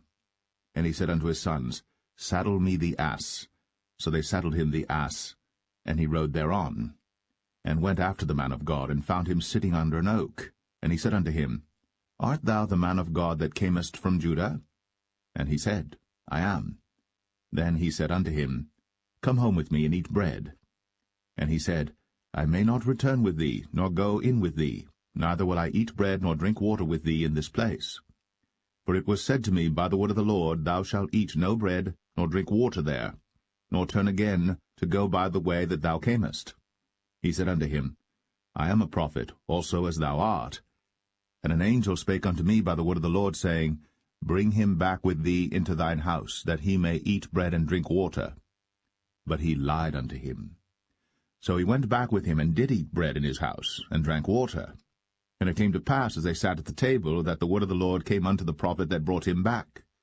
And he cried unto the man of God that came from Judah, saying, Thus saith the Lord, For as much as thou hast disobeyed the mouth of the Lord, and hast not kept the commandment which the Lord thy God commanded thee, but camest back, and hast eaten bread, and drunk water in the place, of the which the Lord did say to thee, Eat no bread, and drink no water, thy carcass shall not come unto the sepulchre of thy fathers. And it came to pass, after he had eaten bread, and after he had drunk, that he saddled for him the ass, to wit, for the prophet whom he had brought back. And when he was gone, a lion met him by the way, and slew him. And his carcass was cast in the way, and the ass stood by it. The lion also stood by the carcass. And behold, men passed by, and saw the carcass cast in the way, and the lion standing by the carcass. And they came and told it in the city where the old prophet dwelt. And when the prophet that brought him back from the way heard thereof, he said, It is the man of God who was disobedient unto the word of the Lord.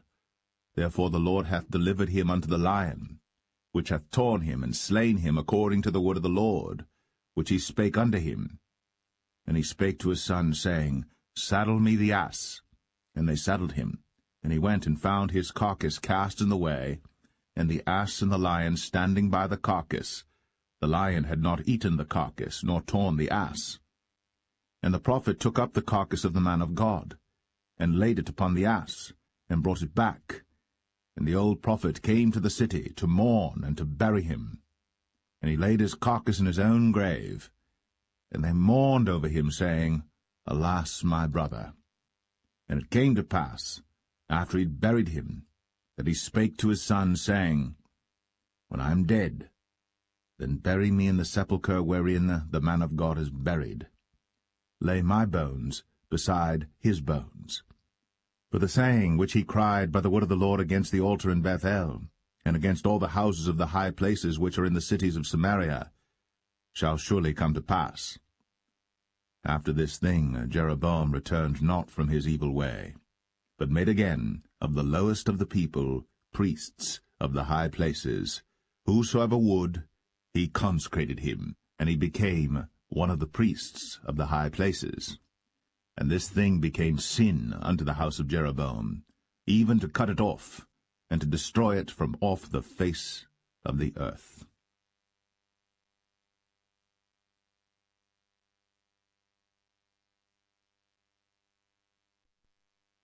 1 Kings 14. At that time Abijah, the son of Jeroboam, fell sick. And Jeroboam said to his wife, Arise, I pray thee, and disguise thyself, that thou be not known to be the wife of Jeroboam, and get thee to Shiloh. Behold, there is Ahijah the prophet, which told me that I should be king over this people. And take with thee 10 loaves and cracknels, and a cruse of honey, and go to him. He shall tell thee what shall become of the child. And Jeroboam's wife did so, and arose, and went to Shiloh, and came to the house of Ahijah. But Ahijah could not see, for his eyes were set by reason of his age. And the Lord said unto Ahijah, Behold, the wife of Jeroboam cometh to ask a thing of thee for her son, for he is sick. Thus and thus shalt thou say unto her, for it shall be, when she cometh in, that she shall feign herself to be another woman. And it was so, when Ahijah heard the sound of her feet, as she came in at the door, that he said, Come in, thou wife of Jeroboam. Why feignest thou thyself to be another? For I am sent to thee with heavy tidings. Go, tell Jeroboam, Thus saith the Lord God of Israel, Forasmuch as I exalted thee from among the people, and made thee prince over my people Israel, and rent the kingdom away from the house of David, and gave it thee, and yet thou hast not been as my servant David, who kept my commandments, and who followed me with all his heart, to do that only which was right in mine eyes, but hast done evil above all that were before thee. For thou hast gone and made thee other gods, and molten images, to provoke me to anger, and hast cast me behind thy back. Therefore, behold, I will bring evil upon the house of Jeroboam, and will cut off from Jeroboam him that pisseth against the wall, and him that is shut up and left in Israel, and will take away the remnant of the house of Jeroboam as a man taketh away dung, till it be all gone. Him that dieth of Jeroboam in the city shall the dogs eat, and him that dieth in the field shall the fowls of the air eat. For the Lord hath spoken it.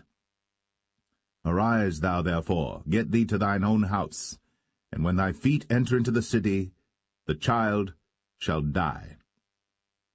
And all Israel shall mourn for him, and bury him. For he only of Jeroboam shall come to the grave, because in him there is found some good thing toward the Lord God of Israel in the house of Jeroboam. Moreover, the Lord shall raise him up a king over Israel, who shall cut off the house of Jeroboam that day. But what? Even now. For the Lord shall smite Israel, as a reed is shaken in the water, and he shall root up Israel out of this good land, which he gave to their fathers, and shall scatter them beyond the river, because they have made their groves, provoking the Lord to anger. And he shall give Israel up, because of the sins of Jeroboam, who did sin, and who made Israel to sin. And Jeroboam's wife arose and departed, and came to Tirzah. And when she came to the threshold of the door, the child died, and they buried him. And all Israel mourned for him according to the word of the Lord, which he spake by the hand of his servant Ahijah the prophet. And the rest of the acts of Jeroboam, how he warred and how he reigned, behold, they are written in the book of the Chronicles of the kings of Israel. And the days which Jeroboam reigned were 22 years, and he slept with his fathers, and Nadab his son reigned in his stead.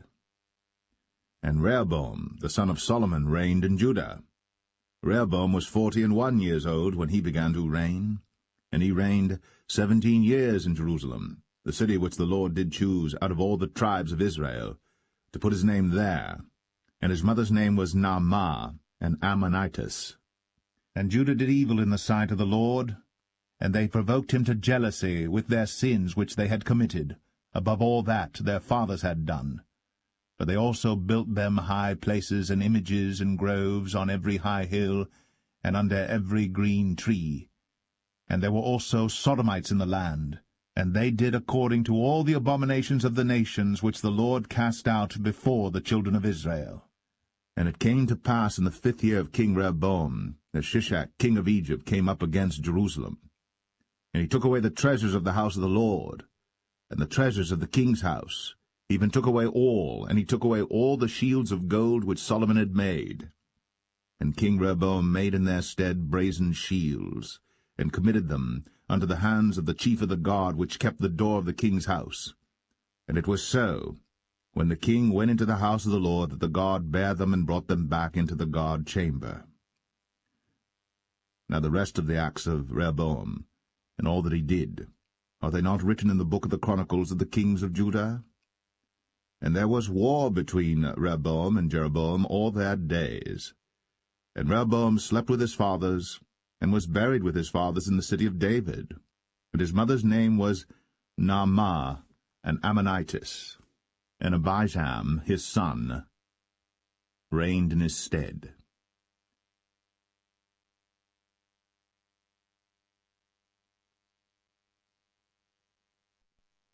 1 Kings 15. Now in the 18th year of King Jeroboam, the son of Nebat, reigned Abijam over Judah. 3 years reigned he in Jerusalem, and his mother's name was Maachah, the daughter of Abishalom. And he walked in all the sins of his father which he had done before him, and his heart was not perfect with the Lord his God, as the heart of David his father. Nevertheless, for David's sake did the Lord his God give him a lamp in Jerusalem to set up his son after him, and to establish Jerusalem, because David did that which was right in the eyes of the Lord, and turned not aside from anything that he commanded him all the days of his life, save only in the matter of Uriah the Hittite. And there was war between Rehoboam and Jeroboam all the days of his life. Now the rest of the acts of Abijam, and all that he did, are they not written in the book of the Chronicles of the kings of Judah? And there was war between Abijam and Jeroboam. And Abijam slept with his fathers, and they buried him in the city of David, and Asa, his son, reigned in his stead. And in the 20th year of Jeroboam, king of Israel, reigned Asa over Judah. And 41 years reigned he in Jerusalem. And his mother's name was Maachah, the daughter of Abishalom. And Asa did that which was right in the eyes of the Lord, as did David his father. And he took away the Sodomites out of the land, and removed all the idols that his fathers had made. And also Maachah his mother, even her he removed from being queen, because she had made an idol in the grove. And Asa destroyed her idol, and burned it by the brook Kidron. But the high places were not removed. Nevertheless Asa's heart was perfect with the Lord all his days. And he brought in the things which his father had dedicated, and the things which himself had dedicated, into the house of the Lord, silver and gold and vessels. And there was war between Asa and Baasha, king of Israel, all their days. And Baasha, king of Israel, went up against Judah, and built Ramah, that he might not suffer any to go out or come in to Asa, king of Judah.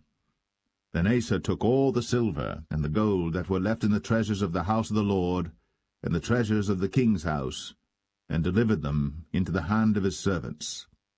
And King Asa sent them to Benhadad, the son of Tabrimon, the son of Hezion, king of Syria, that dwelt at Damascus, saying, There is a league between me and thee, and between my father and thy father.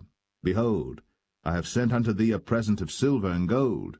Come, and break thy league with Baasha king of Israel, that he may depart from me. So Benhadad hearkened unto King Asa, and sent the captains of the hosts which he had against the cities of Israel, and smote Ijon and Dan and Abel-Beth-Maachah and all Cinneroth, with all the land of Naphtali. And it came to pass, when Baasha heard thereof, that he left off building of Ramah, and dwelt in Tirzah. Then King Asa made a proclamation throughout all Judah, none was exempted. And they took away the stones of Ramah, and the timber thereof, wherewith Baasha had builded. And King Asa built with them Geba of Benjamin, and Mizpah. The rest of all the acts of Asa, and all his might, and all that he did, and the cities which he built, are they not written in the book of the Chronicles of the kings of Judah? Nevertheless, in the time of his old age, he was diseased in his feet. And Asa slept with his fathers, and was buried with his fathers in the city of David his father, and Jehoshaphat his son reigned in his stead. And Nadab the son of Jeroboam began to reign over Israel in the 2nd year of Asa king of Judah, and reigned over Israel 2 years. And he did evil in the sight of the Lord, and walked in the way of his father, and in his sin wherewith he made Israel to sin. And Baasha the son of Ahijah of the house of Issachar conspired against him. And Baasha smote him at Gibbethon, which belonged to the Philistines, for Nadab and all Israel laid siege to Gibbethon. Even in the 3rd year of Asa king of Judah did Baasha slay him, and reigned in his stead. And it came to pass when he reigned, that he smote all the house of Jeroboam. He left not to Jeroboam any that breathed, until he had destroyed him, according unto the saying of the Lord, which he spake by his servant Ahijah the Shilonite. Because of the sins of Jeroboam which he sinned, and which he made Israel sin, by his provocation wherewith he provoked the Lord God of Israel to anger. Now the rest of the acts of Nadab, and all that he did, are they not written in the book of the Chronicles of the kings of Israel? And there was war between Asa and Baasha, king of Israel, all their days. In the 3rd year of Asa king of Judah began Baasha the son of Ahijah to reign over all Israel in Tirzah 24 years. And he did evil in the sight of the Lord, and walked in the way of Jeroboam, and in his sin wherewith he made Israel to sin.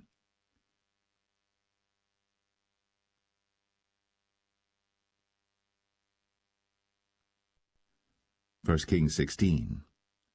Then the word of the Lord came to Jehu the son of Hanani against Baasha, saying, Forasmuch as I exalted thee out of the dust, and made thee prince over my people Israel, and thou hast walked in the way of Jeroboam, and hast made my people Israel to sin, to provoke me to anger with their sins, behold, I will take away the posterity of Baasha, and the posterity of his house, and will make thy house like the house of Jeroboam the son of Nebat. Him that dieth of Baasha in the city shall the dogs eat, and him that dieth of his in the fields shall the fowls of the air eat. Now the rest of the acts of Baasha, and what he did, and his might, are they not written in the book of the chronicles of the kings of Israel? So Baasha slept with his fathers, and was buried in Tirzah, and Elah his son reigned in his stead. And also by the hand of the prophet Jehu, the son of Hanani, came the word of the Lord against Baasha, and against his house, even for all the evil that he did in the sight of the Lord, in provoking him to anger, with the work of his hands, in being like the house of Jeroboam, and because he killed him. In the 26th year of Asa king of Judah began Elah the son of Baasha to reign over Israel in Tirzah 2 years. And his servant Zimri, captain of half his chariots, conspired against him, as he was in Tirzah drinking himself drunk in the house of Arzah, steward of his house in Tirzah. And Zimri went in, and smote him, and killed him, in the 27th year of Asa king of Judah, and reigned in his stead. And it came to pass, when he began to reign, as soon as he sat on his throne, that he slew all the house of Baasha. He left him not one that pisseth against a wall, neither of his kinsfolks, nor of his friends. Thus did Zimri destroy all the house of Baasha, according to the word of the Lord which he spake against Baasha by Jehu the prophet. For all the sins of Baasha, and the sins of Elah his son, by which they sinned, and by which they made Israel to sin, in provoking the Lord God of Israel to anger with their vanities. Now the rest of the acts of Elah, and all that he did, are they not written in the book of the chronicles of the kings of Israel? In the 27th year of Asa king of Judah did Zimri reign 7 days in Tirzah. And the people were encamped against Gibbethon, which belonged to the Philistines. And the people that were encamped heard say, Zimri hath conspired, and hath also slain the king. Wherefore all Israel made Omri, the captain of the host, king over Israel that day in the camp. And Omri went up from Gibbethon, and all Israel with him, and they besieged Tirzah. And it came to pass, when Zimri saw that the city was taken, that he went into the palace of the king's house, and burnt the king's house over him with fire, and died.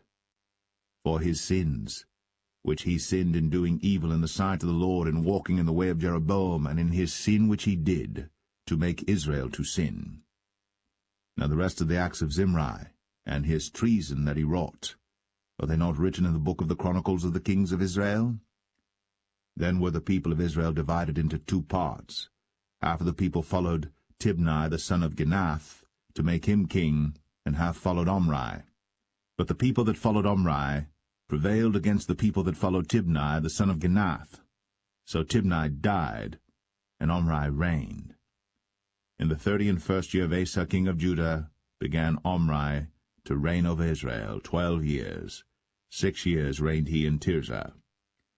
And he bought the hill Samaria of Shemer for 2 talents of silver, and built on the hill, and called the name of the city which he built after the name of Shemer, owner of the hill, Samaria. But Omri wrought evil in the eyes of the Lord, and did worse than all that were before him. For he walked in all the way of Jeroboam the son of Nebat, and in his sin wherewith he made Israel to sin, to provoke the Lord God of Israel to anger with their vanities. Now the rest of the acts of Omri which he did, and his might that he showed, are they not written in the book of the chronicles of the kings of Israel? So Omri slept with his fathers, and was buried in Samaria, and Ahab his son reigned in his stead. And in the 38th year of Asa king of Judah began Ahab the son of Omri to reign over Israel. And Ahab the son of Omri reigned over Israel in Samaria 22 years. And Ahab the son of Omri did evil in the sight of the Lord above all that were before him. And it came to pass, as if it had been a light thing for him to walk in the sins of Jeroboam the son of Nebat, that he took to wife Jezebel, the daughter of Ethbaal, king of the Zidonians, and went and served Baal, and worshipped him. And he reared up an altar for Baal in the house of Baal, which he had built in Samaria. And Ahab made a grove. And Ahab did more to provoke the Lord God of Israel to anger than all the kings of Israel that were before him. In his days did Hiel the Bethelite build Jericho. He laid the foundation thereof in Abiram his firstborn, and set up the gates thereof in his youngest son Segub, according to the word of the Lord, which he spake by Joshua the son of Nun.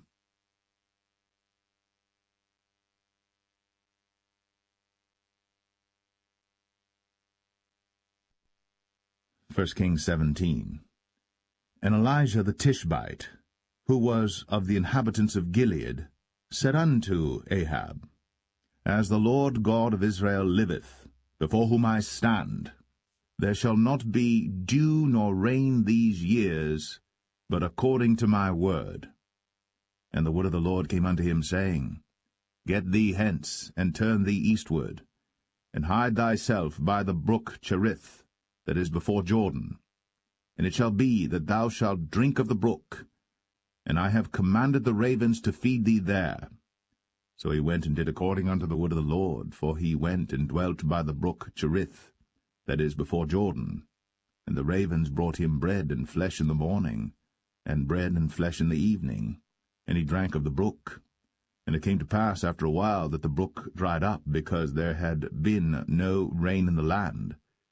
And the word of the Lord came unto him, saying, Arise, get thee to Zarephath, which belongeth to Zidon, and dwell there. Behold, I have commanded a widow woman there to sustain thee.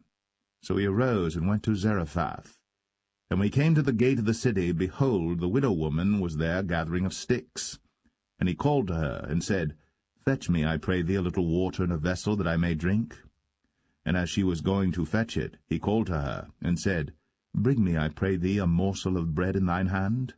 And she said, As the Lord thy God liveth, I have not a cake, but an handful of meal in a barrel, and a little oil in a cruse, and behold, I am gathering 2 sticks, that I may go in and dress it for me, and my son, that we may eat it, and die.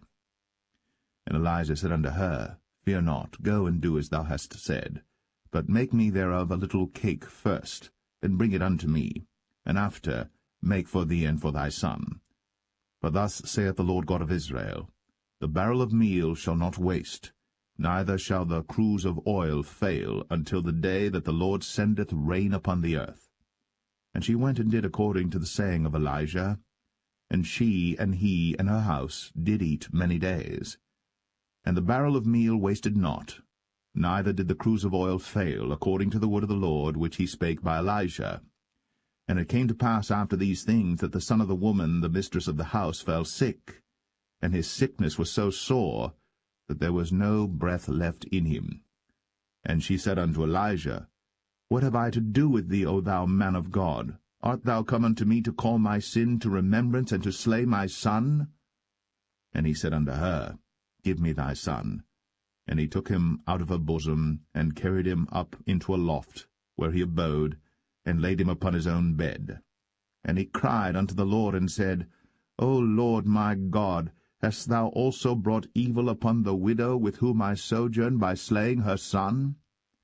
And he stretched himself upon the child 3 times, and cried unto the Lord, and said, O Lord my God, I pray thee, let this child's soul come into him again.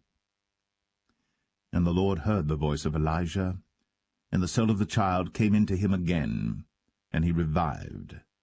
And Elijah took the child, and brought him down out of the chamber into the house, and delivered him unto his mother, And Elijah said, See, thy son liveth. And the woman said to Elijah, Now by this I know that thou art a man of God, and that the word of the Lord in thy mouth is truth.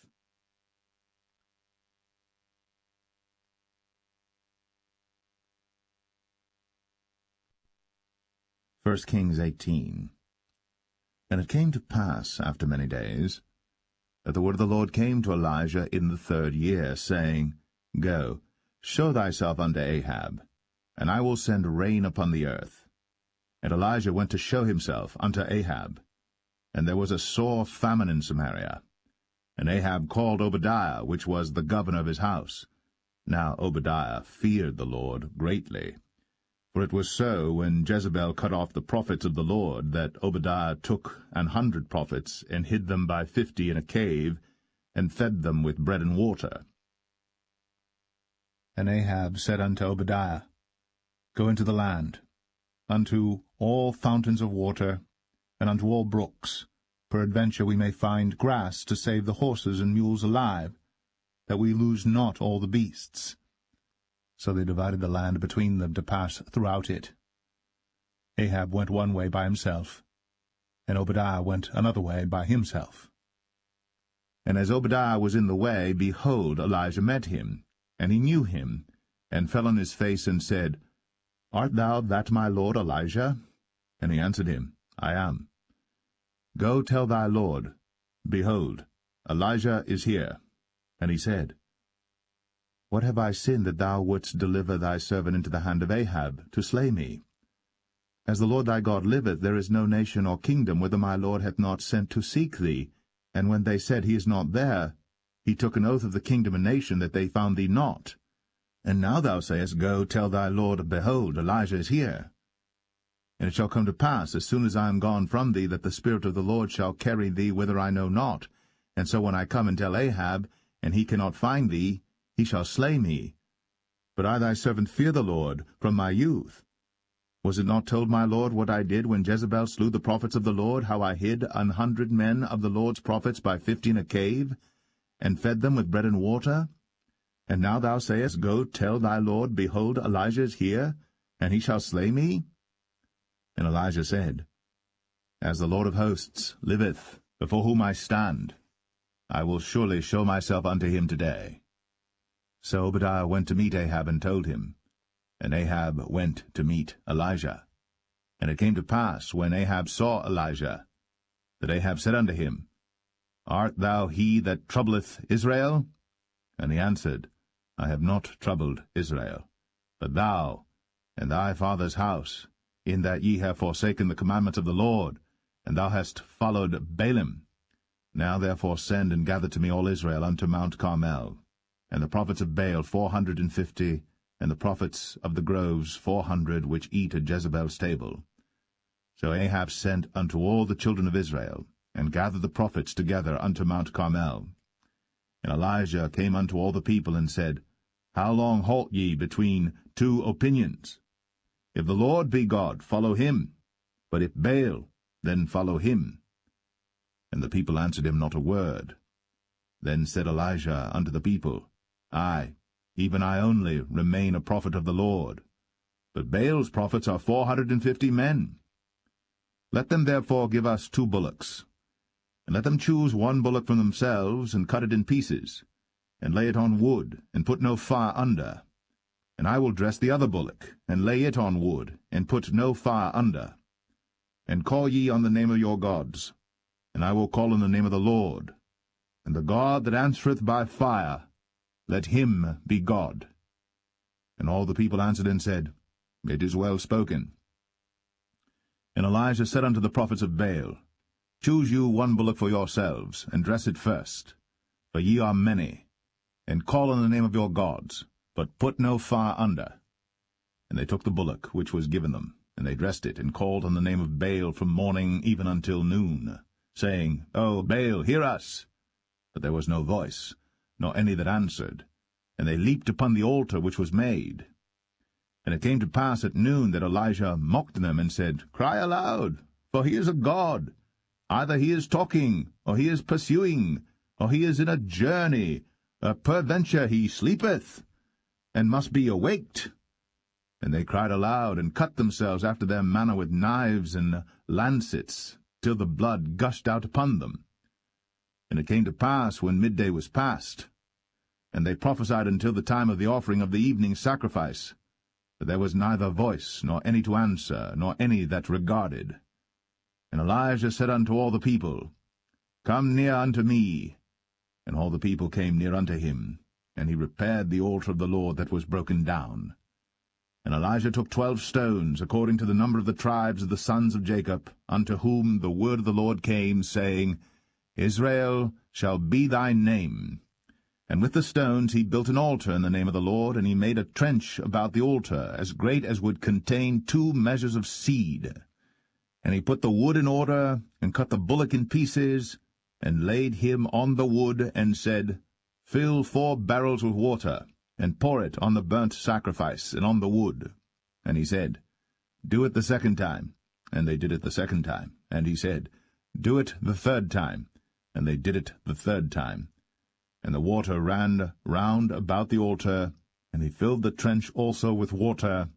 And it came to pass, at the time of the offering of the evening sacrifice, that Elijah the prophet came near and said, Lord God of Abraham, Isaac, and of Israel, let it be known this day that thou art God in Israel, and that I am thy servant, and that I have done all these things at thy word. Hear me, O Lord, hear me, that this people may know that thou art the Lord God, and that thou hast turned their heart back again. Then the fire of the Lord fell, and consumed the burnt sacrifice, and the wood, and the stones, and the dust, and licked up the water that was in the trench. And when all the people saw it, they fell on their faces, and they said, The Lord, he is the God. The Lord, he is the God. And Elijah said unto them, Take the prophets of Baal, let not one of them escape. And they took them. And Elijah brought them down to the brook Kishon, and slew them there. And Elijah said unto Ahab, Get thee up, eat and drink, for there is a sound of abundance of rain. So Ahab went up to eat and to drink. And Elijah went up to the top of Carmel, and he cast himself down upon the earth, and put his face between his knees, and said to his servant, Go up now, look toward the sea. And he went up and looked, and said, There is nothing. And he said, Go again 7 times. And it came to pass at the 7th time that he said, Behold, there ariseth a little cloud out of the sea, like a man's hand. And he said, Go up, say unto Ahab, Prepare thy chariot, and get thee down, that the rain stop thee not. And it came to pass in the meanwhile, that the heaven was black with clouds and wind, and there was a great rain. And Ahab rode, and went to Jezreel. And the hand of the Lord was on Elijah, and he girded up his loins, and ran before Ahab to the entrance of Jezreel.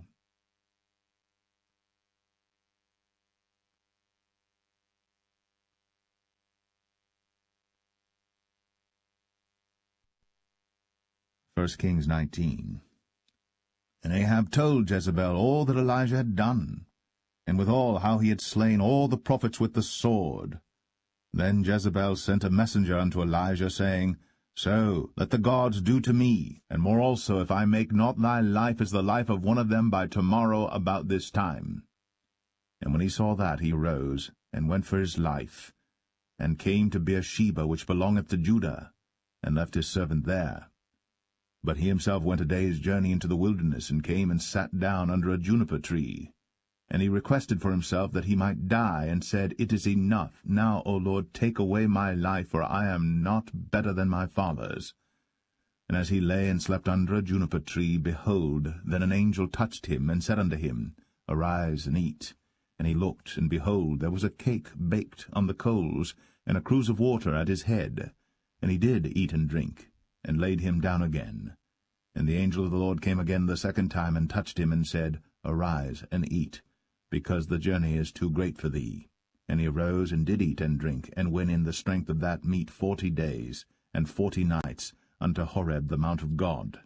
And he came thither unto a cave, and lodged there. And behold, the word of the Lord came to him, and he said unto him, What doest thou here, Elijah? And he said, I have been very jealous for the Lord God of hosts, for the children of Israel have forsaken thy covenant, thrown down thine altars, and slain thy prophets with the sword, and I, even I only am left, and they seek my life to take it away.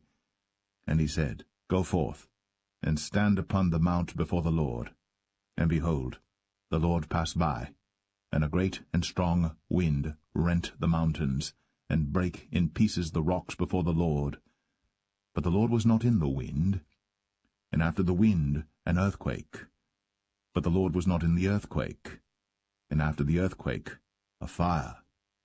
But the Lord was not in the fire. And after the fire a still small voice. And it was so, when Elijah heard it, that he wrapped his face in his mantle, and went out, and stood in the entering in of the cave. And behold, there came a voice unto him, and said, What doest thou here, Elijah?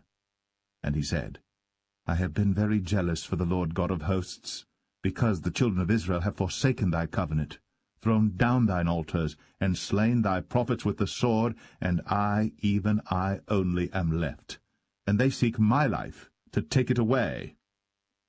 And the Lord said unto him, Go, return on thy way to the wilderness of Damascus, and when thou comest, anoint Hazael to be king over Syria. And Jehu the son of Nimshi shalt thou anoint to be king over Israel. And Elisha the son of Shaphat of Abel-Meholah shalt thou anoint to be prophet in thy room. And it shall come to pass that him that escapeth the sword of Hazael shall Jehu slay, and him that escapeth from the sword of Jehu shall Elisha slay. Yet I have left me 7,000 in Israel, all the knees which have not bowed unto Baal, and every mouth which hath not kissed him. So he departed thence, and found Elisha the son of Shaphat, who was plowing with 12 yoke of oxen before him, and he with the 12th. And Elijah passed by him, and cast his mantle upon him. And he left the oxen, and ran after Elijah, and said, Let me, I pray thee, kiss my father and my mother, and then I will follow thee. And he said unto him, Go back again, for what have I done to thee? And he returned back from him, and took a yoke of oxen, and slew them, and boiled their flesh with the instruments of the oxen, and gave unto the people, and they did eat. Then he arose, and went after Elijah, and ministered unto him.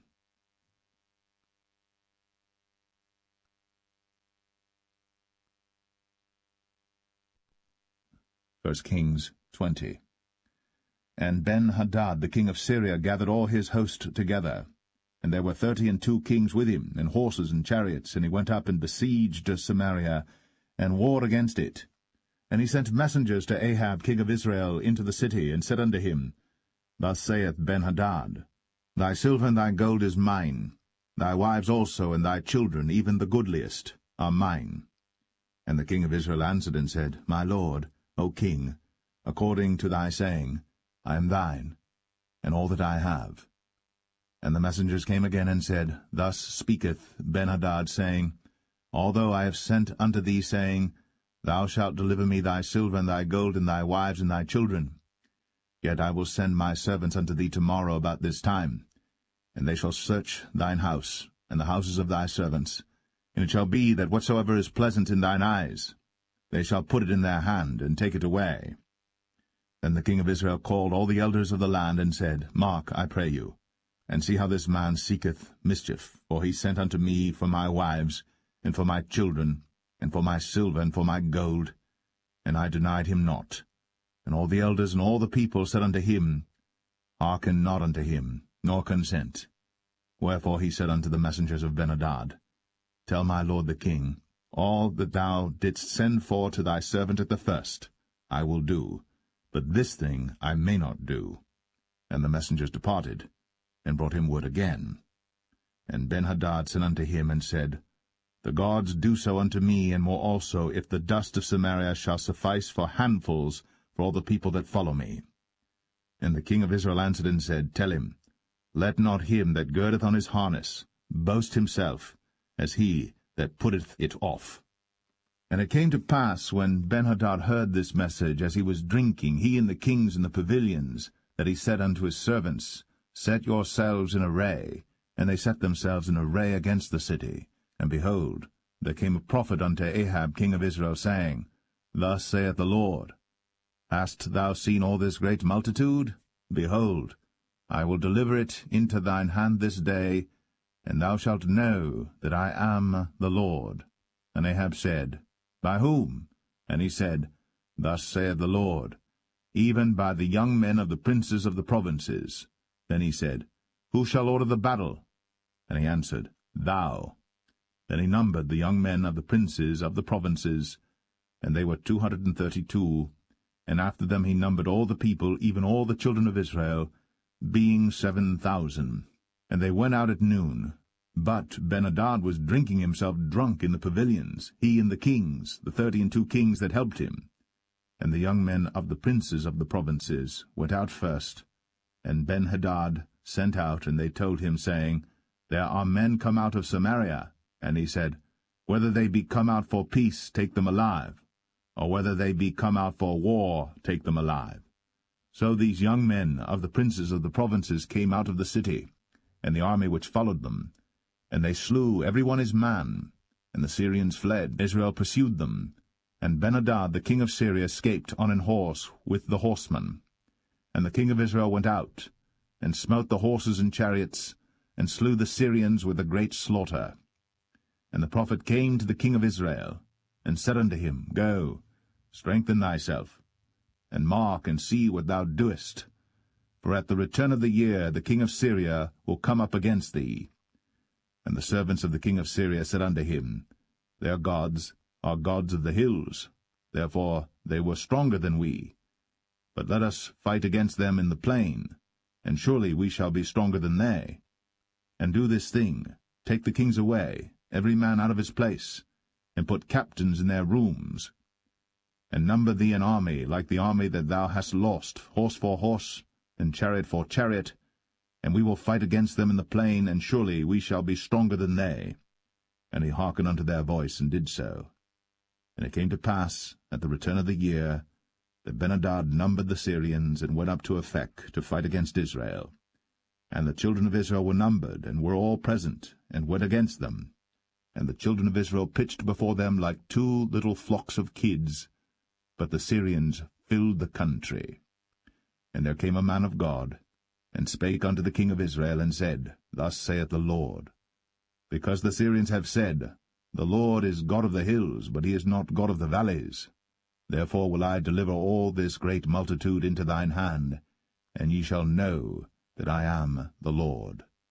And they pitched one over against the other 7 days, and so it was, that in the 7th day the battle was joined, and the children of Israel slew of the Syrians 100,000 footmen in 1 day.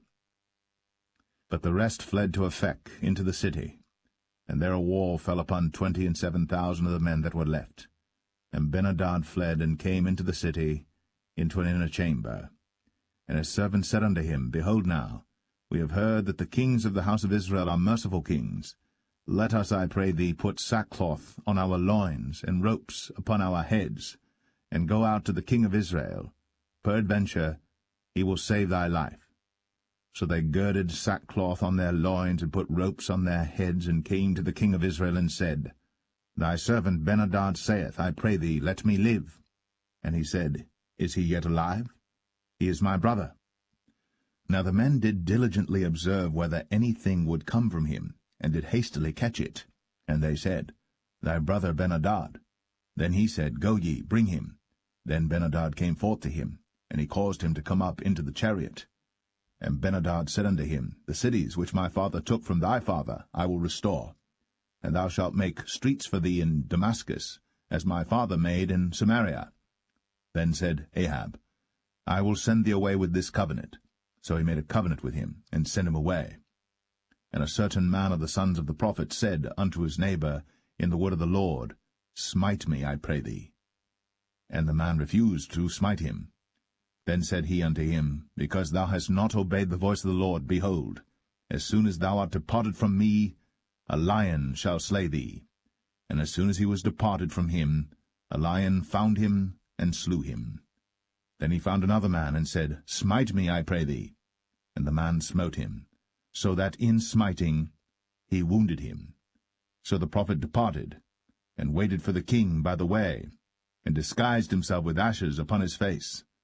And as the king passed by, he cried unto the king, and he said, Thy servant went out into the midst of the battle, and behold, a man turned aside, and brought a man unto me, and said, Keep this man. If by any means he be missing, then shall thy life be for his life, or else thou shalt pay a talent of silver. And as thy servant was busy here and there, he was gone. And the king of Israel said unto him, So shall thy judgment be. Thyself hast decided it. And he hasted, and took the ashes away from his face.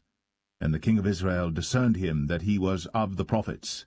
And he said unto him, Thus saith the Lord, Because thou hast let go out of thy hand a man whom I appointed to utter destruction, therefore thy life shall go for his life, and thy people for his people. And the king of Israel went to his house, heavy and displeased, and came to Samaria.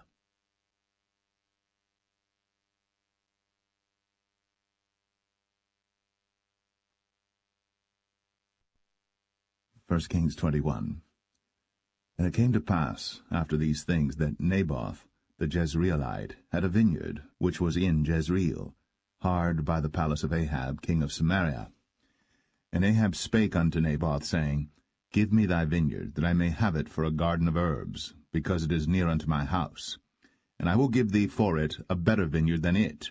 Or, if it seem good to thee, I will give thee the worth of it in money. And Naboth said to Ahab, The Lord forbid it me, that I should give the inheritance of my fathers unto thee. And Ahab came into his house heavy and displeased, because of the word which Naboth the Jezreelite had spoken to him. For he had said, I will not give thee the inheritance of my fathers. And he laid him down upon his bed, and turned away his face, and would eat no bread. But Jezebel his wife came to him, and said unto him, Why is thy spirit so sad that thou eatest no bread? And he said unto her, Because I spake unto Naboth the Jezreelite, and said unto him, Give me thy vineyard for money, or else, if it please thee, I will give thee another vineyard for it. And he answered, I will not give thee my vineyard. And Jezebel his wife said unto him, Dost thou now govern the kingdom of Israel? Arise, and eat bread, and let thine heart be merry. I will give thee the vineyard of Naboth the Jezreelite. So she wrote letters in Ahab's name, and sealed them with his seal, and sent the letters unto the elders and to the nobles that were in his city dwelling with Naboth. And she wrote in the letters, saying, Proclaim a fast, and set Naboth on high among the people. And set 2 men, sons of Belial, before him, to bear witness against him, saying, Thou didst blaspheme God and the king. And then carry him out, and stone him, that he may die. And the men of his city, even the elders and the nobles, who were the inhabitants in his city, did as Jezebel had sent unto them. And as it was written in the letters which she had sent unto them, they proclaimed a fast, and set Naboth on high among the people. And there came in 2 men, children of Belial, and sat before him. And the men of Belial witnessed against him, even against Naboth, in the presence of the people, saying, Naboth did blaspheme God and the king. Then they carried him forth out of the city, and stoned him with stones, that he died. Then they sent to Jezebel, saying, Naboth is stoned, and is dead. And it came to pass, when Jezebel heard that Naboth was stoned, and was dead, that Jezebel said to Ahab, Arise, take possession of the vineyard of Naboth the Jezreelite, which he refused to give thee for money. For Naboth is not alive, but dead. And it came to pass, when Ahab heard that Naboth was dead, that Ahab rose up to go down to the vineyard of Naboth the Jezreelite, to take possession of it. And the word of the Lord came to Elijah the Tishbite, saying, Arise, go down to meet Ahab king of Israel, which is in Samaria. Behold, he is in the vineyard of Naboth, whither he is gone down to possess it. And thou shalt speak unto him, saying, Thus saith the Lord, Hast thou killed and also taken possession?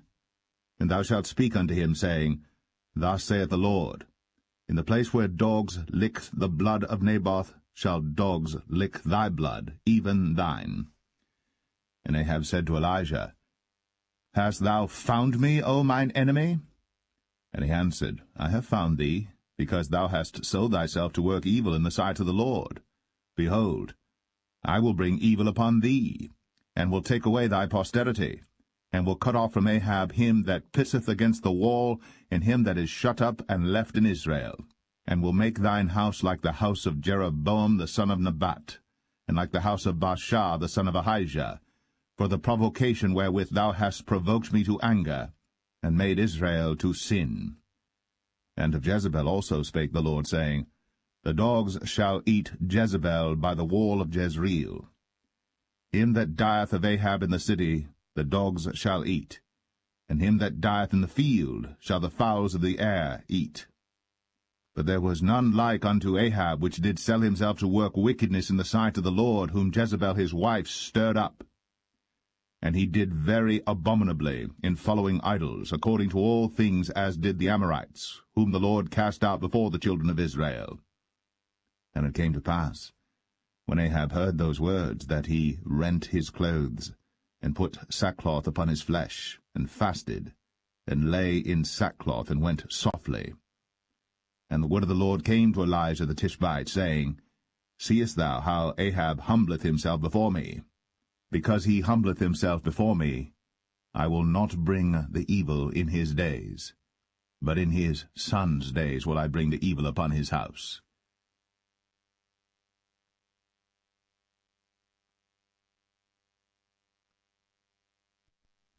First Kings 22. And they continued 3 years without war between Syria and Israel. And it came to pass in the 3rd year that Jehoshaphat the king of Judah came down to the king of Israel. And the king of Israel said unto his servants, Know ye that Ramoth and Gilead is ours, and we be still, and take it not out of the hand of the king of Syria? And he said unto Jehoshaphat, Wilt thou go with me to battle to Ramoth Gilead? And Jehoshaphat said to the king of Israel, I am as thou art, my people as thy people, my horses as thy horses. And Jehoshaphat said unto the king of Israel, Inquire, pray thee, at the word of the Lord today. Then the king of Israel gathered the prophets together, about 400 men, and said unto them, Shall I go against Ramoth Gilead to battle, or shall I forbear? And they said, Go up, for the Lord shall deliver it into the hand of the king. And Jehoshaphat said, Is there not here a prophet of the Lord besides, that we might inquire of him? And the king of Israel said unto Jehoshaphat, There is yet one man, Micaiah the son of Imlah, by whom we may inquire of the Lord. But I hate him, for he doth not prophesy good concerning me, but evil. And Jehoshaphat said, Let not the king say so. Then the king of Israel called an officer, and said, Hasten hither Micaiah the son of Imlah. And the king of Israel and Jehoshaphat the king of Judah sat each on his throne, having put on their robes in a void place in the entrance of the gate of Samaria. And all the prophets prophesied before them. And Zedekiah the son of Chenaanah made him horns of iron, and he said, Thus saith the Lord, With these shalt thou push the Syrians until thou have consumed them. And all the prophets prophesied so, saying, Go up to Ramoth Gilead, and prosper, for the Lord shall deliver it into the king's hand. And the messenger that was gone to call Micaiah spake unto him, saying, Behold now, the words of the prophets declare good unto the king with one mouth. Let thy word, I pray thee, be like the word of one of them, and speak that which is good. And Micaiah said, As the Lord liveth, what the Lord saith unto me, that will I speak. So he came to the king. And the king said unto him, Micaiah, shall we go against Ramoth Gilead to battle, or shall we forbear?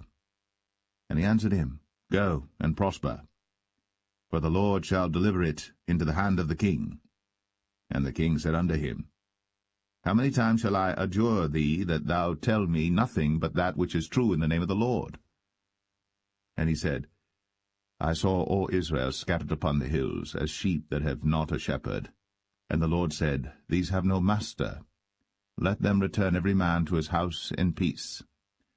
And the king of Israel said unto Jehoshaphat, Did I not tell thee that he would prophesy no good concerning me, but evil? And he said, Hear thou therefore the word of the Lord. I saw the Lord sitting on his throne, and all the host of heaven standing by him on his right hand and on his left.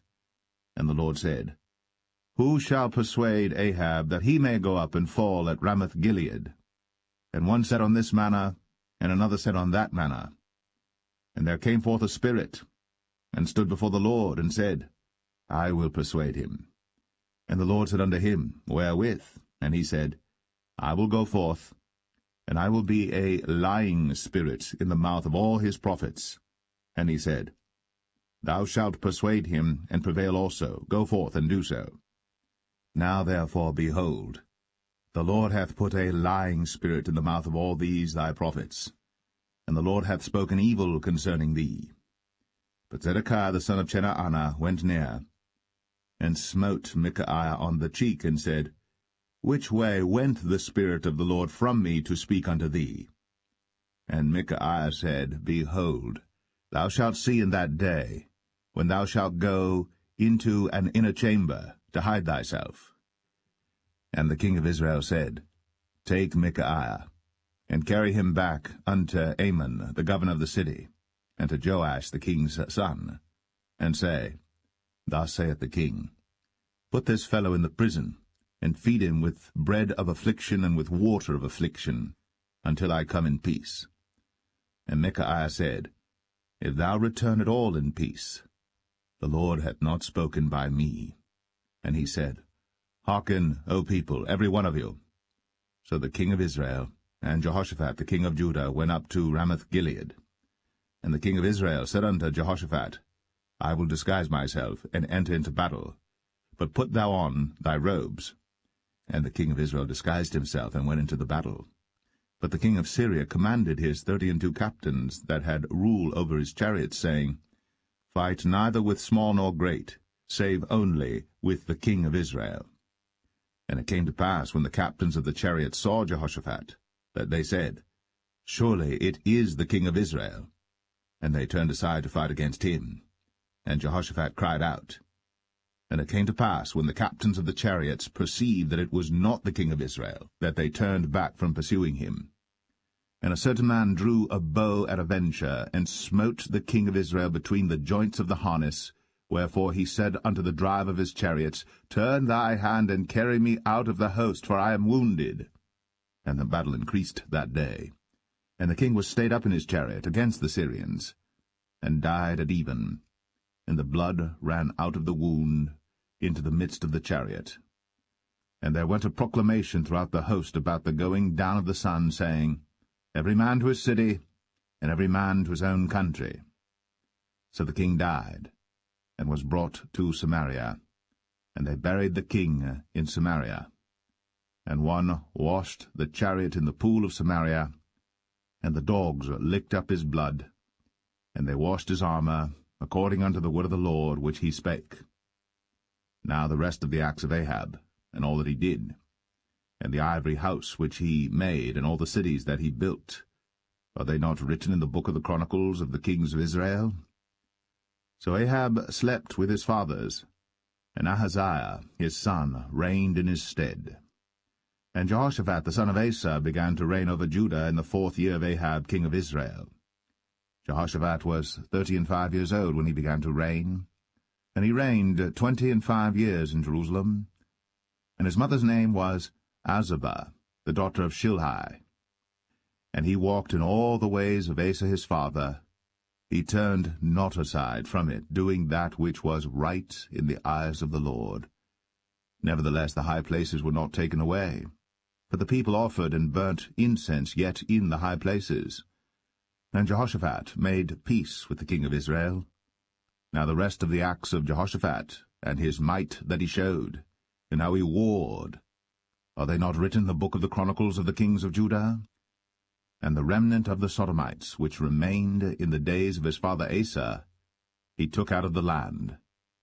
There was then no king in Edom, a deputy was king. Jehoshaphat made ships of Tarshish to go to Ophir for gold, but they went not, for the ships were broken at Ezion-Geber. Then said Ahaziah the son of Ahab unto Jehoshaphat, Let my servants go with thy servants in the ships. But Jehoshaphat would not. And Jehoshaphat slept with his fathers, and was buried with his fathers in the city of David his father. And Jehoram his son reigned in his stead. Ahaziah the son of Ahab began to reign over Israel in Samaria the 17th year of Jehoshaphat king of Judah, and reigned 2 years over Israel. And he did evil in the sight of the Lord, and walked in the way of his father, and in the way of his mother, and in the way of Jeroboam the son of Nebat, who made Israel to sin. For he served Baal, and worshipped him, and provoked to anger the Lord God of Israel, according to all that his father had done.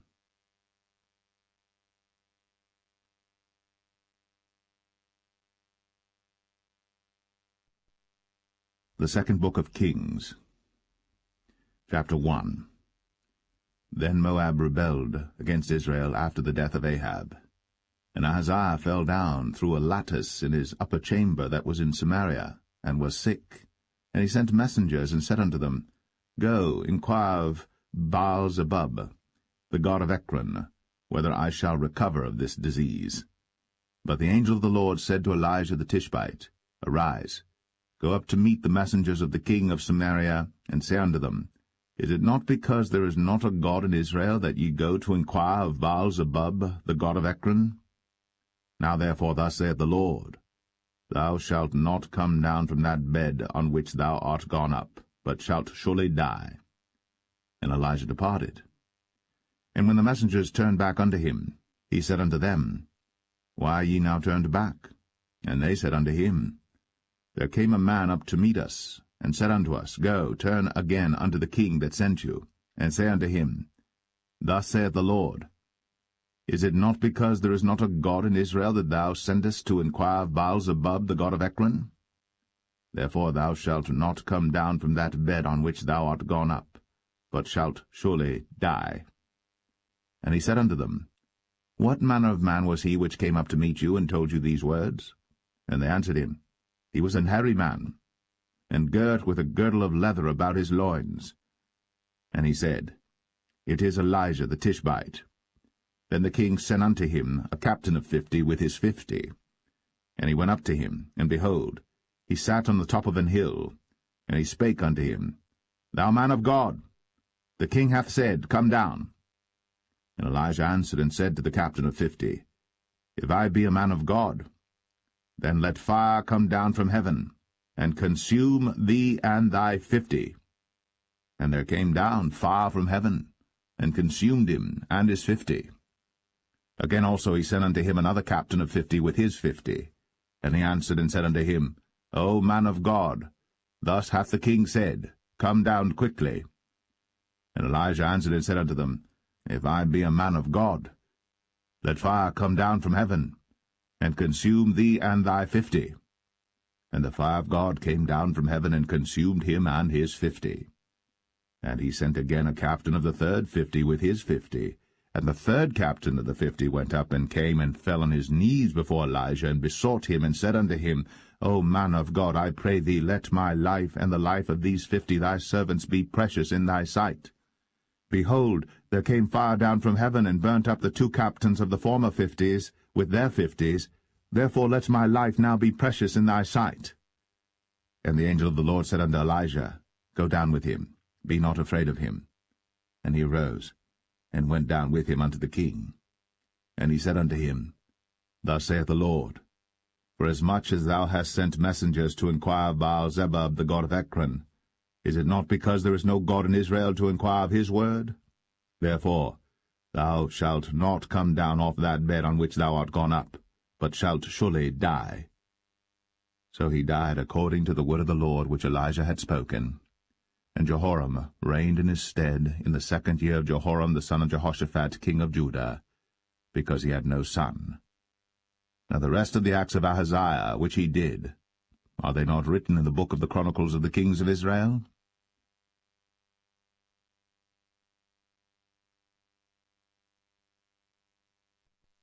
Second Kings 2. And it came to pass, when the Lord would take up Elijah into heaven by a whirlwind, that Elijah went with Elisha from Gilgal. And Elijah said unto Elisha, Tarry here, I pray thee, for the Lord hath sent me to Bethel. And Elisha said unto him, As the Lord liveth, and as thy soul liveth, I will not leave thee. So they went down to Bethel. And the sons of the prophets that were at Bethel came forth to Elisha, and said unto him, Knowest thou that the Lord will take away thy master from thy head today? And he said, Yea, I know it.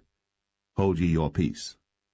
And Elijah said unto him, Elisha, tarry here, I pray thee, for the Lord hath sent me to Jericho. And he said, As the Lord liveth, and as thy soul liveth, I will not leave thee. So they came to Jericho. And the sons of the prophets that were at Jericho came to Elisha, and said unto him, Knowest thou that the Lord will take away thy master from thy head today? And he answered, Yea, I know it. Hold ye your peace. And Elijah said unto him, Tarry, I pray thee here, for the Lord hath sent me to Jordan. And he said, As the Lord liveth, and as thy soul liveth, I will not leave thee. And they two went on. And 50 men of the sons of the prophets went, and stood to view afar off. And they too stood by Jordan. And Elijah took his mantle, and wrapped it together, and smote the waters, and they were divided hither and thither, so that they too went over on dry ground. And it came to pass, when they were gone over, that Elijah said unto Elisha, Ask what I shall do for thee, before I be taken away from thee. And Elisha said, I pray thee, let a double portion of thy spirit be upon me. And he said, Thou hast asked a hard thing. Nevertheless, if thou see me when I am taken from thee, it shall be so unto thee, but if not, it shall not be so. And it came to pass, as they still went on and talked, that, behold, there appeared a chariot of fire, and horses of fire, and parted them both asunder. And Elijah went up by a whirlwind into heaven. And Elisha saw it, and he cried, My father, the chariot of Israel, and the horsemen thereof. And he saw him no more. And he took hold of his own clothes, and rent them in 2 pieces. He took up also the mantle of Elijah that fell from him, and went back and stood by the bank of Jordan. And he took the mantle of Elijah that fell from him, and smote the waters, and said, Where is the Lord God of Elijah? And when he also had smitten the waters, they parted hither and thither, and Elisha went over. And when the sons of the prophets, which were to view at Jericho, saw him, they said, The spirit of Elijah doth rest on Elisha. And they came to meet him, and bowed themselves to the ground before him. And they said unto him, Behold now, there be with thy servants 50 strong men. Let them go, we pray thee, and seek thy master, lest peradventure the Spirit of the Lord hath taken him up, and cast him upon some mountain, or into some valley. And he said, Ye shall not send. And when they urged him till he was ashamed, he said, Send. They sent therefore 50 men, and they sought 3 days, but found him not. And when they came again to him, for he tarried at Jericho, he said unto them, Did I not say unto you, Go not? And the men of the city said unto Elisha, Behold, I pray thee, the situation of this city is pleasant, as my Lord seeth, but the water is naught, and the ground barren. And he said, Bring me a new cruse, and put salt therein. And they brought it to him. And he went forth unto the spring of the waters, and cast the salt in there, and said, Thus saith the Lord, I have healed these waters. There shall not be from thence any more death or barren land. So the waters were healed unto this day, according to the saying of Elisha which he spake.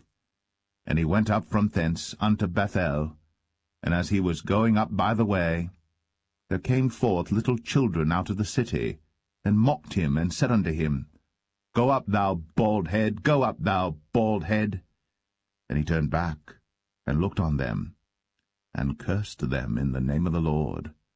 And there came forth 2 she-bears out of the wood, and tare 42 children of them. And he went from thence to Mount Carmel, and from thence he returned to Samaria.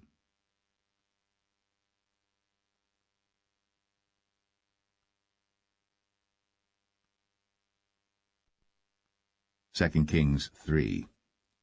Now Jehoram the son of Ahab began to reign over Israel in Samaria the 18th year of Jehoshaphat king of Judah, and reigned 12 years.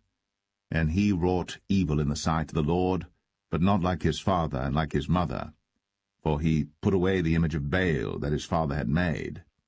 Nevertheless he cleaved unto the sins of Jeroboam the son of Nebat, which made Israel to sin. He departed not therefrom. And Mesha king of Moab was a sheepmaster, and rendered unto the king of Israel 100,000 lambs and 100,000 rams with the wool. But it came to pass, when Ahab was dead, that the king of Moab rebelled against the king of Israel. And King Jehoram went out of Samaria the same time, and numbered all Israel.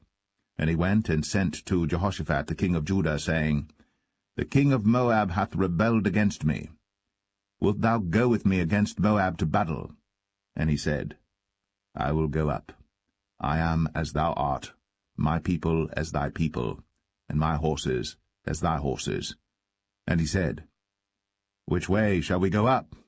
And he answered, The way through the wilderness of Edom. So the king of Israel went, and the king of Judah, and the king of Edom, and they fetched a compass of 7 days' journey, and there was no water for the host, and for the cattle that followed them. And the king of Israel said, Alas, that the Lord hath called these 3 kings together to deliver them into the hand of Moab. But Jehoshaphat said, Is there not here a prophet of the Lord, that we may inquire of the Lord by him? And one of the king of Israel's servants answered and said, Here is Elisha the son of Shaphat, which poured water on the hands of Elijah. And Jehoshaphat said, The word of the Lord is with him. So the king of Israel and Jehoshaphat and the king of Edom went down to him. And Elisha said unto the king of Israel, What have I to do with thee? Get thee to the prophets of thy father, and to the prophets of thy mother. And the king of Israel said unto him, Nay, for the Lord hath called these 3 kings together to deliver them into the hand of Moab. And Elisha said, As the Lord of hosts liveth, before whom I stand, surely, were it not that I regard the presence of Jehoshaphat the king of Judah, I would not look toward thee, nor see thee. But now bring me a minstrel. And it came to pass, when the minstrel played, that the hand of the Lord came upon him. And he said, Thus saith the Lord, Make this valley full of ditches. For thus saith the Lord, Ye shall not see wind, neither shall ye see rain, yet that valley shall be filled with water, that ye may drink, both ye, and your cattle, and your beasts. And this is but a light thing in the sight of the Lord. He will deliver the Moabites also into your hand. And ye shall smite every fenced city and every choice city, and shall fell every good tree, and stop all wells of water, and mar every good piece of land with stones. And it came to pass in the morning, when the meat offering was offered, that, behold, there came water by the way of Edom, and the country was filled with water. And when all the Moabites heard that the kings were come up to fight against them, they gathered all that were able to put on armor, and upward and stood in the border. And they rose up early in the morning, and the sun shone upon the water, and the Moabites saw the water on the other side as red as blood. And they said, This is blood, the kings are surely slain, and they have smitten one another. Now, therefore, Moab to the spoil. And when they came to the camp of Israel, the Israelites rose up and smote the Moabites, so that they fled before them. But they went forward, smiting the Moabites, even in their country. And they beat down the cities, and on every good piece of land cast every man his stone, and filled it. And they stopped all the wells of water, and felled all the good trees. Only in Kir Haraseth left they the stones thereof. Howbeit the slingers went about it, and smote it. And when the king of Moab saw that the battle was too sore for him, he took with him 700 men that drew swords, to break through even unto the kings of Edom. But they could not. Then he took his eldest son that should have reigned in his stead, and offered him for a burnt offering upon the wall. And there was great indignation against Israel. And they departed from him, and returned to their own land.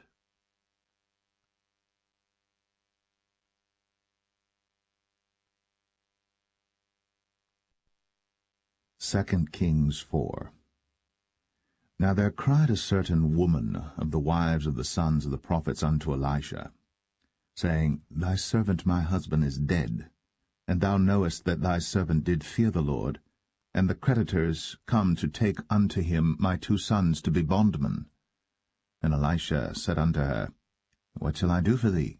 Tell me, what hast thou in the house? And she said, Thine handmaid hath not anything in the house, save a pot of oil. Then he said, Go borrow thee vessels abroad of all thy neighbors, even empty vessels, borrow not a few. And when thou art come in, thou shalt shut the door upon thee and upon thy sons, and shalt pour out into all those vessels, and thou shalt set aside that which is full. So she went from him, and shut the door upon her and upon her sons, who brought the vessels to her, and she poured out. And it came to pass, when the vessels were full, that she said unto her son, Bring me yet a vessel. And he said unto her, There is not a vessel more. And the oil stayed. Then she came and told the man of God, and he said, Go sell the oil, and pay thy debt, and live thou and thy children of the rest. And it fell on a day that Elisha passed to Shunem, where was a great woman, and she constrained him to eat bread. And so it was, that as oft as he passed by, he turned in thither to eat bread. And she said unto her husband, Behold now, I perceive that this is an holy man of God, which passeth by us continually. Let us make a little chamber, I pray thee, on the wall, and let us set for him there a bed, and a table, and a stool, and a candlestick. And it shall be, when he cometh to us, that he shall turn in thither. And it fell on a day that he came thither, and he turned into the chamber, and lay there. And he said to Gehazi his servant, Call this Shunammite. And when he had called her, she stood before him. And he said unto him, Say now unto her, Behold, thou hast been careful for us with all this care. What is to be done for thee? Wouldest thou be spoken for to the king, or to the captain of the host? And she answered, I dwell among mine own people. And he said, What then is to be done for her? And Gehazi answered, Verily, she hath no child, and her husband is old. And he said, Call her. And when he had called her, she stood in the door. And he said, About this season, according to the time of life, thou shalt embrace a son.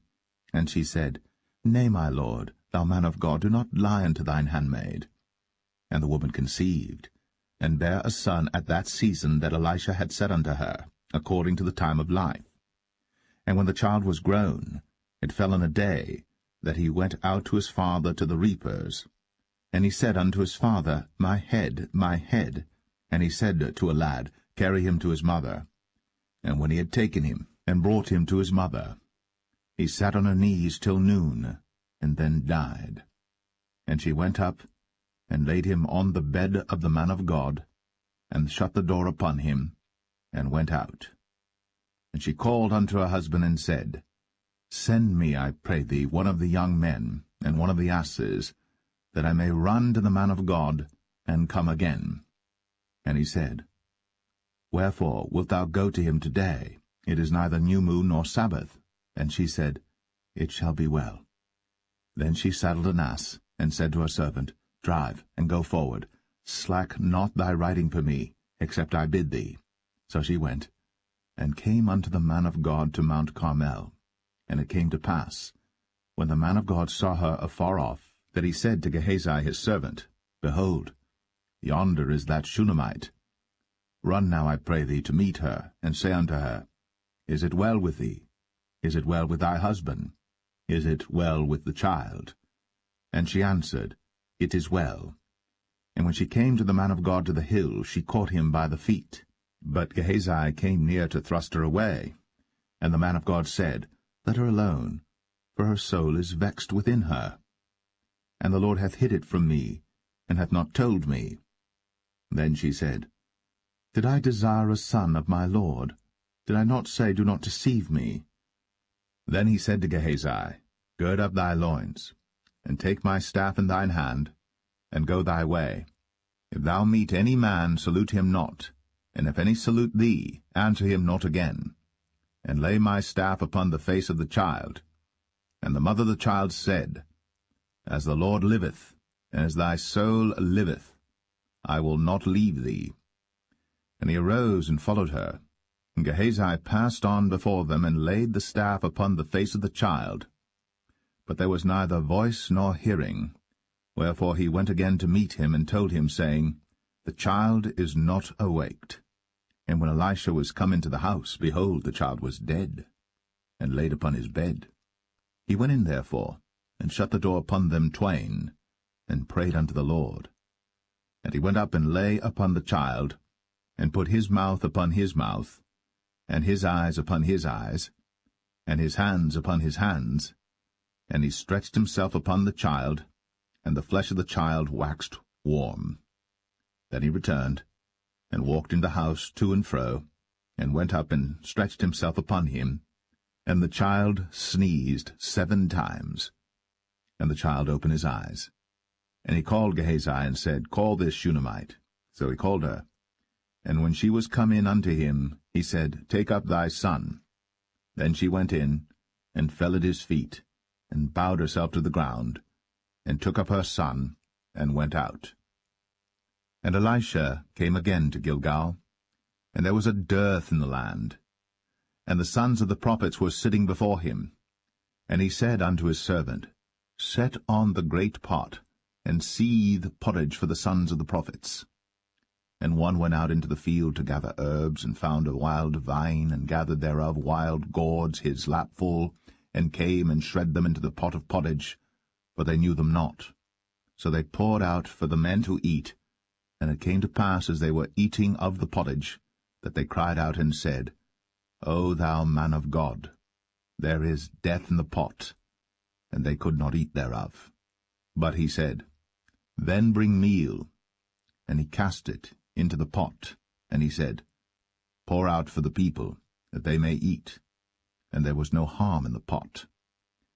And there came a man from Baal-Shalisha, and brought the man of God bread of the first fruits, 20 loaves of barley, and full ears of corn in the husk thereof. And he said, Give unto the people, that they may eat. And his servitor said, What, should I set this before 100 men? He said again, Give the people, that they may eat. For thus saith the Lord, They shall eat, and shall leave thereof. So he set it before them, and they did eat, and left thereof, according to the word of the Lord.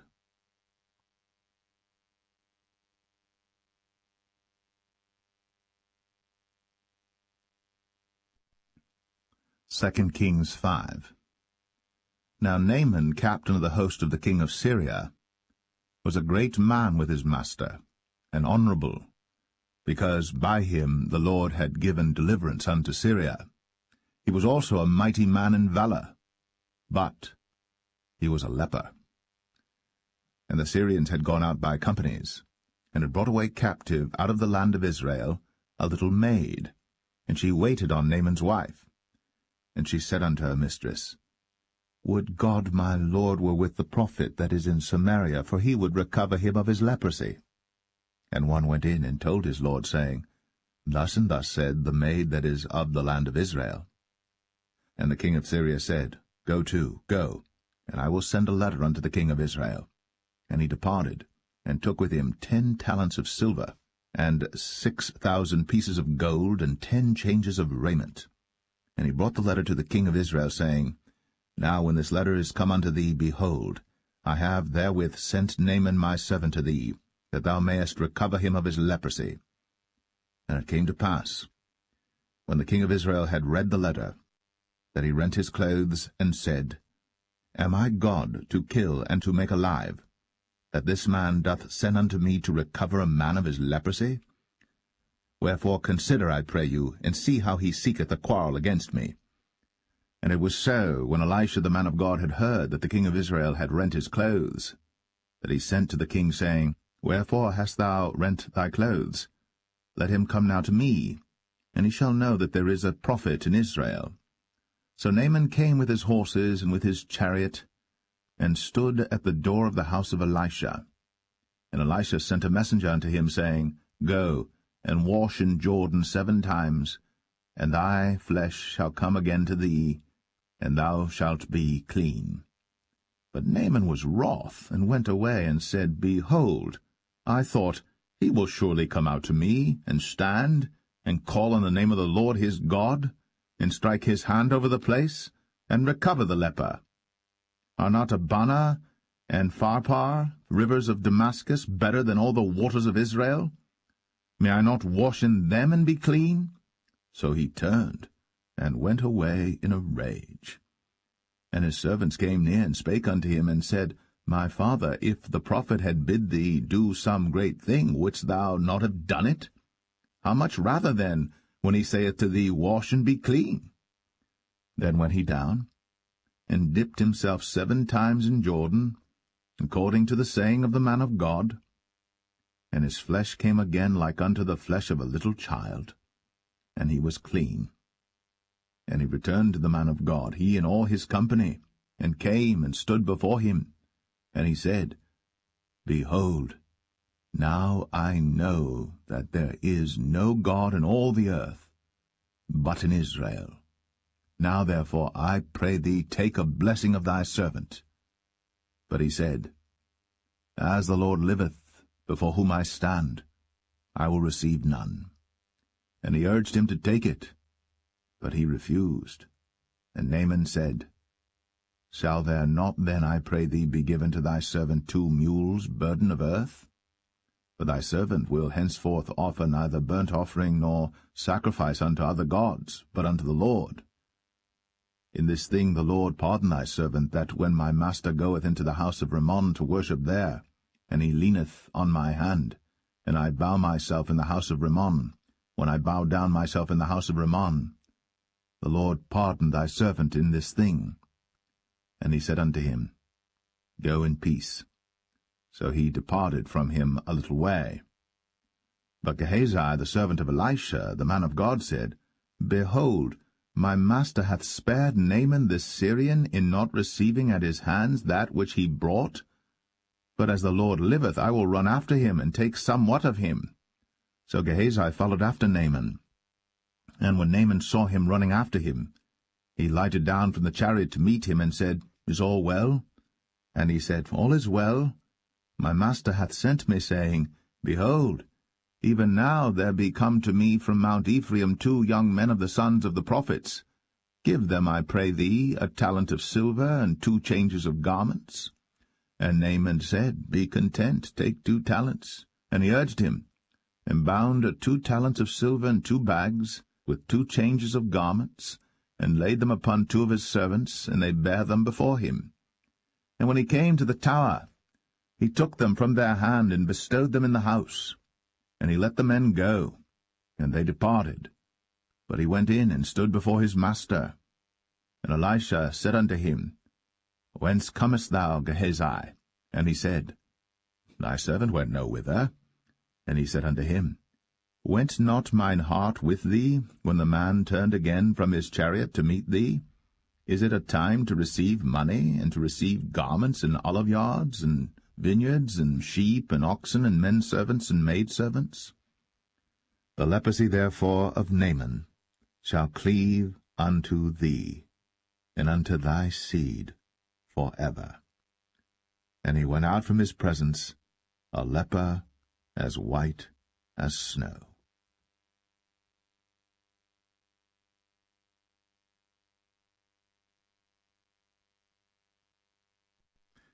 2 Kings 6. And the sons of the prophets said unto Elisha, Behold now, the place where we dwell with thee is too strait for us. Let us go, we pray thee, unto Jordan, and take thence every man a beam, and let us make a place there where we may dwell. And he answered, Go ye. And one said, Be content, I pray thee, and go with thy servants. And he answered, I will go. So he went with them. And when they came to Jordan, they cut down wood. But as one was felling a beam, the axe-head fell into the water. And he cried and said, Alas, master, for it was borrowed. And the man of God said, Where fell it? And he showed him the place. And he cut down a stick, and cast it in thither. And the iron did swim. Therefore said he, Take it up to thee. And he put out his hand, and took it. Then the king of Syria warred against Israel, and took counsel with his servants, saying, In such and such a place shall be my camp. And the man of God sent unto the king of Israel, saying, Beware that thou pass not such a place, for thither the Syrians are come down. And the king of Israel sent to the place which the man of God told him, and warned him of, and saved himself there, not once nor twice. Therefore the heart of the king of Syria was sore troubled for this thing. And he called his servants, and said unto them, Will ye not show me which of us is for the king of Israel? And one of his servants said, None, my lord, O king. But Elisha, the prophet that is in Israel, telleth the king of Israel the words that thou speakest in thy bedchamber. And he said, Go and spy where he is, that I may send and fetch him. And it was told him, saying, Behold, he is in Dothan. Therefore sent he thither horses and chariots and a great host. And they came by night and compassed the city about. And when the servant of the man of God was risen early and gone forth, behold, an host compassed the city both with horses and chariots. And his servant said unto him, Alas, my master, how shall we do? And he answered, Fear not, for they that be with us are more than they that be with them. And Elisha prayed, and said, Lord, I pray thee, open his eyes, that he may see. And the Lord opened the eyes of the young man, and he saw, and behold, the mountain was full of horses and chariots of fire round about Elisha. And when they came down to him, Elisha prayed unto the Lord, and said, Smite this people, I pray thee, with blindness. And he smote them with blindness according to the word of Elisha. And Elisha said unto them, This is not the way, neither is this the city. Follow me, and I will bring you to the man whom ye seek. But he led them to Samaria. And it came to pass, when they were come into Samaria, that Elisha said, Lord, open the eyes of these men, that they may see. And the Lord opened their eyes, and they saw, and behold, they were in the midst of Samaria. And the king of Israel said unto Elisha, when he saw them, My father, shall I smite them? Shall I smite them? And he answered, Thou shalt not smite them. Wouldst thou smite those whom thou hast taken captive with thy sword and with thy bow? Set bread and water before them, that they may eat and drink, and go to their master. And he prepared great provision for them. And when they had eaten and drunk, he sent them away, and they went to their master. So the bands of Syria came no more into the land of Israel. And it came to pass after this, that Ben-Hadad, king of Syria, gathered all his host, and went up, and besieged Samaria. And there was a great famine in Samaria, and behold, they besieged it, until an ass's head was sold for 80 pieces of silver, and the 4th part of a cab of dove's dung for 5 pieces of silver. And as the king of Israel was passing by upon the wall, they cried a woman unto him, saying, Help my lord, O king. And he said, If the Lord do not help thee, whence shall I help thee? Out of the barn floor, out of the winepress? And the king said unto her, What aileth thee? And she answered, This woman said unto me, Give thy son, that we may eat him today, and we will eat my son tomorrow.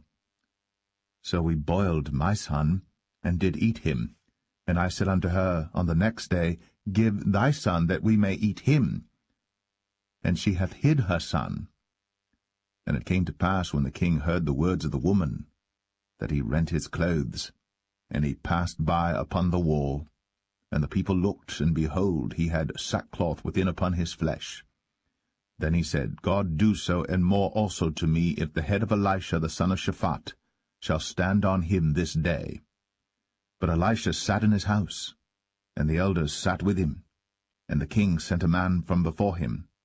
But ere the messenger came to him, he said to the elders, See ye how this son of a murderer hath sent to take away mine head? Look, when the messenger cometh, shut the door, and hold him fast at the door. Is not the sound of his master's feet behind him? And while he yet talked with them, behold, the messenger came down unto him, and he said, Behold, this evil is of the Lord.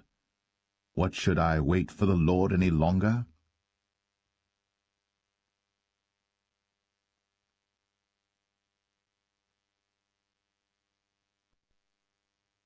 Kings 7.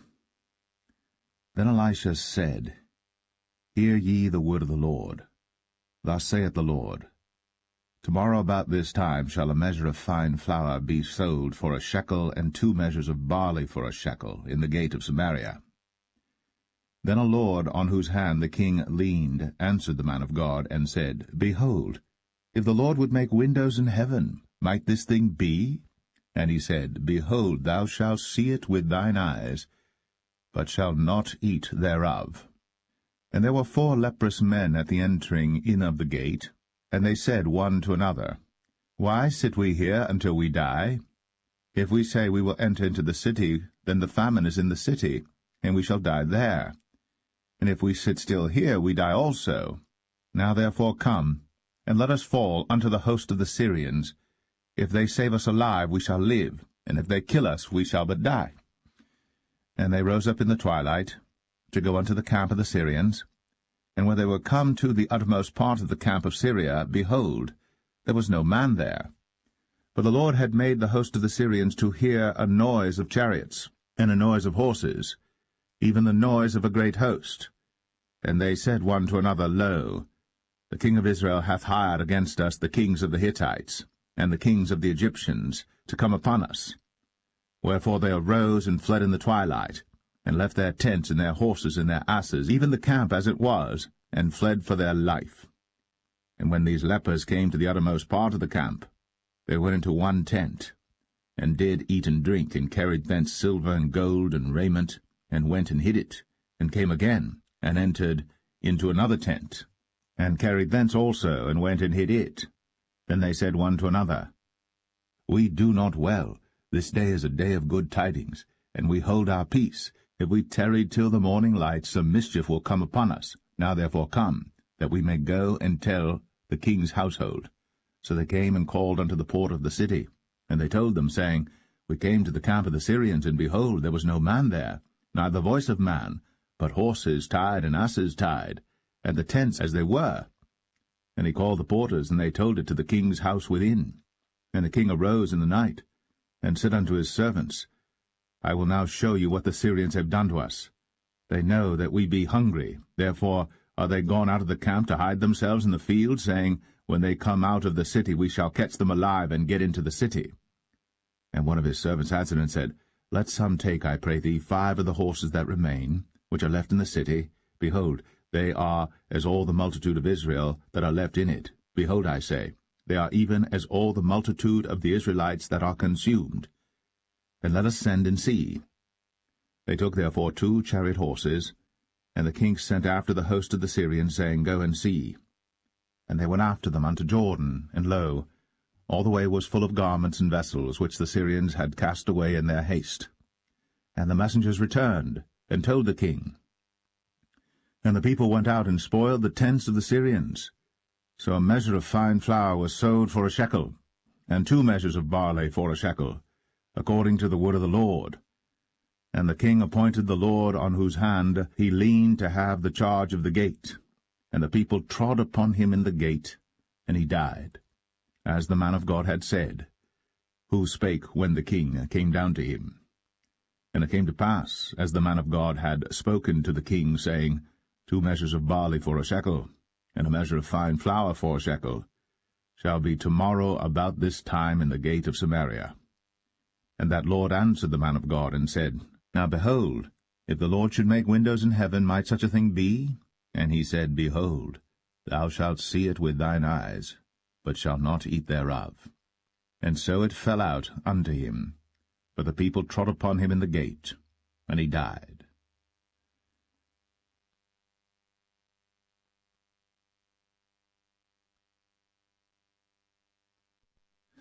Second Kings 8.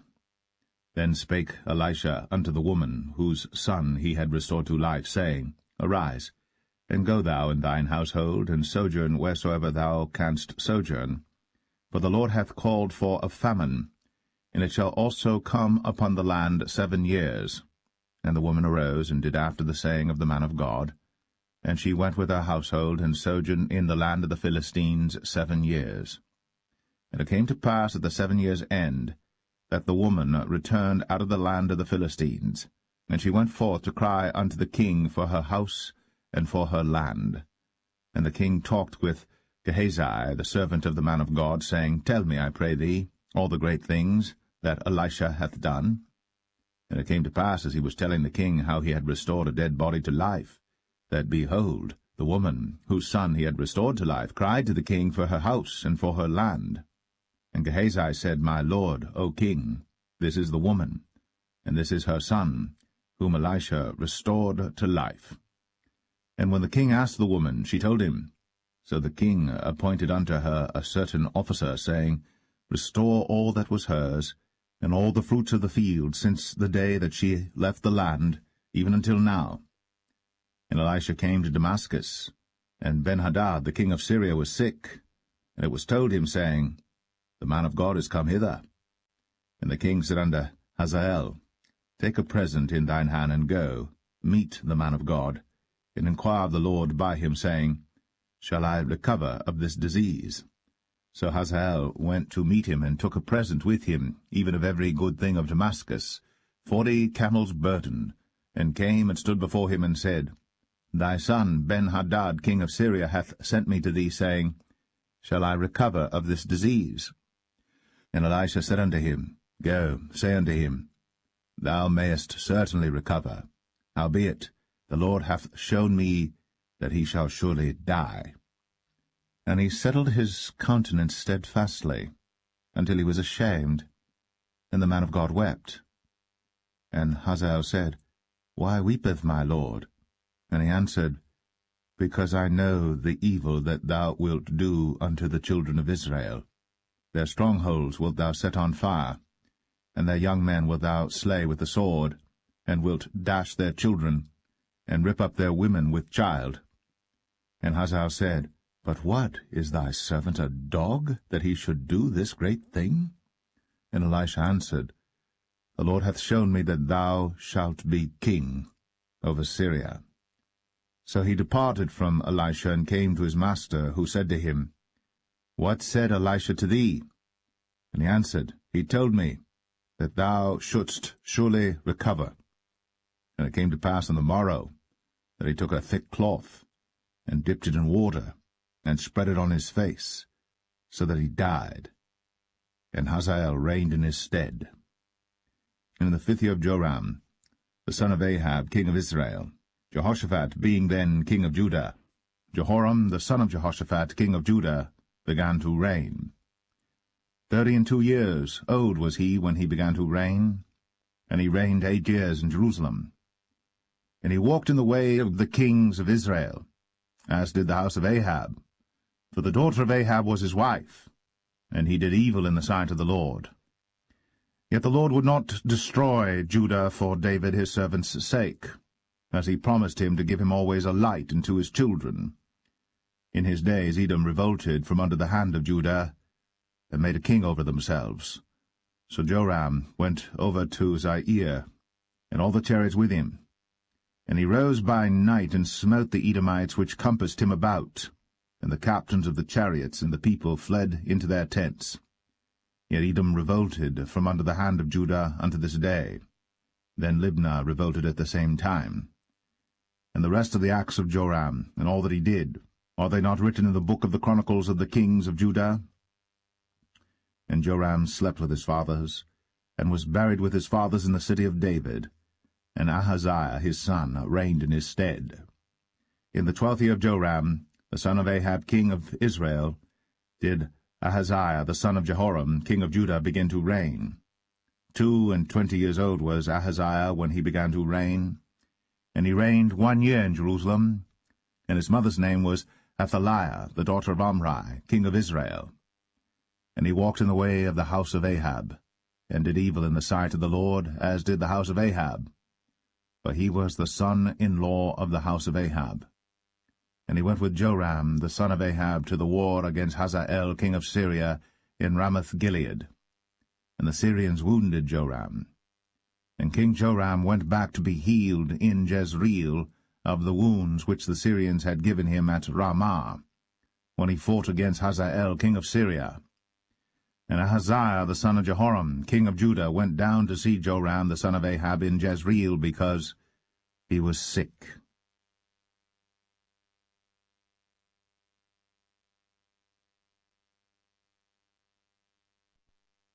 Second Kings 9. And Elisha the prophet called one of the children of the prophets, and said unto him, Gird up thy loins, and take this box of oil in thine hand, and go to Ramoth-Gilead. And when thou comest thither, look out there Jehu the son of Jehoshaphat the son of Nimshi, and go in, and make him arise up from among his brethren, and carry him to an inner chamber. Then take the box of oil, and pour it on his head, and say, Thus saith the Lord, I have anointed thee king over Israel. Then open the door, and flee, and tarry not. So the young man, even the young man the prophet, went to Ramoth-Gilead. And when he came, behold, the captains of the host were sitting, and he said, I have an errand to thee, O captain. And Jehu said, Unto which of all us? And he said, To thee, O captain. And he arose and went into the house. And he poured the oil on his head, and said unto him, Thus saith the Lord God of Israel, I have anointed thee king over the people of the Lord, even over Israel. And thou shalt smite the house of Ahab thy master, that I may avenge the blood of my servants the prophets, and the blood of all the servants of the Lord, at the hand of Jezebel.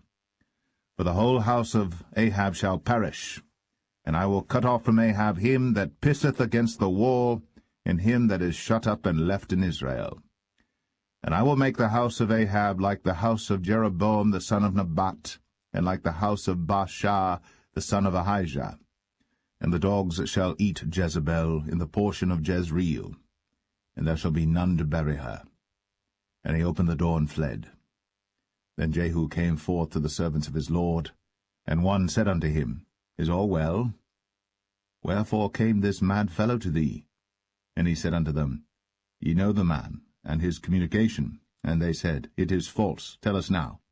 And he said, Thus and thus spake he to me, saying, Thus saith the Lord, I have anointed thee king over Israel. Then they hasted, and took every man his garment, and put it under him on the top of the stairs, and blew with trumpets, saying, Jehu is king. So Jehu, the son of Jehoshaphat, the son of Nimshi, conspired against Joram. Now Joram had kept Ramoth-Gilead, he and all Israel, because of Hazael king of Syria. But King Joram was returned to be healed in Jezreel of the wounds which the Syrians had given him, when he fought with Hazael king of Syria. And Jehu said, If it be your minds, then let none go forth nor escape out of the city to go to tell it in Jezreel. So Jehu rode in a chariot, and went to Jezreel. For Joram lay there, and Ahaziah king of Judah was come down to see Joram. And there stood a watchman on the tower in Jezreel. And he spied the company of Jehu as he came, and said, I see a company. And Joram said, Take an horseman, and send to meet them, and let him say, Is it peace? So there went one on horseback to meet him, and said, Thus saith the king, Is it peace? And Jehu said, What hast thou to do with peace? Turn thee behind me. And the watchman told, saying, The messenger came to them, but he cometh not again. Then he sent out a second on horseback, which came to them, and said, Thus saith the king, Is it peace? And Jehu answered, What hast thou to do with peace? Turn thee behind me. And the watchman told, saying, He came even unto them, and cometh not again. And the driving is like the driving of Jehu the son of Nimshi, for he driveth furiously. And Joram said, Make ready. And his chariot was made ready. And Joram king of Israel, and Ahaziah king of Judah went out, each in his chariot. And they went out against Jehu, and met him in the portion of Naboth the Jezreelite. And it came to pass, when Joram saw Jehu, that he said, Is it peace, Jehu? And he answered, What peace, so long as the whoredoms of thy mother Jezebel and her witchcrafts are so many? And Joram turned his hands and fled, and said to Ahaziah, There is treachery, O Ahaziah. And Jehu drew a bow with his full strength, and smote Jehoram between his arms, and the arrow went out at his heart, and he sunk down in his chariot. Then said Jehu to Bidkar his captain, Take up, and cast him in the portion of the field of Naboth the Jezreelite. Remember how that when I and thou rode together after Ahab his father, the Lord laid this burden upon him. Surely I have seen yesterday the blood of Naboth and the blood of his son, saith the Lord. And I will requite thee in this plat, saith the Lord. Now therefore take and cast him into the plat of ground, according to the word of the Lord. But when Ahaziah the king of Judah saw this, he fled by the way of the garden house. And Jehu followed after him, and said, Smite him also in the chariot. And they did so at the going up to Gur, which is by Ibleam. And he fled to Megiddo, and died there. And his servants carried him in a chariot to Jerusalem, and buried him in his sepulchre with his fathers in the city of David. And in the 11th year of Joram the son of Ahab began Ahaziah to reign over Judah. And when Jehu was come to Jezreel, Jezebel heard of it, and she painted her face, and tired her head, and looked out at a window. And as Jehu entered in at the gate, she said, Had Zimri peace, who slew his master? And he lifted up his face to the window, and said, Who is on my side? Who? And there looked out to him 2 or 3 eunuchs. And he said, Throw her down. So they threw her down, and some of her blood was sprinkled on the wall and on the horses, and he trode her under foot. And when he was come in, he did eat and drink, and said, Go, see now this cursed woman, and bury her, for she is a king's daughter. And they went to bury her. But they found no more of her than the skull, and the feet, and the palms of her hands. Wherefore they came again and told him, and he said, This is the word of the Lord, which he spake by his servant Elijah the Tishbite, saying, In the portion of Jezreel shall dogs eat the flesh of Jezebel, and the carcass of Jezebel shall be as dung upon the face of the field in the portion of Jezreel, so that they shall not say, This is Jezebel.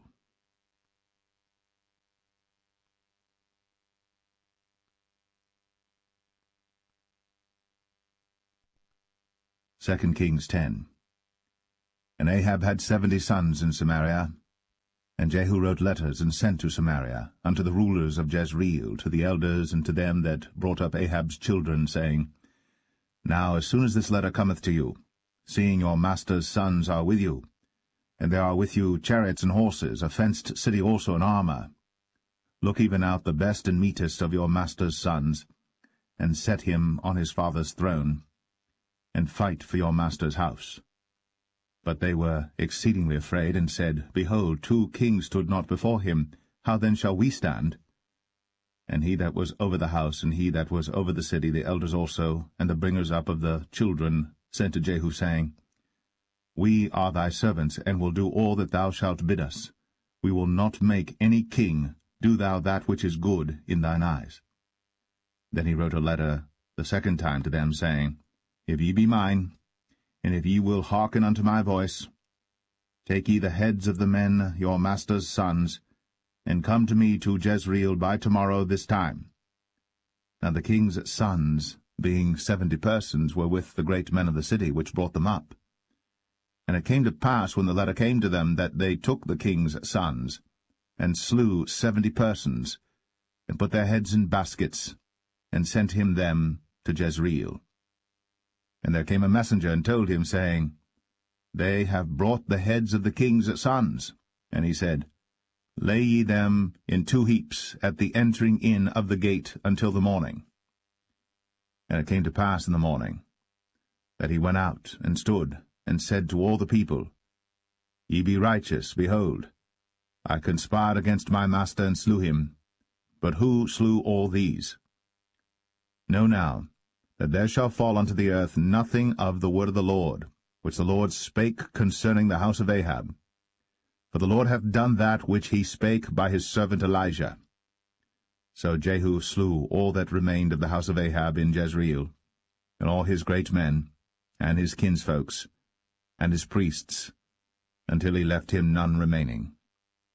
And he rose and departed, and came to Samaria, and as he was, at the shearing house in the way. Jehu met with the brethren of Ahaziah king of Judah, and said, Who are ye? And they answered, We are the brethren of Ahaziah, and we go down to salute the children of the king, and the children of the queen. And he said, Take them alive. And they took them alive, and slew them at the pit of the shearing house, even 42 men, neither left he any of them. And when he was departed thence, he lighted on Jehonadab, the son of Rechab, coming to meet him. And he saluted him, and said to him, Is thine heart right, as my heart is with thy heart? And Jehonadab answered, It is. If it be, give me thine hand. And he gave him his hand. And he took him up to him into the chariot. And he said, Come with me, and see my zeal for the Lord. So they made him ride in his chariot. And when he came to Samaria, he slew all that remained unto Ahab in Samaria, till he had destroyed him, according to the saying of the Lord, which he spake to Elijah. And Jehu gathered all the people together, and said unto them, Ahab served Baal a little, but Jehu shall serve him much. Now therefore call unto me all the prophets of Baal, all his servants, and all his priests, let none be wanting. For I have a great sacrifice to do to Baal. Whosoever shall be wanting, he shall not live. But Jehu did it in subtlety, to the intent that he might destroy the worshippers of Baal. And Jehu said, Proclaim a solemn assembly for Baal. And they proclaimed it. And Jehu sent through all Israel, and all the worshippers of Baal came, so that there was not a man left that came not. And they came into the house of Baal, and the house of Baal was full from one end to another. And he said unto him that was over the vestry, Bring forth vestments for all the worshippers of Baal. And he brought them forth vestments. And Jehu went, and Jehonadab the son of Rechab, into the house of Baal, and said unto the worshippers of Baal, Search, and look that there be here with you none of the servants of the Lord, but the worshippers of Baal only.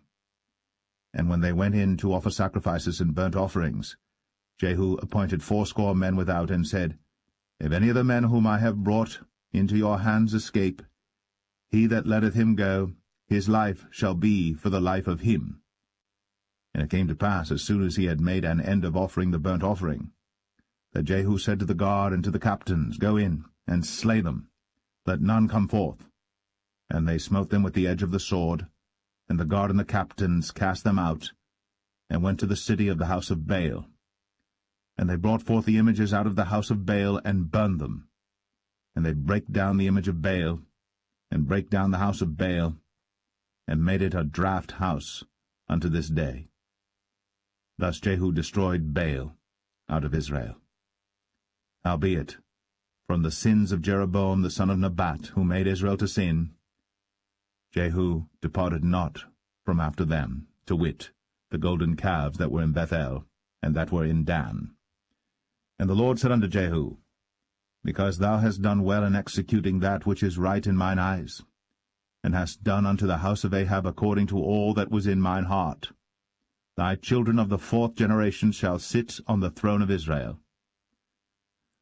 But Jehu took no heed to walk in the law of the Lord God of Israel with all his heart, for he departed not from the sins of Jeroboam, which made Israel to sin.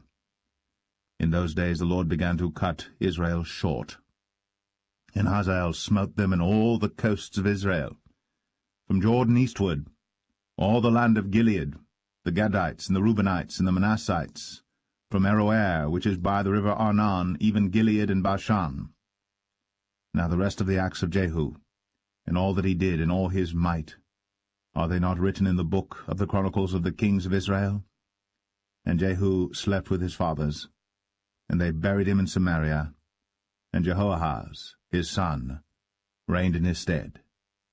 And the time that Jehu reigned over Israel in Samaria was 28 years.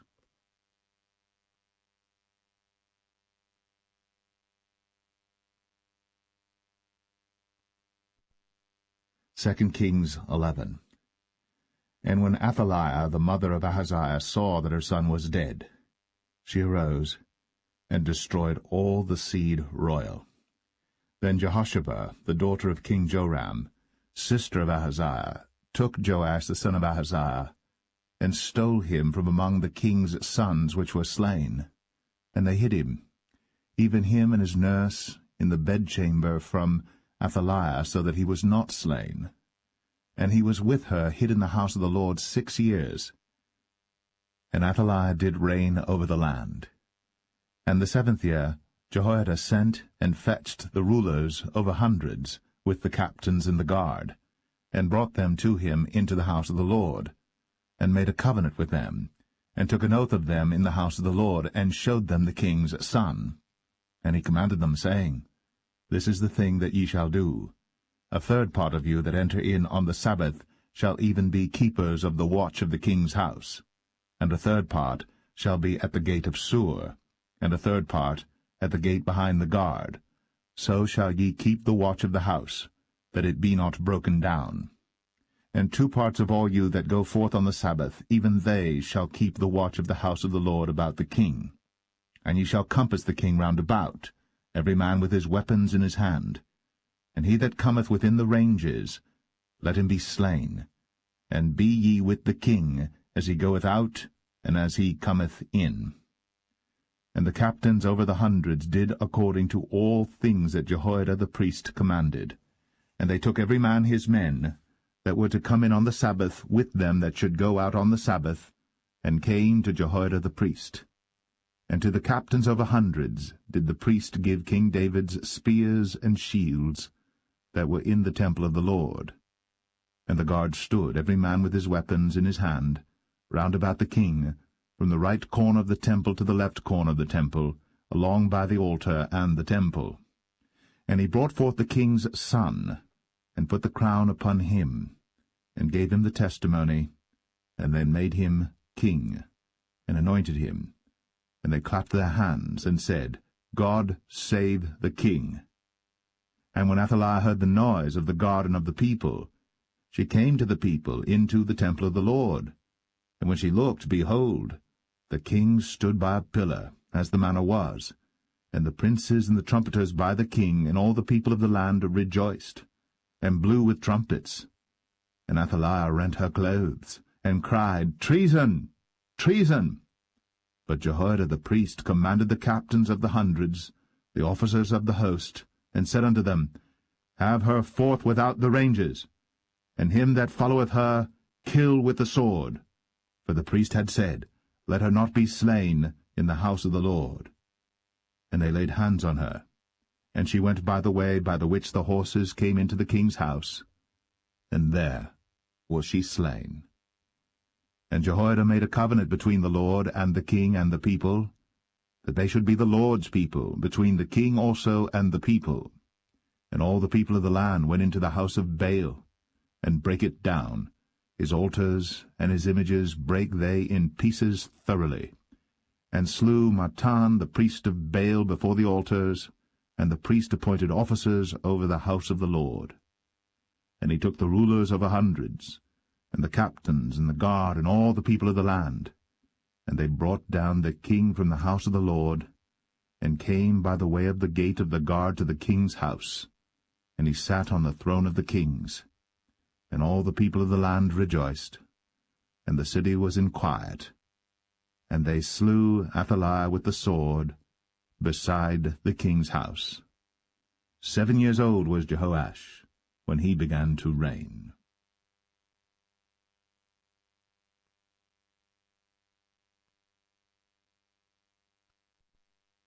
Second Kings 12. In the 7th year of Jehu, Jehoash began to reign, and 40 years reigned he in Jerusalem, and his mother's name was Zibiah of Beersheba. And Jehoash did that which was right in the sight of the Lord all his days, wherein Jehoiada the priest instructed him. But the high places were not taken away.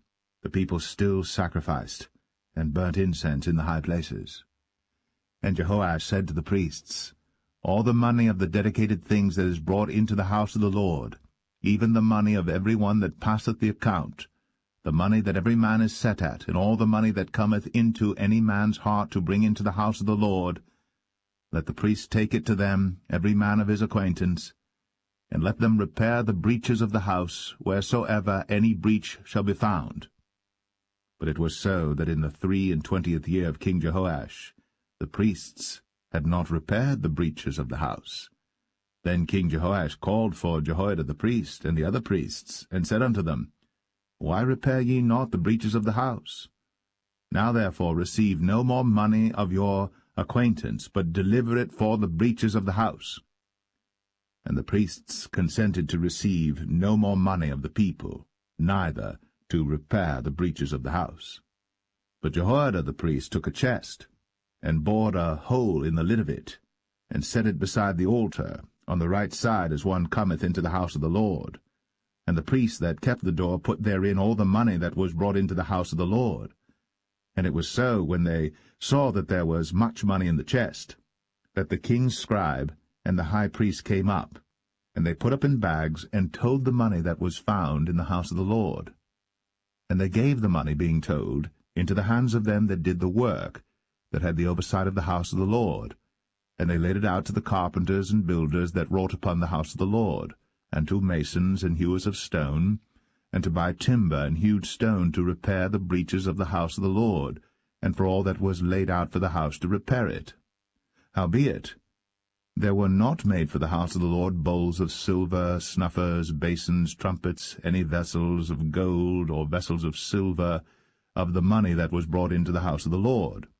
But they gave that to the workmen, and repaired therewith the house of the Lord. Moreover, they reckoned not with the men, into whose hand they delivered the money to be bestowed on workmen, for they dealt faithfully. The trespass money and the sin money was not brought into the house of the Lord, it was the priests. Then Hazael king of Syria went up, and fought against Gath, and took it. And Hazael set his face, to go up to Jerusalem. And Jehoash king of Judah took all the hallowed things that Jehoshaphat, and Jehoram, and Ahaziah his fathers, kings of Judah, had dedicated, and his own hallowed things, and all the gold that was found in the treasures of the house of the Lord and in the king's house, and sent it to Hazael king of Syria. And he went away from Jerusalem. And the rest of the acts of Joash, and all that he did, are they not written in the book of the chronicles of the kings of Judah? And his servants arose, and made a conspiracy, and slew Joash in the house of Millo, which goeth down to Silla. For Josachar the son of Shemaeth, and Jehozabad the son of Shomer, his servants, smote him, and he died. And they buried him with his fathers in the city of David. And Amaziah his son reigned in his stead.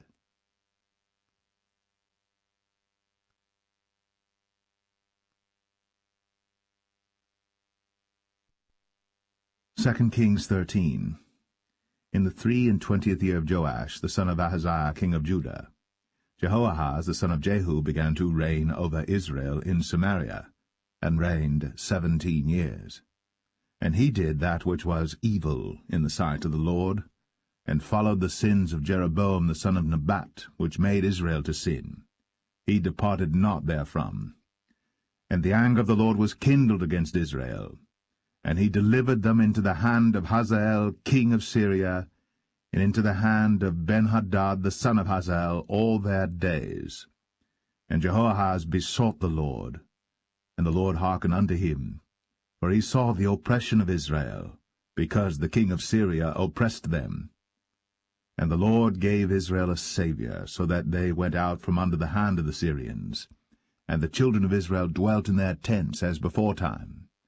Nevertheless, they departed not from the sins of the house of Jeroboam, who made Israel sin, but walked therein. And they remained at the grove also in Samaria. Neither did he leave of the people to Jehoahaz but 50 horsemen, and 10 chariots, and 10,000 footmen. For the king of Syria had destroyed them, and had made them like the dust by threshing. Now the rest of the acts of Jehoahaz, and all that he did, and his might, are they not written in the book of the Chronicles of the kings of Israel? And Jehoahaz slept with his fathers, and they buried him in Samaria, and Joash his son reigned in his stead. In the 37th year of Joash king of Judah began Jehoash the son of Jehoahaz to reign over Israel in Samaria, and reigned 16 years. And he did that which was evil in the sight of the Lord. He departed not from all the sins of Jeroboam the son of Nebat, who made Israel sin, but he walked therein. And the rest of the acts of Joash, and all that he did, and his might wherewith he fought against Amaziah king of Judah, are they not written in the book of the Chronicles of the kings of Israel? And Joash slept with his fathers, and Jeroboam sat upon his throne, and Joash was buried in Samaria with the kings of Israel. Now Elisha was fallen sick of his sickness whereof he died, and Joash the king of Israel came down unto him, and wept over his face, and said, O my father, the chariot of Israel, and the horsemen thereof. And Elisha said unto him, Take bow and arrows. And he took unto him bow and arrows. And he said to the king of Israel, Put thine hand upon the bow. And he put his hand upon it. And Elisha put his hands upon the king's hands. And he said, Open the window eastward. And he opened it. Then Elisha said, Shoot. And he shot. And he said, The arrow of the Lord's deliverance, and the arrow of deliverance from Syria. For thou shalt smite the Syrians in Aphek, till thou have consumed them. And he said, Take the arrows. And he took them. And he said unto the king of Israel, Smite upon the ground. And he smote thrice, and stayed. And the man of God was wroth with him, and said, Thou shouldst have smitten 5 or 6 times. Then hadst thou smitten Syria till thou hadst consumed it, whereas now thou shalt smite Syria but thrice. And Elisha died, and they buried him. And the bands of the Moabites invaded the land at the coming in of the year. And it came to pass, as they were burying a man, that, behold, they spied a band of men, and they cast the man into the sepulchre of Elisha. And when the man was let down and touched the bones of Elisha, he revived and stood up on his feet. But Hazael, king of Syria, oppressed Israel all the days of Jehoahaz. And the Lord was gracious unto them, and had compassion on them, and had respect unto them, because of his covenant with Abraham, Isaac, and Jacob, and would not destroy them, neither cast he them from his presence as yet. So Hazael, king of Syria, died, and Benhadad his son reigned in his stead. And Jehoash, the son of Jehoahaz, took again out of the hand of Benhadad the son of Hazael the cities which he had taken out of the hand of Jehoahaz his father by war. 3 times did Joash beat him, and recovered the cities of Israel.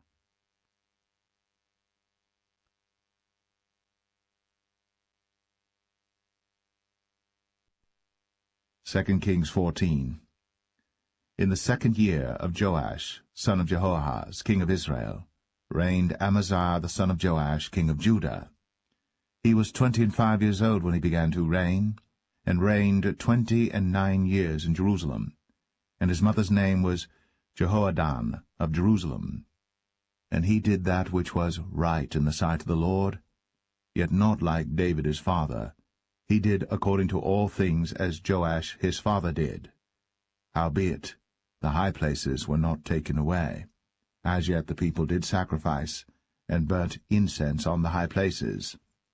And it came to pass, as soon as the kingdom was confirmed in his hand, that he slew his servants which had slain the king his father.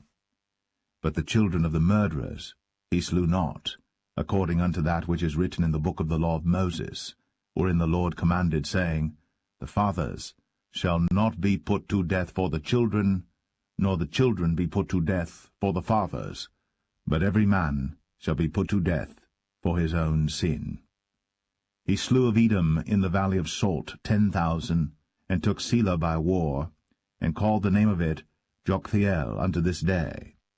Then Amaziah sent messengers to Jehoash the son of Jehoahaz, son of Jehu, king of Israel, saying, Come, let us look one another in the face. And Jehoash the king of Israel sent to Amaziah king of Judah, saying, The thistle that was in Lebanon sent to the cedar that was in Lebanon, saying, Give thy daughter to my son to wife. And there passed by a wild beast that was in Lebanon, and trod down the thistle. Thou hast indeed smitten Edom, and thine heart hath lifted thee up. Glory of this, and tarry at home. For why shouldst thou meddle to thy hurt, that thou shouldst fall, even thou, and Judah with thee? But Amaziah would not hear.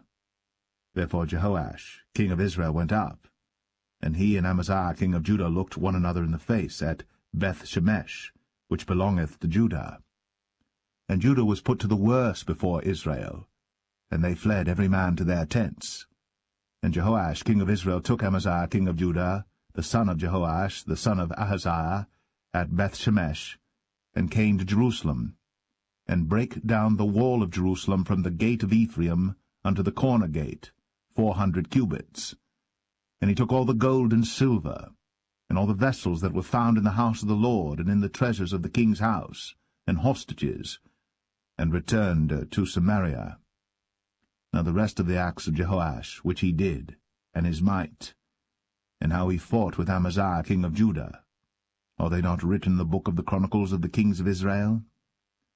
And Jehoash slept with his fathers, and was buried in Samaria with the kings of Israel. And Jeroboam his son reigned in his stead. And Amaziah the son of Joash king of Judah lived after the death of Jehoash son of Jehoahaz king of Israel 15 years. And the rest of the acts of Amaziah, are they not written in the book of the chronicles of the kings of Judah? Now they made a conspiracy against him in Jerusalem, and he fled to Lachish. But they sent after him to Lachish, and slew him there. And they brought him on horses, and he was buried at Jerusalem with his fathers in the city of David. And all the people of Judah took Azariah, which was 16 years old, and made him king, instead of his father Amaziah. He built Elath, and restored it to Judah. After that the king slept with his fathers. In the 15th year of Amaziah the son of Joash king of Judah, Jeroboam the son of Joash king of Israel began to reign in Samaria, and reigned 41 years. And he did that which was evil in the sight of the Lord. He departed not from all the sins of Jeroboam the son of Nebat, who made Israel to sin.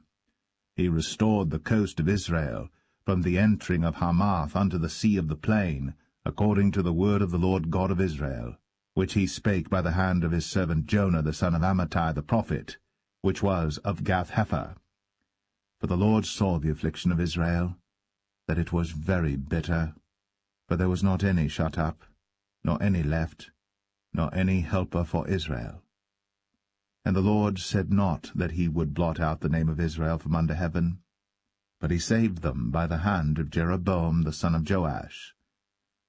Now the rest of the acts of Jeroboam, and all that he did in his might, how he warred, and how he recovered Damascus and Hamath, which belonged to Judah, for Israel, Are they not written in the book of the Chronicles of the kings of Israel? And Jeroboam slept with his fathers, even with the kings of Israel. And Zechariah his son reigned in his stead.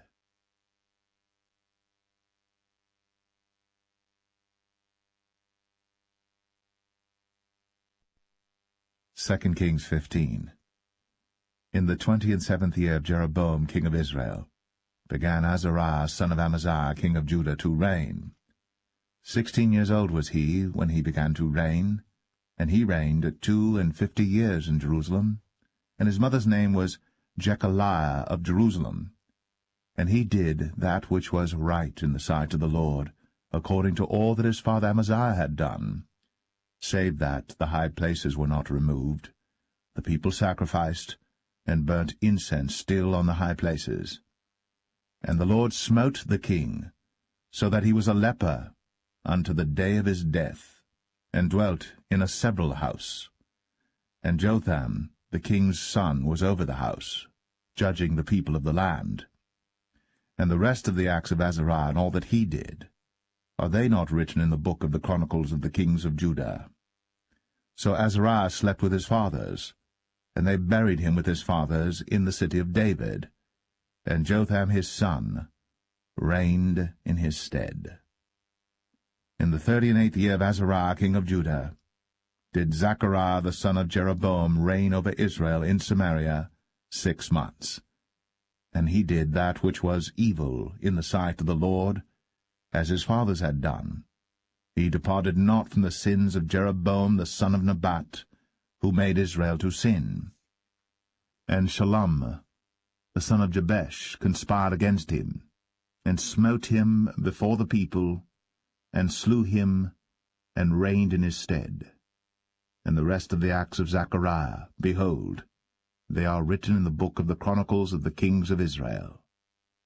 This was the word of the Lord, which he spake unto Jehu, saying, Thy sons shall sit on the throne of Israel unto the 4th generation. And so it came to pass. Shallum, the son of Jabesh, began to reign in the 39th year of Uzziah king of Judah. And he reigned a full month in Samaria. For Menahem the son of Gadai went up from Tirzah, and came to Samaria, and smote Shallum the son of Jabesh in Samaria, and slew him, and reigned in his stead. And the rest of the acts of Shallum, and his conspiracy which he made, behold, they are written in the book of the Chronicles of the kings of Israel. Then Menahem smote Tiphsah, and all that were therein, and the coasts thereof from Tirzah, because they opened not to him. Therefore he smote it, and all the women therein that were with child he ripped up. In the 39th year of Azariah king of Judah began Menahem the son of Gadai to reign over Israel, and reigned 10 years in Samaria. And he did that which was evil in the sight of the Lord. He departed not all his days from the sins of Jeroboam the son of Nebat, who made Israel to sin. And Pul, the king of Assyria, came against the land. And Menahem gave Pul 1,000 talents of silver, that his hand might be with him to confirm the kingdom in his hand. And Menahem exacted the money of Israel, even of all the mighty men of wealth, of each man 50 shekels of silver, to give to the king of Assyria. So the king of Assyria turned back, and stayed not there in the land. And the rest of the acts of Menahem, and all that he did, are they not written in the book of the Chronicles of the kings of Israel? And Menahem slept with his fathers, and Pekahiah his son reigned in his stead. In the 50th year of Azariah king of Judah, Pekahiah the son of Menahem began to reign over Israel in Samaria, and reigned 2 years. And he did that which was evil in the sight of the Lord. He departed not from the sins of Jeroboam the son of Nebat, who made Israel to sin. But Pekah, the son of Remaliah, a captain of his, conspired against him, and smote him in Samaria in the palace of the king's house, with Argob and Arieh, and with him 50 men of the Gileadites. And he killed him, and reigned in his room. and the rest of the acts of Pekahiah, and all that he did, behold, they are written in the book of the chronicles of the kings of Israel. In the 52nd year of Azariah king of Judah, Pekah, the son of Remaliah, began to reign over Israel in Samaria, and reigned 20 years. And he did that which was evil in the sight of the Lord. He departed not from the sins of Jeroboam the son of Nebat, who made Israel to sin. In the days of Pekah king of Israel came Tiglath-Pileser, king of Assyria, and took Ion, and Abel-Beth-Maachah, and Genoa, and Kadesh, and Hazor, and Gilead, and Galilee, all the land of Naphtali, and carried them captive to Assyria. And Hoshea, the son of Elah, made a conspiracy against Pekah the son of Remaliah, and smote him, and slew him, and reigned in his stead, in the 20th year of Jotham the son of Uzziah. And the rest of the acts of Pekah, and all that he did, behold, they are written in the book of the chronicles of the kings of Israel. In the 2nd year of Pekah the son of Remaliah, king of Israel, began Jotham the son of Uzziah, king of Judah, to reign. 25 years old was he when he began to reign, and he reigned 16 years in Jerusalem. And his mother's name was Jerusha, the daughter of Zadok. And he did that which was right in the sight of the Lord. He did according to all that his father Uzziah had done. Howbeit the high places were not removed. The people sacrificed, and burned incense still in the high places. He built the higher gate of the house of the Lord. Now the rest of the acts of Jotham, and all that he did, are they not written in the book of the chronicles of the kings of Judah? In those days the Lord began to send against Judah Rezin, the king of Syria, and Pekah the son of Remaliah. And Jotham slept with his fathers, and was buried with his fathers in the city of David his father. And Ahaz, his son, reigned in his stead.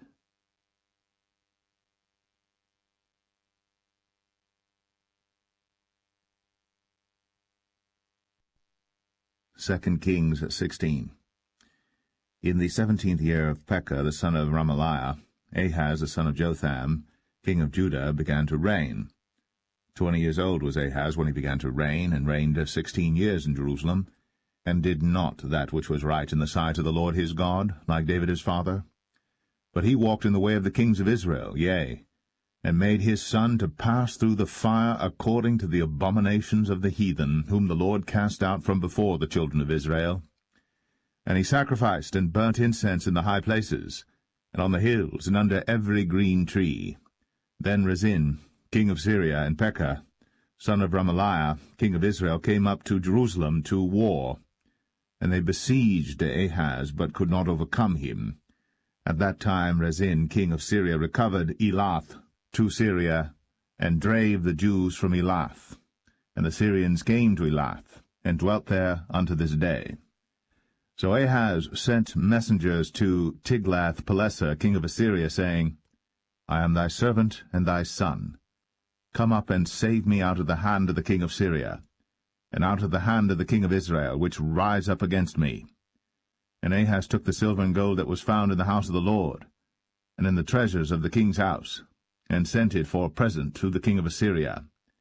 And the king of Assyria hearkened unto him, for the king of Assyria went up against Damascus, and took it, and carried the people of it captive to Kir, and slew Rezin. And King Ahaz went to Damascus to meet Tiglath-Pileser, king of Assyria, and saw an altar that was at Damascus.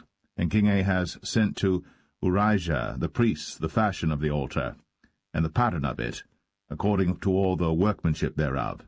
And Urijah the priest built an altar according to all that King Ahaz had sent from Damascus. So Urijah the priest made it, against King Ahaz came from Damascus. And when the king was come from Damascus, the king saw the altar, and the king approached to the altar, and offered thereon. And he burnt his burnt offering and his meat offering, and poured his drink offering, and sprinkled the blood of his peace offerings upon the altar. And he brought also the brazen altar, which was before the Lord, from the forefront of the house, from between the altar and the house of the Lord, and put it on the north side of the altar. And King Ahaz commanded Urijah the priest, saying, Upon the great altar burn the morning burnt offering, and the evening meat offering, and the king's burnt sacrifice, and his meat offering, with the burnt offering of all the people of the land, and their meat offering, and their drink offerings, and sprinkle upon it all the blood of the burnt offering, and all the blood of the sacrifice, and the brazen altar shall be for me to inquire by. Thus did Urijah the priest, according to all that King Ahaz commanded. And King Ahaz cut off the borders of the bases, and removed the laver from off them, and took down the seat from off the brazen oxen that were under it, and put it upon a pavement of stones. And the covert for the Sabbath that they had built in the house, and the king's entry without, turned he from the house of the Lord for the king of Assyria. Now the rest of the acts of Ahaz which he did, are they not written in the book of the chronicles of the kings of Judah? And Ahaz slept with his fathers, and was buried with his fathers in the city of David, and Hezekiah his son reigned in his stead.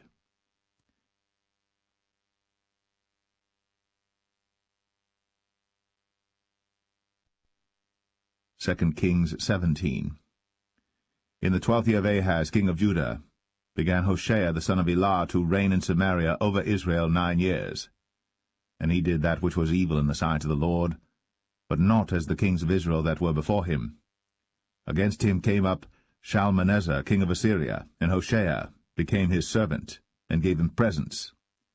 And the king of Assyria found conspiracy in Hoshea, for he had sent messengers to So king of Egypt, and brought no present to the king of Assyria, as he had done year by year. Therefore the king of Assyria shut him up, and bound him in prison. Then the king of Assyria came up throughout all the land, and went up to Samaria, and besieged it 3 years. In the 9th year of Hoshea the king of Assyria took Samaria, and carried Israel away into Assyria, and placed them in Halah and in Habor, by the river of Gozan, and in the cities of the Medes. For so it was, that the children of Israel had sinned against the Lord their God, which had brought them up out of the land of Egypt, from under the hand of Pharaoh king of Egypt, and had feared other gods, and walked in the statutes of the heathen, whom the Lord cast out from before the children of Israel, and of the kings of Israel which they had made. And the children of Israel did secretly those things that were not right against the Lord their God, and they built them high places in all their cities, from the tower of the watchman to the fenced city. And they set them up images, and groves in every high hill, and under every green tree. And there they burnt incense in all the high places, as did the heathen whom the Lord carried away before them, and wrought wicked things to provoke the Lord to anger. For they served idols, whereof the Lord had said unto them, Ye shall not do this thing. Yet the Lord testified against Israel and against Judah by all the prophets, and by all the seers, saying, Turn ye from your evil ways, and keep my commandments and my statutes, according to all the law which I commanded your fathers, and which I sent to you by my servants the prophets. Notwithstanding they would not hear, but hardened their necks, like to the neck of their fathers, that did not believe in the Lord their God. And they rejected his statutes and his covenant that he made with their fathers, and his testimonies which he testified against them. And they followed vanity, and became vain, and went after the heathen that were round about them, concerning whom the Lord had charged them that they should not do like them. And they left all the commandments of the Lord their God, and made them molten images, even 2 calves, and made a grove, and worshipped all the host of heaven, and served Baal. And they caused their sons and their daughters to pass through the fire, and used divination and enchantments, and sold themselves to do evil in the sight of the Lord, to provoke him to anger. Therefore the Lord was very angry with Israel, and removed them out of his sight. There was none left but the tribe of Judah only. Also Judah kept not the commandments of the Lord their God, but walked in the statutes of Israel which they made. And the Lord rejected all the seed of Israel, and afflicted them, and delivered them into the hand of spoilers, until he had cast them out of his sight. For he rent Israel from the house of David, and they made Jeroboam the son of Nebat king. And Jeroboam drave Israel from following the Lord, and made them sin a great sin. For the children of Israel walked in all the sins of Jeroboam which he did. They departed not from them, until the Lord removed Israel out of his sight, as he had said by all his servants the prophets, So was Israel carried away out of their own land to Assyria unto this day. And the king of Assyria brought men from Babylon, and from Cuthah, and from Avah, and from Hamath, and from Sepharvaim, and placed them in the cities of Samaria instead of the children of Israel. And they possessed Samaria, and dwelt in the cities thereof. And so it was at the beginning of their dwelling there, that they feared not the Lord. Therefore the Lord sent lions among them, which slew some of them. Wherefore they spake to the king of Assyria, saying, The nations which thou hast removed and placed in the cities of Samaria know not the manner of the God of the land. Therefore he hath sent lions among them, and behold, they slay them, because they know not the manner of the God of the land. Then the king of Assyria commanded, saying, Carry thither one of the priests whom ye brought from thence, and let them go and dwell there, and let him teach them the manner of the God of the land. Then one of the priests whom they had carried away from Samaria came and dwelt in Bethel, and taught them how they should fear the Lord. Howbeit every nation made gods of their own, and put them in the houses of the high places which the Samaritans had made, every nation in their cities wherein they dwelt. And the men of Babylon made Succoth-Benoth, and the men of Cuth made Nergal, and the men of Hamath made Ashima, and the Avites made Nibhaz and Tartak, and the Sepharvites burnt their children in fire to Adramelech and Anamelech, the gods of Sepharvaim. So they feared the Lord, and made unto themselves of the lowest of them priests of the high places, which sacrificed for them in the houses of the high places. They feared the Lord, and served their own gods, after the manner of the nations whom they carried away from thence. Unto this day they do after the former manners. They fear not the Lord, neither do they after their statutes, or after their ordinances, or after the law and commandment which the Lord commanded the children of Jacob, whom he named Israel, with whom the Lord had made a covenant, and charged them, saying, Ye shall not fear other gods, nor bow yourselves to them, nor serve them, nor sacrifice to them. But the Lord, who brought you up out of the land of Egypt with great power and a stretched out arm, him shall ye fear, and him shall ye worship, and to him shall ye do sacrifice.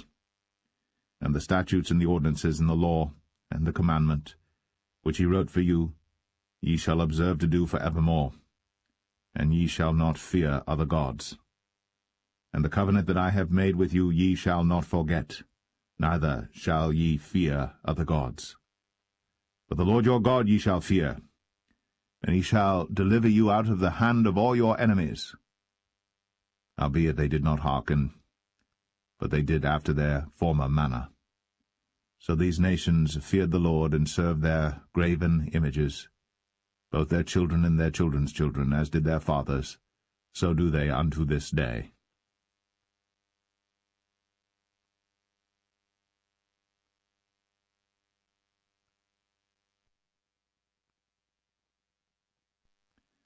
Second Kings 18.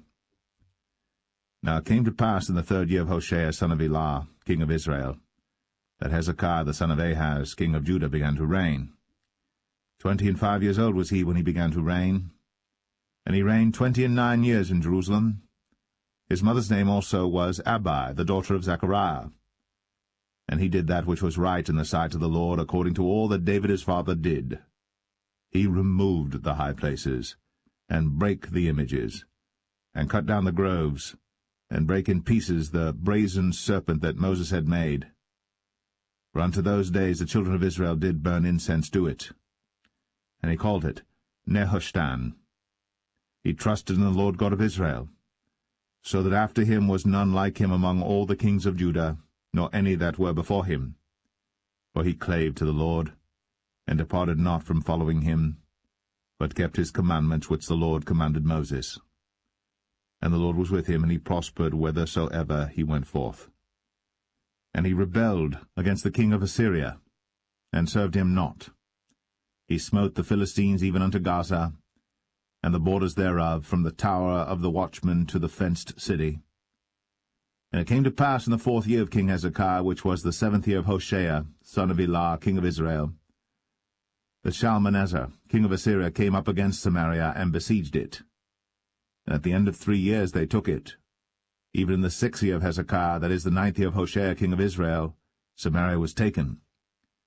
And the king of Assyria did carry away Israel unto Assyria, and put them in Halah, and in Habor by the river of Gozan, and in the cities of the Medes, because they obeyed not the voice of the Lord their God, but transgressed his covenant, and all that Moses the servant of the Lord commanded, and would not hear them, nor do them. Now in the 14th year of King Hezekiah did Sennacherib king of Assyria come up against all the fenced cities of Judah, and took them. And Hezekiah king of Judah sent to the king of Assyria to Lachish, saying, I have offended, return from me, that which thou puttest on me will I bear. And the king of Assyria appointed unto Hezekiah king of Judah 300 talents of silver, and 30 talents of gold. And Hezekiah gave him all the silver that was found in the house of the Lord, and in the treasures of the king's house. At that time did Hezekiah cut off the gold from the doors of the temple of the Lord, and from the pillars which Hezekiah king of Judah had overlaid, and gave it to the king of Assyria. And the king of Assyria sent Tartan, and Rabsaris, and Rabshakeh from Lachish to King Hezekiah with a great host against Jerusalem. And they went up and came to Jerusalem. And when they were come up, they came and stood by the conduit of the upper pool, which is in the highway of the fuller's field. And when they had called to the king, there came out to them Eliakim the son of Hilkiah, which was over the household, and Shebna the scribe, and Joah the son of Asaph the recorder. And Rabshakeh said unto them, Speak ye now to Hezekiah. Thus saith the great king, the king of Assyria, What confidence is this wherein thou trustest? Thou sayest, But they are but vain words. I have counsel and strength for the war. Now on whom dost thou trust, that thou rebellest against me? Now behold, thou trustest upon the staff of this bruised reed, even upon Egypt, on which, if a man lean, it will go into his hand, and pierce it. So is Pharaoh king of Egypt unto all that trust on him. But if ye say unto me, We trust in the Lord our God, is not that he whose high places and whose altars Hezekiah hath taken away, and hath said to Judah and Jerusalem, Ye shall worship before this altar in Jerusalem? Now therefore I pray thee, give pledges to my lord the king of Assyria, and I will deliver thee 2,000 horses, if thou be able on thy part to set riders upon them. How then wilt thou turn away the face of one captain of the least of my master's servants, and put thy trust on Egypt for chariots and for horsemen? Am I now come up without the Lord against this place to destroy it? The Lord said to me, Go up against this land and destroy it. Then said Eliakim the son of Hilkiah, and Shebna, and Joah, unto Rabshakeh, Speak, I pray thee, to thy servants in the Syrian language, for we understand it, and talk not with us in the Jews' language in the ears of the people that are on the wall. But Rabshakeh said unto them, Hath my master sent me to thy master, and to thee to speak these words?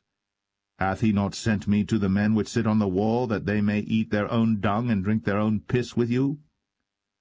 Then Rabshakeh stood and cried with a loud voice in the Jews' language, and spake, saying, Hear the word of the great king, the king of Assyria.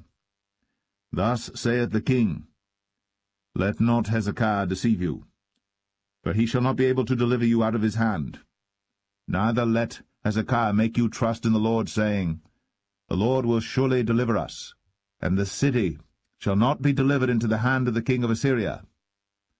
Hearken not to Hezekiah, for thus saith the king of Assyria, Make an agreement with me by a present, and come out to me.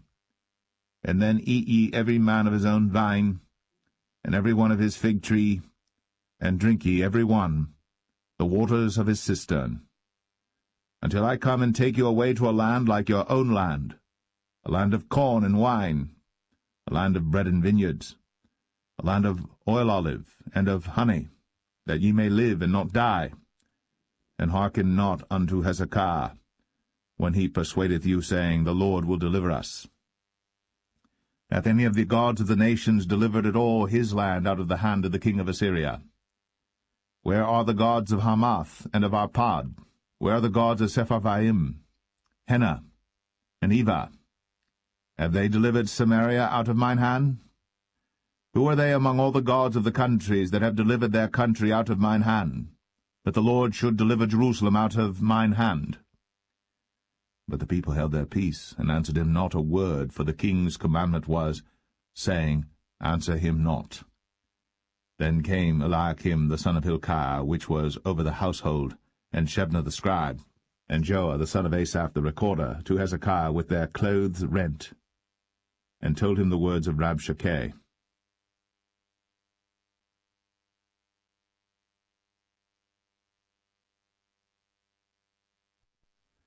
Second Kings 19.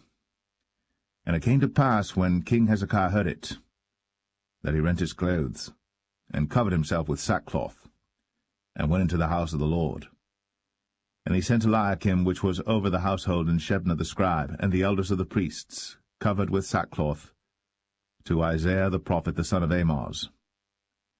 And they said unto him, Thus saith Hezekiah, This day is a day of trouble, and of rebuke and blasphemy, for the children are come to the birth, and there is not strength to bring forth.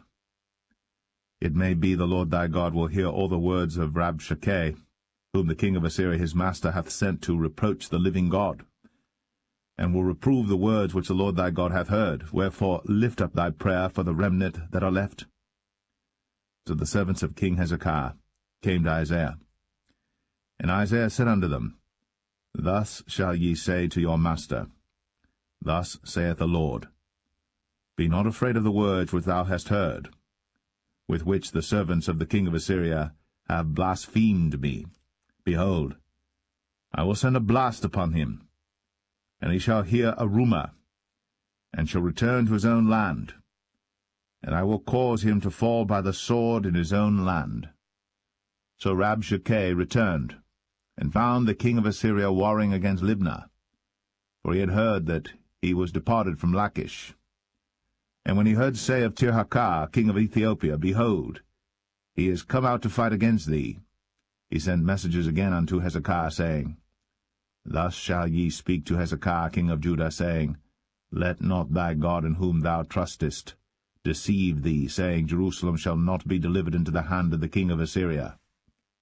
Behold, thou hast heard what the kings of Assyria have done to all lands by destroying them utterly, and shalt thou be delivered?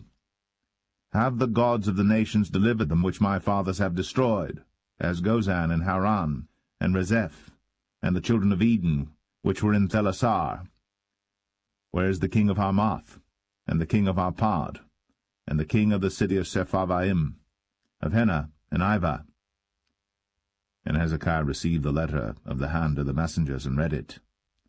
And Hezekiah went up into the house of the Lord, and spread it before the Lord. And Hezekiah prayed before the Lord, and said, O Lord God of Israel, which dwellest between the cherubims, thou art the God, even thou alone, of all the kingdoms of the earth. Thou hast made heaven and earth. Lord, bow down thine ear, and hear. Open, Lord, thine eyes, and see.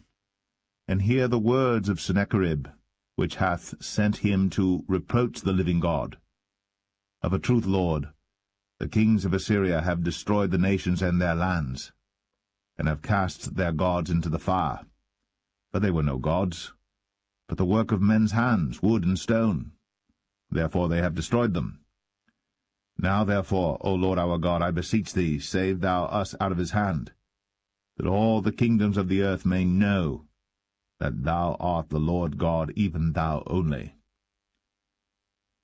Then Isaiah the son of Amoz sent to Hezekiah, saying, Thus saith the Lord God of Israel, That which thou hast prayed to me against Sennacherib, king of Assyria, I have heard. This is the word that the Lord hath spoken concerning him. The virgin, the daughter of Zion, hath despised thee, and laughed thee to scorn.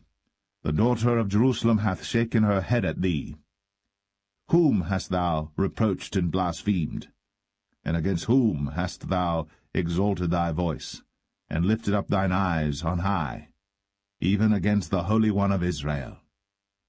By thy messengers thou hast reproached the Lord, and hast said, With the multitude of my chariots I am come up to the height of the mountains, to the sides of Lebanon, and will cut down the tall cedar trees thereof, and the choice fir trees thereof, and I will enter into the lodgings of his borders, and into the forest of his Carmel. I have digged and drunk strange waters, and with the sole of my feet have I dried up all the rivers of besieged places. Hast thou not heard long ago how I have done it, and of ancient times that I have formed it? Now have I brought it to pass, that thou shouldst be to lay waste fenced cities into ruinous heaps. Therefore their inhabitants were of small power. They were dismayed and confounded. They were as the grass of the field, and as the green herb, as the grass on the housetops, and as corn blasted before it be grown up. But I know thy abode, and thy going out, and thy coming in, and thy rage against me, because thy rage against me and thy tumult is come up into mine ears. Therefore I will put my hook in thy nose, and my bridle in thy lips, and I will turn thee back by the way by which thou camest. And this shall be a sign unto thee. Ye shall eat this year such things as grow of themselves, in the second year that which springeth of the same. And in the third year sow ye and reap, and plant vineyards, and eat the fruits thereof. And the remnant that is escaped of the house of Judah shall yet again take root downward, and bear fruit upward. For out of Jerusalem shall go forth a remnant, and they that escape out of Mount Zion. The zeal of the Lord of hosts shall do this. Therefore thus saith the Lord concerning the king of Assyria, He shall not come into this city, nor shoot an arrow there, nor come before it with shield, nor cast a bank against it. By the way that he came, by the same shall he return, and shall not come into this city, saith the Lord. For I will defend this city to save it, for mine own sake, and for my servant David's sake. And it came to pass that night, that the angel of the Lord went out, and smote in the camp of the Assyrians 180,000. And when they arose early in the morning, behold, they were all dead corpses. So Sennacherib king of Assyria departed, and went, and returned, and dwelt at Nineveh. And it came to pass, as he was worshipping in the house of Nisroch his god, that Adramelech and Sharezer his sons smote him with the sword, and they escaped into the land of Armenia. And Esarhaddon his son reigned in his stead.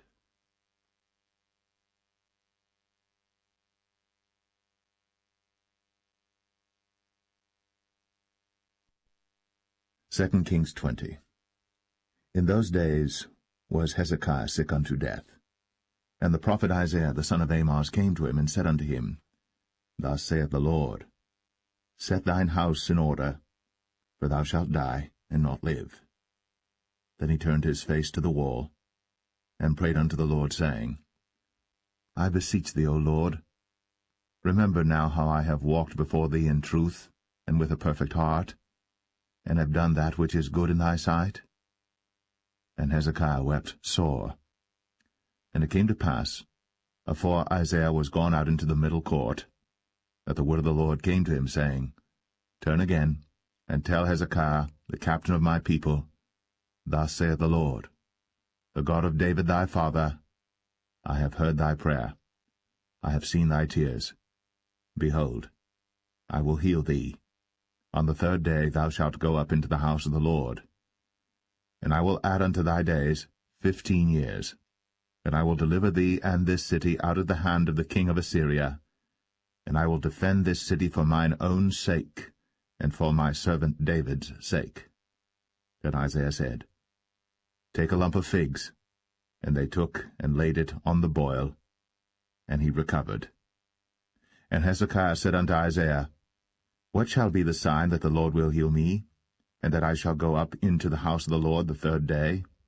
And Isaiah said, This sign shalt thou have of the Lord, that the Lord will do the thing that he hath spoken. Shall the shadow go forward 10 degrees, or go back 10 degrees? And Hezekiah answered, It is a light thing for the shadow to go down 10 degrees, nay, but let the shadow return backward 10 degrees. And Isaiah the prophet cried unto the Lord, and he brought the shadow 10 degrees backward, by which it had gone down in the dial of Ahaz. At that time Baruch-Baladan, the son of Baladan, king of Babylon, sent letters and a present unto Hezekiah, for he had heard that Hezekiah had been sick. And Hezekiah hearkened unto them, and showed them all the house of his precious things, the silver, and the gold, and the spices, and the precious ointment, and all the house of his armor, and all that was found in his treasures. There was nothing in his house, nor in all his dominion, that Hezekiah showed them not. Then came Isaiah the prophet unto King Hezekiah, and said unto him, What said these men? And from whence came they unto thee? And Hezekiah said, They are come from a far country, even from Babylon.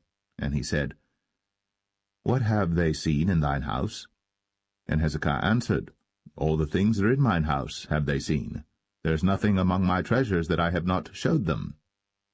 And Isaiah said unto Hezekiah, Hear the word of the Lord. Behold, the days come, that all that is in thine house, and that which thy fathers have laid up in store unto this day, shall be carried into Babylon. Nothing shall be left, saith the Lord. And of thy sons that shall issue from thee, which thou shalt beget, shall they take away, and they shall be eunuchs in the palace of the king of Babylon. Then said Hezekiah unto Isaiah, Good is the word of the Lord which thou hast spoken. And he said, Is it not good if peace and truth be in my days? And the rest of the acts of Hezekiah, and all his might, and how he made a pool and a conduit, and brought water into the city, are they not written in the book of the Chronicles of the kings of Judah? And Hezekiah slept with his fathers, and Manasseh his son reigned in his stead.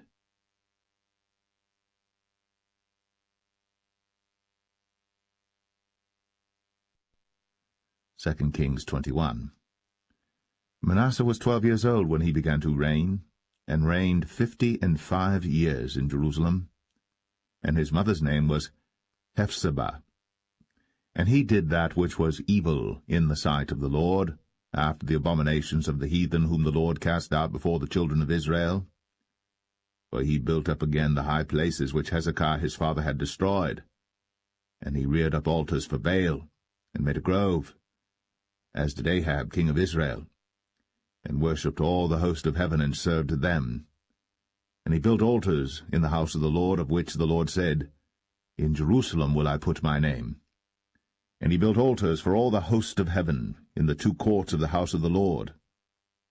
And he made his son pass through the fire, and observed times, and used enchantments, and dealt with familiar spirits and wizards. He wrought much wickedness in the sight of the Lord, to provoke him to anger.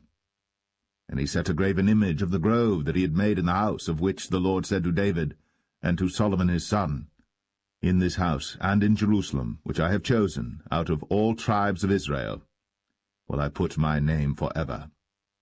Neither will I make the feet of Israel move any more out of the land which I gave their fathers, only if they will observe to do according to all that I have commanded them, and according to all the law that my servant Moses commanded them. But they hearkened not. And Manasseh seduced them to do more evil than did the nations whom the Lord destroyed before the children of Israel. And the Lord spake by his servants the prophets, saying, Because Manasseh king of Judah hath done these abominations, and hath done wickedly above all that the Amorites did which were before him, and hath made Judah also to sin with his idols, therefore thus saith the Lord God of Israel, Behold, I am bringing such evil upon Jerusalem and Judah, that whosoever heareth of it, both his ears shall tingle. And I will stretch over Jerusalem the line of Samaria, and the plummet of the house of Ahab. And I will wipe Jerusalem as a man wipeth a dish, wiping it, and turning it upside down. And I will forsake the remnant of mine inheritance, and deliver them into the hand of their enemies. And they shall become a prey and a spoil to all their enemies. Because they have done that which was evil in my sight, and have provoked me to anger, since the day their fathers came forth out of Egypt, even unto this day. Moreover, Manasseh shed innocent blood very much, till he had filled Jerusalem from one end to another, beside his sin wherewith he made Judah to sin, in doing that which was evil in the sight of the Lord. Now the rest of the acts of Manasseh, and all that he did, and his sin that he sinned, are they not written in the book of the Chronicles of the kings of Judah? And Manasseh slept with his fathers, and was buried in the garden of his own house, in the garden of Uzzah, and Amon his son reigned in his stead. Amon was 22 years old when he began to reign, and he reigned 2 years in Jerusalem. And his mother's name was Meshullemeth, the daughter of Haruz of Jotbah. And he did that which was evil in the sight of the Lord, as his father Manasseh did. And he walked in all the way that his father walked in, and served the idols that his father served, and worshipped them. And he forsook the Lord God of his fathers, and walked not in the way of the Lord. And the servants of Amon conspired against him, and slew the king in his own house. And the people of the land slew all them that had conspired against King Amon. And the people of the land made Josiah his son king in his stead. Now the rest of the acts of Amon which he did, are they not written in the book of the Chronicles of the kings of Judah? And he was buried in his sepulchre in the garden of Uzzah, and Josiah his son reigned in his stead.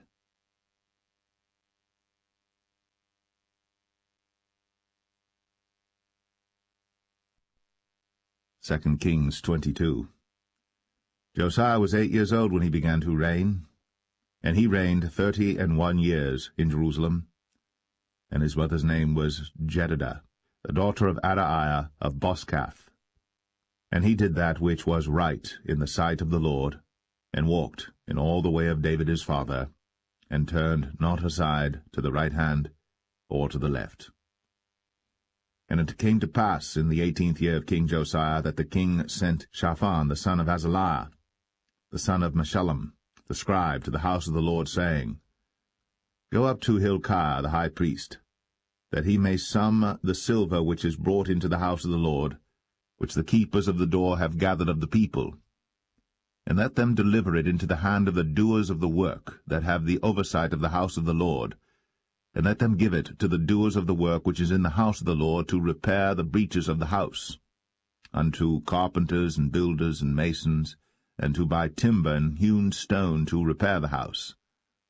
Howbeit there was no reckoning made with them of the money that was delivered into their hand, because they dealt faithfully. And Hilkiah the high priest said unto Shaphan the scribe, I have found the book of the law in the house of the Lord. And Hilkiah gave the book to Shaphan, and he read it. And Shaphan the scribe came to the king, and brought the king word again, and said, Thy servants have gathered money that was found in the house, and have delivered it into the hand of them that do the work, that have the oversight of the house of the Lord. And Shaphan the scribe showed the king, saying, Hilkiah the priest hath delivered me a book. And Shaphan read it before the king. And it came to pass, when the king had heard the words of the book of the law, that he rent his clothes. And the king commanded Hilkiah the priest, and Ahikam the son of Shaphan, and Achbor the son of Micaiah, and Shaphan the scribe, and Asahiah a servant of the king's, saying, Go ye, inquire the Lord for me, and for the people, and for all Judah, concerning the words of this book that is found. For great is the wrath of the Lord that is kindled against us, because our fathers have not hearkened unto the words of this book, to do according unto all that which is written concerning us. So Hilkiah the priest, and Ahikam, and Achbor, and Shaphan, and Asahiah went unto Huldah the prophetess, the wife of Shallum the son of Tikvah, the son of Harhas, keeper of the wardrobe. Now she dwelt in Jerusalem in the college, and they communed with her. And she said unto them, Thus saith the Lord God of Israel, Tell the man that sent you to me, Thus saith the Lord, Behold, I will bring evil upon this place, and upon the inhabitants thereof, even all the words of the book which the king of Judah hath read. because they have forsaken me, and have burned incense unto other gods, that they might provoke me to anger with all the works of their hands.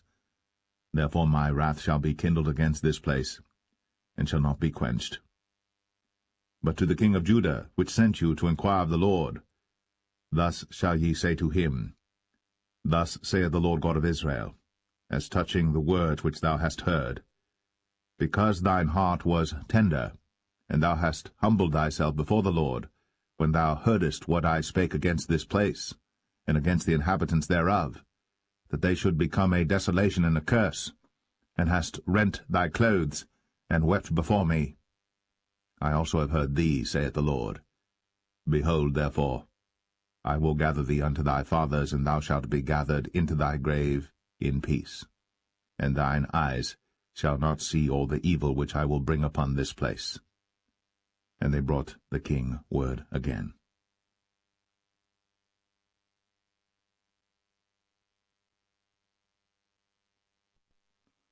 2 Kings 23. And the king sent, and they gathered unto him all the elders of Judah and of Jerusalem. And the king went up into the house of the Lord, and all the men of Judah, and all the inhabitants of Jerusalem with him, and the priests and the prophets, and all the people, both small and great. And he read in their ears all the words of the book of the covenant which was found in the house of the Lord. And the king stood by a pillar, and made a covenant before the Lord to walk after the Lord, and to keep his commandments and his testimonies and his statutes with all their heart and all their soul, to perform the words of this covenant that were written in this book. And all the people stood to the covenant. And the king commanded Hilkiah the high priest, and the priests of the second order, and the keepers of the door, to bring forth out of the temple of the Lord all the vessels that were made for Baal, and for the grove, and for all the host of heaven. And he burned them without Jerusalem in the fields of Kidron, and carried the ashes of them unto Bethel. And he put down the idolatrous priests, whom the kings of Judah had ordained to burn incense in the high places, in the cities of Judah, and in the places round about Jerusalem, them also that burned incense unto Baal, to the sun, and to the moon, and to the planets, and to all the hosts of heaven. And he brought out the grove from the house of the Lord without Jerusalem unto the brook Kidron, and burned it at the brook Kidron, and stamped it small to powder, and cast the powder thereof upon the graves of the children of the people. And he brake down the houses of the Sodomites, that were by the house of the Lord, where the women wove hangings for the grove. And he brought all the priests out of the cities of Judah, and defiled the high places where the priests had burned incense, from Geba to Beersheba, and brake down the high places of the gates that were in the entering in of the gate of Joshua, the governor of the city, which were on a man's left hand at the gate of the city. Nevertheless the priests of the high places came not up to the altar of the Lord in Jerusalem, but they did eat of the unleavened bread among their brethren. And he defiled Topheth, which is in the valley of the children of Hinnom, that no man might make his son or his daughter to pass through the fire to Molech. And he took away the horses that the kings of Judah had given to the sun, at the entering in of the house of the Lord, by the chamber of Nathan-Melech, the chamberlain, which was in the suburbs, and burned the chariots of the sun with fire. And the altars that were on the top of the upper chamber of Ahaz, which the kings of Judah had made, and the altars which Manasseh had made in the 2 courts of the house of the Lord, did the king beat down, and break them down from thence, and cast the dust of them into the brook Kidron. And the high places that were before Jerusalem, which were on the right hand of the mount of corruption, which Solomon the king of Israel had builded for Ashtoreth, the abomination of the Zidonians, and for Chemosh, the abomination of the Moabites, and for Milcom, the abomination of the children of Ammon, did the king defile. And he brake in pieces the images, and cut down the groves, and filled their places with the bones of men. Moreover the altar that was at Bethel, and the high place which Jeroboam the son of Nebat, who made Israel to sin, had made, both that altar and the high place he brake down, and burned the high place, and stamped it small to powder, and burned the grove. And as Josiah turned himself, he spied the sepulchres that were there in the mount, and sent, and took the bones out of the sepulchres, and burned them upon the altar, and polluted it, according to the word of the Lord which the man of God proclaimed, who proclaimed these words. Then he said, What title is that I see? And the men of the city told him, It is the sepulchre of the man of God which came from Judah, and proclaimed these things that thou hast done against the altar of Bethel. And he said, Let him alone. Let no man move his bones. So they let his bones alone, with the bones of the prophet that came out of Samaria. And all the houses also of the high places that were in the cities of Samaria, which the kings of Israel had made to provoke the Lord to anger, Josiah took away, and did to them according to all the acts that he had done in Bethel. And he slew all the priests of the high places that were there upon the altars, and burned men's bones upon them, and returned to Jerusalem. And the king commanded all the people, saying, Keep the Passover unto the Lord your God, as it is written in the book of this covenant. Surely there was not holden such a Passover from the days of the judges that judged Israel, nor in all the days of the kings of Israel, nor of the kings of Judah, but in the 18th year of King Josiah, wherein this Passover was holden to the Lord in Jerusalem. Moreover, the workers with familiar spirits, and the wizards, and the images, and the idols, and all the abominations that were spied in the land of Judah and in Jerusalem, did Josiah put away, that he might perform the words of the law which were written in the book that Hilkiah the priest found in the house of the Lord. And like unto him was there no king before him, that turned to the Lord with all his heart, and with all his soul, and with all his might, according to all the law of Moses, neither after him arose there any like him. Notwithstanding the Lord turned not from the fierceness of his great wrath, wherewith his anger was kindled against Judah, because of all the provocations that Manasseh had provoked him withal. And the Lord said, I will remove Judah also out of my sight, as I have removed Israel, and will cast off this city Jerusalem which I have chosen, and the house of which I said, My name shall be there. Now the rest of the acts of Josiah, and all that he did, are they not written in the book of the Chronicles of the kings of Judah? In his days Pharaoh Necho, king of Egypt, went up against the king of Assyria to the river Euphrates.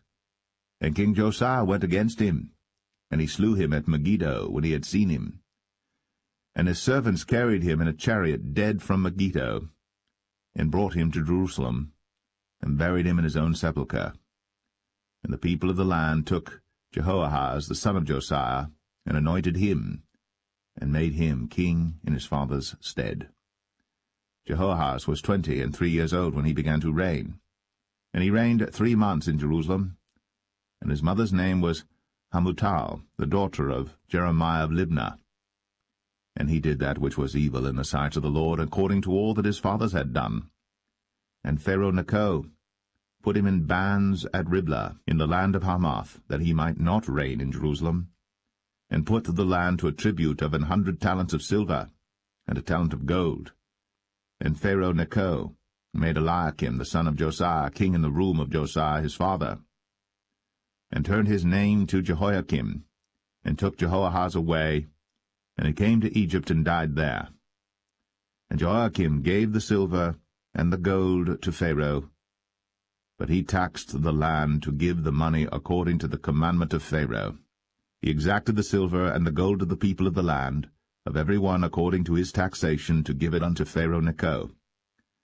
Jehoiakim was 25 years old when he began to reign, and he reigned 11 years in Jerusalem. And his mother's name was Zebudah, the daughter of Pedaiah of Rumah. And he did that which was evil in the sight of the Lord, according to all that his fathers had done.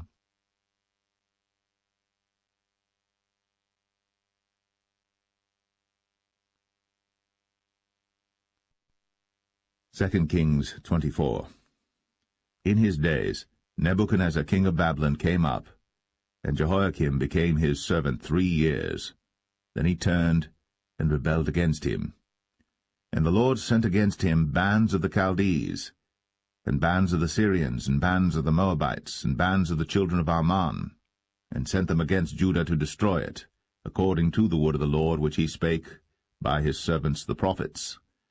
Surely at the commandment of the Lord came this upon Judah, to remove them out of his sight, for the sins of Manasseh, according to all that he did, and also for the innocent blood that he shed. For he filled Jerusalem with innocent blood which the Lord would not pardon. Now the rest of the acts of Jehoiakim, and all that he did, are they not written in the book of the Chronicles of the kings of Judah? So Jehoiakim slept with his fathers, and Jehoiachin his son reigned in his stead.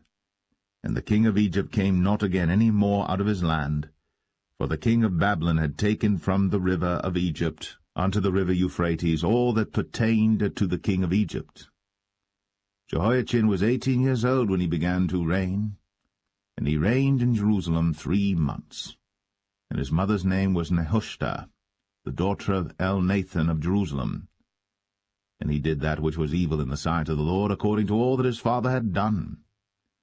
At that time the servants of Nebuchadnezzar king of Babylon came up against Jerusalem, and the city was besieged. And Nebuchadnezzar king of Babylon came against the city, and his servants did besiege it.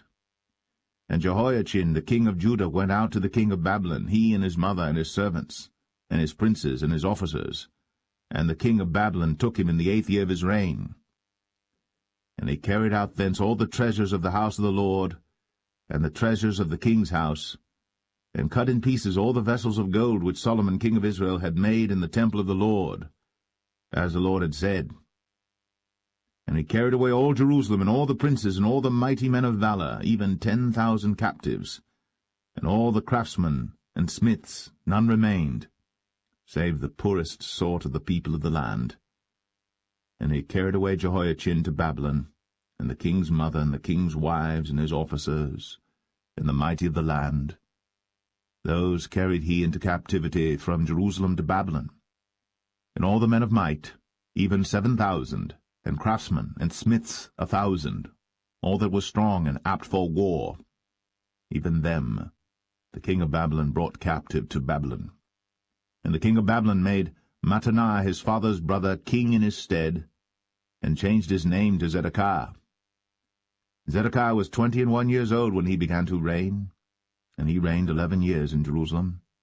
And his mother's name was Hamutal, the daughter of Jeremiah of Libnah. And he did that which was evil in the sight of the Lord, according to all that Jehoiakim had done. For through the anger of the Lord it came to pass in Jerusalem and Judah, until he had cast them out from his presence, that Zedekiah rebelled against the king of Babylon.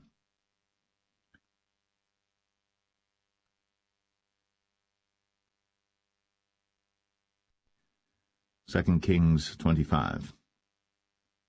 And it came to pass in the 9th year of his reign, in the 10th month, in the 10th day of the month, that Nebuchadnezzar king of Babylon came, he and all his host, against Jerusalem, and pitched against it.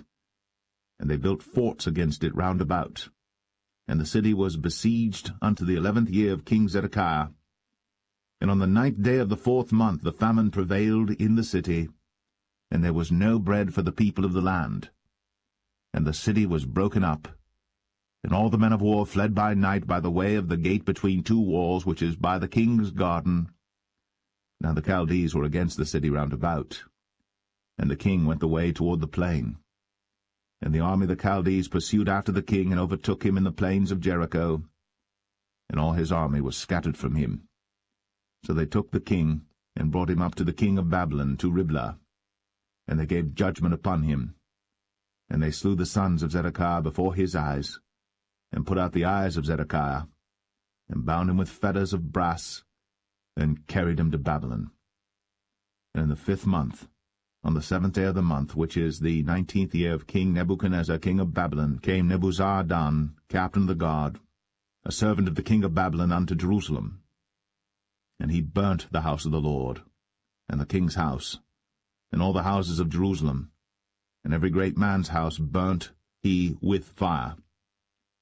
And all the army of the Chaldees that were with the captain of the guard brake down the walls of Jerusalem round about. Now the rest of the people that were left in the city, and the fugitives that fell away to the king of Babylon, with the remnant of the multitude, did Nebuzaradan, the captain of the guard, carry away. But the captain of the guard left of the poor of the land to be vine-dressers and husbandmen. And the pillars of brass that were in the house of the Lord, and the bases, and the brazen sea that was in the house of the Lord, did the Chaldees break in pieces, and carried the brass of them to Babylon. And the pots, and the shovels, and the snuffers, and the spoons, and all the vessels of brass wherewith they ministered, took they away. and the firepans, and the bowls, and such things as were of gold, in gold, and of silver, in silver, the captain of the guard took away. The 2 pillars, 1 sea, and the basis which Solomon had made for the house of the Lord, the brass of all these vessels was without weight. The height of the 1 pillar was 18 cubits, and the chapiter upon it was brass, and the height of the chapiter 3 cubits, and the wreathen work, and pomegranates upon the chapiter round about, all of brass, and like unto these had the 2nd pillar with wreathen work. And the captain of the guard took Seraiah the chief priest, and Zephaniah the 2nd priest, and the 3 keepers of the door. And out of the city he took an officer that was set over the men of war, and 5 men of them that were in the king's presence, which were found in the city, and the principal scribe of the host, which mustered the people of the land, and 60 men of the people of the land that were found in the city. And Nebuzaradan, captain of the guard, took these, and brought them to the king of Babylon to Riblah. And the king of Babylon smote them, and slew them at Riblah in the land of Hamath. So Judah was carried away out of their land. And as for the people that remained in the land of Judah, whom Nebuchadnezzar king of Babylon had left, even over them he made Gedaliah the son of Ahikam, the son of Shaphan, ruler. And when all the captains of the armies, they and their men, heard that the king of Babylon had made Gedaliah governor, there came to Gedaliah to Mizpah, even Ishmael the son of Nethaniah, and Johanan the son of Kareah, and Zeraiah the son of Tanhumeth the Netophathite, and Jaazaniah the son of a Maacathite, they and their men. And Gedaliah sware to them, and to their men, and said unto them, Fear not to be the servants of the Chaldees, dwell in the land, and serve the king of Babylon, and it shall be well with you.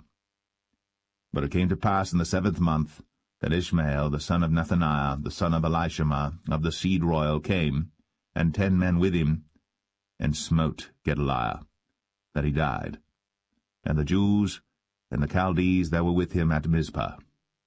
And all the people, both small and great, and the captains of the armies arose and came to Egypt, for they were afraid of the Chaldees.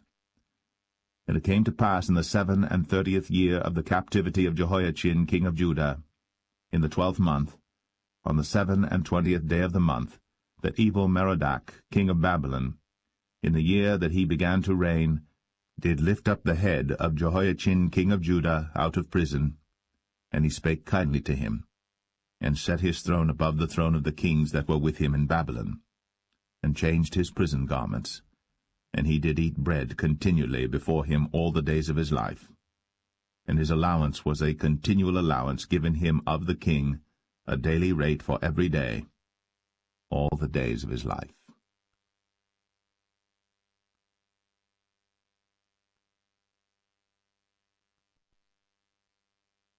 The first book of Chronicles, chapter 1.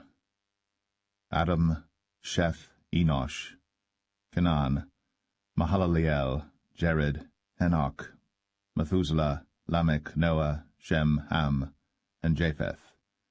The sons of Japheth, Gomer and Magog, and Madai, and Javan, and Tubal, and Meshach, and Tiras. And the sons of Gomer, Ashchenaz, and Ribhath, and Togarmah. And the sons of Javan, Elisha, and Tarshish, Kittim, and Dodanim. The sons of Ham, Cush, and Mizraim, Put, and Canaan. And the sons of Cush, Seba, and Havilah, and Sapta, and Ramah, and Sabteka. And the sons of Ramah, Sheba, and Dedan. And Cush begat Nimrod. He began to be mighty upon the earth. And Mizraim begat Ludim, and Anamim, and Lehabim, and Naphtuhim, and Pathrusim, and Casluhim, of whom came the Philistines, and Caphtorim. And Canaan begat Zidon, his firstborn, and Heth, the Jebusite also, and the Amorite, and the Girgashite, and the Hivite, and the Archite, and the Sinite, and the Arvadite, and the Zemarite, and the Hamathite. The sons of Shem, Elam, and Ashur, and Arphaxad, and Lud, and Aram, and Uz, and Hul, and Gether, and Meshach. And Arphaxad begat Shelah, and Shelah begat Eber. And unto Eber were born 2 sons. The name of the one was Peleg, because in his days the earth was divided. And his brother's name was Joktan. And Joktan begat Almadad, and Sheleth, and Hazarmaveth, and Jerah, Hadoram also, and Uzal, and Diklah, and Ebal, and Abimael, and Sheba, and Ophir, and Havilah, and Jobab. All these were the sons of Joktan. Shem, Arphaxad, Shelah, Eber, Peleg, Reu, Serug, Nahor, Terah, Abram. The same is Abraham. The sons of Abraham, Isaac and Ishmael. These are their generations.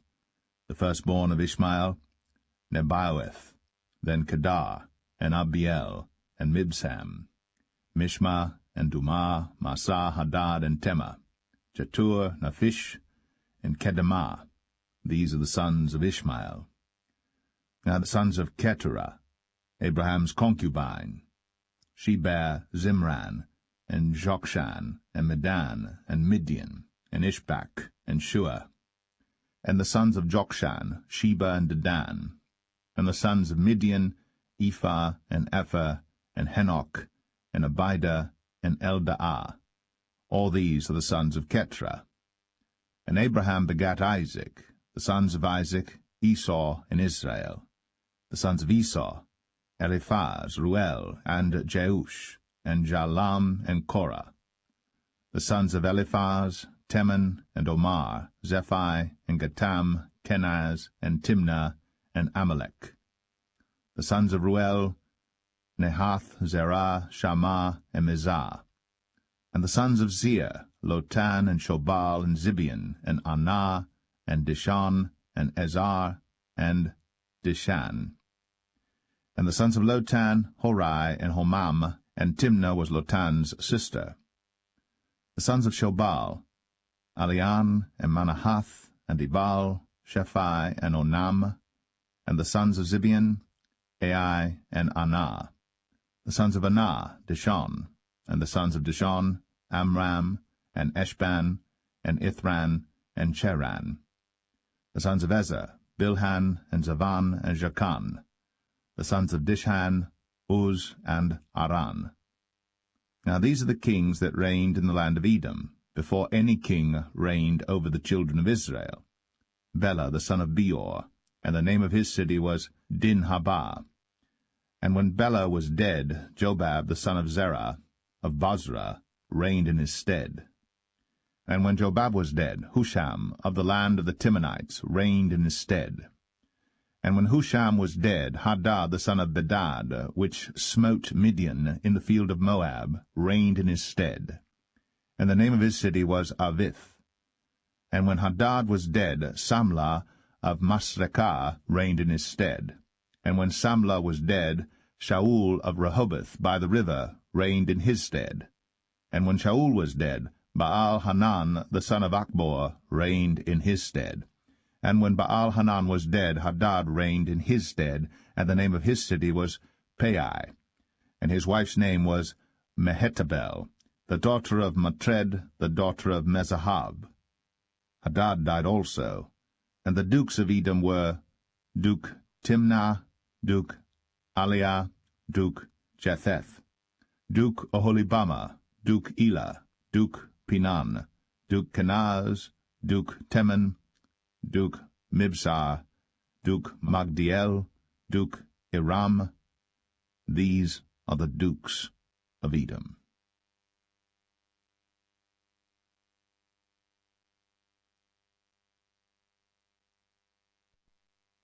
1 Chronicles 2. These are the sons of Israel: Reuben, Simeon, Levi, and Judah, Issachar, and Zebulun, Dan, Joseph, and Benjamin, Naphtali, Gad, and Asher. The sons of Judah, and Onan, and Shelah, which 3 were born unto him of the daughter of Shua the Canaanitess. And the firstborn of Judah, was evil in the sight of the Lord, and he slew him. And Tamar his daughter-in-law bare him Pharez and Zerah. All the sons of Judah were 5. The sons of Pharez, Hezron and Hamul. And the sons of Zerah, Zimri, and Ethan, and Heman, and Calcol, and Dara, 5 of them in all.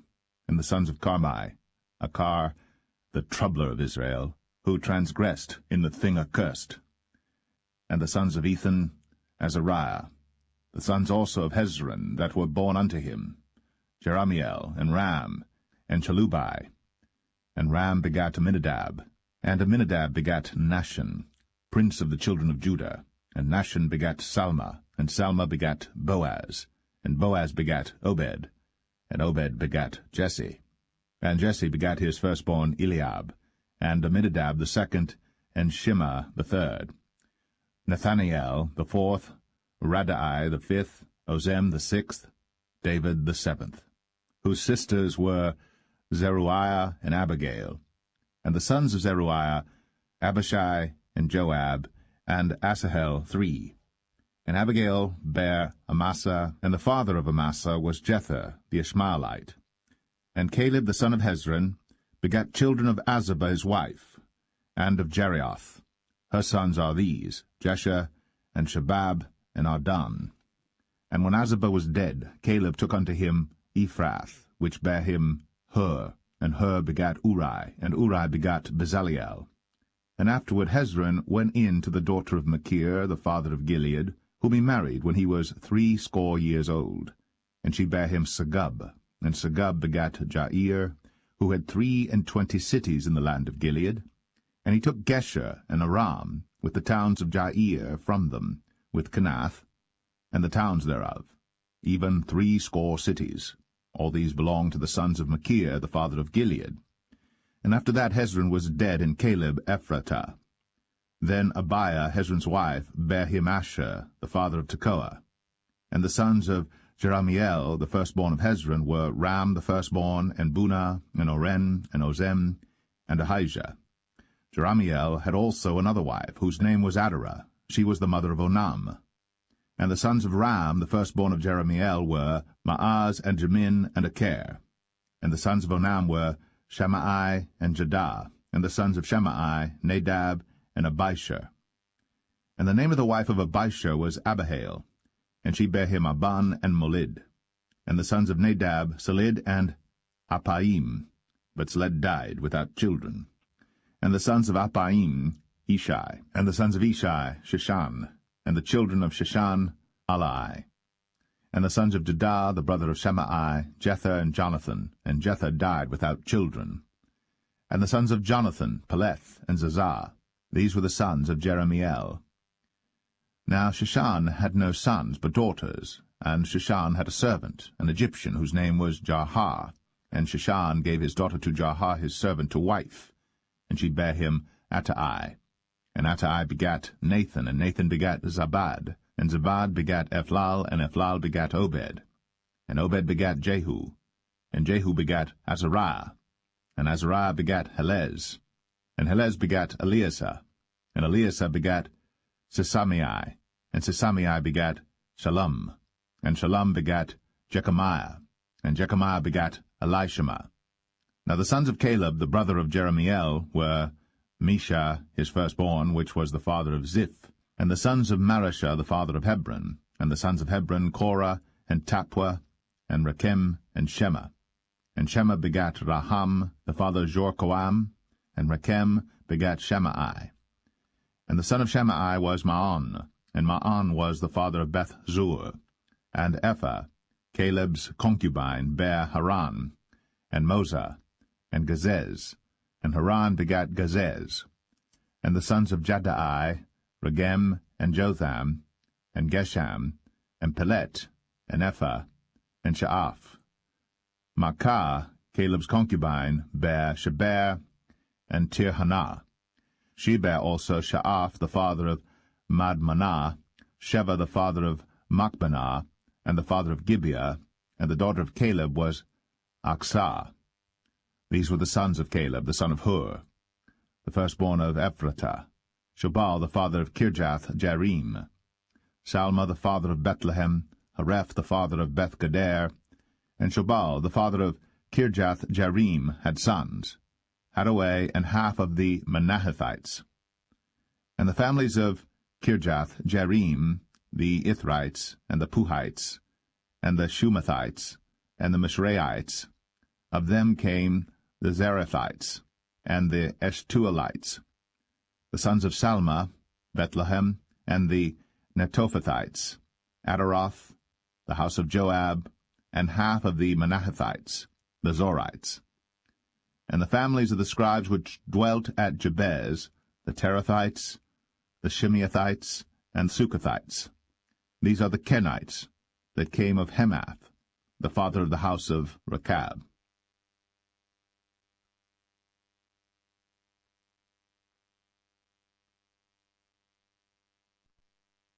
1 Chronicles 3. Now these were the sons of David, which were born unto him in Hebron. The firstborn Amnon of Ahinoam, the Jezreelitess.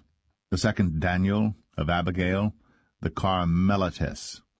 The third Absalom, the son of Maacah, the daughter of Talmai, king of Geshur. The fourth Adonijah, the son of Haggith. The fifth Shephatiah of Abital. The sixth Ithraam, by Eglah his wife. These 6 were born unto him in Hebron, and there he reigned 7 years and 6 months. And in Jerusalem he reigned 33 years. And these were born unto him in Jerusalem, Shimei, and Shabab, and Nathan, and Solomon 4, of Bathshua the daughter of Amiel, Ibhar also, and Elishama, and Eliphalet, and Noga, and Nepheg, and Japhia, and Elishama, and Eliada, and Eliphalet, 9. These were all the sons of David, beside the sons of the concubines and Tamar their sister. And Solomon's son was Rehoboam, Abiah his son, Asa his son, Jehoshaphat his son, Joram his son, Ahaziah his son, Joash his son, Amaziah his son, Azariah his son, Jotham his son, Ahaz his son, Hezekiah his son, Manasseh his son, Amon his son, Josiah his son. And the sons of Josiah were the firstborn Johanan, the second Jehoiakim, the third Zedekiah, the fourth Shallum. And the sons of Jehoiakim, Jeconiah his son, Zedekiah his son. And the sons of Jeconiah, Asir, Salathiel his son, Malchiram also, and Pedaiah, and Shenazar, Jechamiah, Hoshama, and Nedabiah. And the sons of Pedaiah were Zerubbabel and Shimei, and the sons of Zerubbabel, Meshullam, and Hananiah, and Shelomith their sister, and Hashabah, and Ohel, and Berechiah, and Hesediah, Juseb-Hesed, 5. And the sons of Hananiah, Pelatiah, and Jesaiah, the sons of Rephaiah, the sons of Arnan, the sons of Obadiah, the sons of Shechaniah. And the sons of Shechaniah, Shemaiah, and the sons of Shemaiah, Hattush, and Igial, and Baraiah, and Neraiah, and Shaphat, 6. And the sons of Neraiah, Elionai, and Hezekiah, and Azrikam, 3. And the sons of Elionai were Hodiah, and Eliashib, and Pelaiah, and Akub, and Johanan, and Dalaiah, and Anani, 7.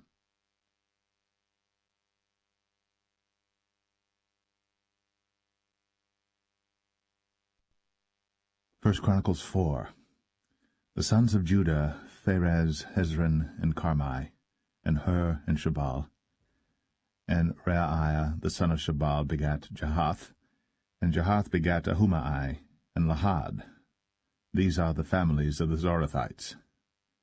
And these were of the father of Etam, Jezreel, and Ishma, and Idbash, and the name of their sister was Hazalel-Ponai. And Penuel the father of Gedor, and Ezer the father of Hushah. These are the sons of Hur, the firstborn of Ephratah, the father of Bethlehem. And Asher the father of Tekoa had 2 wives, Helah and Narah. And Narah bare him Ahuzam, and Hepher, and Temeni, and Hahashterai. These were the sons of Narah. And the sons of Helah were Zereth, and Jezoar, and Ethnan. And Kaz begat Anub, and Zebabah, and the families of Ahahel, the son of Haram. And Jabez was more honorable than his brethren. And his mother called his name Jabez, saying, Because I bare him with sorrow. And Jabez called on the God of Israel, saying, O that thou wouldst bless me indeed, and enlarge my coast, and that thine hand might be with me, and that thou wouldst keep me from evil, that it may not grieve me. And God granted him that which he requested. And Chelub the brother of Shur begat Mahir, which was the father of Eshton, and Eshton begat Bethraphah, and Paseah, and Tehenna, the father of Nahash. These are the men of Rakah. And the sons of Kenaz, Othniel, and Seraiah, and the sons of Othniel, Hathath. And Meonothai begat Ophrah, and Seraiah begat Joab, the father of the valley of Cherashim, for they were craftsmen. And the sons of Caleb, the son of Jephunneh, Iru, Elah, and Naam. And the sons of Elah, even Kenaz. And the sons of Jehaleleel, Ziph, and Zephah, Teriah, and Asrael. And the sons of Ezra were Jether, and Mered, and Ephah, and Jalan. And she bare Miriam, and Shemai, and Ishba, the father of Eshtemoa. And his wife Jehudijah bare Jared, the father of Gedor, and Heber, the father of Sakoh, and Jekuthiel, the father of Zanoah. And these are the sons of Bethiah, the daughter of Pharaoh, which Mered took. And the sons of his wife Hodiah, the sister of Naham, the father of Keli, the Garmite, and Eshtemoa the Maacathite. And the sons of Shimon were Amnon, and Rinnah, Ben-Hanan, and Telon. And the sons of Ishai were Zoheth, and Ben-Zoheth. The sons of Shelah, the son of Judah, were the father of Lakah, and Ladah, the father of Mareshah. And the families of the house of them that wrought fine linen of the house of Ashbea, and Joachim, and the men of Chozeba, and Joash, and Seraph, who had the dominion in Moab, and Jashubai Lehem. And these are ancient things. These were the potters, and those that dwelt among plants and hedges. There they dwelt with the king for his work. The sons of Simeon were Nemuel, and Jamin, Jerib, Zerah, and Shaul. Shalom his son, Mibsam his son, Mishma his son, and the sons of Mishma, Hamuel his son, Zakur his son, Shimei his son. And Shimei had 16 sons and 6 daughters. But his brethren had not many children, neither did all their family multiply like to the children of Judah.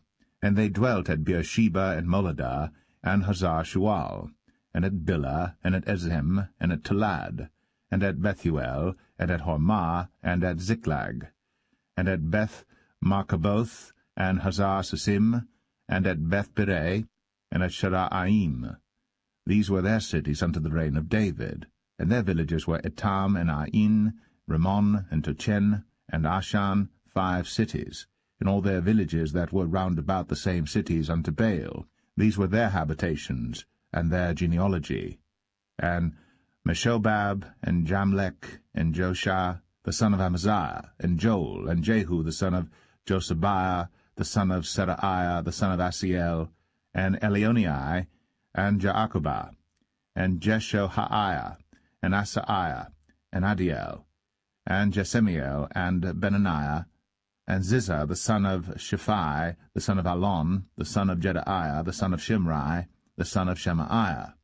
These, mentioned by their names, were princes in their families. And the house of their fathers increased greatly, and they went to the entrance of Gedor, even unto the east side of the valley, to seek pasture for their flocks. And they found fat pasture, and good, and the land was wide, and quiet, and peaceable, for they of Ham had dwelt there of old.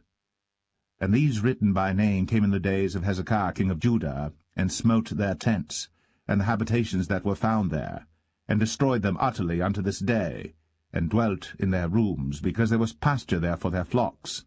And some of them, even of the sons of Simeon, 500 men, went to Mount Seir, having for their captains Pelatiah, and Neriah, and Rephaiah, and Uzziel, the sons of Ishai. And they smote the rest of the Amalekites that were escaped, and dwelt there unto this day.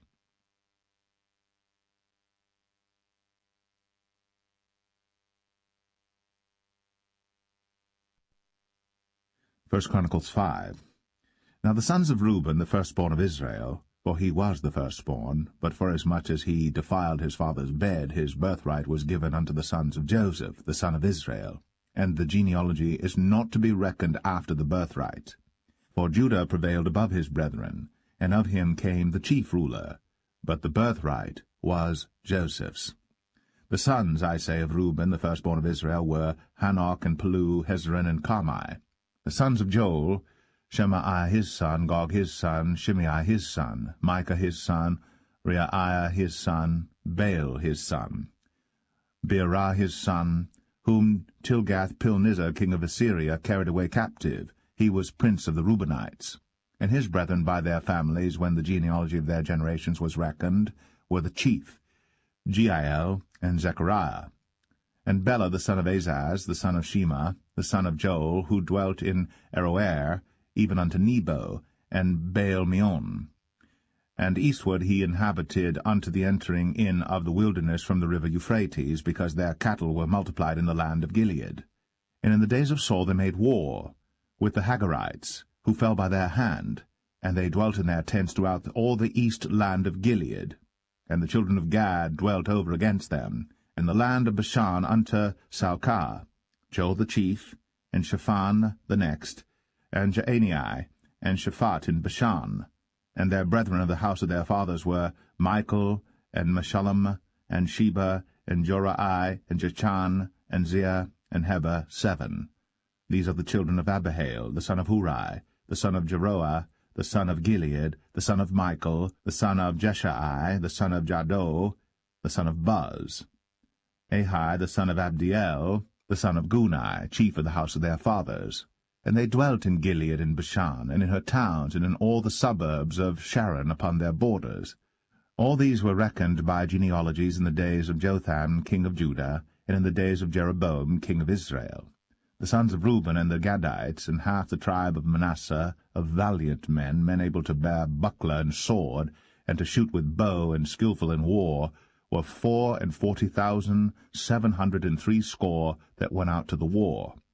And they made war with the Hagarites, with Jetur, and Nephish, and Nodab, and they were helped against them, and the Hagarites were delivered into their hand, and all that were with them, for they cried to God in the battle, and he was entreated of them, because they put their trust in him. And they took away their cattle, of their camels 50,000, and of sheep 250,000, and of asses 2,000, and of men 100,000. For there fell down many slain, because the war was of God, and they dwelt in their steads until the captivity. And the children of the half-tribe of Manasseh dwelt in the land. They increased from Bashan unto Baal-Hermon, and Sinir, and unto Mount Hermon. And these were the heads of the house of their fathers, even Ephah, and Ishai, and Eliel, and Azriel, and Jeremiah, and Hodaviah, and Jadiel, mighty men of valor, famous men, and heads of the house of their fathers. And they transgressed against the God of their fathers, and went a-whoring after the gods of the people of the land, whom God destroyed before them. And the God of Israel stirred up the spirit of Pul, king of Assyria, and the spirit of Tilgath-Pilneser, king of Assyria. And he carried them away, even the Reubenites, and the Gadites, and the half-tribe of Manasseh, and brought them unto Halah, and Habor, and Hara, and to the river Gozan, unto this day.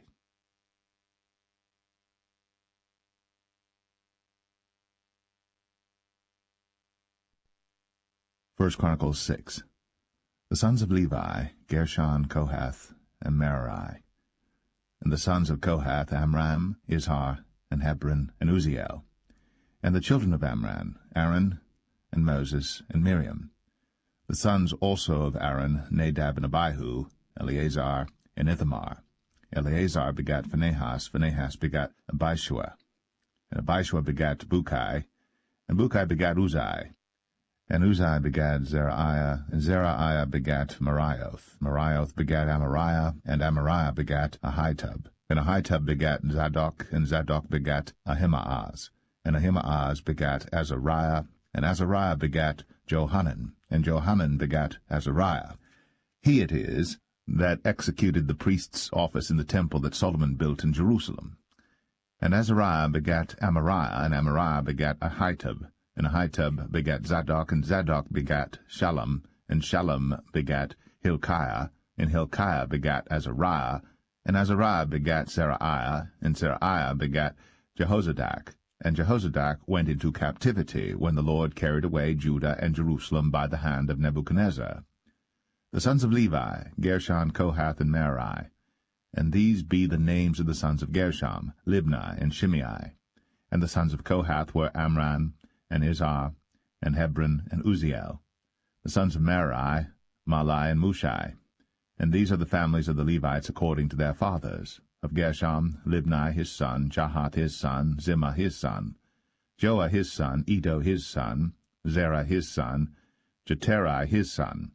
The sons of Kohath, Aminadab his son, Korah his son, Asir his son, Elkanah his son, and Abiasaph his son, and Asir his son, Tahath his son, Uriel his son, Uzziah his son, and Shaul his son.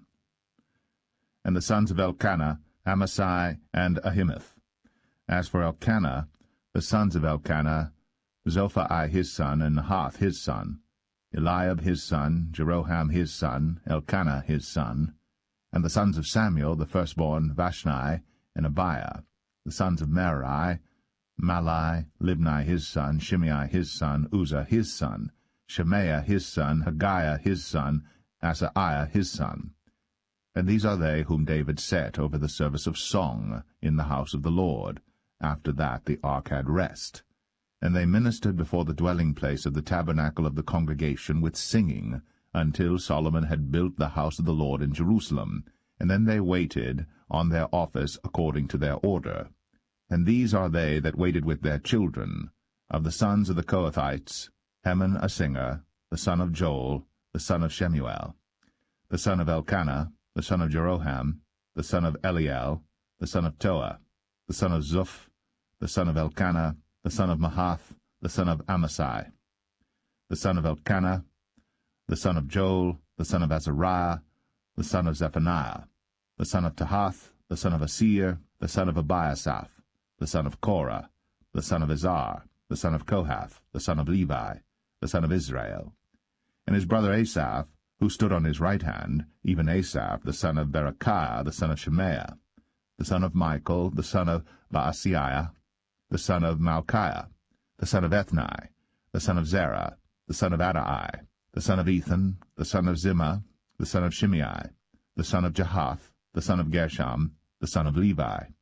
And their brethren, the sons of Merari, stood on the left hand, Ethan the son of Kishi, the son of Abdi, the son of Malach, the son of Hashabiah, the son of Amaziah, the son of Hilkiah, the son of Amzi, the son of Bani, the son of Shemer, the son of Mahli, the son of Mushai, the son of Merari, the son of Levi. Their brethren also the Levites were appointed unto all manner of service of the tabernacle of the house of God. But Aaron and his sons offered upon the altar of the burnt offering, and on the altar of incense, and were appointed for all the work of the place most holy, and to make an atonement for Israel, according to all that Moses, the servant of God, had commanded. And these are the sons of Aaron: Eleazar his son, Phinehas his son, Abishua his son, Bukai his son, Uzzi his son, Zerahiah his son, Marioth his son, Amariah his son, Ahitub his son, Zadok his son, Ahimaaz his son. Now these are their dwelling places throughout their castles in their coasts, of the sons of Aaron, of the families of the Kohathites, for theirs was the lot. And they gave them Hebron in the land of Judah, and the suburbs thereof round about it. But the fields of the city and the villages thereof they gave to Caleb the son of Jephunneh. And to the sons of Aaron they gave the cities of Judah, namely Hebron, the city of refuge, and Libnah with her suburbs, and Jatir, and Eshtemoa with their suburbs, and Hilan with her suburbs, Debir with her suburbs, and Ashan with her suburbs, and Beth-Shemesh with her suburbs. And out of the tribe of Benjamin, Geba with her suburbs, and Alemeth with her suburbs, and Anathoth with her suburbs. All their cities throughout their families were 13 cities. And unto the sons of Kohath, which were left of the family of that tribe, were cities given out of the half-tribe, namely out of the half-tribe of Manasseh, by lot, 10 cities. And to the sons of Gershon throughout their families, out of the tribe of Issachar, and out of the tribe of Asher, and out of the tribe of Naphtali, and out of the tribe of Manasseh in Bashan, 13 cities. Unto the sons of Merari were given by lot throughout their families, out of the tribe of Reuben, and out of the tribe of Gad, and out of the tribe of Zebulun, 12 cities. And the children of Israel gave to the Levites these cities with their suburbs. And they gave by lot, out of the tribe of the children of Judah, and out of the tribe of the children of Simeon, and out of the tribe of the children of Benjamin, these cities which are called by their names. And the residue of the families of the sons of Kohath had cities of their coasts, out of the tribe of Ephraim. And they gave unto them of the cities of refuge, Shechem in Mount Ephraim with her suburbs. They gave also Gezer with her suburbs, and Jokmeam with her suburbs, and Beth-horon with her suburbs, and Ailon with her suburbs, and Gath-rimmon with her suburbs. And out of the half-tribe of Manasseh, Aner with her suburbs, and Bileam with her suburbs, for the family of the remnant of the sons of Kohath. Unto the sons of Gershon were given out of the family of the half-tribe of Manasseh, Golan in Bashan with her suburbs, and Ashtaroth with her suburbs. And out of the tribe of Issachar, Kadesh with her suburbs, Daberoth with her suburbs, and Ramoth with her suburbs, and Anem with her suburbs. And out of the tribe of Asher, Mashal with her suburbs, and Abdon with her suburbs, and Hukok with her suburbs, and Rehob with her suburbs. And out of the tribe of Naphtali, Kadesh in Galilee with her suburbs, and Hammon with her suburbs, and Kirjathaim with her suburbs. Unto the rest of the children of Merari were given out of the tribe of Zebulun, Rimmon with her suburbs, Tabor with her suburbs. And on the other side of Jordan by Jericho, on the east side of Jordan, were given them out of the tribe of Reuben, Bezer in the wilderness with her suburbs, and Jazar with her suburbs, Kedemoth also with her suburbs, and Mephath with her suburbs. And out of the tribe of Gad, Ramoth in Gilead with her suburbs, and Mahanaim with her suburbs, and Heshbon with her suburbs, and Jazer with her suburbs.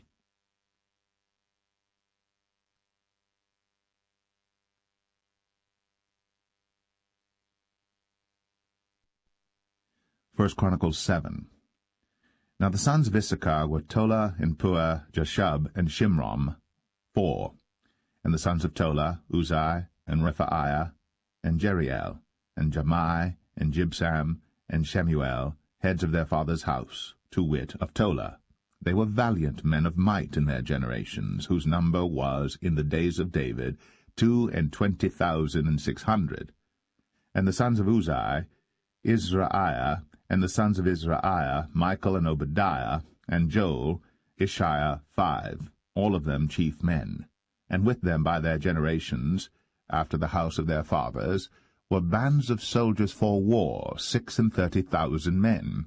For they had many wives and sons, and their brethren among all the families of Issachar were valiant men of might, reckoned in all by their genealogies 77,000. The sons of Benjamin, Bela and Becher, and Jediel, 3. And the sons of Bela, Esban, and Uzai, and Uzziel, and Jeremoth, and Eri, 5. Heads of the house of their fathers, mighty men of valor, and were reckoned by their genealogies 22,034. And the sons of Becher, Zemira, and Joash, and Eleazar, and Elionai, and Omri, and Jeremoth, and Abiah, and Anathoth, and Alameth. All these are the sons of Becher. And the number of them, after their genealogy by their generations, heads of the house of their fathers, mighty men of valor, was 20,200. The sons also of Jediel, Bilhan, and the sons of Bilhan, Jeush, and Benjamin, and Ehud, and Chenaanah, and Zethan, and Thashish, and Ahishahar.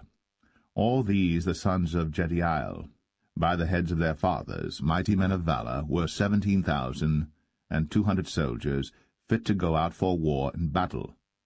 Shupim also, and Hupim, the children of Ir, and Hushim, the sons of Aher. The sons of Naphtali, Jaziel, and Gunai, and Jezer, and Shalom, the sons of Bilhah.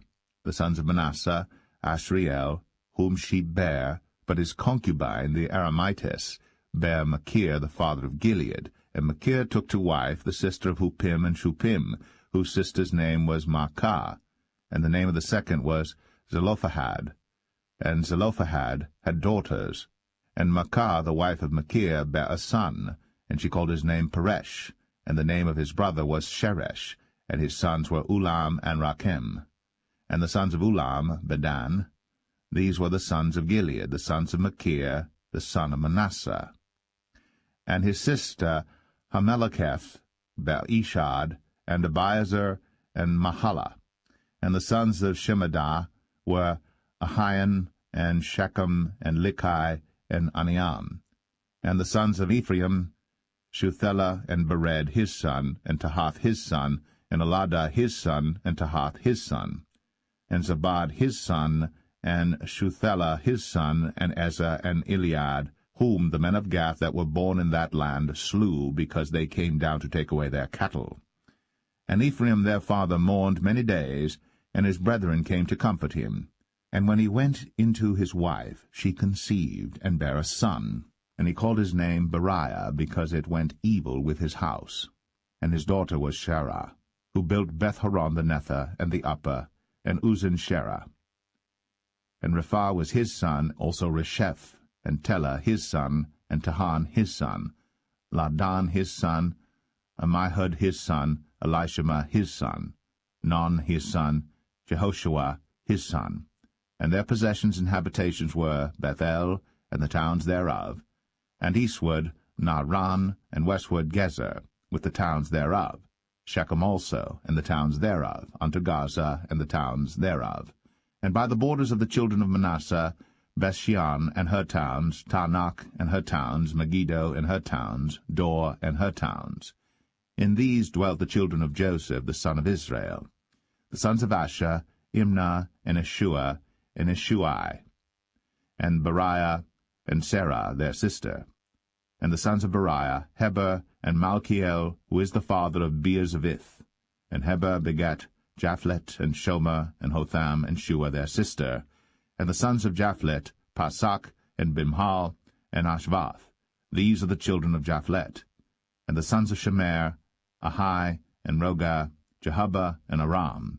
And the sons of his brother Helem, Zophah, and Imnah, and Shelesh, and Amal. The sons of Zophah, Sua, and Harnepher, and Shual, and Beri, and Imrah, Bezer, and Hod, and Shammah, and Shilshah, and Ithran, and Birah. And the sons of Jether, Jephunneh, and Pispah, and Arah. And the sons of Ulah, Arah, and Haniel, and Reziah. All these were the children of Asher, heads of their father's house, choice and mighty men of valor, chief of the princes. And the number throughout the genealogy of them that were apt to the war and to battle was 26,000 men.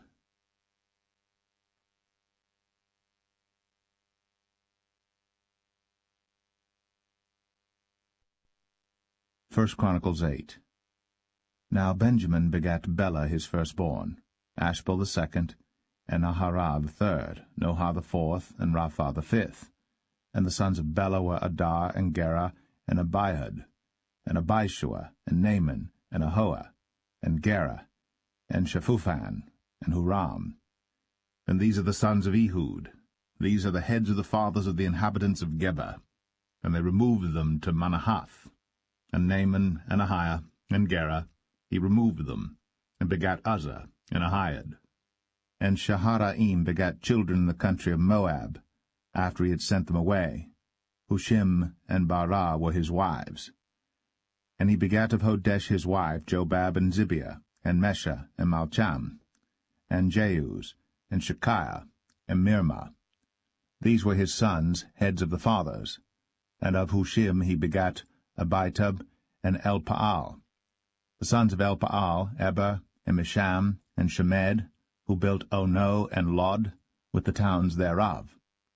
Beriah also, and Shema, who were heads of the fathers of the inhabitants of Aijalon, who drove away the inhabitants of Gath, and Ahio, Shashak, and Jeremoth, and Zebadiah, and Arad, and Adair, and Michael, and Isbah, and Johah, the sons of Beriah, and Zebadiah, and Meshullam, and Hezekiah, and Heber, Ishmerai also, and Jezaliah, and Jobab, the sons of Elpaal, and Joachim, and Zichri, and Zabdi, and Elinai, and Zilthai, and Eliel, and Adaiah, and Beraiah, and Shimrath, the sons of Shimhi, and Ishpan, and Heber, and Eliel, and Abdon, and Zichri, and Hanan, and Hananiah, and Elam, and Atathijah, and Ephadiah, and Penuel, the sons of Shashak, and Shamshariah, and Shehariah, and Athaliah, and Jerasiah, and Eliah, and Zichri, the sons of Jeroham. These were the heads of the fathers by their generations, chief men. These dwelt in Jerusalem. And at Gibeon dwelt the father of Gibeon, whose wife's name was Maachah, and his firstborn son Abdon, and Zur, and Kish, and Baal, and Nadab, and Gedor, and Ahio, and Zacher. And Mikloth begat Shemaiah. And these also dwelt with their brethren in Jerusalem over against them. And Ner begat Kish, and Kish begat Saul, and Saul begat Jonathan, and Malchishua, and Abinadab, and Eshbaal. And the son of Jonathan was Meribbaal, and Meribbaal begat Micah, and the sons of Micah were Pithon, and Melech, and Tereah, and Ahaz. And Ahaz begat Jehoiada, and Jehoiada begat Alameth, and Asmaveth, and Zimri. And Zimri begat Moza, and Moza begat Benaiah. Rapha was his son, Eliasa his son, Hazel his son. And Hazel had 6 sons, whose names are these: Azrikam, Bocheru, and Ishmael, and Sheraiah, and Obadiah, and Hanan. All these were the sons of Hazel. And the sons of